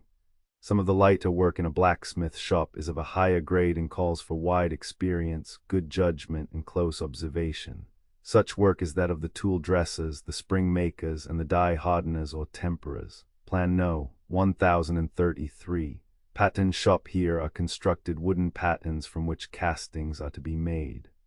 Pattern shops are usually well protected from the weather and afford comfortable working conditions. The men employed are pattern makers and pattern makers' helpers.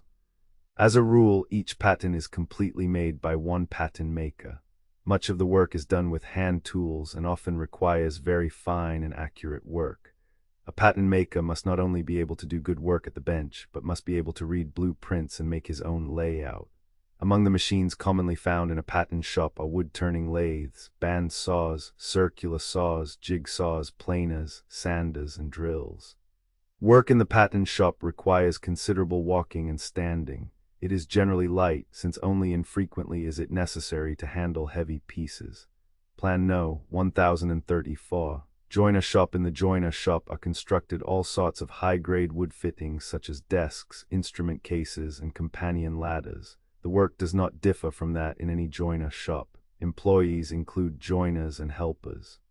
A good joiner must be able to read drawings and blueprints, and when necessary, he must be able to lay out his work on paper. Among the common machines used are planers, handsaws, circular saws, mortisers, and teniners. As a rule, the joiner shop is protected from the weather and the work is not heavy. The work often requires considerable standing and walking. Plan No. 1035. Pipe shop. Here all plumbing and pipe fitting work is done. The shop is usually enclosed and protected from the weather. The work requires considerable walking and standing, much bending, reaching, and stooping. In repair and construction work, a great deal of work has to be done on the ship in all sorts of places and often under very difficult working conditions. Plumbers, pipe fitters, and helpers are employed.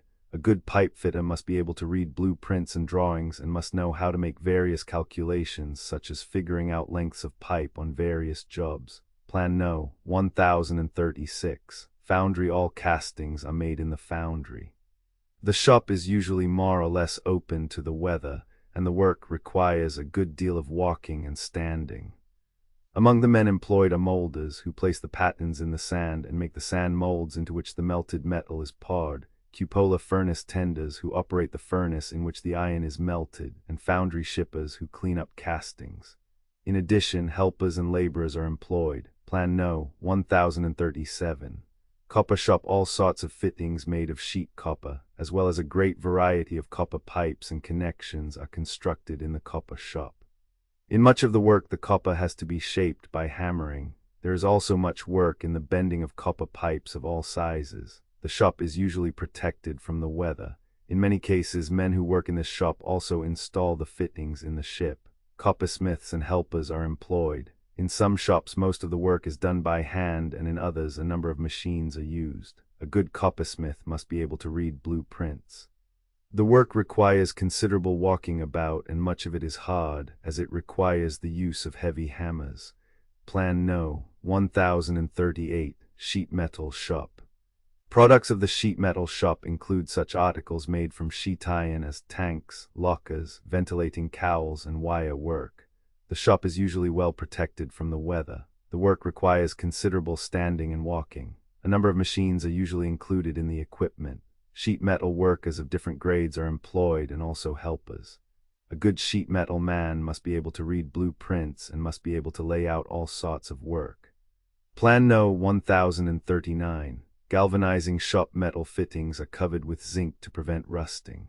As a rule, but few skilled men are employed for this work, which is done mostly by laborers. Work is practically carried on out of doors on account of fumes due to the acid used. It requires walking and standing. Plan No. 1040.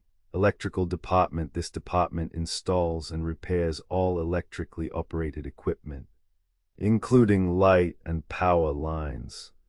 It also installs and repairs the electrical equipment on the ships that are built or are under repair.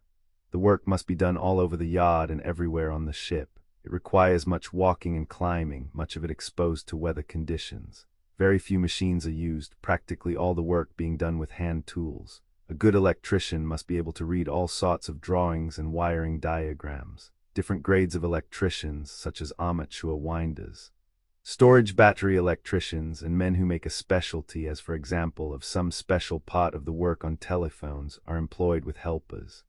Plan No. 1041. Rigging loft. Here work on steel and manila rope and cables is carried on. Cables are spliced and all sorts of servings and fancy rope work are got out, such as man ropes, tiller ropes, and hammock clews. The rigging loft is usually protected from the weather. Much of the work, such as knotting and splicing, can be done sitting down. Practically all the work is done with hand tools. Plan No. 1042. Mold loft. Here the plans of a ship under construction are laid out from the blueprints and patterns and wooden patterns or templates for bending, cutting, and punching. The steel parts of the ship are prepared. It usually is an enclosed building with a special floor large enough to lay out any part of a ship full size. The work in the mold loft requires almost constant standing and kneeling or sitting on the floor. Loftsmen of different grades are employed. Loftsmen must be able to read all sorts of drawings and blueprints as they come from the drafting room and lay out the different parts on the mold loft floor with great accuracy. Outside trades, office work, and miscellaneous occupations in addition to the regular shop trades. There are a number of trades carried on in the yards and on ships in the open air, and other employments in navy yard, supply departments, and offices. These employments have to do mainly with the construction of ships, repair work on hulls, maintenance of the plant, distribution of supplies, and other miscellaneous services. Following is a brief description of the more important of these occupations.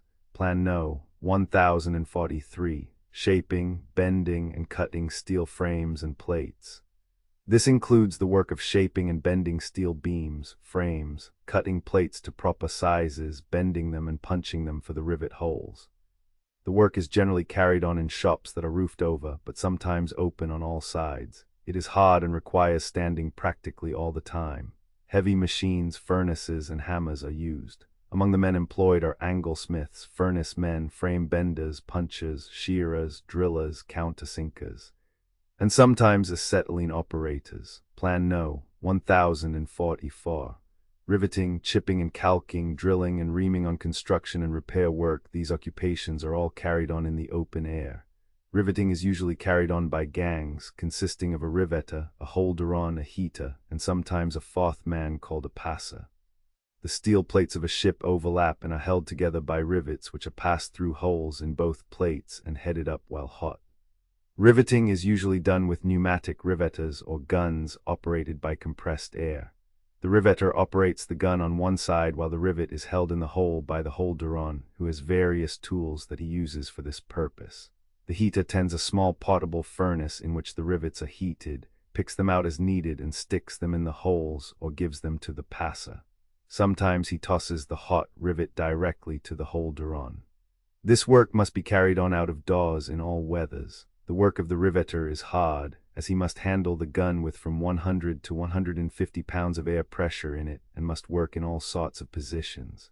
The holder-on works under about the same conditions. Both jobs require men of strong physique. The heater has a somewhat easier job and boys are often employed for this work.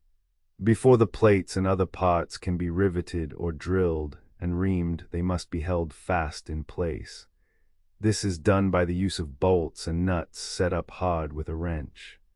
This work is also hard, and the working conditions are the same as in riveting and drilling and reaming. Sometimes holes have not been punched where they are required, and they must be drilled. Holes as punched are often not exactly in line and must be reamed out before the rivets can be driven. This work is commonly done with machines driven by compressed air or electricity, handled by one man and a helper. It takes considerable strength to control the machine. And the general working conditions are about the same as in riveting.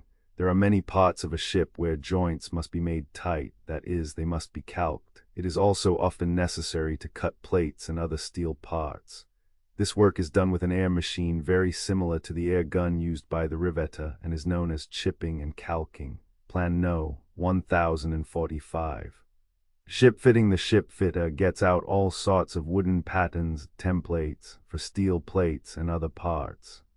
Sometimes he makes his pattern directly from measurements taken on the ship, especially in repair work. A fitter may lay out the work directly from the drawing blueprint. The work is carried on mainly out of doors, calls for much walking and climbing, especially in repair work on ships. Ship fitters of different ratings and helpers are employed.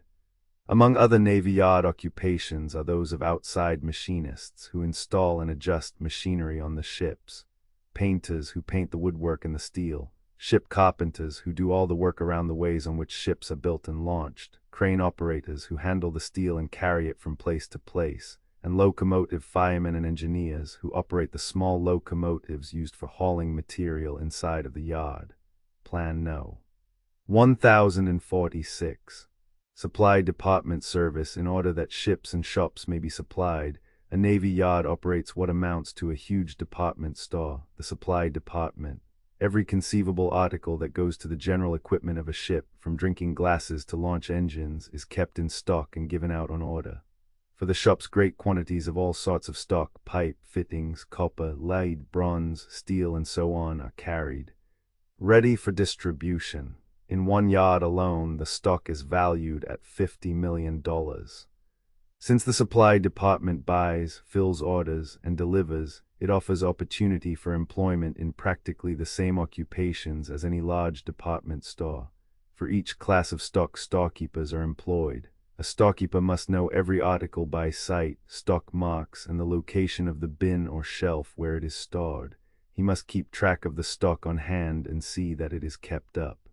A storekeeper may be promoted to assistant manager and possibly to manager of a division. The supply department offers employment also in such clerical occupations as checking, billing, and accounting, and as in any large department store, truck drivers, packers, box makers, and other workers are employed in the delivery department. Plan No. 1047. Office work. In addition to the trades and occupations carried on in the construction, repair, and maintenance work of the Navy Yard, there are a number of office and clerical occupations. In general, these occupations are carried on in the same manner as in the office of any business concern. The special forms and methods of doing the office work that are followed in the Navy Yard must, of course, be learned. These occupations include stenography, typewriting, filing, bookkeeping, cataloging, general clerical work, library work, messenger work, telegraph and telephone operating, and various lines of special work. Miscellaneous occupations. The Navy Yard list of occupations includes, also, a considerable number of miscellaneous occupations not mentioned among the regular mechanical shop and yard trades. Among these are glassworkers, glass molders, lens grinders, and instrument makers. In connection with work in the yard and on the buildings, a certain number of brick and stone masons, pavers, house carpenters, dock builders, crane men, house plumbers, stone cutters, and gardeners are employed. Plan No. 1048. Conditions of employment in Navy yards. If you are interested in the possibility of working in a Navy yard, you will want to know something about the demand for men in each line of work done in the different yards, the wages paid to each class of workers, and other conditions of employment. Demand for labor. Navy yards and naval stations vary greatly in the amount and kind of work done, and so vary in the number of men employed and in the different occupations carried on. The yards at Boston, Charleston, Mass., Brooklyn, NY, Norfolk, VA, League Island, Philadelphia, Bremerton, Wash, and Mare Island, Cal, do all sorts of construction and repair work and employ the largest working force in the greatest variety of occupations. The Washington Navy Yard, or Naval Gun Factory, does no shipbuilding and not much repair work. Its equipment and labor are practically entirely employed in making naval guns and all sorts of ordnance supplies, so that it employs no men in shipbuilding and but few on repair occupations. The Naval Torpedo Station at Newport, RI, is almost wholly confined to the manufacture and assembly of torpedoes and torpedo appliances. Most of the other yards generally carry on only repair work and refitting, and employ men in most of the ordinary trades and occupations. At present there is little or no demand for regular Navy yard occupations at Pensacola, FLA. Of course, in all yards the working force is increased or decreased according to the amount of work that is going on in the yard.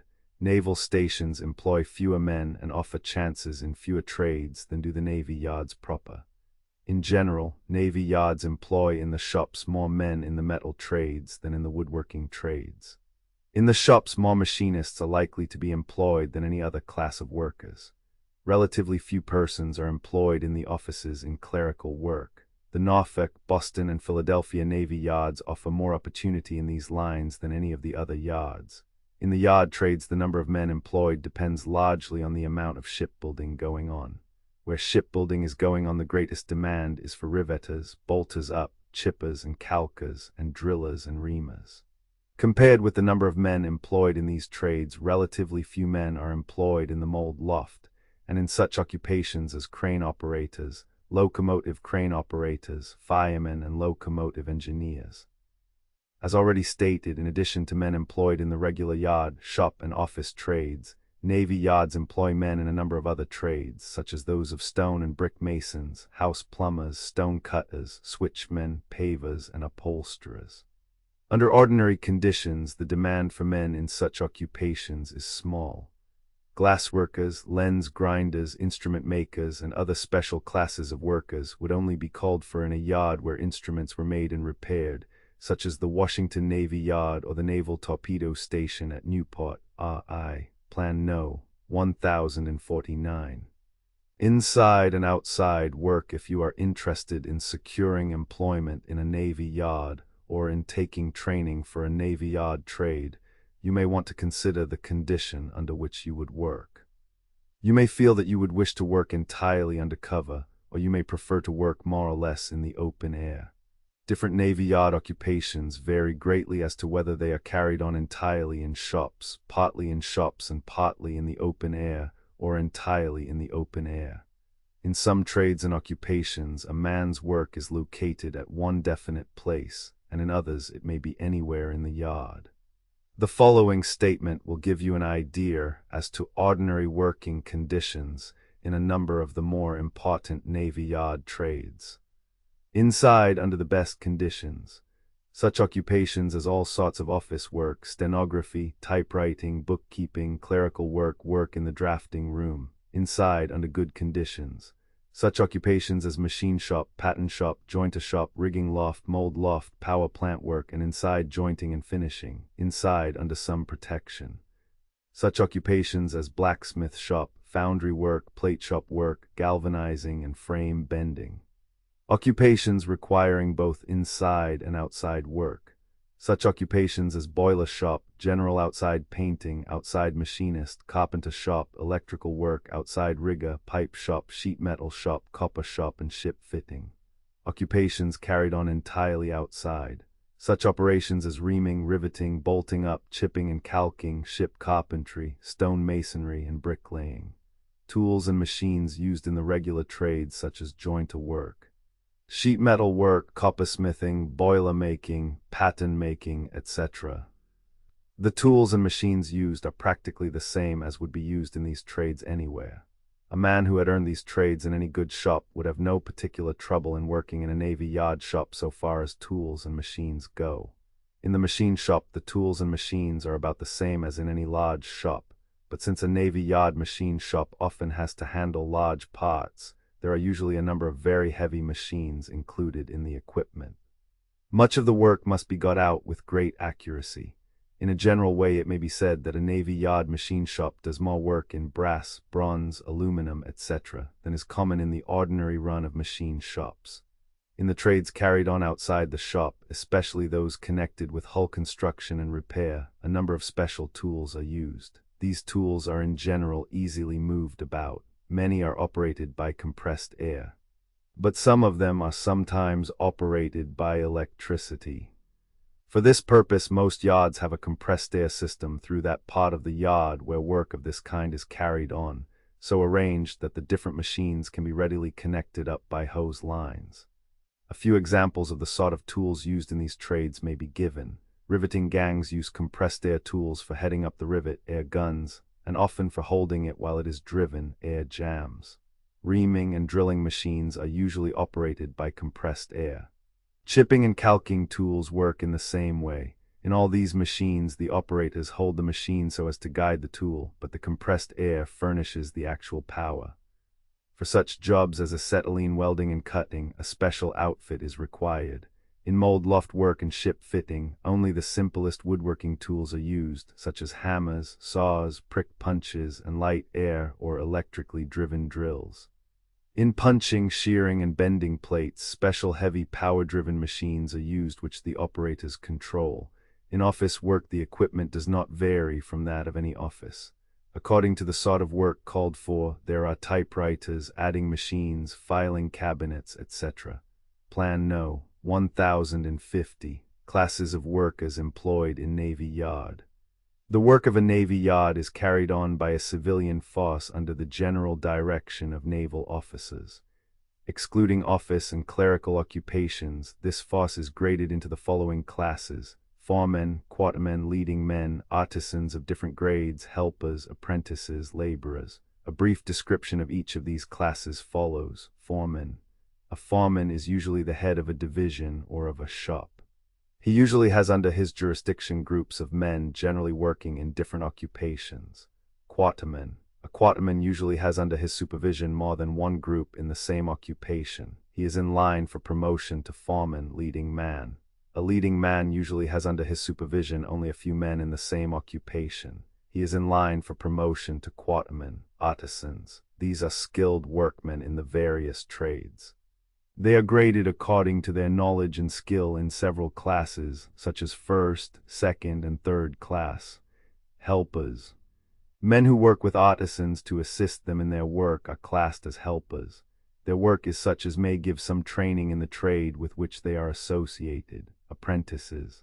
Young persons are employed as apprentices to learn trades. After sufficient training, they may become artisans, laborers. This class of workers are not supposed to possess any special skill or trade knowledge, and except under certain special conditions, they are not eligible for promotion. Wages for different grades on the whole. Higher wages are paid on the West Coast than elsewhere. Foremen are paid according to the character and amount of work that they supervise. According to the present regulations, a quarterman draws $2.88 per day more than the maximum pay of his occupation or trade. A leading man draws $1.44 per day extra pay over the highest pay of his trade. The wages of a man in the artisan group will vary according to his class and his particular trade or occupation. One of the highest paid trades is heavy forging at $11.84 per day. One of the lowest paid trades is that of glass workers, who receive $3.04 per day. On an average, a first-class artisan's pay will run from $5 to $7 per day. Helpers get from $4.32 to $5.12 per day. Apprentices in trade from $2.88 to $4.32 according to their class. Mechanics detailed for certain special work, such as inspecting or planning, get certain additional allowances. In the unskilled occupations, laborers, stevedores, janitors, etc., wages range from about $3 to $5.50 per day.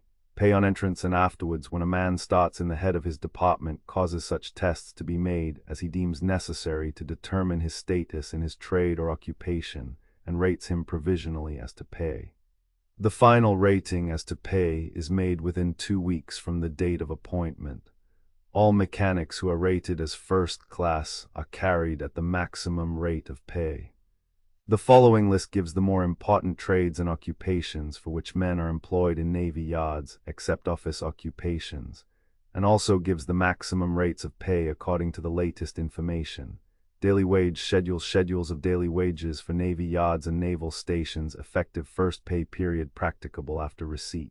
East Coast, West Coast. Group I, attendance battery $4.64, attendance powder factory $5. 36 Hod Couriers $4, 40 North Atlantic and Great Lakes $3.92, Charleston, Pensacola, Key West and New Orleans $3.12.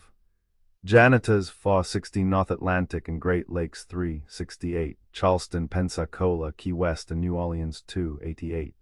Laborers Common $4.60 North Atlantic and Great Lakes $3.68, Charleston, Pensacola, Key West and New Orleans $2.88. Stable Keepers $4.60 North Atlantic and Great Lakes $3.68, Charleston, Pensacola, Key West and New Orleans $2.88. Stevedores $4.32 $4.64 Group Roman 2.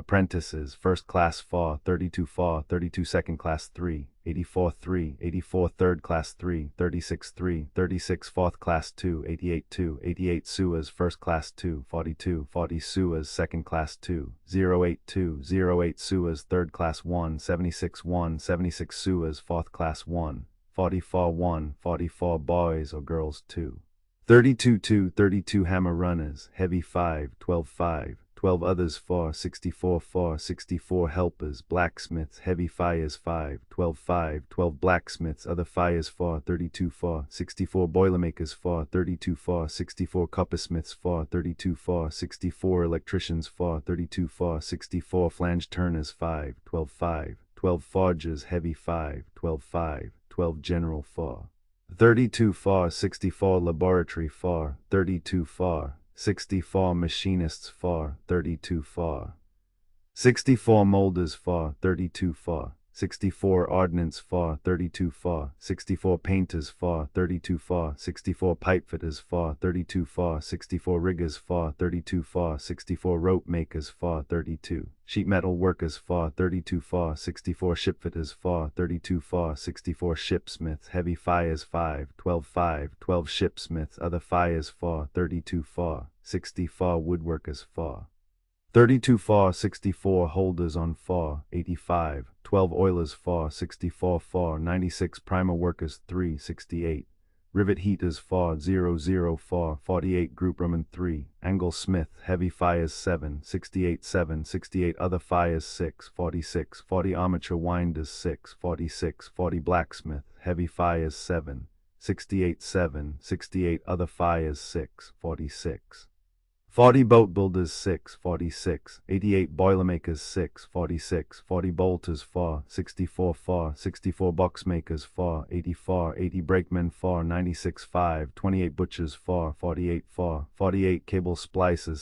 $6.46 $40 Calkers Wood $6.47 $52 Calkers and Chippers Iron $6.46 $40 Canvas Workers $6.08 $08 Carpenters House $6.46 $88 Casting Cleaners $4.64 $4.64 Cementers $4.84 $80 Chainmakers $7.04 Chauffeurs $4.44 $40 Coopers $5.65 $60 Coppersmiths $6.88 $6.88 Cranemen Electric $6.46 $40 Cupola Tenders $6.46 $40 Die Sinkers $7.047 04 Divers $12.00 $12.00 Drillers Pneumatic $5.44 $5.44 Drillers Press $5.12 $5.12 Electricians $6.46 $40 Chronograph $6.72 Radio $7.44 $7.44 Storage Battery $6.88 $6.88 Engineers $6.46 $40 Locomotive $5.76 $5.76 Non-hoisting Donkeys and Winches $5.65 $60 Farriers $5.44 $5.44 Firemen $4.64 $4.64 Locomotives $4.00 16 Flange Turners $6.88 $6.88 Forgers Drop $6.46 $40 Heavy $11.84 $11.84 Foundry Chippers $4.64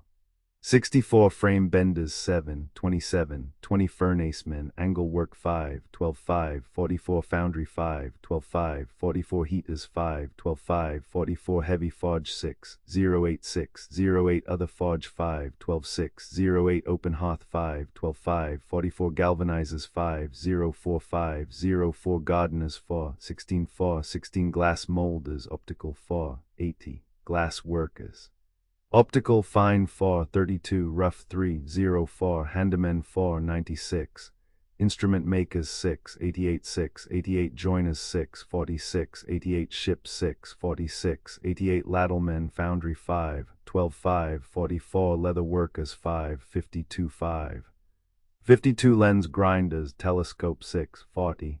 Letterers and grainers 6, 16 6, 16 levelers 4, 64 4, 64 loftsmen 7, 27, 20 machine operators 4, 96 4, 96 machinists 6, 46, 40 all around 6, 46, 40 electrical 6, 46, 40 floor of eyes hand 6, 46, 40 masons, brick 6, 88 6, 88 stone 6.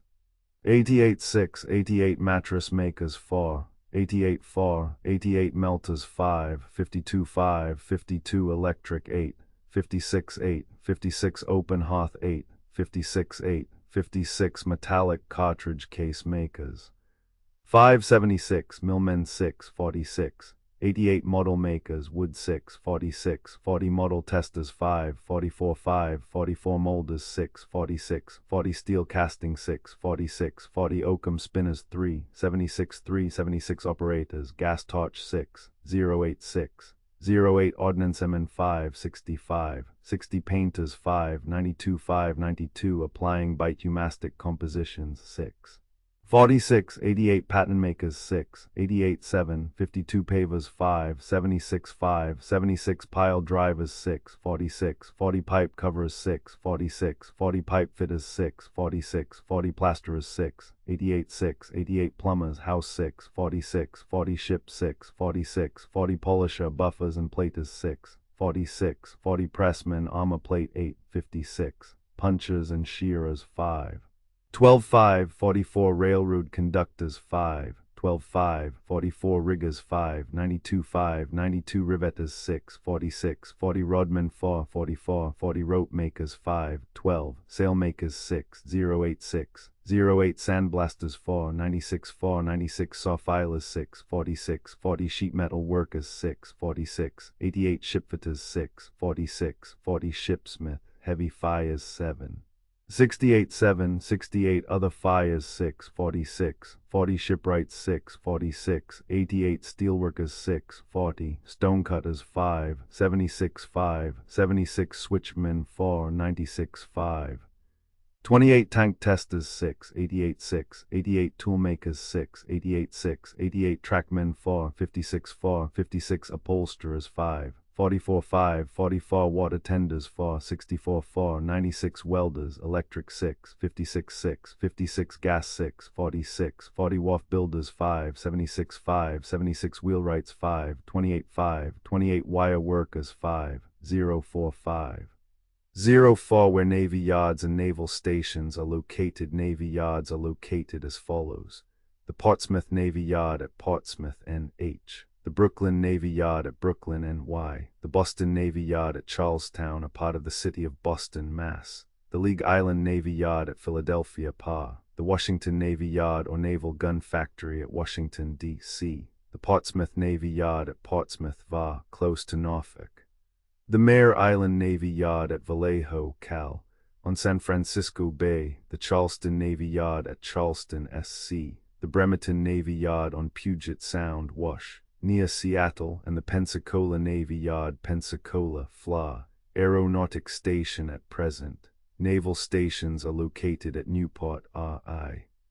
Key West, FLA, and New Orleans, LA. Other naval establishments are Naval Proving Grounds at Indian Head, MD. Naval Training Station at North Chicago, IL. The Naval Academy at Annapolis, MD. The Naval Magazines at Iona Island, NY, and Lake Denmark, NY. And the Depot of Supplies, United States Marine Corps, Philadelphia, PA. Naval stations are also maintained at the Philippine Islands, Cuba, Guam, and Samoa, but no attempt has been made to give any information about them in this monograph. Leather Working Trades Acknowledgement. This monograph was prepared by Clarence E. Bonnet, Special Agent of the Federal Board. Much of the material used herein was obtained from Bulletin No. 232 of the United States Bureau of Labor Statistics, Wages and Hours of Labor in the Boot and Shoe Industry, 1907 to 1916. Acknowledgement is due to Dr. John Cummings of the Research Division for editorial assistance. Plan No. 1051. Shoemaking. Modern shoemaking, a machine process. Modern shoemaking is practically a machine process. There are machines for cutting the various parts of the shoe, for sewing together the upper and the lining, for lasting the upper, for channeling the insole and the outsole, for sewing together the insole, upper and welt, and for sewing the outsole to the welt. There are also machines for leveling the sole, for placing a smooth edge on the sole and heel, and for burnishing the sole, its edges and the heel. Many of these machines are leased out to shoe manufacturers on a royalty basis. Patents, lasts, and similar equipment may be made in the factory or purchased from factories that make a special business of producing these articles. A few hand tools are used in the factory, such as knives for cutting leather and threads, pinches for pulling nails, and brushes for pasting certain parts. Ordinarily, the workers who use these tools are not highly skilled, the only noted exception being that of the cutter who cuts by hand the vamps or other upper parts of the shoe. Machine shoemaking. Highly specialized in the shoemaking industry, there is great division of labor, and accordingly, the amount of skill or technical knowledge required of the workers in many of the shoemaking operations is so little that it may be acquired in a few days or weeks at the most. However, a few of the occupations require both manipulative skill and technical knowledge, and call for the quick exercise of sound judgment. These are the occupations that pay well. Training for them is necessary. The period of training, of course, depends in any case partly upon the person taking it, but in general there are two groups in which the skilled occupations fall, namely, those requiring less than a year's training and experience to make a thoroughly competent operator, and those necessitating a year or over. Roughly, those who receive less than 50 cents and more than 40 cents an hour fall in the first group, while those receiving 50 cents or more an hour come in the second group. Wages, hours, and working conditions in 1918, according to unpublished figures of the Bureau of Labor Statistics. For the highly skilled operators, the hourly wage ranged from 43 to 62 cents. In this range, the following occupations were covered: Goodyear welters receiving the highest, channelers the lowest, and the others in a descending scale intermediate wages. Goodyear welters, rough rounders, edge trimmers, heel trimmers, Goodyear stitchers, edge setters, machine pullers over, heelers, turn sewers, bed machine operators, hand vamp cutters, hand method lasting machine operators, hand pullers over, machine side lasters, hand turn lasters, Mackay sewers, machine vamp cutters, vampers, hand side lasters, heel scourers, channelers. The hours of labor are somewhat dependent upon the occupation, with the general average for the whole country about 55 hours per week, which usually means a 10-hour day with a Saturday half holiday. For some factories, hours in a few occupations are 9 per day for 6 days in the week, which makes a 54-hour week for the highly skilled operator. The shoe industry is a desirable occupation in peace times and will continue to be so in the future. With the growth of population and the higher standards of living comes an increased demand for shoes of the better sort, which means that greater skill must be employed in their production than in those of the coarser sort. While the work in the shoe factory is somewhat seasonal, the slack season comes in the summer time, when other occupations are open, and when the worker may frequently engage in gardening during the time he is not busy in the factory. The busy season comes in the fall and winter. The work is all performed indoors. Disabilities. The shoe industry cannot use all classes of disabled men, but those it can use, if well trained, will find in it a desirable occupation. In general, the disabilities that will bar a man from engaging in this occupation are the loss of eyesight, the loss of both legs or of both arms, nervous afflictions, and weaknesses that prevent a man from standing at his work or from doing it rapidly. For some of the work, the use of both hands is highly desirable, and the loss of certain fingers from a hand would tend to be a handicap. Good eyesight, steady nerves, and dexterity of motion are essentials in shoe workers. Good hearing is not highly important to the well-trained. For the man who has lost a hand, there are devices, such as certain forms of hooks that could be used, for instance, by the machine cutter to operate the arm to the machine. Pincer-like devices may be used for other work. An artificial leg of a certain type may be obtained for a man who has lost a leg, and this will enable him to stand without undue fatigue. Promotion. There are two ways in which advancement in these occupations may be secured. A worker who learns rapidly may advance from a less skilled to a more highly skilled occupation. For instance, he may advance from a position as a turn sewer to one as a Goodyear welter, and thus receive approximately a 25% advance in wages. Or a workman with the ability to direct others may become a foreman and thus obtain higher wages. With this ability and a general knowledge of the industry or high skill at some of the occupations, he might become an instructor, or, with sufficient ability and education, he might go into the office. Training for office positions. A knowledge of the processes in the shoe factory is a highly desirable qualification for the office force and even for the clerical force of a factory. In the offices are found about 15 to 20% of all the employees of the entire factory. A disabled soldier or sailor who has previously worked in a shoe factory could, by taking the training offered by the federal board, qualify for a position in the business offices. Or he could take a course in salesmanship and go out on the road to sell the shoes. Thus he could turn his past experience in the former occupation to profit, and make of his disability the means of promotion instead of a handicap.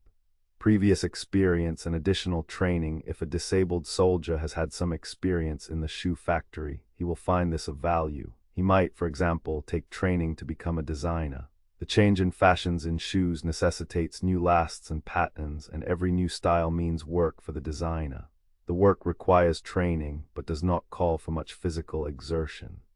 To do this work, one must have some facility in mechanical drawing, and so must understand the principles of geometry. Such work is stimulating. Not all factories do their own designing and pattern making, but in such cases designs and patterns must be obtained from concerns that specialize in such work.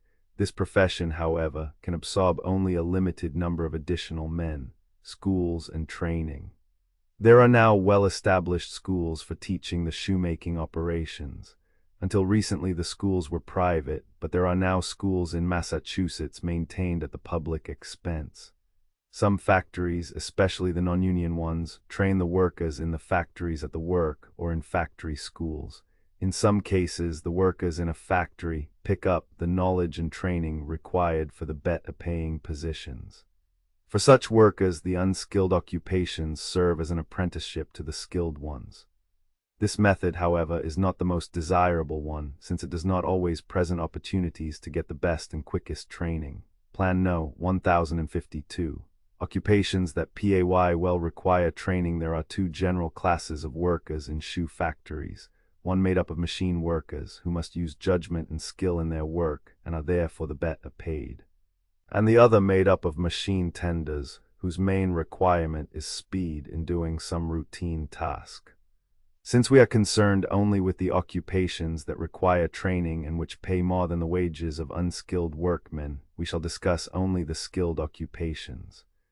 Workers in these occupations may be grouped into three general classes. First, those who sew together difficult parts of the shoe. Second, those who cut the leather to form. And third, those who last the shoe. Plan No. 1053. Operators who sew together difficult parts of the shoes. The Goodyear welter receives the shoe on the last. The upper has been tacked temporarily to the insole and trimmed smoothly, and the insole has been channeled or lipped for the stitches. He takes a long narrow strip of leather, the welt, and places the shoe in the welting machine so that the insole, upper, and welt are sewed through at one operation by means of a curved needle. The stitch is made almost horizontal to the bottom of the shoe, and the welt lies closely to the upper, nearly all around the shoe, in front of the heel seat. The welt is also somewhat irregular, but the welt beater straightens out the welt so that it stands out properly for the outsole. The work of the welter is not so simple as it may seem. He works with a very complicated machine, and he must be able to make readily all the necessary adjustments. He must know almost by intuition that the thread is working properly. He must be able to tell at a glance that the shoe has been lasted correctly. He must know at once whether the welt furnished is suitable for the type of shoe he is to place it on. He must guide the welt on accurately. If he does otherwise, not only is time lost, but a leather part or parts are ruined. He must be so skilled that he can place the welts on a pair of shoes at the rate of a pair a minute. 2727 rates of operation are calculated from the tables given on pp. 166 to 169 of Bulletin No. 232 of the U.S. Bureau of Labor Statistics. The Goodyear stitcher receives the shoe with the outsole cemented on the shoe, the channel cut, and the lip of the channel turned back.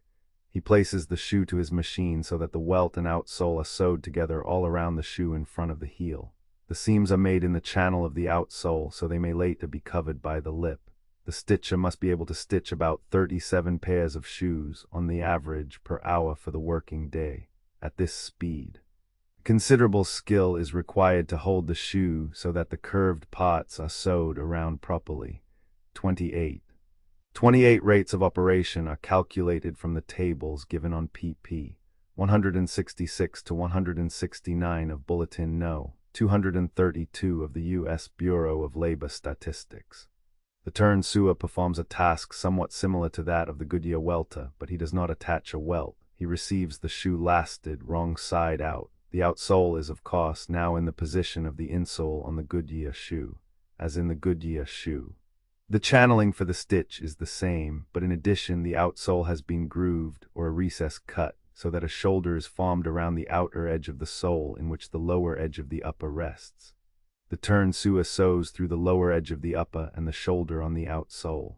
The seam is buried in the inside channel. The process of sewing is performed on a machine that sews with a curved needle and nearly horizontal to the sole. Historically, the Goodyear welting process was a modification of the turn shoe process of sewing the sole and upper together.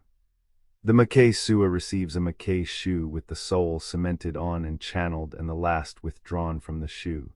He sews through the sole, the lower edge of the upper, and through the insole. The seams thus appear on the inside of the shoe. This is clearly a simpler operation than that of the Goodyear welter. The vamper sews the vamp to the quarters or upper part of the upper, since the vamp is curved and must be fitted to a rounding form. This operation is not so simple as flat sewing, and so is paid for at a higher rate per piece. Plan No. 1054. Operators who skillfully cut the leather to form the rough rounder receives the shoe with the outsole cemented or tacked on to the upper part. He places the edge of the sole to the machine so that the edge of the outside and welt is cut to a uniform distance from the upper all round the outsole. In the same process, his machine cuts an oblique channel in the outsole for the seam which is to bind the welt and outsole together. The work of the rough rounder requires strength and steady nerves, since he must hold the edge of the shoe against the cutting parts. He must know how to adjust his machine quickly for the various sorts of shoes, and must be able to place a uniform edge on over 900 pairs of shoes in a 10-hour day. The edge trimmer receives the shoe in the rough, finished form. He holds the sole against a set of revolving cutters which trim the sole smoothly to the desired shape all around the sole. He must do this work carefully and not cut the upper or the stitches, and at the rate of 35 pairs an hour. 2929 rates of operation are calculated from the tables given on pp. 166 to 169 of Bulletin No. 232 of the U.S. Bureau of Labor Statistics. The heel trimmer receives the shoe with the heel nailed on firmly and the top lift in place. First, he holds the heel against a set of rapidly revolving cutters, which cut away the heel so that it has a smooth, even contour from the sole to the top lift and all around the outside. Then he holds the sole part of the heel against another set of revolving cutters, which trim the sole part off to conform in outline with the upper. He must exercise great care in this operation so as not to cut the upper. He must handle shoes at an average rate per minute of nearly 3 pairs. So 1,500 pairs or more in a 9-hour day. The heel scourer receives the shoe after the heel has been trimmed to shape. He holds the heel against a rapidly revolving wheel covered with sandpaper.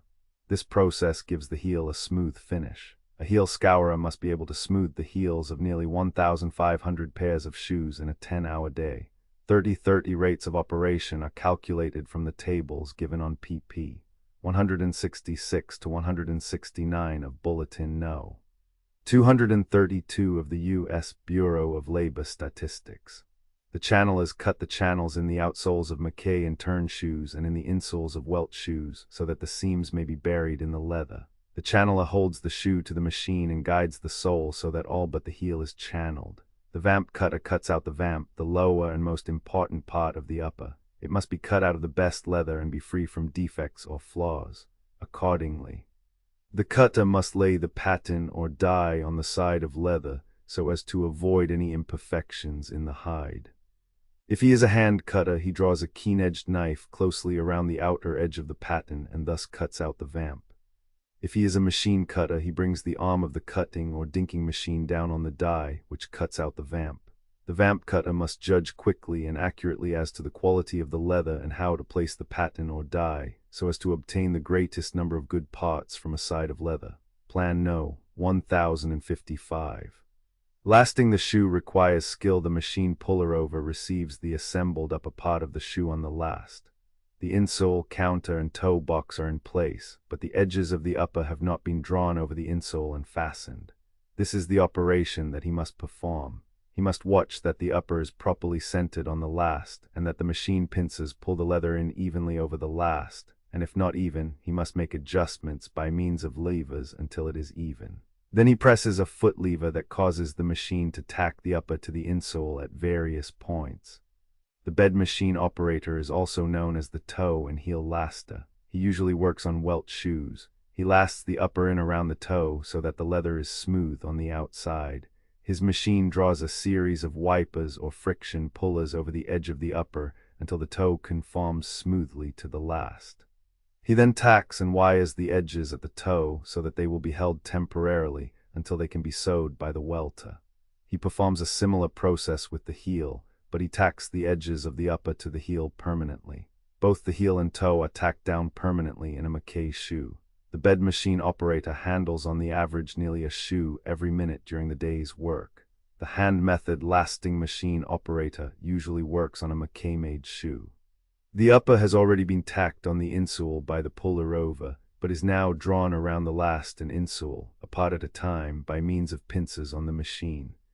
As each part is drawn evenly and closely to the last and insole, a tack is driven into the insole and clinched by means of a metal plate on the bottom of the last. This process is carried on around the entire insole of the shoe. This work is similar to a combination of the processes performed by the side laster and bed machine operator on Welch shoes. The work of the hand puller over is to put the counter and toe box in place and pull the lower edge of the upper over the last and insole so that the upper is in the proper position on the last. He does a combination of the work of the assembler for the pulling over machine and of the machine puller over. The turn laster lasts the turn shoe either by hand or machine, and in a manner similar to the methods by which a Welch shoe is lasted, except that the parts are placed so that when the shoe is turned, they will be in their proper position. For instance, the counter is placed on the outside of the upper, but inside the lining. The lining at the heel is not lasted, but is cut off and turned back. The shoe is then sewed by the turn sewer. The turn laster now pulls the lasts and turns the shoe right side out. He fills the depressions in the central forepart of the shoe and the shank by inserting fillers coated on the underside with glue. He then returns the lasts to the shoes, reversing the right for the left, since the shoes have been turned, and pounds the shoe until it has the proper shape and is entirely smooth. The side laster, by means of hand pincers, draws the upper leather to the last at the outside and in step and over the insole, so that it is tight and no wrinkles are left. He then fastens the edge with tacks. He does this at the rate of about a pair of shoes to the minute. 3131 rates of operation are calculated from the tables given on pp. 166 to 169 of Bulletin No. 232 of the U.S. Bureau of Labor Statistics. The heeler takes the shoe and a heel already built up but lacking the top lift and places the shoes on a metal last or jack. He sets the heel in place and presses a foot lever that causes his machine to drive the nails into the heel and clinch them in the insole. The nails on the outside of the heel are left protruding to a height of about half the thickness of the top lift. On these nails, he sets the top lift, which has received a coating of cement, and the machine presses this down over the projecting nails. He must be skillful enough to perform this operation accurately at the rate of over 100 pairs of shoes per hour. 32 rates of operation are calculated from the tables given on pp. 166 to 169 of Bulletin No. 232 of the U.S. Bureau of Labor Statistics. The edge setter holds the sole to a machine which polishes the edge by means of a series of hot vibrating irons which fit the edge of the sole. He must handle shoes at the rate of about a pair every minute during the working day. 33 rates of operation are calculated from the tables given on pp. 166 to 169 of Bulletin No. 232 of the U.S. Bureau of Labor Statistics, Plan No. 1056, Shoe Repairing. In shoe repairing today we find all stages of development, from the purely hand methods to the factory methods. The shops that use the old hand methods are usually small, and the owner is generally the only worker, although a few shops have 2 or 3 workmen. The shops that use machinery extensively are larger and frequently employ a number of workmen. Between the two extremes are shops of varying equipment and size. This variation of conditions makes it possible for a disabled man to fit into this business by taking a training and choosing the machines and methods adapted to his disabilities. Some man in a shop that uses machines must have considerable mechanical ability. In the shop that utilizes hand methods, someone must know much of hand shoemaking, in fact, be able to perform all the processes. In either shop there is opportunity for profit for the man who can make, either by hand or machine or by the two methods combined, an entire shoe for those persons whose feet are deformed or crippled, so that they cannot wear factory-made shoes. Machinery, tools, and equipment, the outlay for a shop in any case is not large. The machines are leased as a rule. The number of tools needed for a workman in either the shop that uses hand methods or the shop that utilizes machinery is not large.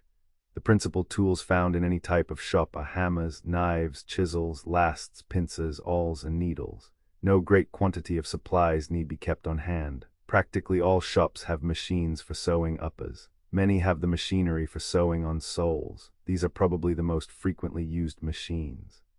Practically all of the machine repairing is sewing rips and placing on new outsoles. Heels are largely rebuilt by hand or replaced by new rubber heels put on by hand. Repairing shoes a paying business. In shoe repairing, there are slack and busy seasons. Slack seasons come in fair weather and busy seasons in bad weather. If certain work can be allowed to accumulate in the busy seasons, the work may be distributed throughout the year, since there are rarely long intervals of unbroken fair weather. The busy shoe repairer has a remunerative business. If he is able to do a high class of work, he can charge accordingly, and can take other work as a sort of filler for slack times. A desirable occupation for a disabled man as a rule, the repair shop offers the disabled man better working conditions than the factory. There is not the monotony of the single process. He can adapt his speed of work better to his physical condition, one day with another, in the repair shop than in the factory, where he must not delay or check the regular progress of the shoes through the different processes. The disabled man can usually work at several things in the repair shop. For instance, the one-armed man could nail on heels or soles by hand or sew rips in uppers. By means of certain appliances, the man who has lost a hand could do practically any process in the shop.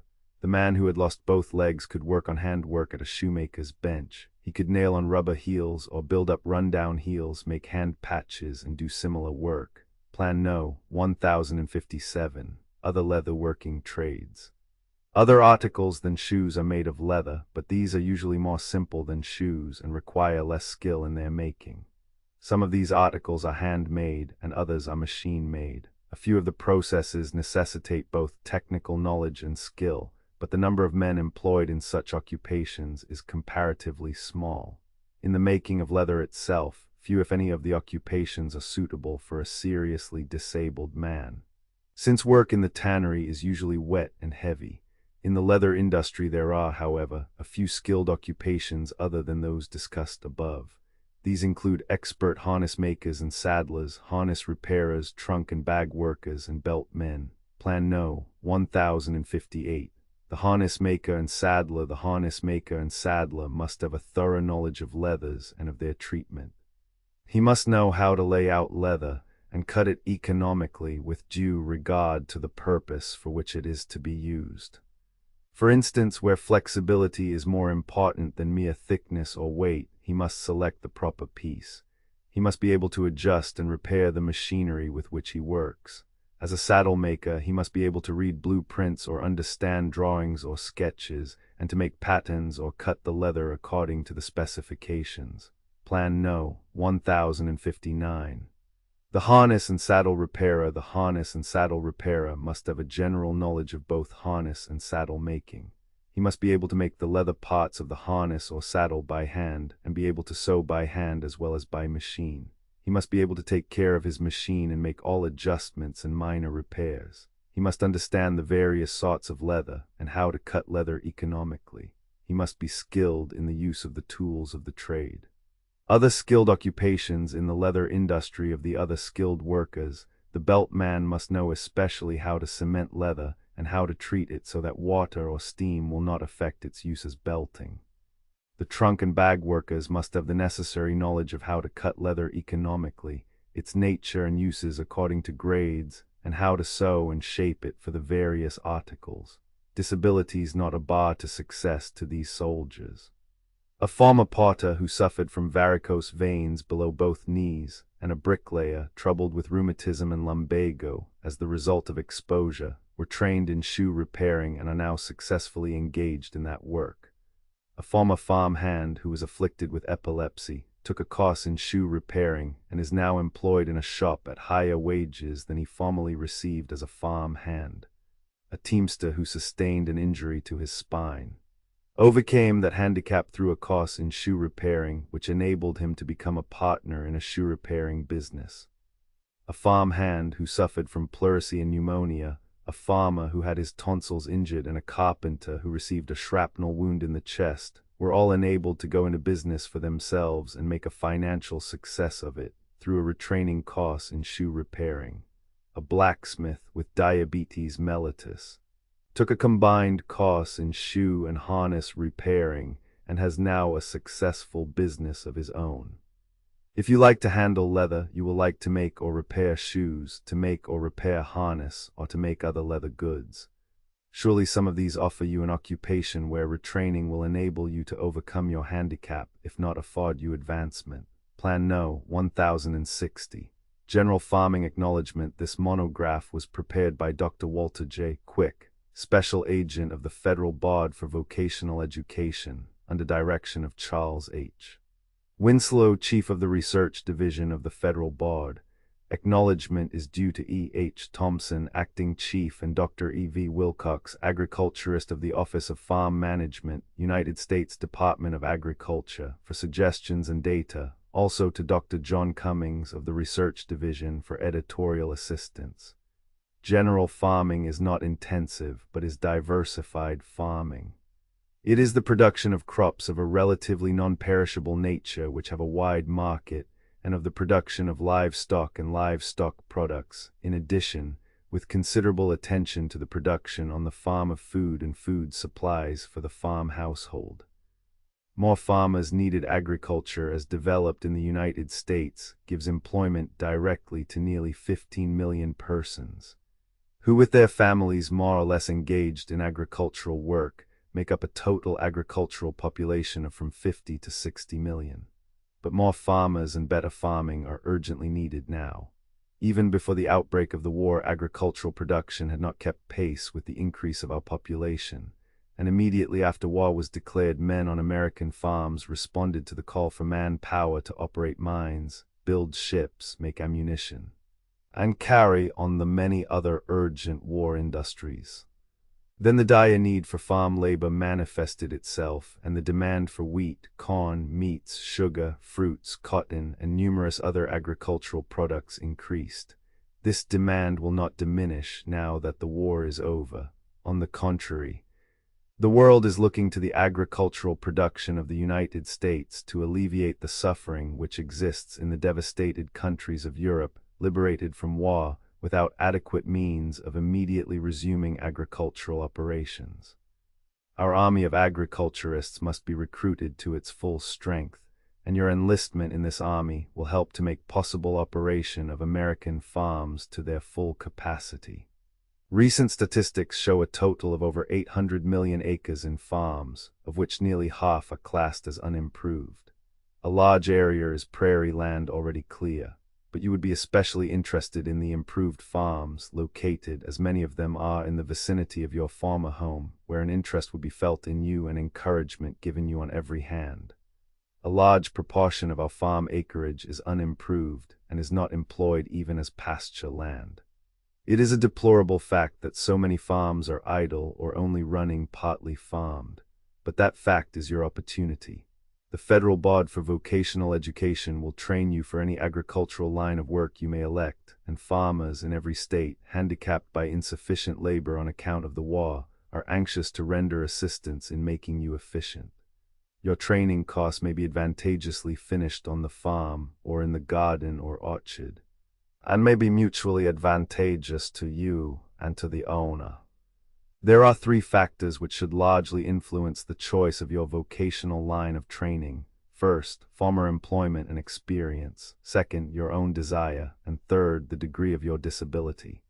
If your former occupation was in any way connected with agriculture and you desire to return to it, the third factor, disability, unless very serious, hardly needs consideration, even if you were not engaged in agricultural pursuits before the war. You may well ask yourself if it is not wise now to take advantage of this opportunity to enter upon a healthful rural life. The labor is wholesome and will strengthen you physically, constantly decreasing your handicap. You may not have had the opportunity before, but it is now yours to realize the dream of a contented, independent life in God's big out of doors. The farm offers many opportunities, so many in fact that you cannot fail to find suitable employment. Remember that the world is clamoring for food and looking to us to supply the increased demand. You may be inclined at times to be discouraged on account of your disability, but a brave determination is half the battle towards success in any line of agricultural work. It is with a sincere desire to extend sympathetic helpfulness that you are advised to consider the adoption of some line of agriculture, general farming it may be, for your vocational training. Later you may find some specialty in agriculture which is to your liking and suited to your changed condition. You may be hesitating because of your disability. You can come back and will, with a convincing pride that will be admired by your old friends and relatives. Come to the country and you will find your place. Plan No. 1061. Farm ownership. Possible federal loans are now available on long time, and since the establishment of farm loan banks by the government, agriculturists have borrowed for use in farming about $140 million in 18 months.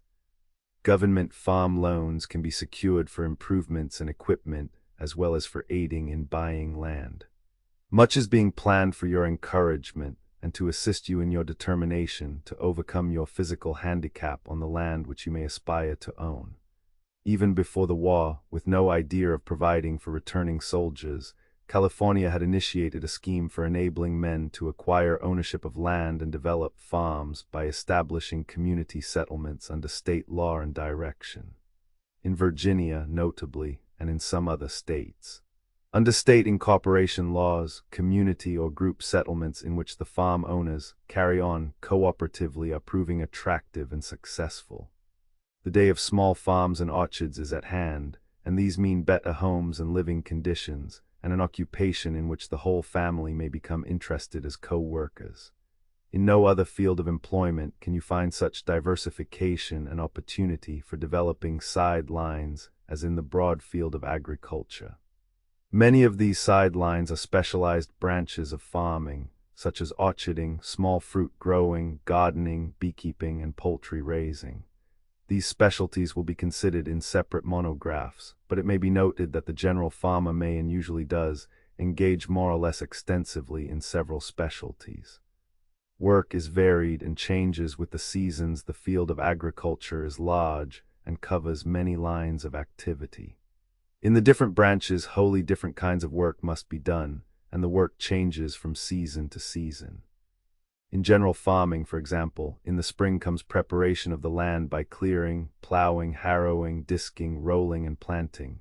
Through the summer, growing crops must be cultivated and given other attention, and in the late summer and fall comes harvesting, which is begun with the fall-planted winter crops by midsummer harvesting of the small grains and hay.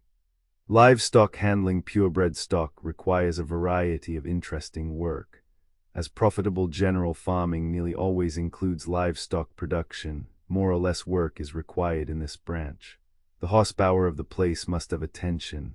Barns must be kept in order, feed and fodder prepared and sometimes fed out to cattle and sheep in pasture, and much care must be given to hogs if brood sows are kept. Other profitable sidelines are followed on almost every farm and are frequently specialized, as with pure breeds of cattle, hogs, sheep, goats, rabbits, and hares.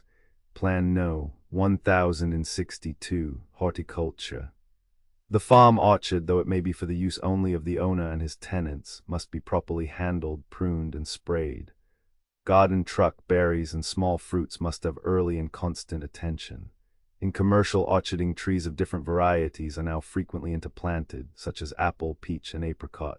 In the different seasons, the fruit grower is occupied with the various employments of pruning, cultivation, spraying, thinning, gathering, storing, and marketing. Summer, fall, and winter varieties may be grown, the latter to be sold as the big crop and stored by the buyer or by the orchardist himself to supply the markets through the winter and spring, or even until they compete with next year's summer apples in the market.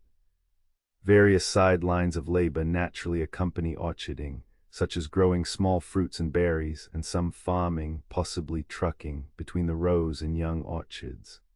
Bees, poultry, and swine are not only profitable, but help in keeping the ground clear of insects and in other ways. Plan No. 1063. Beekeeping. Bees not only produce honey, but render service in promoting crop farming through fertilization and by aiding in the control of parasites. Beekeeping is most interesting and exceedingly profitable, and while usually managed as a sideline with orcharding or some other branch of farming, it may be made so profitable and conducted on such a large scale as to be a business in itself.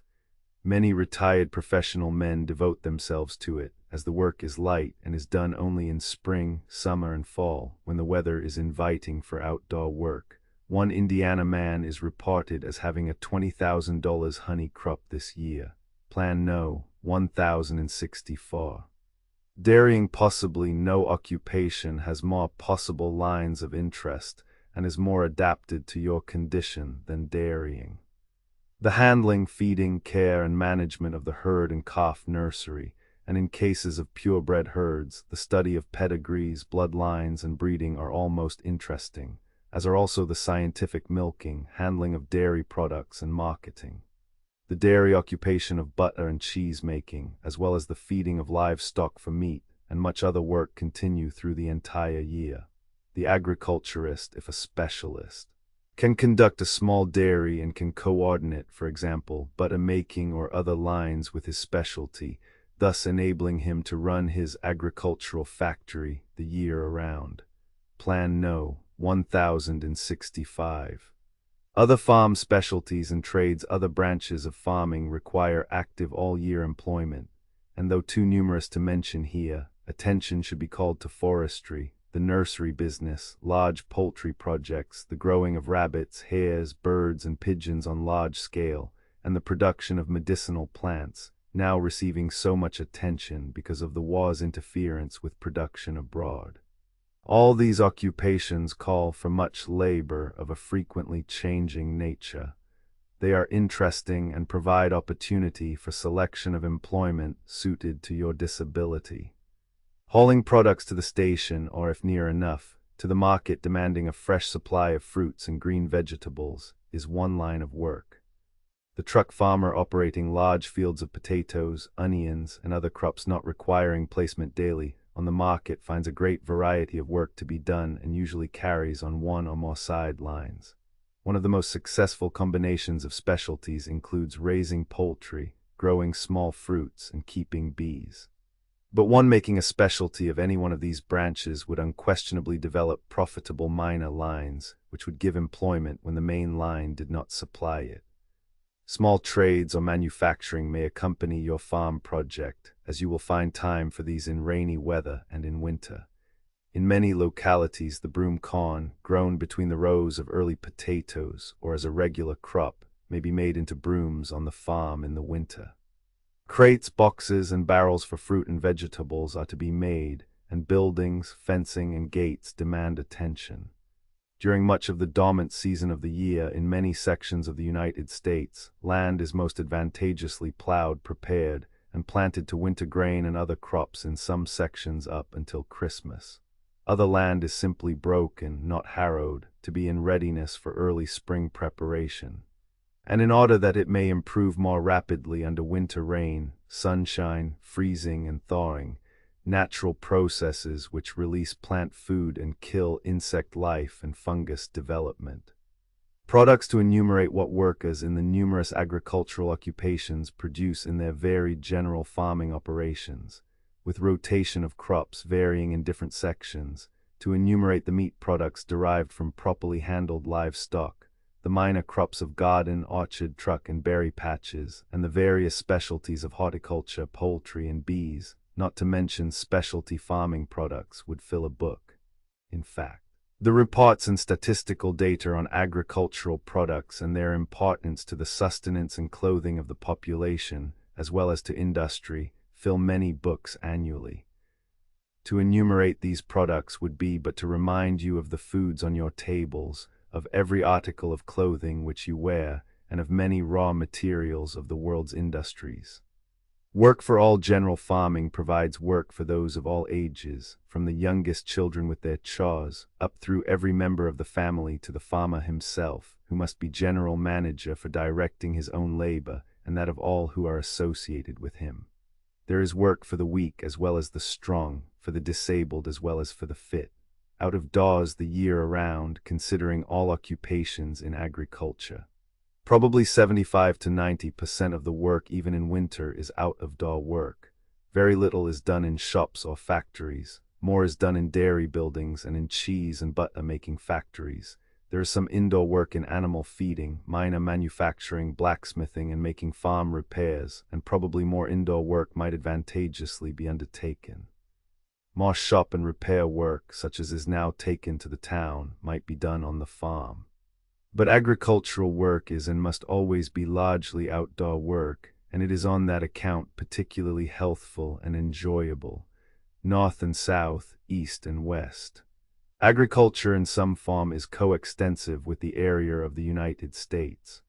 There are the crops suitable for and produced in the north and the south, the east and the west, varying according to the length and warmth of the seasons of growth, and as influenced by soil, climate, rainfall, and adaptability to different plants and operations.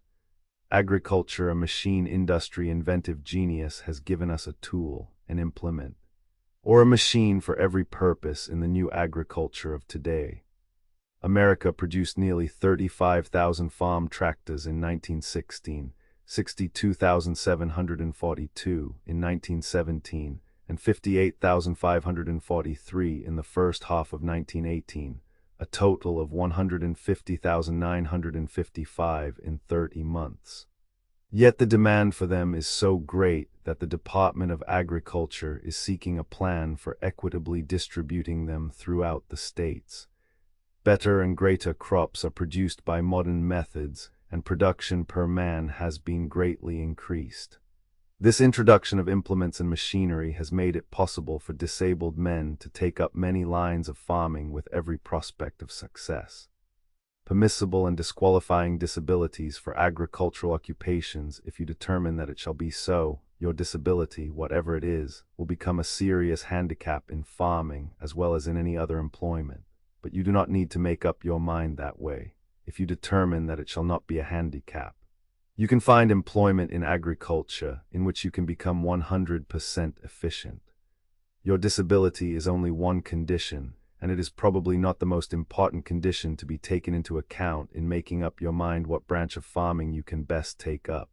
But considering the disability alone, without taking account of other things, such as, for example, past experience in farming or in other work, certain agricultural employments may be designated as difficult for men with certain disabilities.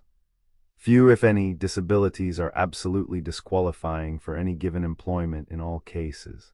Men with all sorts of disabilities have in fact undertaken successfully all sorts of work. It may nevertheless be helpful to designate for each of the principal agricultural employments those disabilities which seem generally to constitute serious handicaps. With exception of a few disabilities, such as total blindness, loss of both arms at the shoulder, and serious paralysis, it will be found that disabilities do not generally disqualify men for any considerable number of agricultural occupations, and that without exception even of these serious disabilities, there is suitable employment in agriculture for every disabled man. To save space in making up the following table of disabilities, the so-called disqualifying, rather than the permissible disabilities have been designated for each employment. It should be borne in mind that where one or two or a dozen disabilities are designated as disqualifying, this designation by implication indicates all other disabilities as permissible, and that a list of permissible disabilities would in fact be interminable. For convenience in making up the table of disqualifying disabilities, a key to disabilities has been prepared, in which the principal typical disabilities are classified as injuries to the head, body, arms and hands, legs and feet, and miscellaneous disabilities. By reference to the key, each disability is identified by a letter and a number. A disabilities, for example, are injuries to the head, and B disabilities injuries to the body. A1 is blindness in one eye, A2 blindness in both eyes, B1 abdominal wound, C1 amputation of one or more fingers, and other symbols are to be interpreted accordingly. In the chart showing disqualifying disabilities, agricultural employments in different branches of farming are listed, and for each employment certain disabilities are designated as disqualifying. In the case of the general farmer, for example, the disqualifying disabilities designated are A2, 5, C9, D9, E12, which by reference to the key are to be read blindness in both eyes, deafness in both ears, amputation of both arms at shoulder, amputation of both legs at the hip, and serious paralysis. As regards other occupations, a similar interpretation is to be given to the chart. Neither the list of disabilities in the key nor the list of occupations in the chart is exhaustive, but the lists are perhaps sufficiently detailed to serve as a general guide for the disabled man in choosing one or another branch of farming as most suitable for him. Plan No. 1066. Key to disabilities: A. Head. 1. Blindness one eye. 2. Blindness both eyes. 3. Bronchitis, asthma, hay fever. 4. Deafness one ear. 5. Deafness both ears. 6. Injury: B. Body. 1. Abdominal wound. 2. Gastritis. 3. Heart trouble. 4. Hernia. 5. Injury: ribs, collarbone, etc. 6. Intestinal trouble. 7. Kidney trouble. 8. Lung trouble. 9. Spinal trouble. 10. Stomach trouble. C. Arms and hands. 1. Amputation one or more fingers. 2. Amputation one hand either arm. 3. Amputation both hands. 4. Amputation between wrist and elbow either. 5. Amputation between wrist and elbow both. 6. Amputation elbow and shoulder either. 7. Amputation elbow and shoulder both. 8. Amputation at shoulder either arm. 9. Amputation at shoulder both arms. 10. Ankylosis of fingers. 11. Ankylosis of wrist. 12. Ankylosis of elbow. 13. Ankylosis of shoulder. 14. Injury: D. Legs and feet. 1. Amputation one or more toes. 2. Amputation one foot either leg. 3. Amputation both feet. 4. Amputation between ankle and knee either leg. 5. Amputation between ankle and knee both legs. 6. Amputation between knee and hip either leg. 7. Amputation between knee and hip both legs. 8. Amputation at hip either leg. 9. Amputation at hip both legs. 10. Ankylosis of ankle. 11. Ankylosis of knee. 12. Ankylosis of hip. 13 injury E miscellaneous 1 cancer 2 chronic appendicitis 3 eczema 4 epilepsy 5 gas poisoning 6 inflammation of veins 7 malaria 8 nerve wounds 9 neurasthenia 10 palsy 11 paralysis partial 12 paralysis serious 13 rheumatism 14 shell shock 15 tuberculosis 10 varicocele. Why take training? Because it is necessary. Even if you grow up on a farm, you can learn to farm better than your father and your grandfather farmed. Something new in farming is discovered every day. New methods of treating soils, new methods of growing old crops, and new crops that can be grown profitably on old farms, new methods of planting, cultivating, and harvesting, and 1,000 other new things that save labor, time, and money, improve products, secure better markets, and generally make farming profitable. If you have lost a leg or an arm, you will need special training to accustom you to work with artificial appliances, and you may find it advantageous, even if you grew up on a farm, to take up some new line with which you are not familiar, some line in which your handicap will not be a handicap, but especially if you have been disabled and have never farmed before. You will need training to make you a successful farmer in spite of your handicap. The government will provide just that sort of training you need and will help you find out what that training should be. Overcoming your disability, you may be without practical farm experience. Never mind that. Go after it, and with vocational training you will get it. The most serious disablements, even the loss of 2 members, even blindness, have not prevented efficient application to some of the many agricultural specialties. Some disabled farmers have deemed it unwise to undertake work in the field because of amputation of both legs, or even the loss of one, not realizing that a sabot which will prevent sinking in the ground may be adjusted to an artificial leg, making it possible to travel with comfort over plowed or soft soil. Besides, we now have the tractor, and implements with such light draft as to permit of riding even if using horsepower. You can come back at some sort of farm work as many other men have done. Devices to beat the handicap, special tools and implements, and certain appliances for the handling of agricultural machinery have been used by disabled men most successfully, and are being suggested by the inventive genius of the disabled themselves. You may benefit thereby in your effort to return to civil life as an efficient and self-supporting man. Educational requirements. You who have grown up on a farm have acquired a practical education that is invaluable. Of course, school training and even advanced courses are valuable and will greatly assist you, but it is our desire to impress you with the fact that you can succeed though your schooling has been meager. Technical training, either with or without agricultural experience, you will find in the agricultural colleges and high schools opportunity for advanced study. The agricultural colleges report gratifying increase in the application of city-bred boys for courses. If you are a city boy, you will have no handicap of undesirable or old-fashioned ways of farming to overcome, which are often difficult to eliminate. Books, specific knowledge, and scientific training rightly applied mean efficiency and success. Method of training. Methods of training will of necessity vary with the vocational course adopted. There will be training in various specialties, an opportunity for making yourself proficient in more than one line of work. Following your primary training, you will be given opportunity to engage in practical work. After completing your course and returning home, you may continue your training in a local agricultural high school or in special classes, such as are now being formed in numerous locations. Instructors can always be secured for special classes meeting in the evening or on 2 or 3 afternoons each week in the winter time, when activities on the farm are at a minimum. These classes and the lectures secured now and then have been the inspiration to many to take regular agricultural courses in high schools or in state colleges, and you may thus arrange to take advanced technical training. What you will learn in training, you will be given opportunity to learn the essential things in the line you have chosen, and taught ways and means of overcoming your handicap. The extent of the course as to training and also its duration will depend solely on your needs and desire. The more you undertake, the more you will accomplish, and the greater will be your efficiency and your ability to go over the top as an agriculturist or as a specialist in some selected line. Plan No. 1067. Is there a demand for labor? The demand for efficient farm labor is second to no other labor requirement in the world, even in ordinary times. You may be assured that the opportunity for permanent employment is excellent. State agricultural colleges cannot supply the demand for farm managers, herdsmen, dairymen, orchardmen, and men who have studied the production of small fruits and vegetables and have had practical experience in these lines.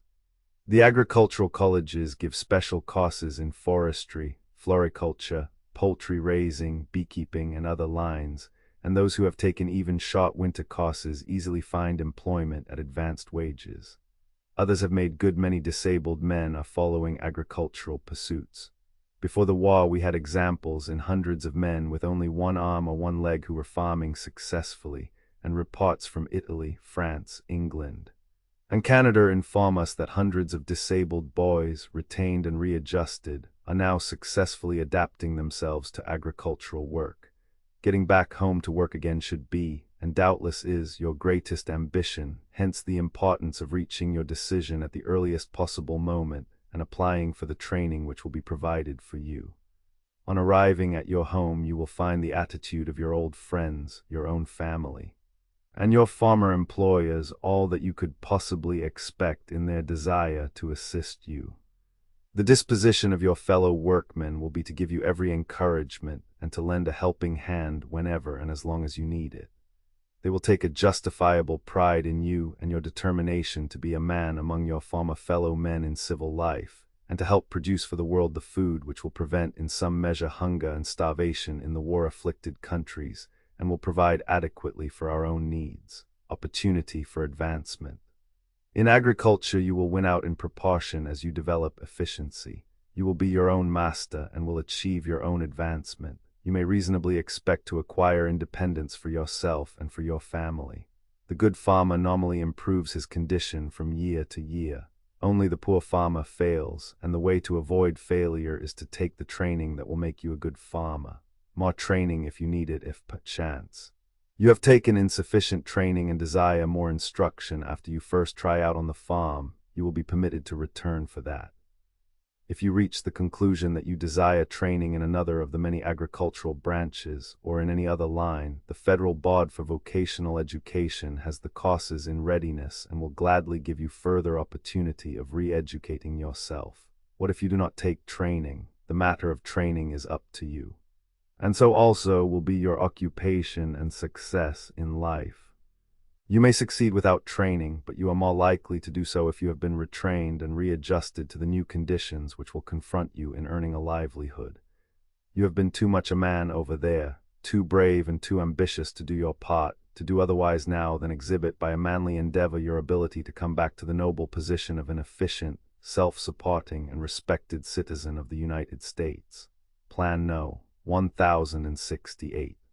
What the farmer should know. Topics of vocational instruction and training for different branches of farming. Farming is not a vocation. It is rather 1,000 different vocations. No man can in the course of a lifetime engage in all of these different vocations, and no one farm is suitable for the development of every branch of farming.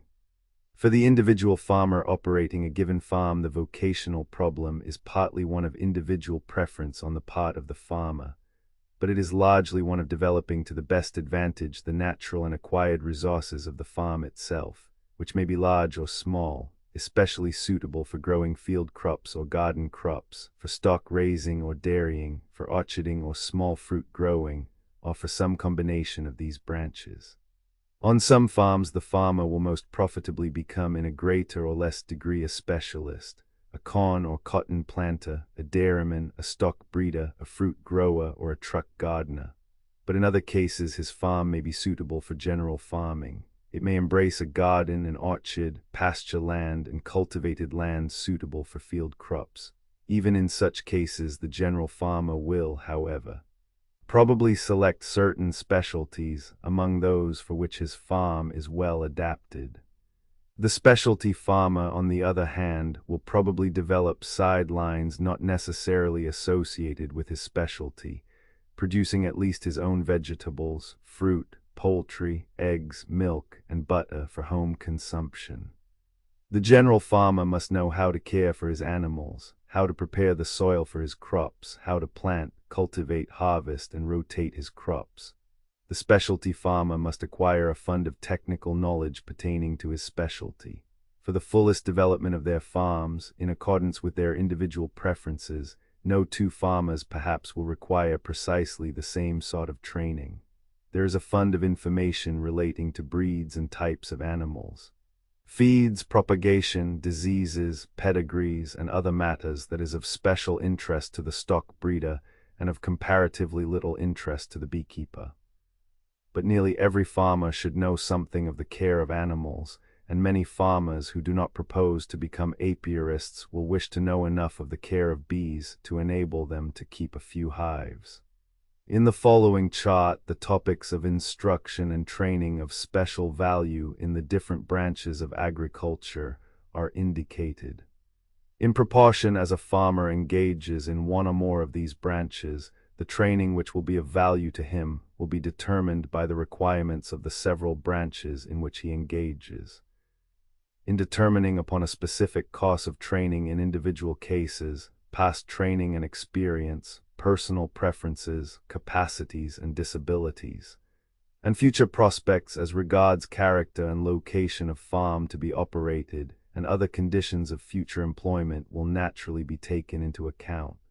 Chart showing scope of training for different branches of agriculture, general farming, selection of feed crops and stocks, planning crop areas and rotations, maintenance of stock with minimum purchases, maintenance and improvement of soil fertility, farm management and accounting, production of supplies for family consumption, vegetables, fruits, berries, poultry, eggs, meat, milk, butter, cheese, honey, etc., stock feeding for market, sale of surplus products, stock raising breeds and types of animals, selection of stock, points in judging animal merits and defects, breeding principles, bloodlines, prevention and control of diseases, feeding and watering, balanced rations, selection of feeds, determination of amounts to be fed, times and methods of feeding, water supply, pasturing, improvement of soil and pasture, buildings for shelter and housing, size, number, character, sanitation and care of buildings, keeping records of mating,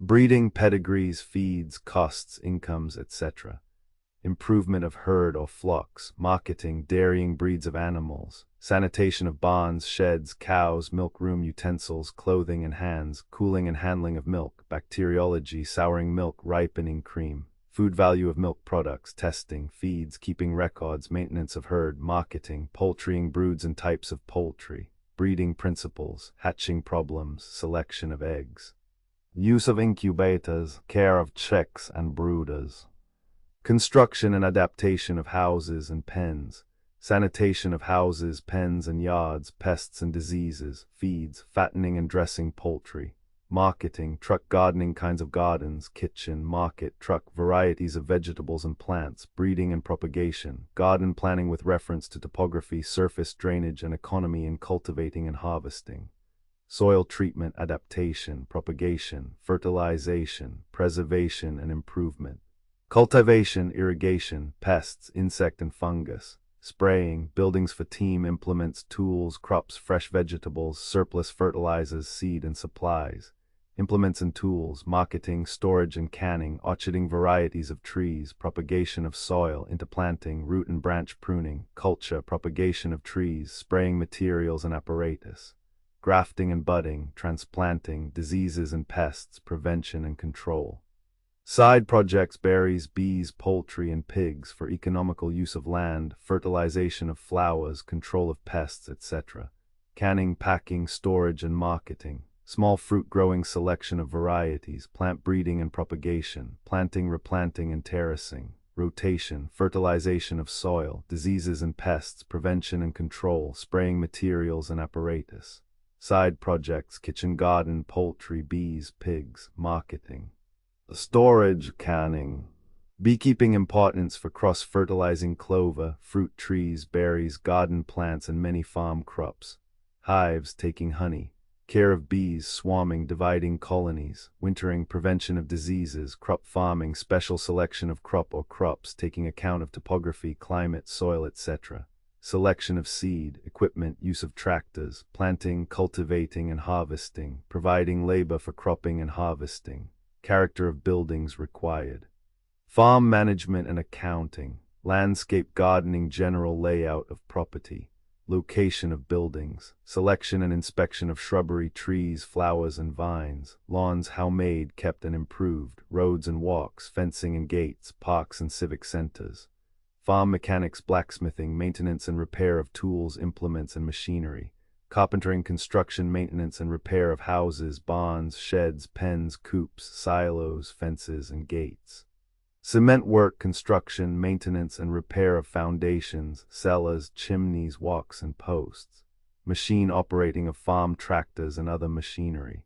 Scientific specialty work, chemistry, application and analysis of soils, feeds, fertilizers, and products. Botany, application in plant breeding, propagation, and culture. Entomology, application in prevention and control of diseases and pests. Scientific specialty work in connection with farm drainage, hygiene. Building construction, lighting, heating, and ventilation, soil maintenance and improvement, and farm accounting and management. Chart showing disqualifying disabilities for specific agricultural occupations, farmer, owner, or tenant, inactive, none. Farmer general A2 5C9 D9 E12. Farmer grain A2 5C9 D9 E12. Farmer stock A2 5C9 D9 E12. Farmer small A2 5. C9 D9 E12, Farmer truck A25 C9 D9 E12, Farm manager A25 C9 D9 E12, Farm superintendent A25 C9 D9 E12, Farm foreman A25 C9 D9 E12, Farm mechanic A2B9 C3579 D3579 E12, Farm seed specialist A2 E12, Farm hand workers A2B9 C79 D79 E12, Farm tractor operator A2B3 C3579 D79 E49 10 11 12, Farm truck driver A25 B349 C3579 D3579 E49 10 11 12, Farm blacksmith A2B349 C3579 D3579 E4 10 11 12, Grape grower owner none. Vineyardist A2C9 D9 E12. Helpers A2C9 D9 E12. Orchardist owner none. Orchard superintendent A2C9 D9 E12. Orchard sprayer A2C79 D9 E12. Orchard pruner A2C3579 D3579 E12. Orchard planter A2B9 C3579 D9 E12. Orchard thinners and pickers A2 C3579 D3579 E10 11 12. Orchard tractor operator A2 B3 C3579 D3579 E4 10 12. Orchard truck driver A2 5B349 C3579 D3579 E4 9 10 11 12. Small fruit grower none. Superintendent A2 5C9 D9 E12. Cultivators A2 C9 D9 E12. Pickers A2 C3579 D9 E12. Planter A2 B9 C3579 D9 E12. Sprayer A2 C79 D9 E12. Tractor operator A2 5B3 C357 9 D79 E4 9 10 11 12. Truck driver A2B3 C3579 D3579 E4 9 10 11 12. Salesman A2 5 E12. Animal husbandman owner none. Manager A2 C9 D9 E12. Accountant A2 C3579 E12. Correspondent A2 C9 E12. Stock inspector A2 C35 79 D9 E12. Stockman A2 C3579 D3579 E12. Sheep breeder A2 C9 D9 E12. Shepherd A2 C3579 D3579 E12. Flockmaster A2 C9 D9 E12. Swine breeder A2 C9 D9 E12, swine herdsman A2 C3579 D3579 E12, cattle herdsman A2 C3579 D3579 E12, cattle breeder A2 C9 D9 E12, horse breeder A2 C9 D9 E12, horseman A2 5B3 C3579 D3579 E412, bondman A2 C9 D9 E12, trainer A2 5B3 C3579 D9 E4, 9, 10, 11, 12, groom A2 C9 D9 E12, veterinarian A2 5 C9 D9 E12, veterinarian assistant A2 B349 C3579 D3579 E12, dairyman owner dairy manager A2 E12, herdsman A2 C3579 D3579 E412, milkman A2 C9 D9 E1 3 4 12 15, milkers A2 C3579 D9 E1 3 4 12 15, tester A2 C3579 E1 3 10 11 12 15, buttermaker A2 C3579 D3579 E1 3 4 12, cheesemaker A2 C3579 D3579 E1 3 4 12, deliverers A2 B9 C3579 D3579 E1 3 4 9 12 15, machinist A2 C3579 E12, feeders A2 C79 E12, cleaners A2 C79 E12, laborers A2 B9 C79 D79 E12, tractor operator A2 B3 C3579 D79 E4 9 10 11 12,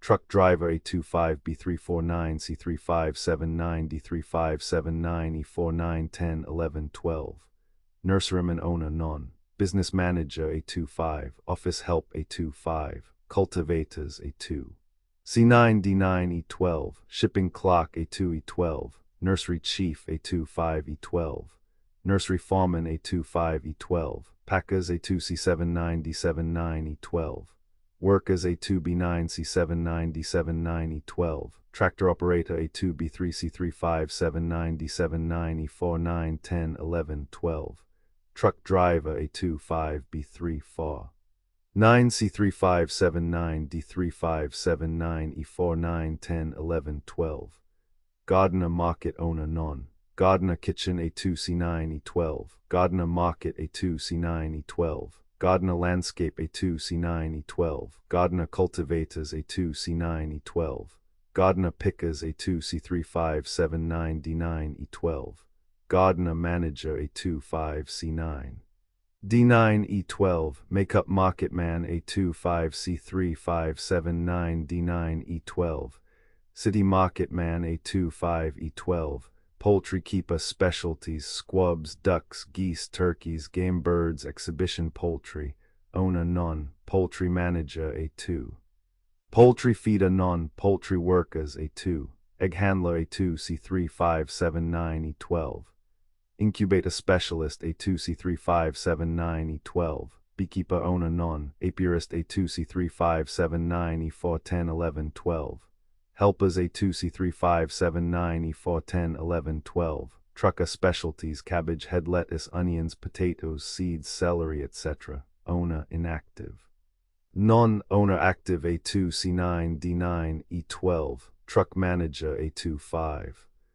Gardener A2 C9 E12, cultivators A2 C9 D9 E12, workers A2 C9 D9 E12, makeup marketman A2 C3579 D9 E12, floriculture specialties, roses, etc., owner cultivators A2 C9, florist A2, market clipper A2 C3579 D9, salesman A2 5, cannery canner owner manager A2 5, accountant A2, dealers A2, packers broom maker manager A2 5, makers packers basket maker manager A2 5, makers packers wicker cultivators A2 C9 E12, wicker workers meat curing A2 5 C3579, plan no, 1069. Occupations in the electrical manufacturing industries. Acknowledgement. This monograph was prepared by Terrell Croft.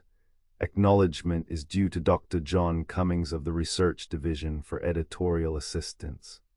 Thousands of men are now employed in the electrical manufacturing industries, in the shops and factories where electrical machines, devices, and equipment are made.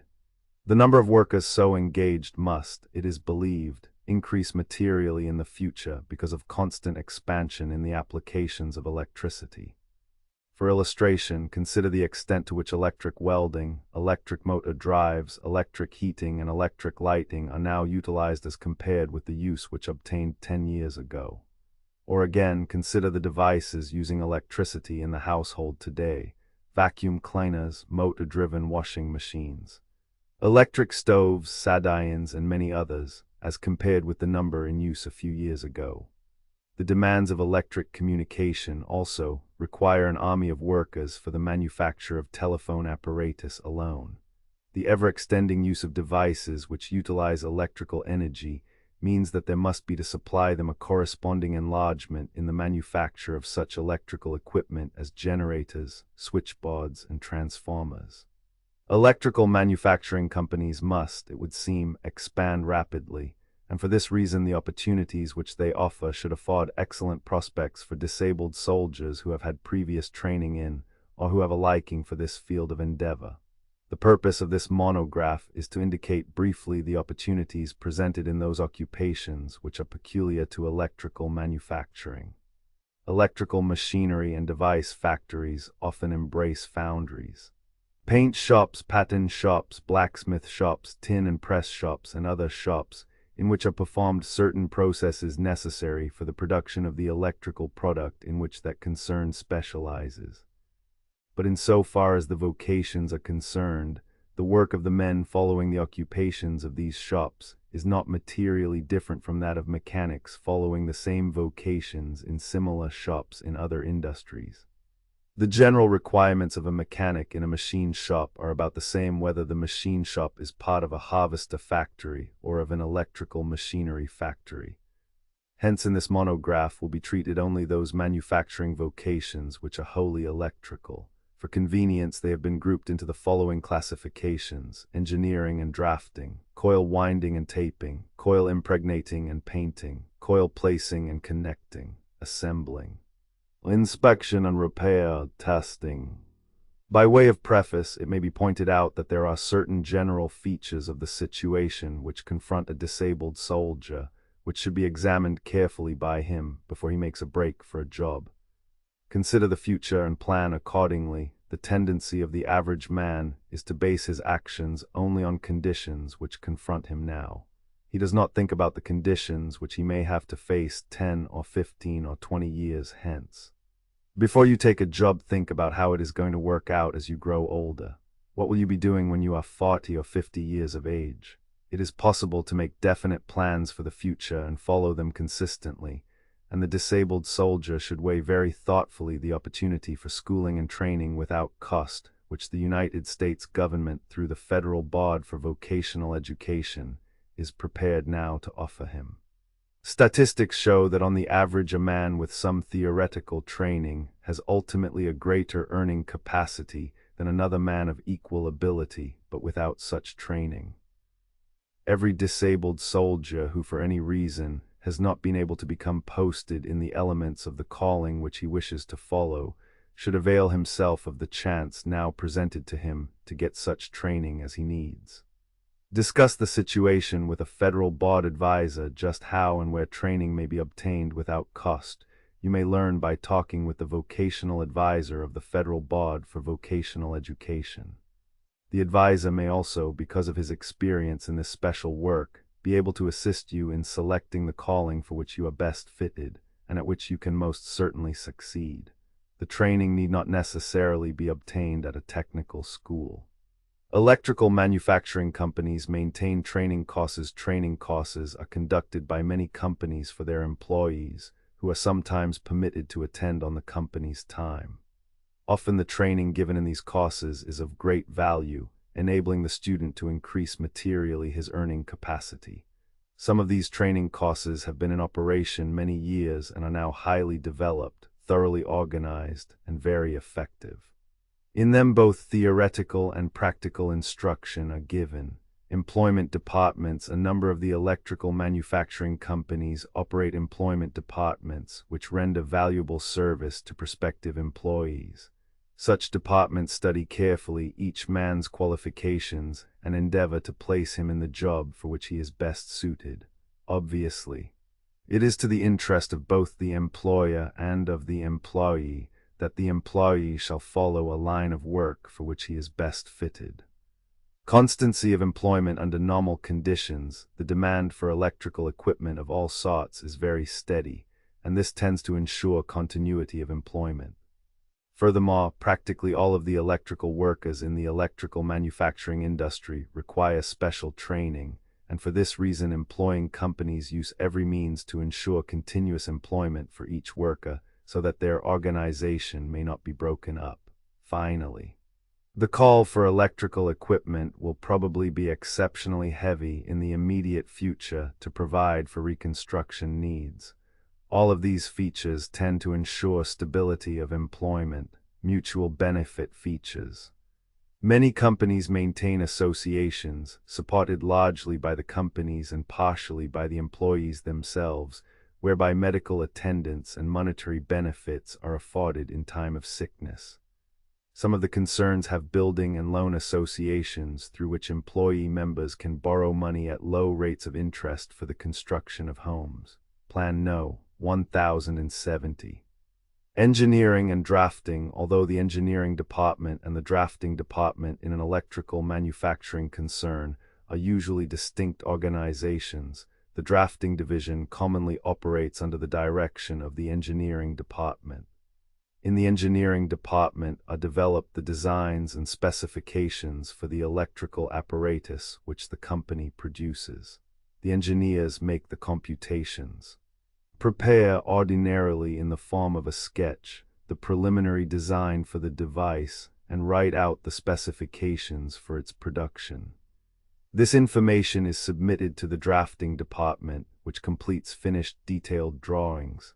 Often a draftsman who matures a design or directs the work of a squad of junior draftsmen must be an engineer. Although a technical school training and a number of years of experience are necessary for any man who is to assume responsibility for electrical design or drafting, there are frequently opportunities for those who have had comparatively little training to start in as assistants or helpers. High school course essential. While it was formerly the practice of many concerns to accept in their engineering departments only college graduates, it has been found that many of the tasks do not require or justify this training. For reasonable progress in design engineering, the candidate should, however, have at least the equivalent of a high school education. As noted above, some companies maintain training courses or schools in which high school trained apprentices are given on the company's time and without cost to them, courses covering the essentials of design engineering along special lines. First duties. And after under the direction of an experienced engineer, the beginner will probably undertake first the making of computations for designs already underway or the checking or reckoning of data from curves of tests which have been made on apparatus which the concern has built. The beginner is often called upon also to plot graphs from values which are at hand or which he himself reckons. As the candidate develops efficiency, he may be expected to assume responsibility for the design of certain parts of machines or devices. Then later, after a number of years of experience and study, he may become sufficiently conversant with the principles and processes involved to undertake the design of equipment on his own responsibility. Only a man who is of a studious temperament is fitted for a vocation of this character, because to be successful at it one must study both in and out of working hours. The worker must become familiar with the principles of electricity and magnetism, and be competent to make such calculations as are required to the end that available material shall be utilized in proper proportions to provide desired results and performance in the machine being designed. However, The essentials of this theoretical training can be obtained by any man who is competent to handle formulas and who is willing to devote a reasonable amount of time to study. While mathematical processes are the tools of an electrical designer, a good mathematician is not necessarily a good designer. To be a good designer, the individual must have also a practical temperament and an eye for proportions. He must be able to design a device so that it will give maximum results at minimum cost and upkeep expense. Design engineering is almost all desk work, although the designer must sometimes work over a drafting board or go to parts of the shop where machines are either in process of construction or under test. Design engineering is largely desk work. Any man who can see, think, and write may, assuming that he has the requisite temperamental and educational qualifications, develop into a designer. Loss of hearing is not by any means an insurmountable handicap. Salaries and hours engineering department employees practically always receive their compensation on a weekly or monthly salary basis. Beginners who have not had a college education may receive from $60 to $80 per month at the start. After some experience which equips them for working without constant supervision, they can expect from $80 to $125 per month. Ultimately, salaries will be determined wholly by the capacity of the individual and may range from $2,000 on up indefinitely. Often designers conceive patentable ideas which, if practicable and adopted, may result in substantial salary increases for them. The usual day is 8 hours, but in some shops the engineering department works only 7½ hours. In the drafting divisions for drafting in the engineering department, the qualifications are somewhat similar to those for design engineering. Draftsmen are, however, ordinarily not so well informed or so well paid as engineers, and frequently an able man is promoted from drafting to engineering work. When a man starts at drafting, if he has had no experience, his first task is likely to be that of tracing. He copies in ink on a sheet of transparent tracing cloth, a drawing which was made in pencil on drawing paper by a draftsman. In thus tracing a design, he can become familiar with many of the mechanical principles of the devices, and also with the drafting room and machine shop practices of the concern which employs him. By observing and asking questions, he can learn much. After he has become a proficient tracer, he may be required to work up dimension drawings from rough sketches or to design minor details.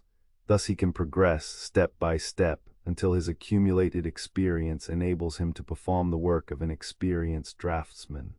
A man who has had previous drafting experience may not have to start in at the bottom, but may begin with such work as he is qualified to undertake.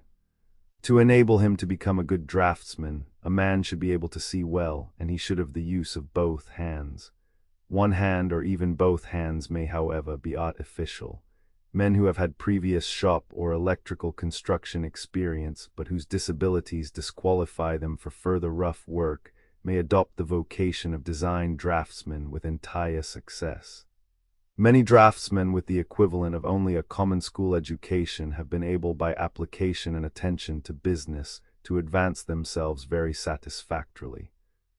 On the other hand, the equivalent of a high school education with an elementary knowledge of algebra, trigonometry, mechanics, heat, and the other scientific subjects involved is a very material benefit. If a man's education is deficient, he can often correct this by attending a night school. Draftsmen ordinarily receive weekly salaries. A beginner in a drafting department with little or no previous experience may expect from $50 to $70 per month at the start. A competent design draftsman will receive probably from $100 to $200 monthly. Some receive considerably more. The work is wholly indoors and over a drafting board. Plan No. 1071. Coil winding and taping in many electrical devices. Coils of insulated copper wire magnet or armature windings of one sort or another are required. Consequently, a large number of coil winders are employed in most electrical factories. Coils are usually wound on forms in accordance with specifications prepared in the engineering department. The form, upon which the coil is thus wound, is clamped on the head of a winding lathe operated by power. In this form is a groove, in which the convolutions of the winding are wound. The groove is of such size that it ensures the correct number of turns in the coil, so that the finished coil shall be of correct dimensions. When the attendant presses a treadle, power furnished by a belt causes the form to revolve. An insulated copper wire from a spool mounted on a rack is guided by the attendant and wound into its place in the groove. After the required number of turns, the form is removed, and the coil is taken from it by the attendant, who then starts winding the next coil. Frequently it is necessary to produce a large number of identical coils, where this condition obtains. Automatic devices of one sort or another, to reduce manual effort and to render the processes automatic in so far as possible, may be employed. Types of coils. Some of the different sorts of coils wound in the different factories: field coils, armature coils, transformer coils, and magnet coils. Coils of different types may range in size and weight from a few inches long and a few ounces in weight to a couple of feet and several hundred pounds. Conditions of employment for coil winders. The work on some coils requires little physical effort and may be done by young women, but where the wire from which the coil is wound is of relatively large diameter, or where the winding is intricate, men are employed.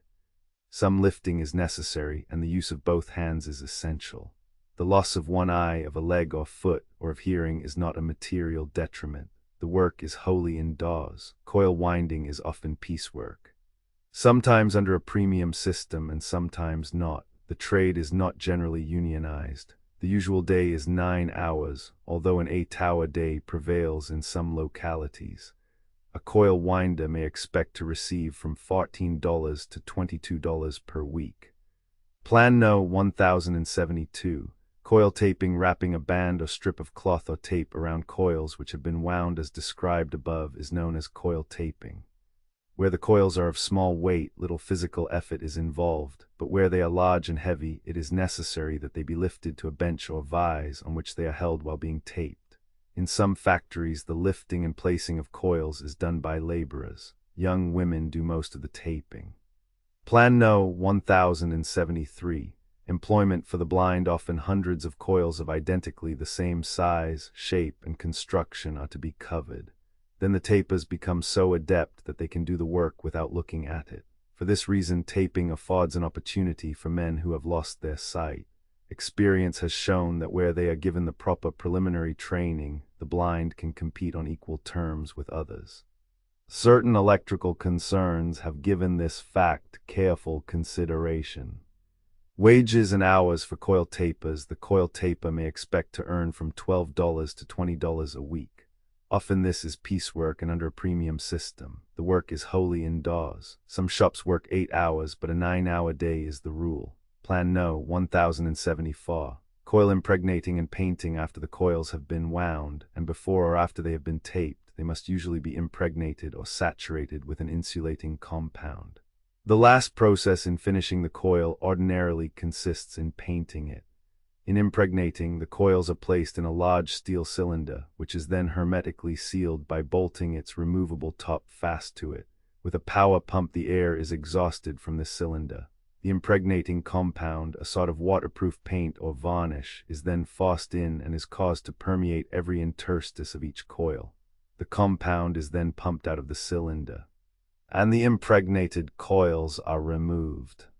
To render them waterproof, some coils are painted with a brush instead of being impregnated, but before painting they are heated in a drying oven which drives out all moisture. Where the coils are light in weight, little physical effort is required, but where they are heavy, considerable exertion may be necessary, although cranes and hoists are usually provided. Shop training. Necessary proficiency in work of this character must be acquired in the shop. The beginner starts as a helper, and as he accumulates experience, he may be promoted to a squad boss. Ultimately, assuming that he has proper qualifications and experience, he may become a foreman. Conditions of employment. The work is wholly indoors under temperatures which, although not excessively high, may be somewhat above normal. The odor of the solvents and materials used in insulating and painting is offensive to some, but does not appear to affect others. Qualifications: this work can be handled by men having minor physical defects. The loss of one eye or one leg will not disqualify. The loss of an arm or hand would not be an insurmountable obstacle, provided the member is replaced by an artificial one. Wages and hours: wages are often paid by the piece under a premium system. A helper may expect to receive from $12 to $17 a week, an experienced man from $16 to $24, and a foreman from $22 to $37. Usually the day is 9 hours, but maybe 8.5. The work is wholly indoors. The trade is seldom unionized. Plan No. 1075. Coil placing and connecting. After the coils have been wound and impregnated or otherwise treated, they are arranged in place on the iron cars of the electrical machines under construction which have been designed to receive them. The placing of a magnet coil in an assembled device which requires but the one small coil involves but little skill and labor, but the arranging, placing, and connecting of the large number of armature coils which are necessary to complete an armature winding of a direct current or alternating generator or motor requires considerable skill, experience, and ingenuity. The connections in such cases may be quite complicated. Connections between coils are effected by soldering together the ends of the copper conductors. However, the man who makes these connections need not be competent to plan for himself the scheme of connections, inasmuch as he is supplied with a diagrammatic blueprint from the engineering department. This indicates how the coils should be connected. He must be competent to read and understand this print. On all but the simplest machines and devices, the coil placing and connecting is done by men. In some shops, coils are placed in the armatures by one group of men and are connected by another group who receive slightly higher pay. Conditions, wages, and hours: ordinarily physical ability involving the use of both hands is required. The loss of one eye or of a leg or foot or of hearing is not a material detriment. Usually the men work standing at benches. The work is all indoors. The day is usually 9 but sometimes 8 hours. A helper may expect to receive from $10 to $18 per week, a journeyman from $18 to $24, and a foreman from $25 to $40 per week. Some shops are unionized, but most of them are not. This is often piecework on the premium system. Training: the elements of these vocations are taught in some trade schools, but most of the individuals now following the work obtain their knowledge through actual experience in a factory. It requires several years of shop training to become thoroughly proficient. A man may start as a helper and gradually acquire the skill necessary to place himself in the journeyman class. He has always ahead of him the possibility of a foremanship. Plan No. 1076. Assembling: after all of the components of an electrical machine have been produced in the different departments of the factory, they are sent to an assembling department for arrangement into the finished product. The coils are usually in place in and connected on each separate component, but the different members must be bolted or otherwise fastened together as required. The rotating members, armatures or rotors, must be mounted in the bearings and such electrical junctions made between them as may be necessary. Then the machine is made ready for operation and test. Where the device is small and simple, the work of assembling is correspondingly uncomplicated. It then involves little physical effort and may be done by young women.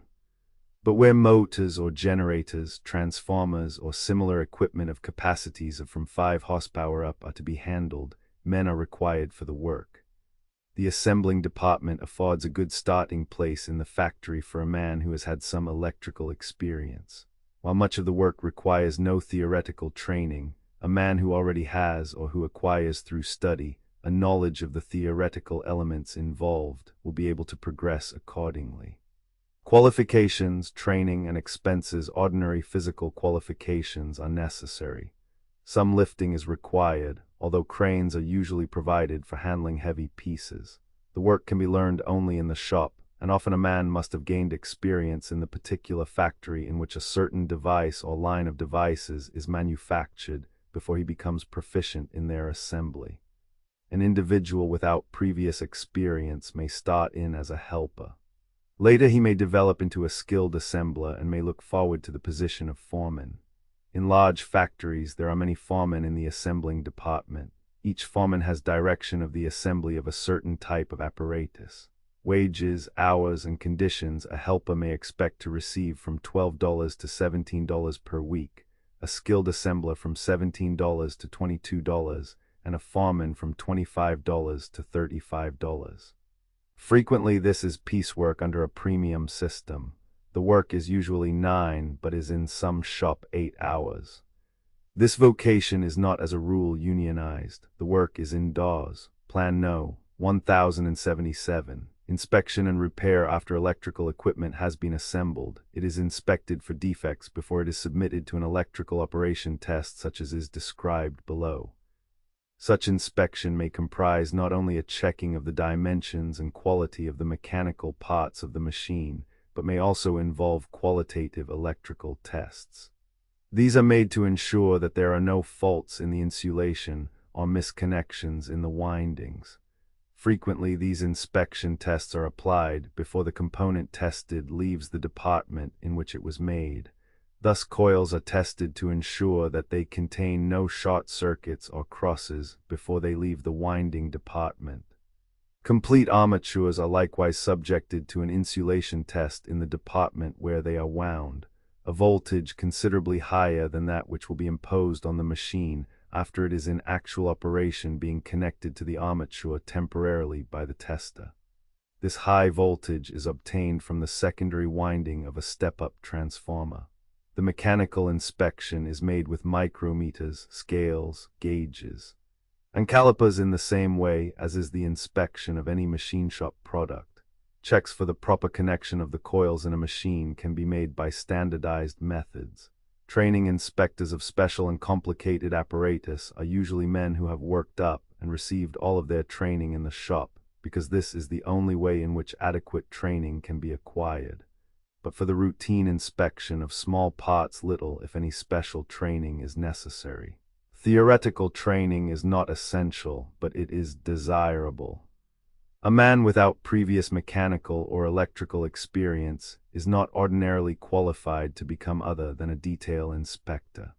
The best inspectors are usually selected by picking adept men from the working force of the factory. Opportunity for disabled men. This vocation should afford possibilities for disabled soldiers who have had previous electrical or mechanical experience, or who have a liking for this work, but whose disablements unfit them for following their old occupations. Inspection requires little physical effort. Some lifting may be necessary to place the members to be tested and inspected in the proper positions on the bench or floor, but this is performed usually by laborers who have the assistance of cranes. Wages, hours, and conditions of employment.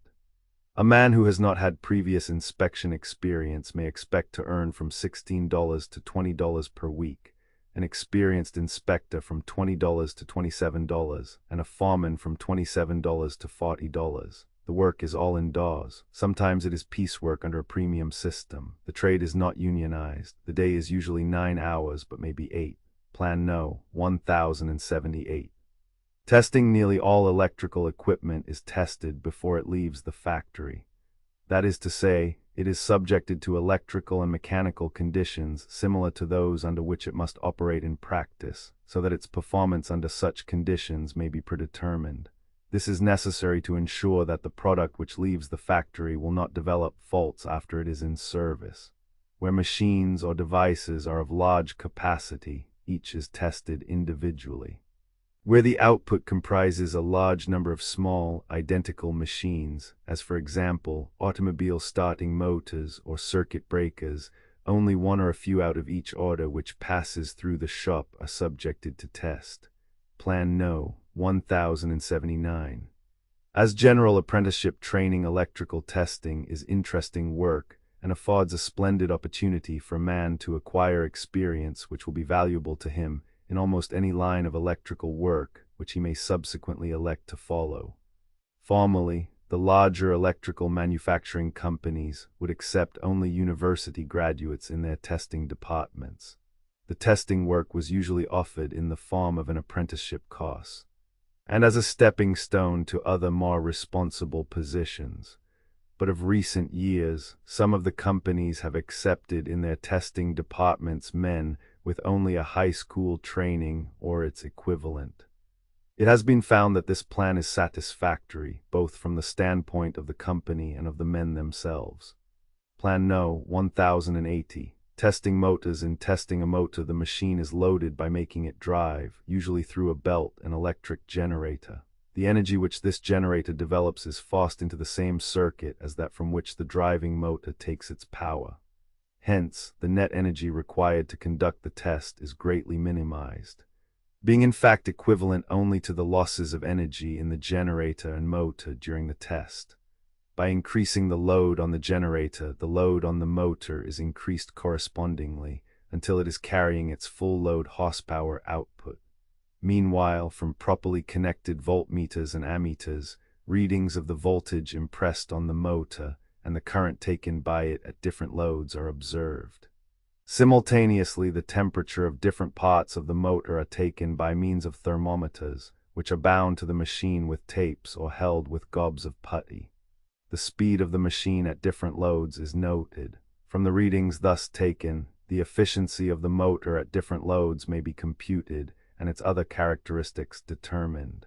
If the efficiency and other performance characteristics of the machine meet the specification, and its temperature does not become greater than the limit specified by the engineering department, the machine is painted and either shipped to the customer or put into stock to await a sale. If it does not come up to its specifications, the difficulty must be corrected. Plan No. 1081. Testing generators and other devices. The methods used for testing generators are somewhat similar to those used for the motors. Other devices, such as transformers, potential regulators, circuit breakers, switches, controllers, and 1001 others, involve test methods of their own. In every test, the object sought is the same, namely, to subject the device, before it leaves the shop, to practical working conditions. The testing department records readings from instruments during tests and works these readings up into the final test data. This working up involves considerable calculation. Hence, in all testing departments there are computers who spend practically all of their time figuring results. They use slide rules for many of the operations. Special training courses, as is the case in some other lines of work. Companies may maintain training courses in which test department candidates are given instruction in the essentials of the work which they are to take up.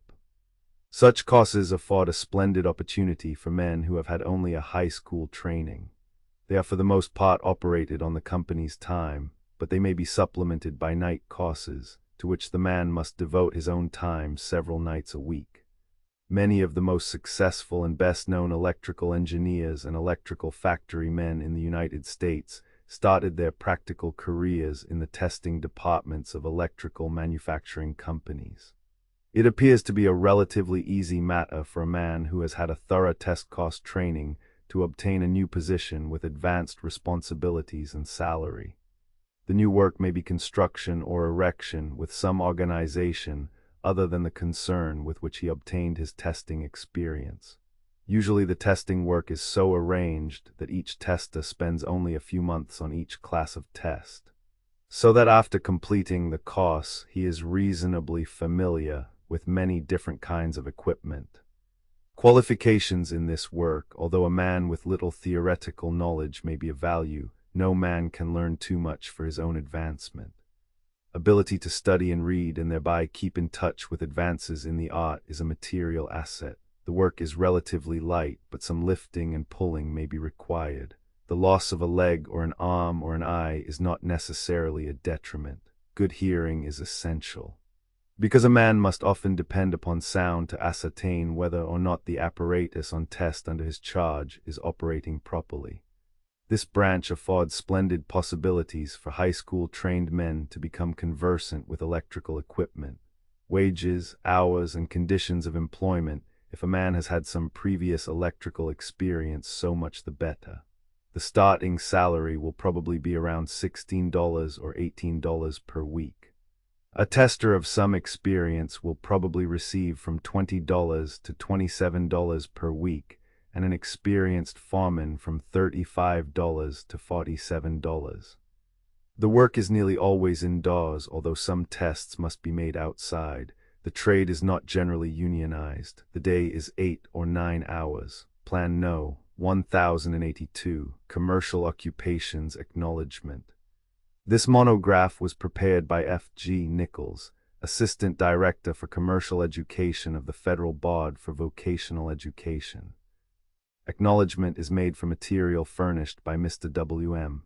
A. Barber, Mr. Albert G. Barden, Mr. L. B. Elliott, Mr. Leighton Forbes, Mr. J. E. Fuller, Mr. Frank L. Jones, Dr. Roy S. McElwee, Special Agent of the Federal Board for Vocational Education, and Mr. Edward A. Woods.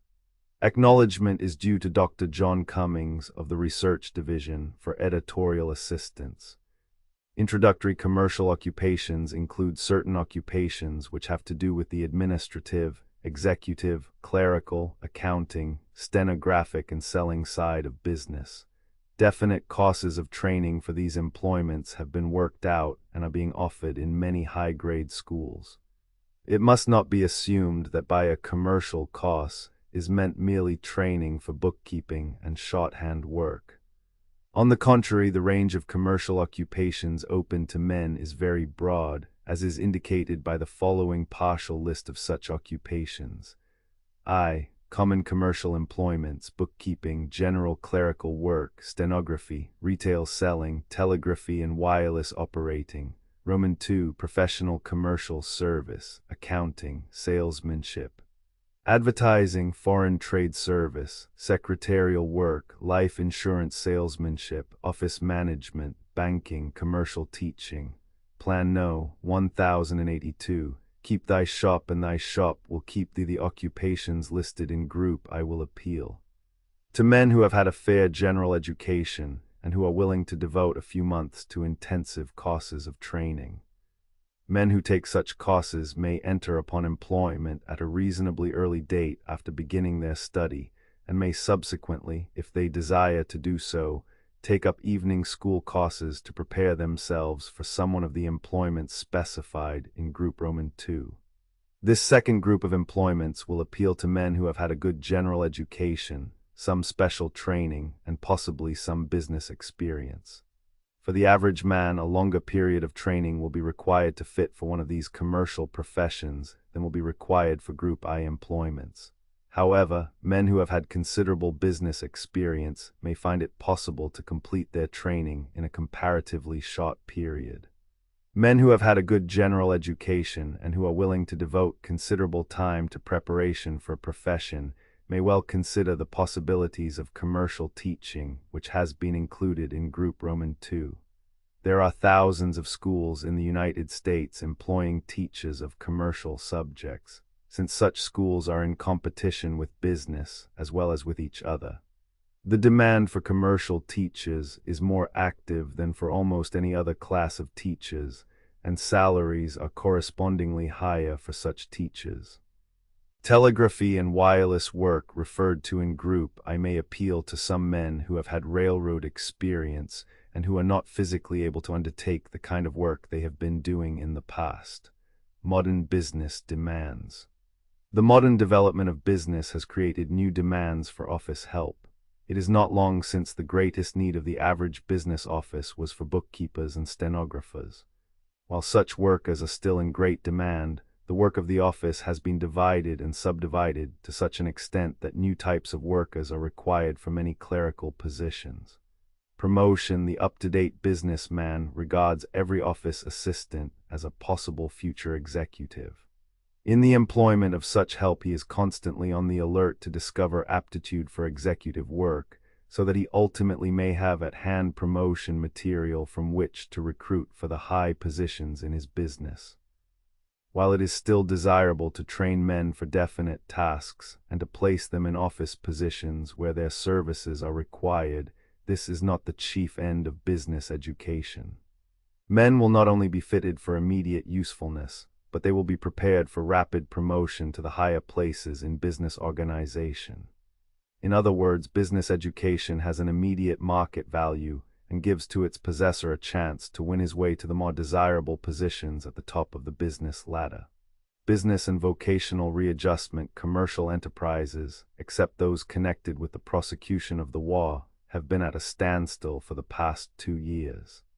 Now that restrictions naturally resulting from the war and those that were imposed by law have been removed, the period of readjustment will begin.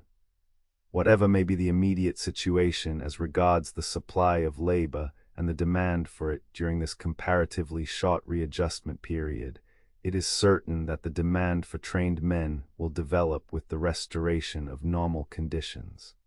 Men who are forward-looking will realize that vocational training secured during this transition period will pay big dividends in later years, and will guarantee an economic status above that of the man who hurries back into the first opening he finds and begins work regardless of his diminished competitive ability. This business readjustment period should be also the vocational readjustment period for all men who have suffered physical injuries in the service of their country. Educational requirements in considering what vocation to prepare for, men should keep in mind their future needs. They should not be content with a training that will merely fit them for permanent employment in the common office routine positions. On the contrary, they should aspire to a training that will enable them to grow into the higher executive positions in connection with large business or to launch out for themselves in a business enterprise.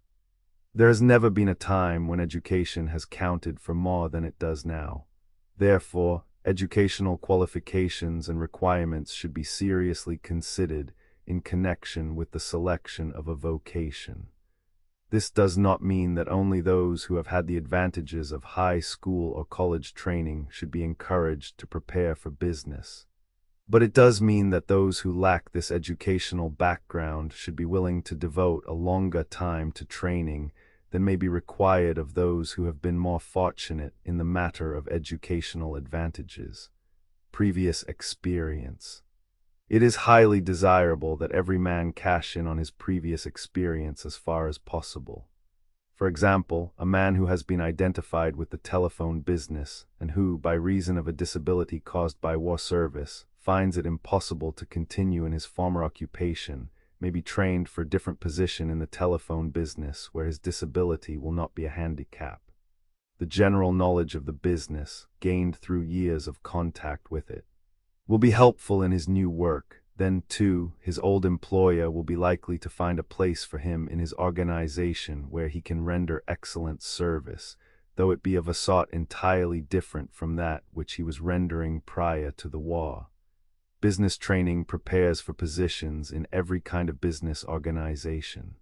Whether the man's previous experience was in the telephone, railroad, manufacturing, retail, wholesale, or mining business, it matters little, since training for an office position will open the way for him to gain a footing in any kind of business, and will put him in the way of promotion providing, of course, he shows that he is entitled to it. Realize your ambition in the selection of a vocation. A man's personal preference is quite as important as his previous experience. Many men have found their work uncongenial and have desired to make a change, but the opportunity to do so never seemed to come their way. Such men may have hoped for training that would fit them for another type of work. This vocational education offer that is made by the government may be just the chance for which they have been waiting. It is to help men plan wisely for the future that this monograph is written. All men may face the future with full confidence that the right kind of training will ensure for them an economic status equal to or better than that from which they enlisted for their country's service. Employment possibilities. Since business training fits for occupations common to all lines of business, it is not likely that there will ever be too many men available for high-grade office positions. The danger is that men will be satisfied with inadequate preparation for growth beyond the routine or clerical types of positions, and will thus continue in competition with younger workers in this field. It is only by taking full and complete training not only for immediate employment, but as well for future promotion, that men can hope to avoid this competition. Preference as to locality. No locality is without need for men with business training. Hence men so trained may hope to market their services wherever their preference may dictate. Certain types of commercial education have of course a better market value in one section of the country than in another, and men should have this in mind if they are willing to work only in some one particular section. In the main, however, business opportunity is universal, men and women who have made good in spite of handicaps. At the end of this monograph is a tabulation showing the case histories of 133 handicapped, or rather disabled, men and women who have made good in business. These individuals were trained by the same schools that are being used by the Federal Board for Vocational Education in its commercial re-educational work for disabled soldiers and sailors. And they represent only a fraction of the hundreds of victims of industry who have been retrained for success in life, regardless of seemingly unsurmountable obstacles. All disabled men should study this tabulation carefully and emulate the plucky people whose cases are reported therein. Plan No. 1083, Part 1. Common commercial employments. Bookkeeping. Among the oldest and most universal of office positions is that of bookkeeper. For men who require work that does not call for physical activity, this vocation offers excellent opportunities of earning immediate incomes while at the same time paving the way for advancement. Requirements: men who elect this calling should be able to write a good business hand, be accurate and rapid in handling the usual arithmetical computations, be neat and painstaking in their work, understand the fundamental language of business, be familiar with the common business forms, and possess a thorough understanding of the universally employed double-entry system of bookkeeping. Length of course: the time required for completion of a course of study that will ensure the possession of the above qualifications will depend upon the man's previous education and experience, but should generally be kept within a period of 6 months. Many will make adequate preparation in much less time. Where training may be given, excellent courses are to be had in a large number of approved private business schools. And men may be trained in their home environment or in large commercial centers where employment is to be sought, as they may elect. Why take training? While many so-called bookkeeping positions are open to men without training, it is highly desirable that a comprehensive knowledge of bookkeeping be secured, as it is only by this means that promotion can be expected.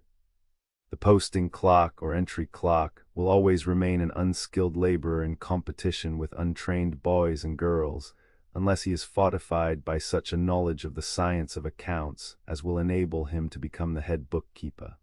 The cost accountant or the auditor.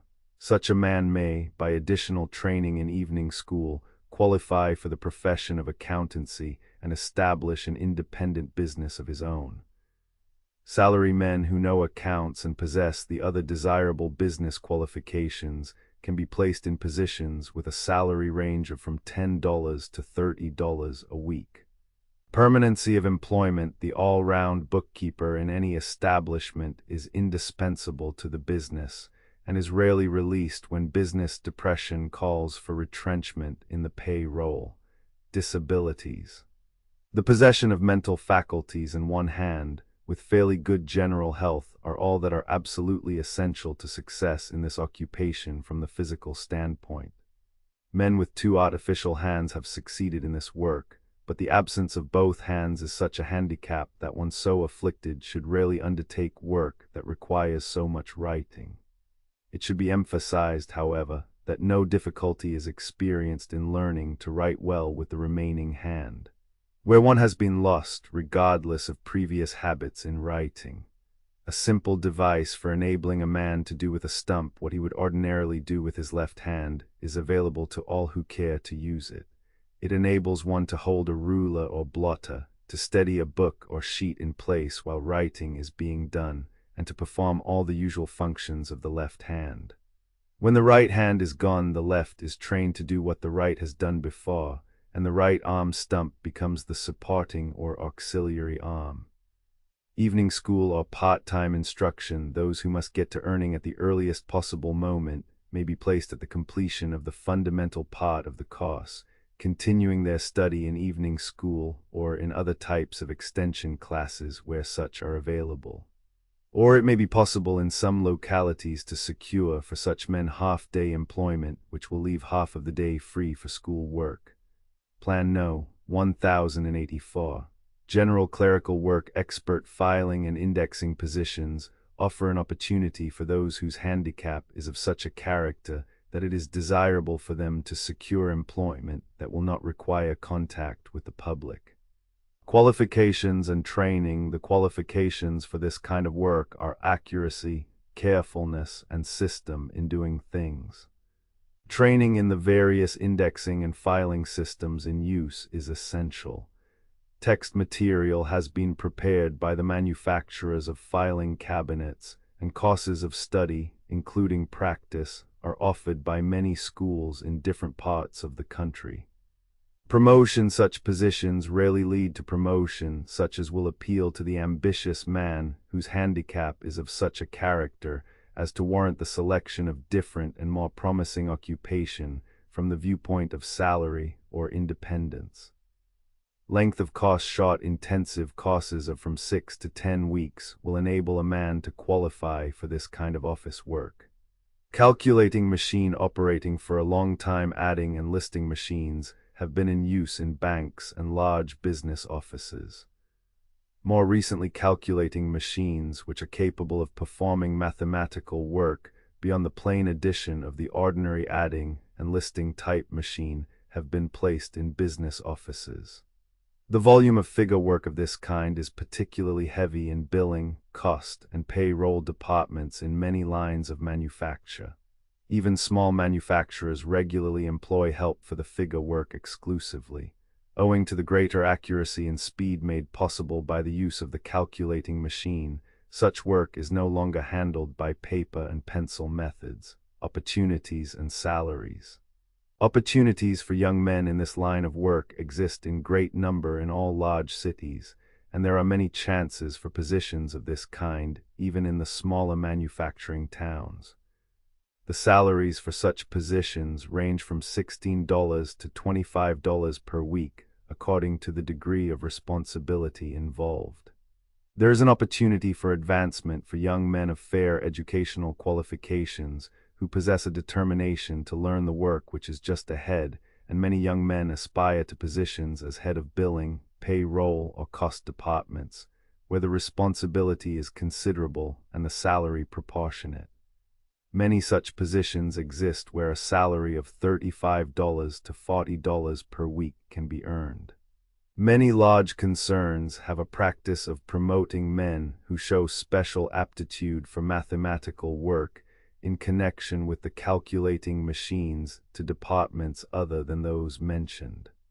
Qualifications. The necessary qualifications are simple for the clerk who is to handle figure work with a calculating machine. He should have a fair mental equipment with at least a common school education. A high school or business school course will be an advantage. He should also possess a natural liking for arithmetic. The full use of one hand, preferably the right, is essential to success in operating such a machine. Training required and length of course. To operate any key-driven type of machine speedily and accurately, one must devote considerable time to intelligent practice. The process is not unlike that of learning to operate the typewriter. In the operation of this type of machine, both hands will be required for the manipulation of the 81 keys. An intensive course of from 10 to 12 weeks is required to develop the necessary manual skill and master the special rules for performing the various mathematical calculations. On the crank-operated calculating machine, all work is direct, i.e., all operations are handled exactly as they are handled with paper and pencil so far as rules are concerned. Anyone who can handle a pencil can readily operate this type of calculating machine. Speed and accuracy on this type of machine are largely independent of manual skill on the part of the operator. One who possesses a good common school education and some aptitude for arithmetic will need only 2 or 3 weeks of practice in order to handle successfully all figure work in the average office. Such machines have an unlimited range in practical work, handling such work as estimating, engineering problems, and statistics. Other office machines, much important printing and duplicating, are done on privately owned machines. And skillful operators are always in demand for this work. Such an occupation may appeal to the man whose handicap makes him shrink from continual contact with the public, and who has his hands and fairly good general health. Salaries are not large, usually from $10 to $15 a week, and there is no natural line of promotion leading to more responsible positions. However, skill in this work, combined with a little capital, may enable a man to establish an independent business of his own by purchasing the necessary machines and advertising to do work for the general public. Short unit courses of from 6 to 10 weeks will suffice to acquire the requisite manipulative skill for this work. Where there are no schools giving instruction for this occupation, arrangements can be made for securing training as an apprentice in the factory of the manufacturers, or in the offices of firms equipped to do this work for themselves, the training being under the direction of the Federal Board for Vocational Education. Employment opportunities will be found only in the larger cities. However, an independent business may be established even in comparatively small towns. The above statements regarding duplicating machine work apply to the operation of the addressograph and similar office devices, such as the Hollerith machine card puncher, the photostat, and the tabulating machine. Plan No. 1085. Stenography. No less important than bookkeeping is stenography, with its exceptional record for serving as a medium through which men may advance to high-grade executive positions. Stenographic work requires somewhat more physical activity than does bookkeeping, but a skillful male stenographer, though somewhat physically disabled, may count on employment owing to a constant demand that has never been fully met. In no other occupation is one thrown into such constant and close contact with the business executive to whose advantage it is to promote an employee who has shown capacity for more important and profitable work. As a stepping stone to big things, a stenographic position has no rival in the list of business occupations. Many prominent men might be named who owe their success to some extent to their ability to write shorthand. The list includes men high in official positions and prominent railroad executives who have reached their high positions through stenographic work. Their success gives conclusive evidence of the importance of this kind of training. In other lines, also, as for example in iron and steel, insurance, powder, electricity, and in fact right down the line of big business in America, bright young men have, because they were shorthand writers, had the chance to go to school to the best teachers of the business in the world, i.e., the executive heads of their respective concerns. And instead of having to pay handsomely for their instruction, they received good salaries while they were learning and preparing to step up higher. Qualifications and training required taking character for granted. The necessary qualifications for amanuensis and secretarial work are good general health, eyesight, and hearing, ambition, enthusiasm, self-reliance, and determination, a mind of at least average activity and alertness, improved by a thorough high school education or its equivalent, training in English to the extent of becoming proficient in spelling and punctuation, and acquiring a good working vocabulary. Ability to speak and write with a fair degree of fluency, a knowledge of the more common business papers, forms, and customs, accuracy and reasonable facility in the use of figures, familiarity with the simpler methods of bookkeeping, and ability to write a presentable hand. For the broader field of professional shorthand reporting, the requirements are more exacting. The time required to master shorthand for amanuensis or secretarial work is from 7 to 12 months. For professional reporting, from 1 to 2 years, during a considerable part of which time the learner is usually able to earn a comfortable salary while pursuing his course in advanced shorthand, where training may be secured. A number of good private business schools, located so as to be convenient for those taking courses, are prepared to give any training required under arrangements made by the Federal Board for Vocational Education. Salary possibilities. The salaries paid to amanuenses and private secretaries range from $1,200 to $5,000 a year. Shorthand reporters in law courts and elsewhere earn from $2,000 to $10,000 a year. Handicaps: the possession of both hands is essential to success in this work. Artificial appliances can scarcely take the place of the fingers in such rapid writing with both pen and machine. Good eyesight and hearing also are absolutely essential to success in this calling. Plan No. 1086.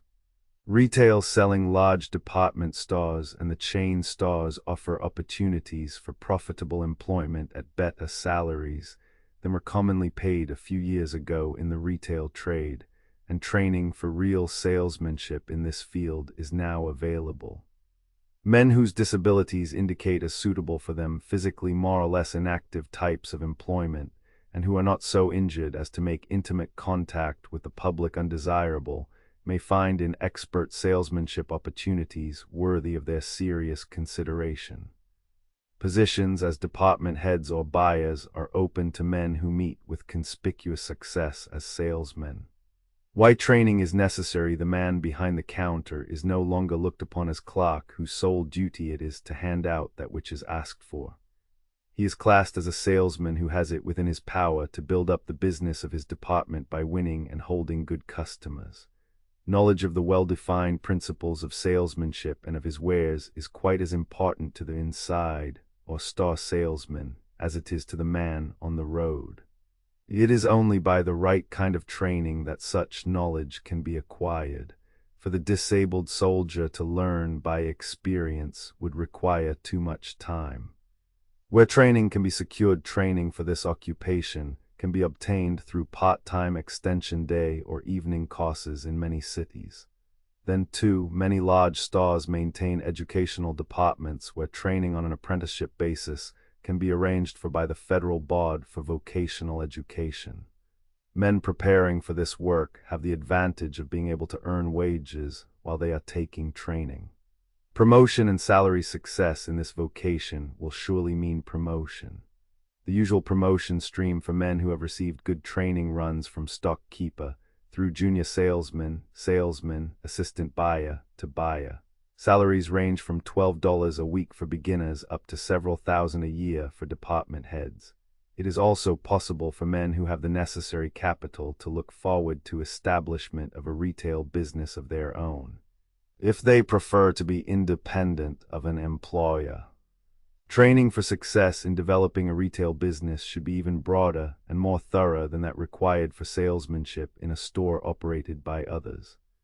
Length of course: a short intensive course of 3 or 4 months will serve to place a man on an earning basis in some good modern retail establishment, and a further period of 6 or 8 months part-time extension study will be needed to place him on a sound footing as a salesman. Handicaps: a salesman should not be so wounded as to be repugnant to sensitive customers. Any disfigurement which will attract the customer's attention will increase the salesman's difficulty in making a sale. The loss of a leg will not interfere with success in this work, nor will the loss of one hand if an artificial hand is used. Cheerfulness, courtesy, neatness, and tact are among the usual qualities that are required in any occupation which brings a man into close contact with the public. Plan No. 1087. Telegraphy and wireless operating. While it is true that railroads to some extent are telephoning their orders instead of telegraphing them, there is still a real demand for men who are not only trained in telegraphy, but who have some knowledge of railroad accounting and general railroad practice.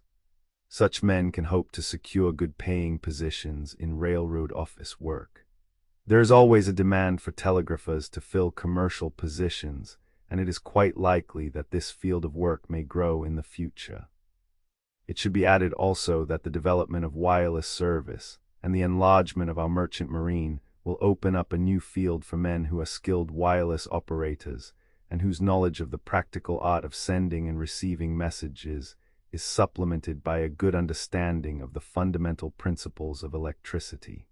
Training necessary. The necessary course of training for this vocation will include theory and practice in sending and receiving telegrams and wireless messages, a complete training in spelling and business English, business writing, and business arithmetic, unless it is apparent that the man needs no further training in these fundamentals. railroad freight office business practice, including a thorough study of bills of lading, freight classification, rating, etc. Instruction in railroad practice with reference to freight charges, storage and demurrage, and rejected and unclaimed freight. Fundamental bookkeeping, especially in connection with the keeping of cash records and the handling of collections and remittances, and the making of monthly reports and balance sheets. Practical work will be provided at first in connection with the school course and later in offices on a part-time basis. Length of course, while much depends upon the individual. It is safe to assume that a period of from 9 to 12 months will be required to master telegraphy, and the necessary business training that must accompany it to ensure the highest degree of success. For wireless operators, more advanced instruction in electricity will be required, and a correspondingly longer time will be needed. Those who wish to do so may, however, complete the telegraphy portion of the course, accept a position, and continue their study of wireless in extension classes. Men who have had railroad experience or some business training or good courses in physics, including electricity, will be able to shorten somewhat the time required for completion of the entire course. Handicaps no man should undertake to prepare for this vocation who has not the use of both hands, good hearing, and at least a fair degree of general good health. The other qualifications required are much the same as those required for any type of office work. Pen art. Men who have special aptitude for penmanship and lettering will find a wide field for the practice of this commercial art. Sign lettering, filling in insurance policies, diplomas, and other important documents, engrossing resolutions, teaching the subject, and supervising others in this department of business education are among some of the occupational opportunities open to men who excel in this line. Training can be obtained in special schools, and positions for those who are qualified will not be hard to find. Part Roman II. Professional commercial service. The occupations described in Part I are the more elementary commercial employments for which excellent training is provided by both public and private commercial schools. This training lays a foundation for the more advanced business education which will be discussed in Part Roman II. It is hoped that men who possess the necessary general education and physical health, supplemented by elementary business education or business experience, will consider these more advanced courses as they lead on surely to successful business careers. Men who need the foundation courses should take them, and if necessary secure positions suited to their abilities at once. Such men should, however, immediately plan for an extensive course in one of the higher forms of commercial education. A promotion may result from successful office work without supplementary training, but it will surely follow the completion of such advanced business courses as are outlined herein. None should be satisfied until the last educational resource that will help in his progress upward is exhausted. Plan No. 1088. Accountancy has been raised to a professional basis during the past few years. Business has grown to enormous proportions, and expert accountants are required as heads of the bookkeeping departments of big business. Then, too, public accountants are necessary for the public audit work required by law, the periodical inspection of books by a disinterested expert, the organization and reorganization of inadequate bookkeeping systems, and the preparation of financial reports desired for special purposes. Who should be interested? Men who have a good educational background, a sound knowledge of double-entry bookkeeping, some aptitude for organization work, proven mathematical ability, and preferably some office or other business experience, should have no difficulty in rising to a high place in the profession of accountancy, assuming of course the possession of other well-defined qualifications for success. Promotion and opportunity. A man trained in accountancy will find many avenues of promotion open to him. He may become head accountant for a large concern, auditor for several branch organizations, or cost accountant in the production end of big business. He may establish a managerial connection with some large business organization, or become a consulting accountant with a business of his own. As a matter of fact, practically no executive position is beyond the reach of a trained accountant. Many such men develop into efficiency engineers. and devote their time to systematizing and reorganization work. Salaries. It is useless to state salary limits in terms of dollars and cents for such a profession as accountancy. The limits are wholly dependent on individual initiative and ability. The salary is commensurate with the importance of the work, and no man can ask more. Employment opportunity. As yet there is no crowding in this profession, and men will find opportunities for establishing themselves in this field in any industrial community. Necessary training. A thorough study of the fundamentals of bookkeeping and business practice must precede the study of accounting. Theory of accounting, accounting practice, auditing, accounting systems, cost accounting, practical economics, business law, corporation finance, business organization and management all enter into the training required for proficiency in the accounting field.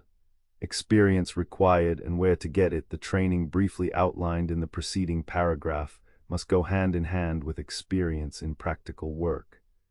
It is highly desirable that men who elect this course take it in one of the large industrial centers where part-time employment can be secured in a large business office at first, and later with a firm of recognized practicing accountants.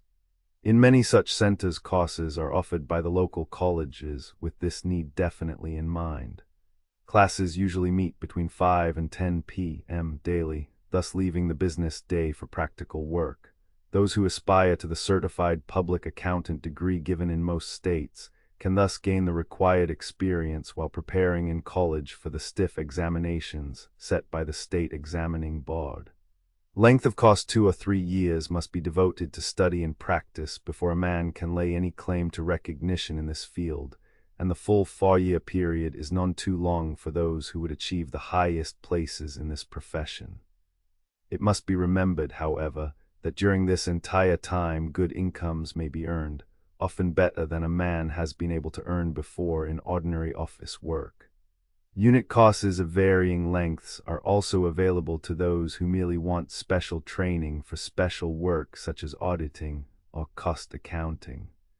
The length of time for these courses will depend upon previous general education, special training, and experience, but should rarely require more than from 8 to 10 months.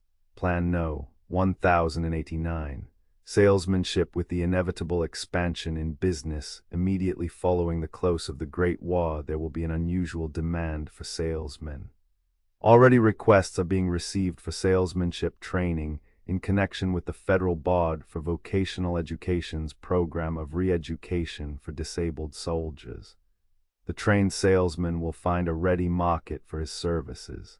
Who should be interested? Men who have had a good general education and who have a liking for the sales end of business should consider this calling seriously. Those who object to being away from home much of the time will not find salesmanship agreeable, as the great majority of selling positions require much traveling. Training necessary. The successful salesman must be able to talk fluently and convincingly.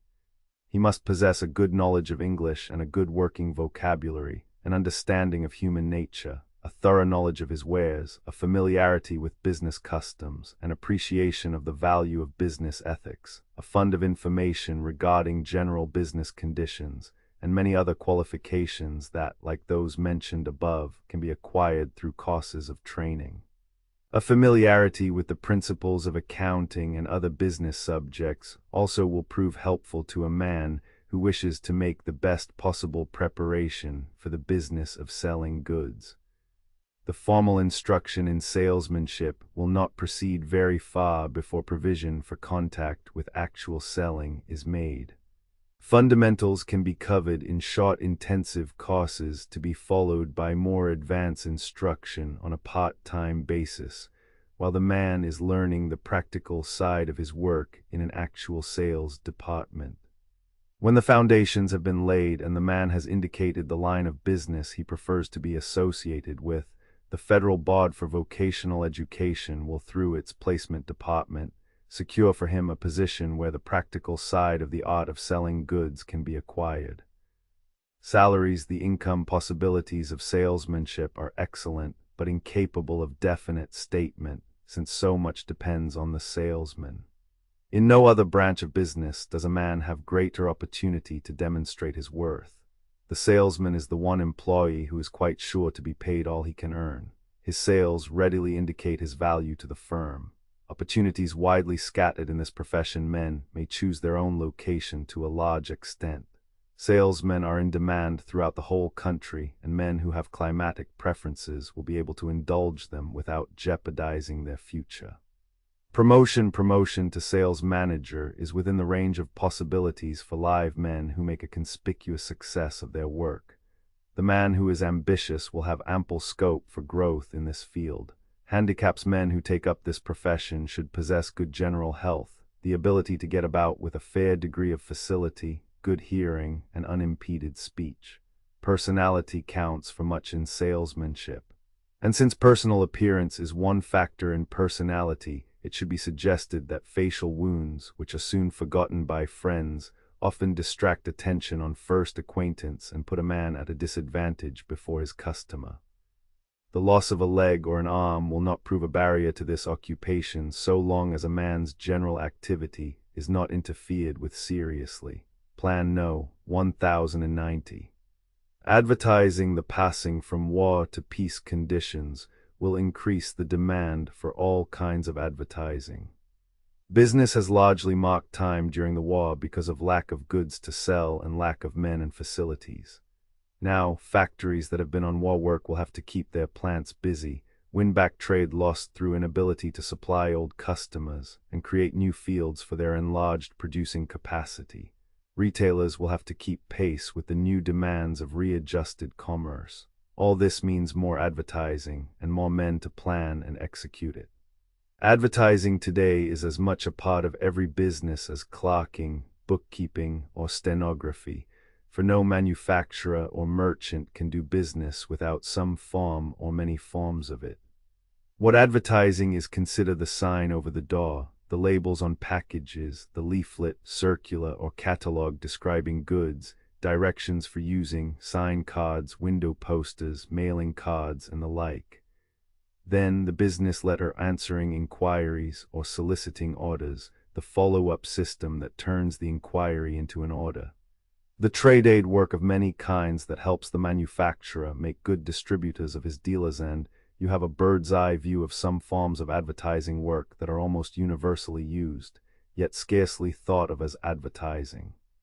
Add to these the demand for sales-producing copy for newspaper, magazine, and trade paper advertising, the planning and preparation of illustrations and typesetting necessary to put the advertising into effect, and the vast quantity of such copy that appears daily, weekly, and monthly in various advertising mediums, and it is at once apparent that an army of workers is needed to carry on this work.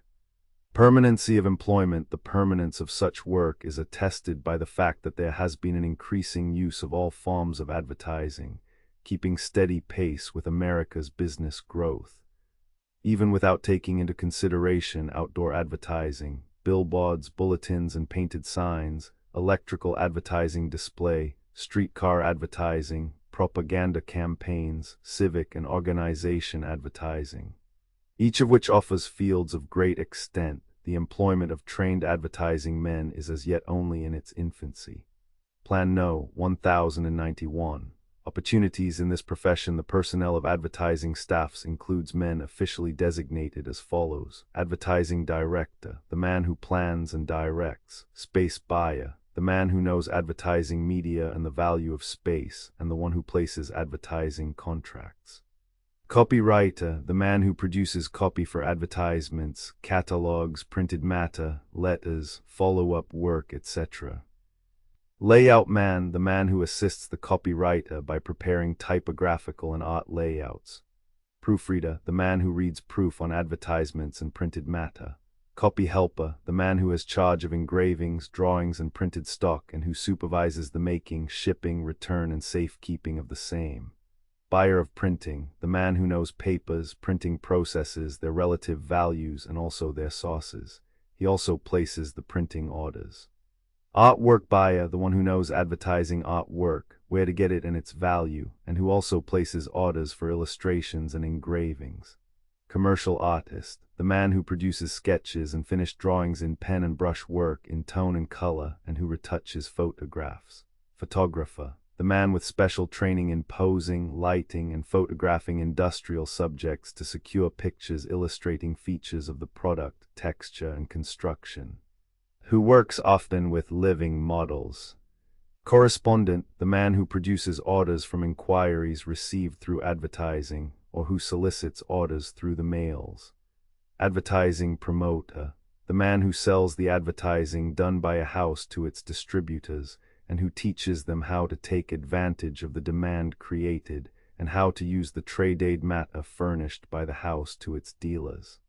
Advertising investigator, the man employed to discover the needs, buying habits, buying power, consumption of competing lines, price limits, etc., of groups of consumers, dealers, or jobbers by actual contact with the individual. Advertising solicitors, men employed by publishers to solicit advertising for their publications, by manufacturers of calendars, advertising novelties, etc., to sell their products, and by advertising agencies to sell their service to the advertiser.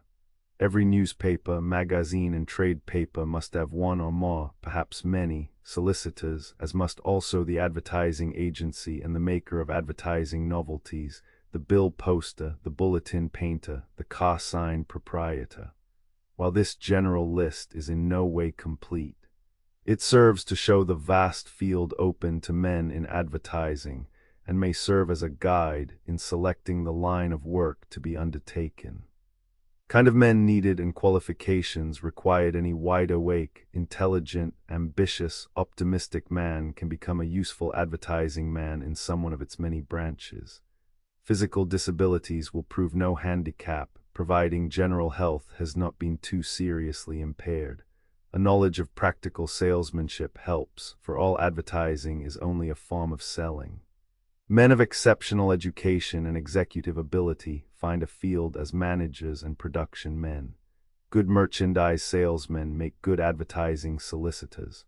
Commercial artists can be made into advertising artists. Commercial photographers and amateurs develop into photographers of advertising subjects. Most of the other positions can be filled without much previous training by men of ordinary general ability. The humblest advertising position can be made a stepping stone to something higher. The kind of men that make good soldiers are needed in this profession. Sturdy, honest, determined, versatile men of good common sense, adaptability, and capacity for work. Such men will soon acquire the knowledge of detail necessary for advertising work. Financial rewards no more inviting field of labor awaits the returned soldier than that of advertising, and there are few occupations in which the pecuniary rewards for high-grade service are more attractive. A man's natural ability and training for this work are the only measure of his earning capacity. Length of course, men who elect this vocation will be given a short intensive course of from 4 to 6 months in a day school, and will then be placed with a good advertising firm for practical experience. They will at the same time be enrolled in unit extension courses for further training on a part-time basis. The time required for this advanced part-time training will vary according to the ambition of the man himself. The higher he wishes to rise in the profession, the longer will be the period of training, but correspondingly higher will be the reward. Then too he will be earning as he learns and qualifying for promotion at the same time. Plan No. 1092. Foreign trade. For many years past there has been an active demand for men who would be willing to represent American business in the foreign field, and this demand has never been fully met. Just now, at the close of the Great War, there will be an expansion in the foreign trade of the United States, and trained men for this field will be needed as never before. Men who have seen overseas duty may be interested in preparing for overseas commercial service. The living and working conditions are pleasant in almost every commercial center of the world. Of course, hardships are encountered in certain backward countries and in some tropical commercial centers, but in the main a position as representative of an American house in a foreign commercial center is an enviable one. In those foreign commercial centers which have come to be of importance, the American or European colony is a community in itself, and frequently one whose social life is delightful. Social position and prestige are so important for commercial representatives in almost all foreign countries that the term ambassador of commerce has been applied to those who qualify and successfully represent American business houses in overseas commerce. The possession of a merchant marine adequate to the needs of the time will lend a great impetus to our business activities in foreign countries. More men will also be needed for the large number of tasks connected with the handling of our shipping. The head offices of the shipping lines are at home, and these offices have branches throughout the world. Many employees are needed for the various duties in these offices. Positions in the shore end of shipping include important document work and other work of a more routine character, salesmen who can sell transportation to foreign trade concerns, ship brokers who devote their time to the chartering of ships, insurance brokers who handle the insurance end of foreign shipping, wharf superintendents and master stevedores, warehouse managers, traffic managers, and port and harbor experts. Training required plans for giving training to men who desire positions in connection with the shore end of ocean transportation with foreign trade houses are well underway, and adequate vocational training of this type is now available for the first time in this country. No longer is it necessary for men interested in foreign trade service to contemplate a 4-year collegiate course of study before they can form connections with firms sending their wares to foreign markets. The Federal Board for Vocational Education, in cooperation with the United States Shipping Board and in the United States Bureau of Foreign and Domestic Commerce, is actively promoting throughout the United States courses in foreign trade and shipping. These courses are being offered in evening, part-time, full-time university extension and correspondence schools, and are open to graduate engineers, lawyers, graduates of collegiate commercial courses. Men who have had general college training, men of technical or business training in any branch of commerce and industry, graduates of secondary schools, and in fact, to all intelligent men with a background of business experience combined with a serious interest in international commerce or shipping activities. Plan No. 1093, Employment Opportunities. Recent conferences with the Export Managers Club show that all enterprising export managers are in need of trained men, or men capable of taking such training as will be necessary to the successful carrying of their important work. There are 2 general divisions in foreign trade occupations. The first includes active service in the foreign field and the second service in the home country. In the foreign field, clerks, assistants, salesmen, and managers are required. Some concerns send traveling salesmen into foreign countries to cover the field and report back to the home office, while others send men abroad with instructions to take up their residence there and establish an office for the permanent conduct of their employer's business. The establishment of such branch offices calls for the employment of the usual types of office help. Banks and other financial agencies also are created in foreign countries for the benefit of American exporters and importers.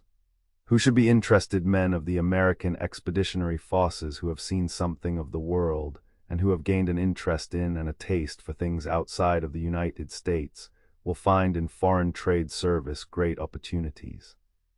This is particularly true of those who have learned a foreign language and who are so situated with reference to family ties that they can easily take up an occupation in a foreign country. The list of positions that will be opened in this field is so extensive that a man may find in it an opportunity to elect just the kind of work he is best fitted to do. Men who prefer foreign trade service in home offices will find excellent opportunities as soon as they have completed the necessary preparation for such service. Well defined. Intensive cooperative courses of study have been worked out and are being offered in the large foreign trade centers for men who desire to enter this service. Home office positions include those requiring clerical work in connection with the preparation of commercial documents, positions that have to do with financial affairs and foreign exchange, adjustment work, foreign correspondence, foreign advertising, transportation, credits, and collections. Superintendents for packing and loading departments also are required. men who have had experience in the quartermaster's department of the army during the war, and who have learned something about scientific handling of merchandise, will find in the foreign trade field opportunities to cash in on their special experiences. What training is necessary? A thorough study of the general technique of the Home Office in connection with foreign trade and shipping is considered a necessary foundation in any scheme of foreign trade education. A part-time plan, in accordance with which men may pursue their studies while securing practical experience with foreign trade houses, has been worked out, and it is now possible for men to get training under a cooperative basis scheme of instruction and work. Courses offered will be given intensively for short periods and on a unit basis. They will vary in length from 15 to 30 weeks. The same provision is being made for the study of languages and the geography of various countries that are of interest in connection with foreign trade education. The United States Shipping Board is taking steps to establish permanent nautical training schools, as it is expected that more than 10,000 officers will be needed to man the United States Merchant Marine. This means that men who desire service in the actual transportation end of the business will find an opportunity to secure training and a very ready market for their service upon the completion of their courses. Salaries, since special training is required for most of the positions referred to in this connection, salaries are proportionately high. Clerks and other office men earn from $1,600 to $2,400 a year.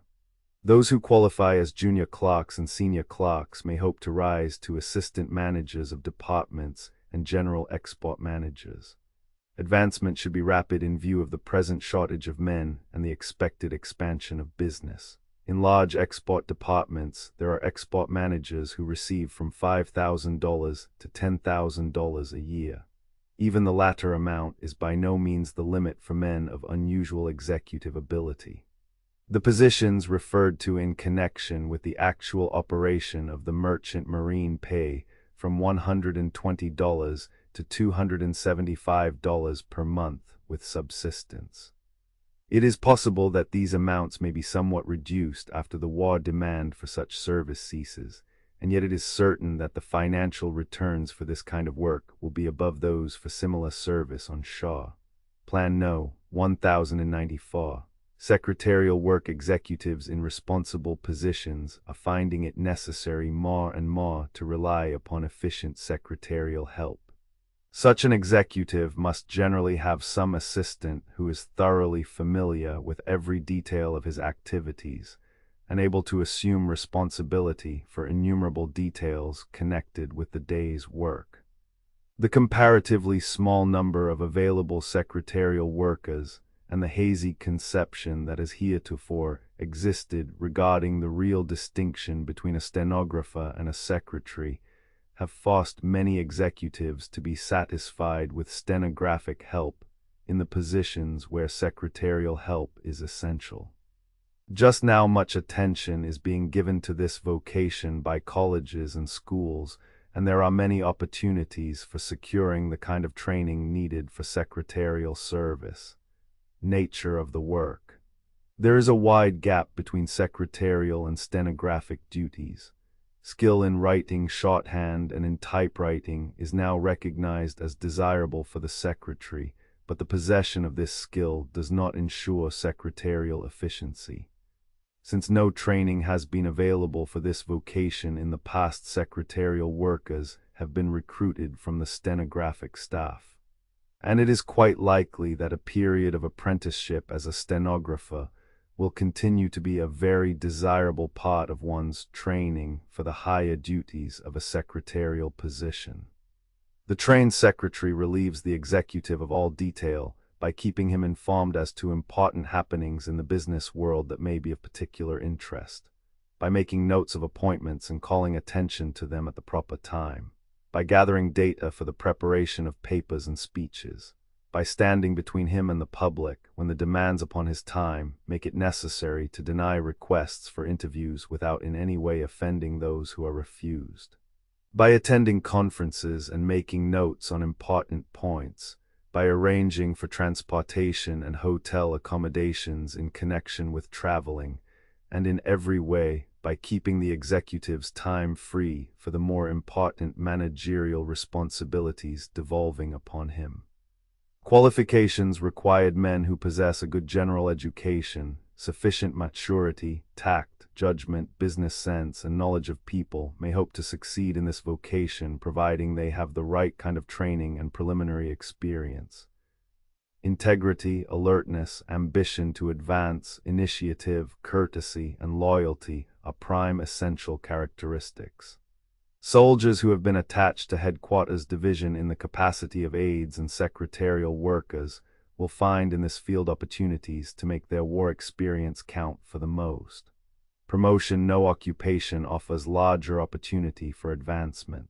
A secretary is in the closest possible contact with the executive, who is in a position to recognize ability by promotion, and to whose advantage it is that such promotion shall be granted. The secretary has an exceptional opportunity to learn all the details of the managerial side of the business, and when executive positions become vacant, his superior is quite likely to regard him favorably for advancement. Training required as a foundation for secretarial work. A man should possess a working knowledge of shorthand and typewriting, and if these subjects have not already been mastered, they will form the basic part of the secretarial course. In addition, instruction will be needed in business English and correspondence, fundamental principles of accounts and business practice, commercial law, business ethics, and secretarial technique. Many colleges are prepared to give instruction suited to the requirements of secretarial work. Length of course for those who already have a knowledge of shorthand and typewriting, or who have had a course in bookkeeping and related subjects, or who have had valuable office experience. An intensive course of from 8 to 12 months may be sufficient to complete a secretarial course. For those who must acquire this foundation work, a longer period will be needed. It should be said, however, that those who know shorthand and typewriting or bookkeeping can usually begin to earn wages in an office position while continuing their study in part-time extension classes. Salary possibilities. Secretarial workers may hope to earn salaries from $1,500 up. There is almost no limit except the man's ability and ambition to rise. Opportunities in this field are found throughout the country.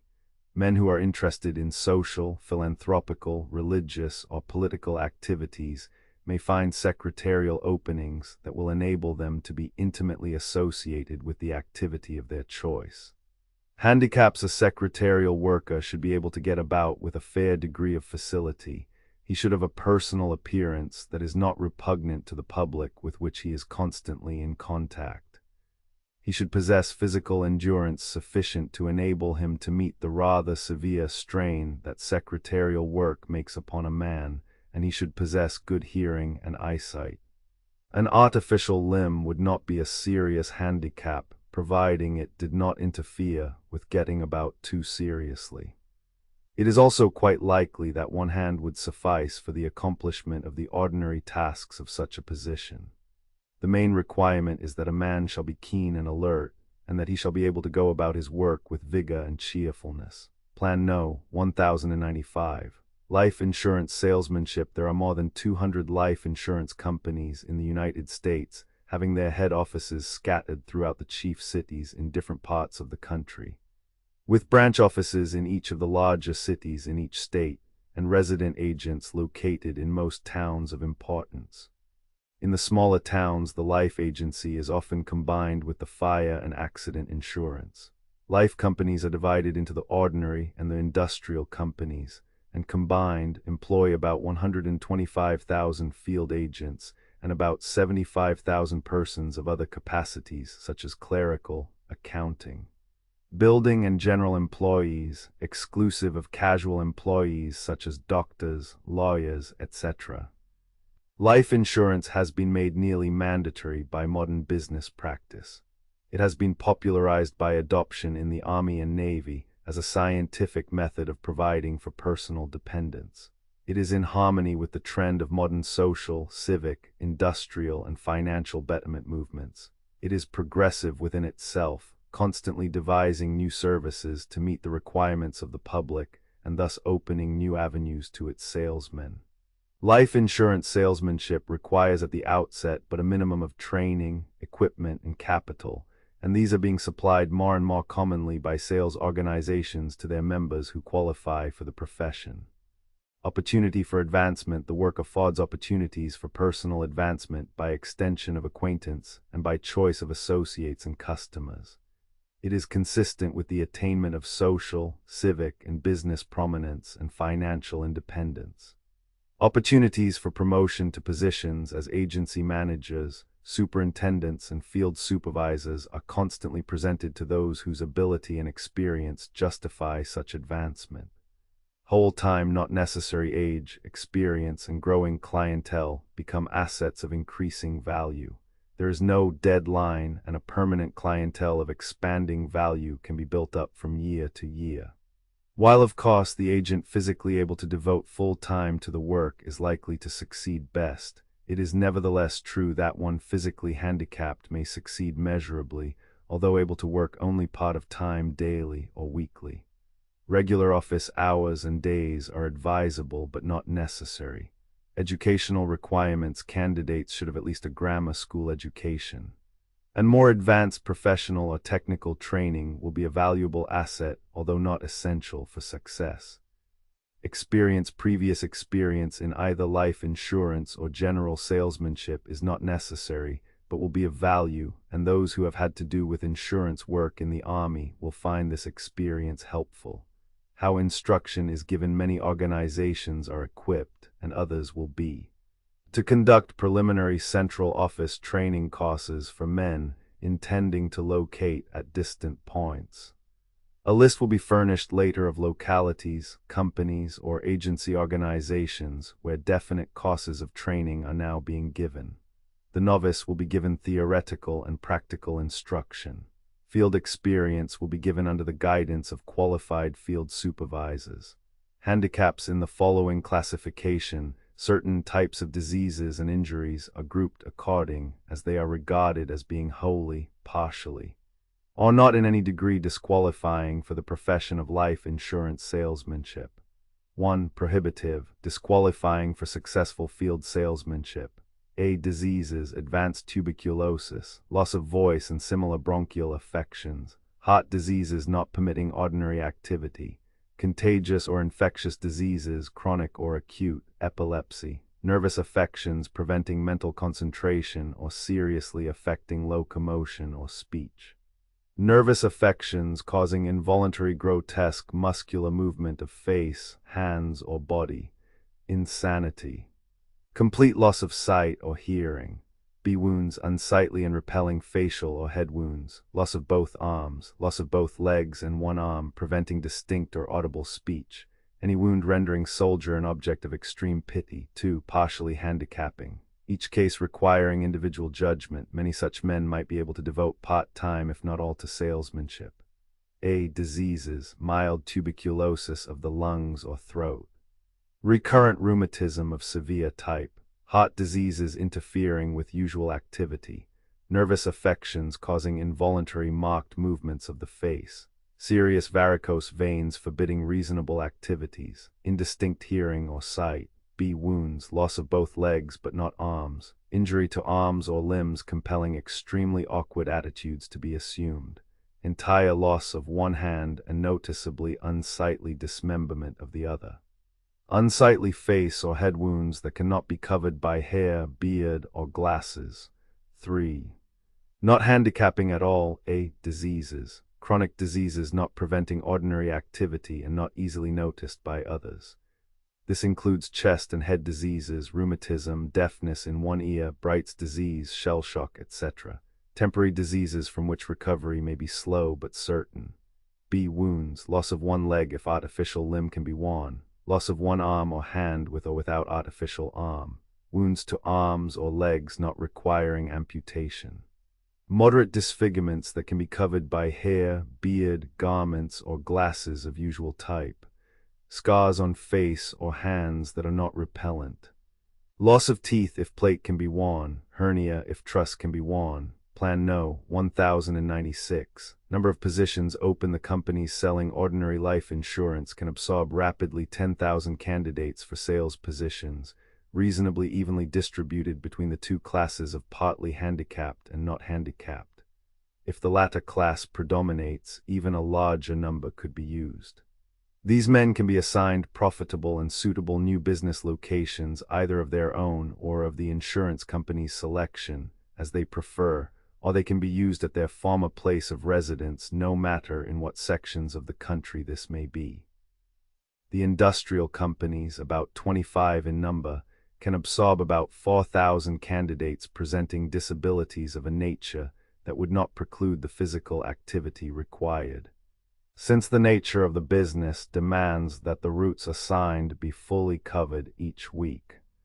Financial returns for life insurance salesmen. The average earnings of all life insurance men, whether devoting all or but part of their time to it, and including the unsuccessful and the beginners, but a few months in the production field, on the sales of 1917 was $1,000 per capita.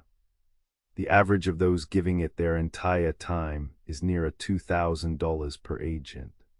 An additional yearly income for a number of years is paid on first-year sales through the annual renewal commissions on such business as renews, which in 1917 yielded an additional $1,000 per agent. By reason of renewals accruing in future years, the annual income of a life insurance man maintaining a uniform production will increase steadily yearly.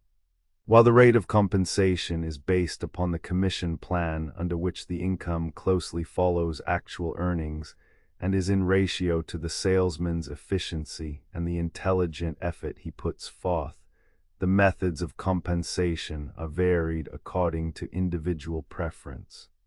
Such methods include straight commission, commission plus salary, straight salary, drawing accounts against contingent commissions and guarantees, and combinations of these methods as may be arranged.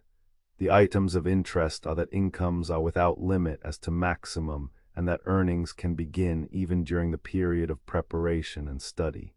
The commission plan is thus not a difficulty, since the candidate will be assisted by his government allowance until he is prepared to undertake work under a compensation plan which guarantees pay exactly according to earnings.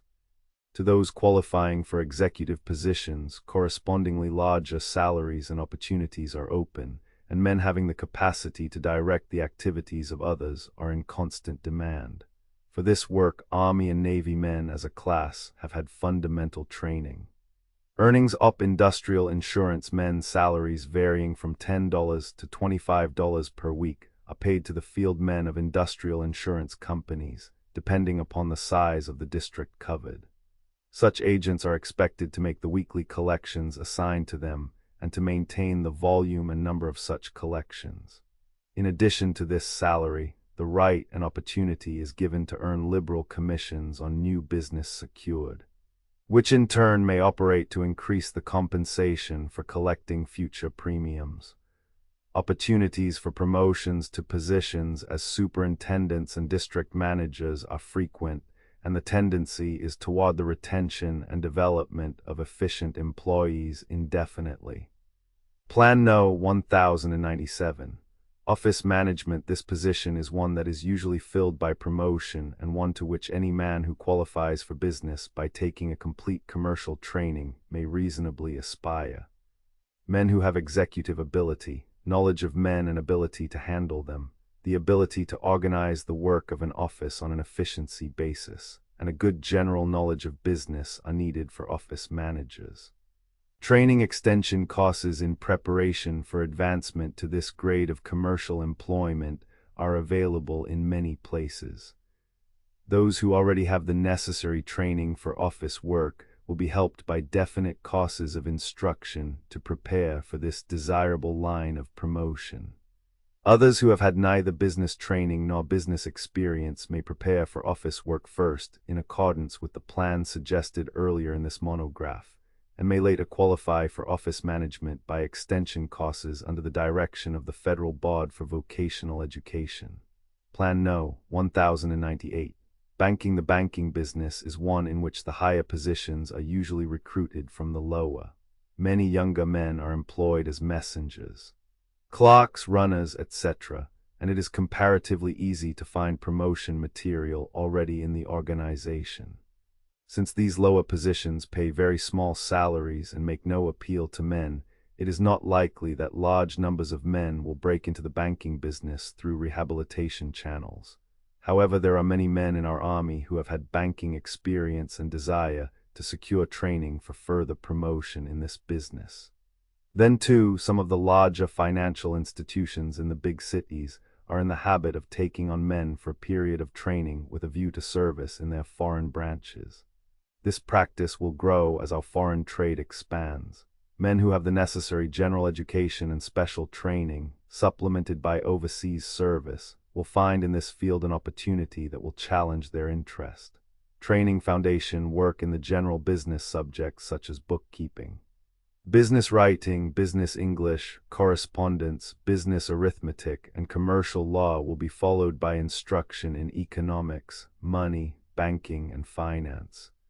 While there are comparatively few business schools equipped to give the more advanced technical instruction required, the Federal Board for Vocational Education will aid any man who is interested in this business, not only to secure adequate training for it, but also an opportunity to enter this field under the most favorable circumstances possible. Plan No. 1099, Commercial Teaching. Male teachers are in great demand for all kinds of educational work, but in no department is the need for men greater than in that which has to do with the training of young people for business. The commercial teacher must associate himself with the industrial and business activities of his community. He must mingle with business men and keep in close touch with their business methods so far as they affect commercial training. In practically every city and town in the United States having a population of 5,000 or more, commercial courses are being offered in the high school. There are over 1,000 private commercial schools giving intensive training for business positions. All these schools, both public and private, are in very active competition with each other for the services of capable men teachers. Not only are these schools in competition with each other for the services of men who are qualified for this kind of work, but they are also in competition with business, which is constantly recognizing that successful commercial teachers are usually well qualified for important business positions. To the men who are contemplating training for a future career, this fact is of the utmost importance. The training that he takes for commercial teaching and the experience that he gains in such a position will not only lead to high-grade educational positions, but also to business openings of more than ordinary importance. Two departments represented commercial teachers are naturally divided into two groups: those who teach shorthand typewriting and related secretarial subjects, and those who teach bookkeeping, business arithmetic, commercial law, economics, commercial geography, and other subjects known as the business group. While it is possible to make a preparation for either of these two departments of teaching, it is more desirable for a man to qualify in both departments in order that he may be qualified for a position as department head, where the supervision of teachers in both lines of work will fall upon him. Qualifications and training necessary. A man who contemplates commercial teaching as a profession should possess the following qualifications: good personal appearance, abundant energy, resourcefulness, cheerfulness, good general health, and the ability to move about easily. It is undesirable for anyone who is to be brought constantly in contact with the public to have physical disabilities that will be offensive or will seriously distract attention. In dealing with young people in educational work, it is even more necessary that unsightly wounds shall not be conspicuously apparent in those with whom such young people come in contact in their work. This does not mean that one who has lost a leg or an arm should consider himself in this class. Among the best teachers that have ever presented commercial education to boys and girls are men who find it necessary to use a crutch or a cane. Commercial teachers should be thoroughly qualified to handle all of the commercial subjects named above. The training should also include thorough courses in psychology, pedagogy, school management, and history of education. Such courses of training are provided in a few of the state normal schools and in a number of the best universities. Men who contemplate this profession are urged to be satisfied with nothing less than the complete course of training in one of these institutions. This is of the utmost importance in view of the fact that for public school commercial teaching state licenses are required, and the qualifications, therefore, are such that graduation from an institution of high standing is the surest way to qualify for such a certificate. It should be said, however, that for private school commercial teaching there is no license requirement in most of the states. Men who have a good general education and are well qualified in the technical subjects named above will have no difficulty in securing profitable employment in such schools. Training for such positions can be secured in much less time than is required for the full course referred to above. Length of course: an intensive course of 1 year, assuming a good foundation with which to begin, should prepare a man for a position as commercial teacher in a private business school. The same will suffice for training a man to accept a position as commercial teacher in a high school, providing he has completed a normal school or college course.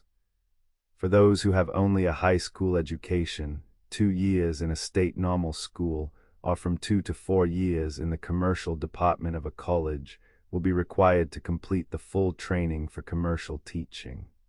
Salaries: the salary range for men commercial teachers may be stated as from $1,200 to $8,000, depending upon experience, general and special education, and personal qualifications.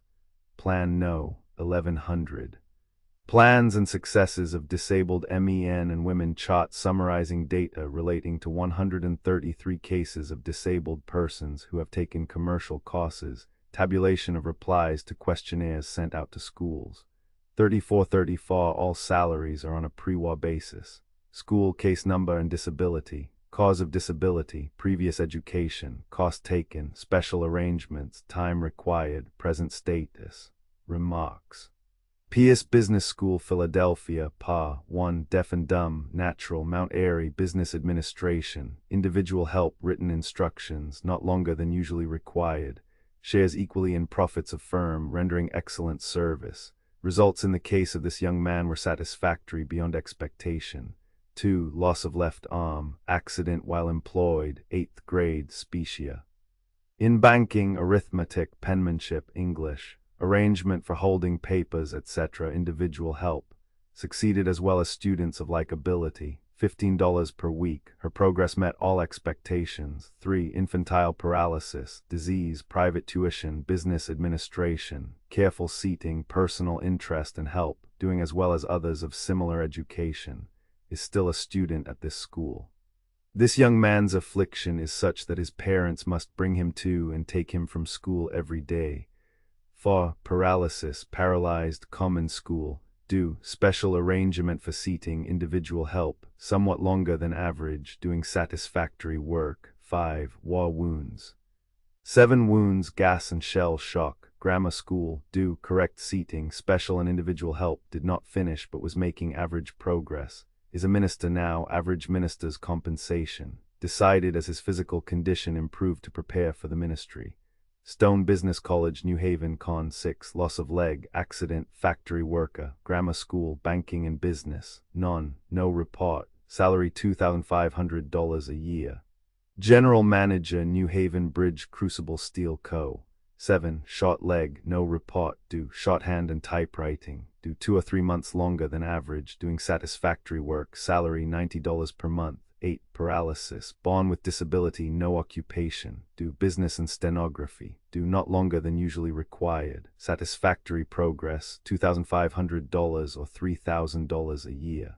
Bowling Green Business University, Bowling Green, Chi. 9. Paralysis of legs, illness in infancy, no occupation, grammar school, telegraphy and railroad accounting. None, not longer than usually required, employed Postal Telegraph Co. $1,700 a year. 10. Paralysis of legs, no report, do shorthand and typewriting, do making satisfactory progress, salary $1,500 a year. 11. Loss of leg, accident, student, graded school, banking, typewriting, stenography, penmanship. None, no longer than usually required. Salary $1,800 a year. 12. Deformed legs and feet, deformed from birth. 8th grade, banking. Stenography, typewriting, do, progress satisfactory. Salary $2,100 a year. 13. Loss of arm, unknown, farmer boy, high school, banking and penmanship. Metal ruler and paper weight combined, do, progress satisfactory. Salary $1,080 a year. Pierce School, Philadelphia, Pa. 14. Hand and arm crippled, accident. Grammar school, shorthand and typewriting. Special seating, extra individual attention and help. Longer than usual to change from right to left hand. Progress satisfactory. $32 per week. Is happy and contented, according to his own statement. The course selected has given him a better opportunity than any other line he could have followed. 15. Loss of leg, railroad accident, do, business administration, stenography, typewriting, special seating, average time.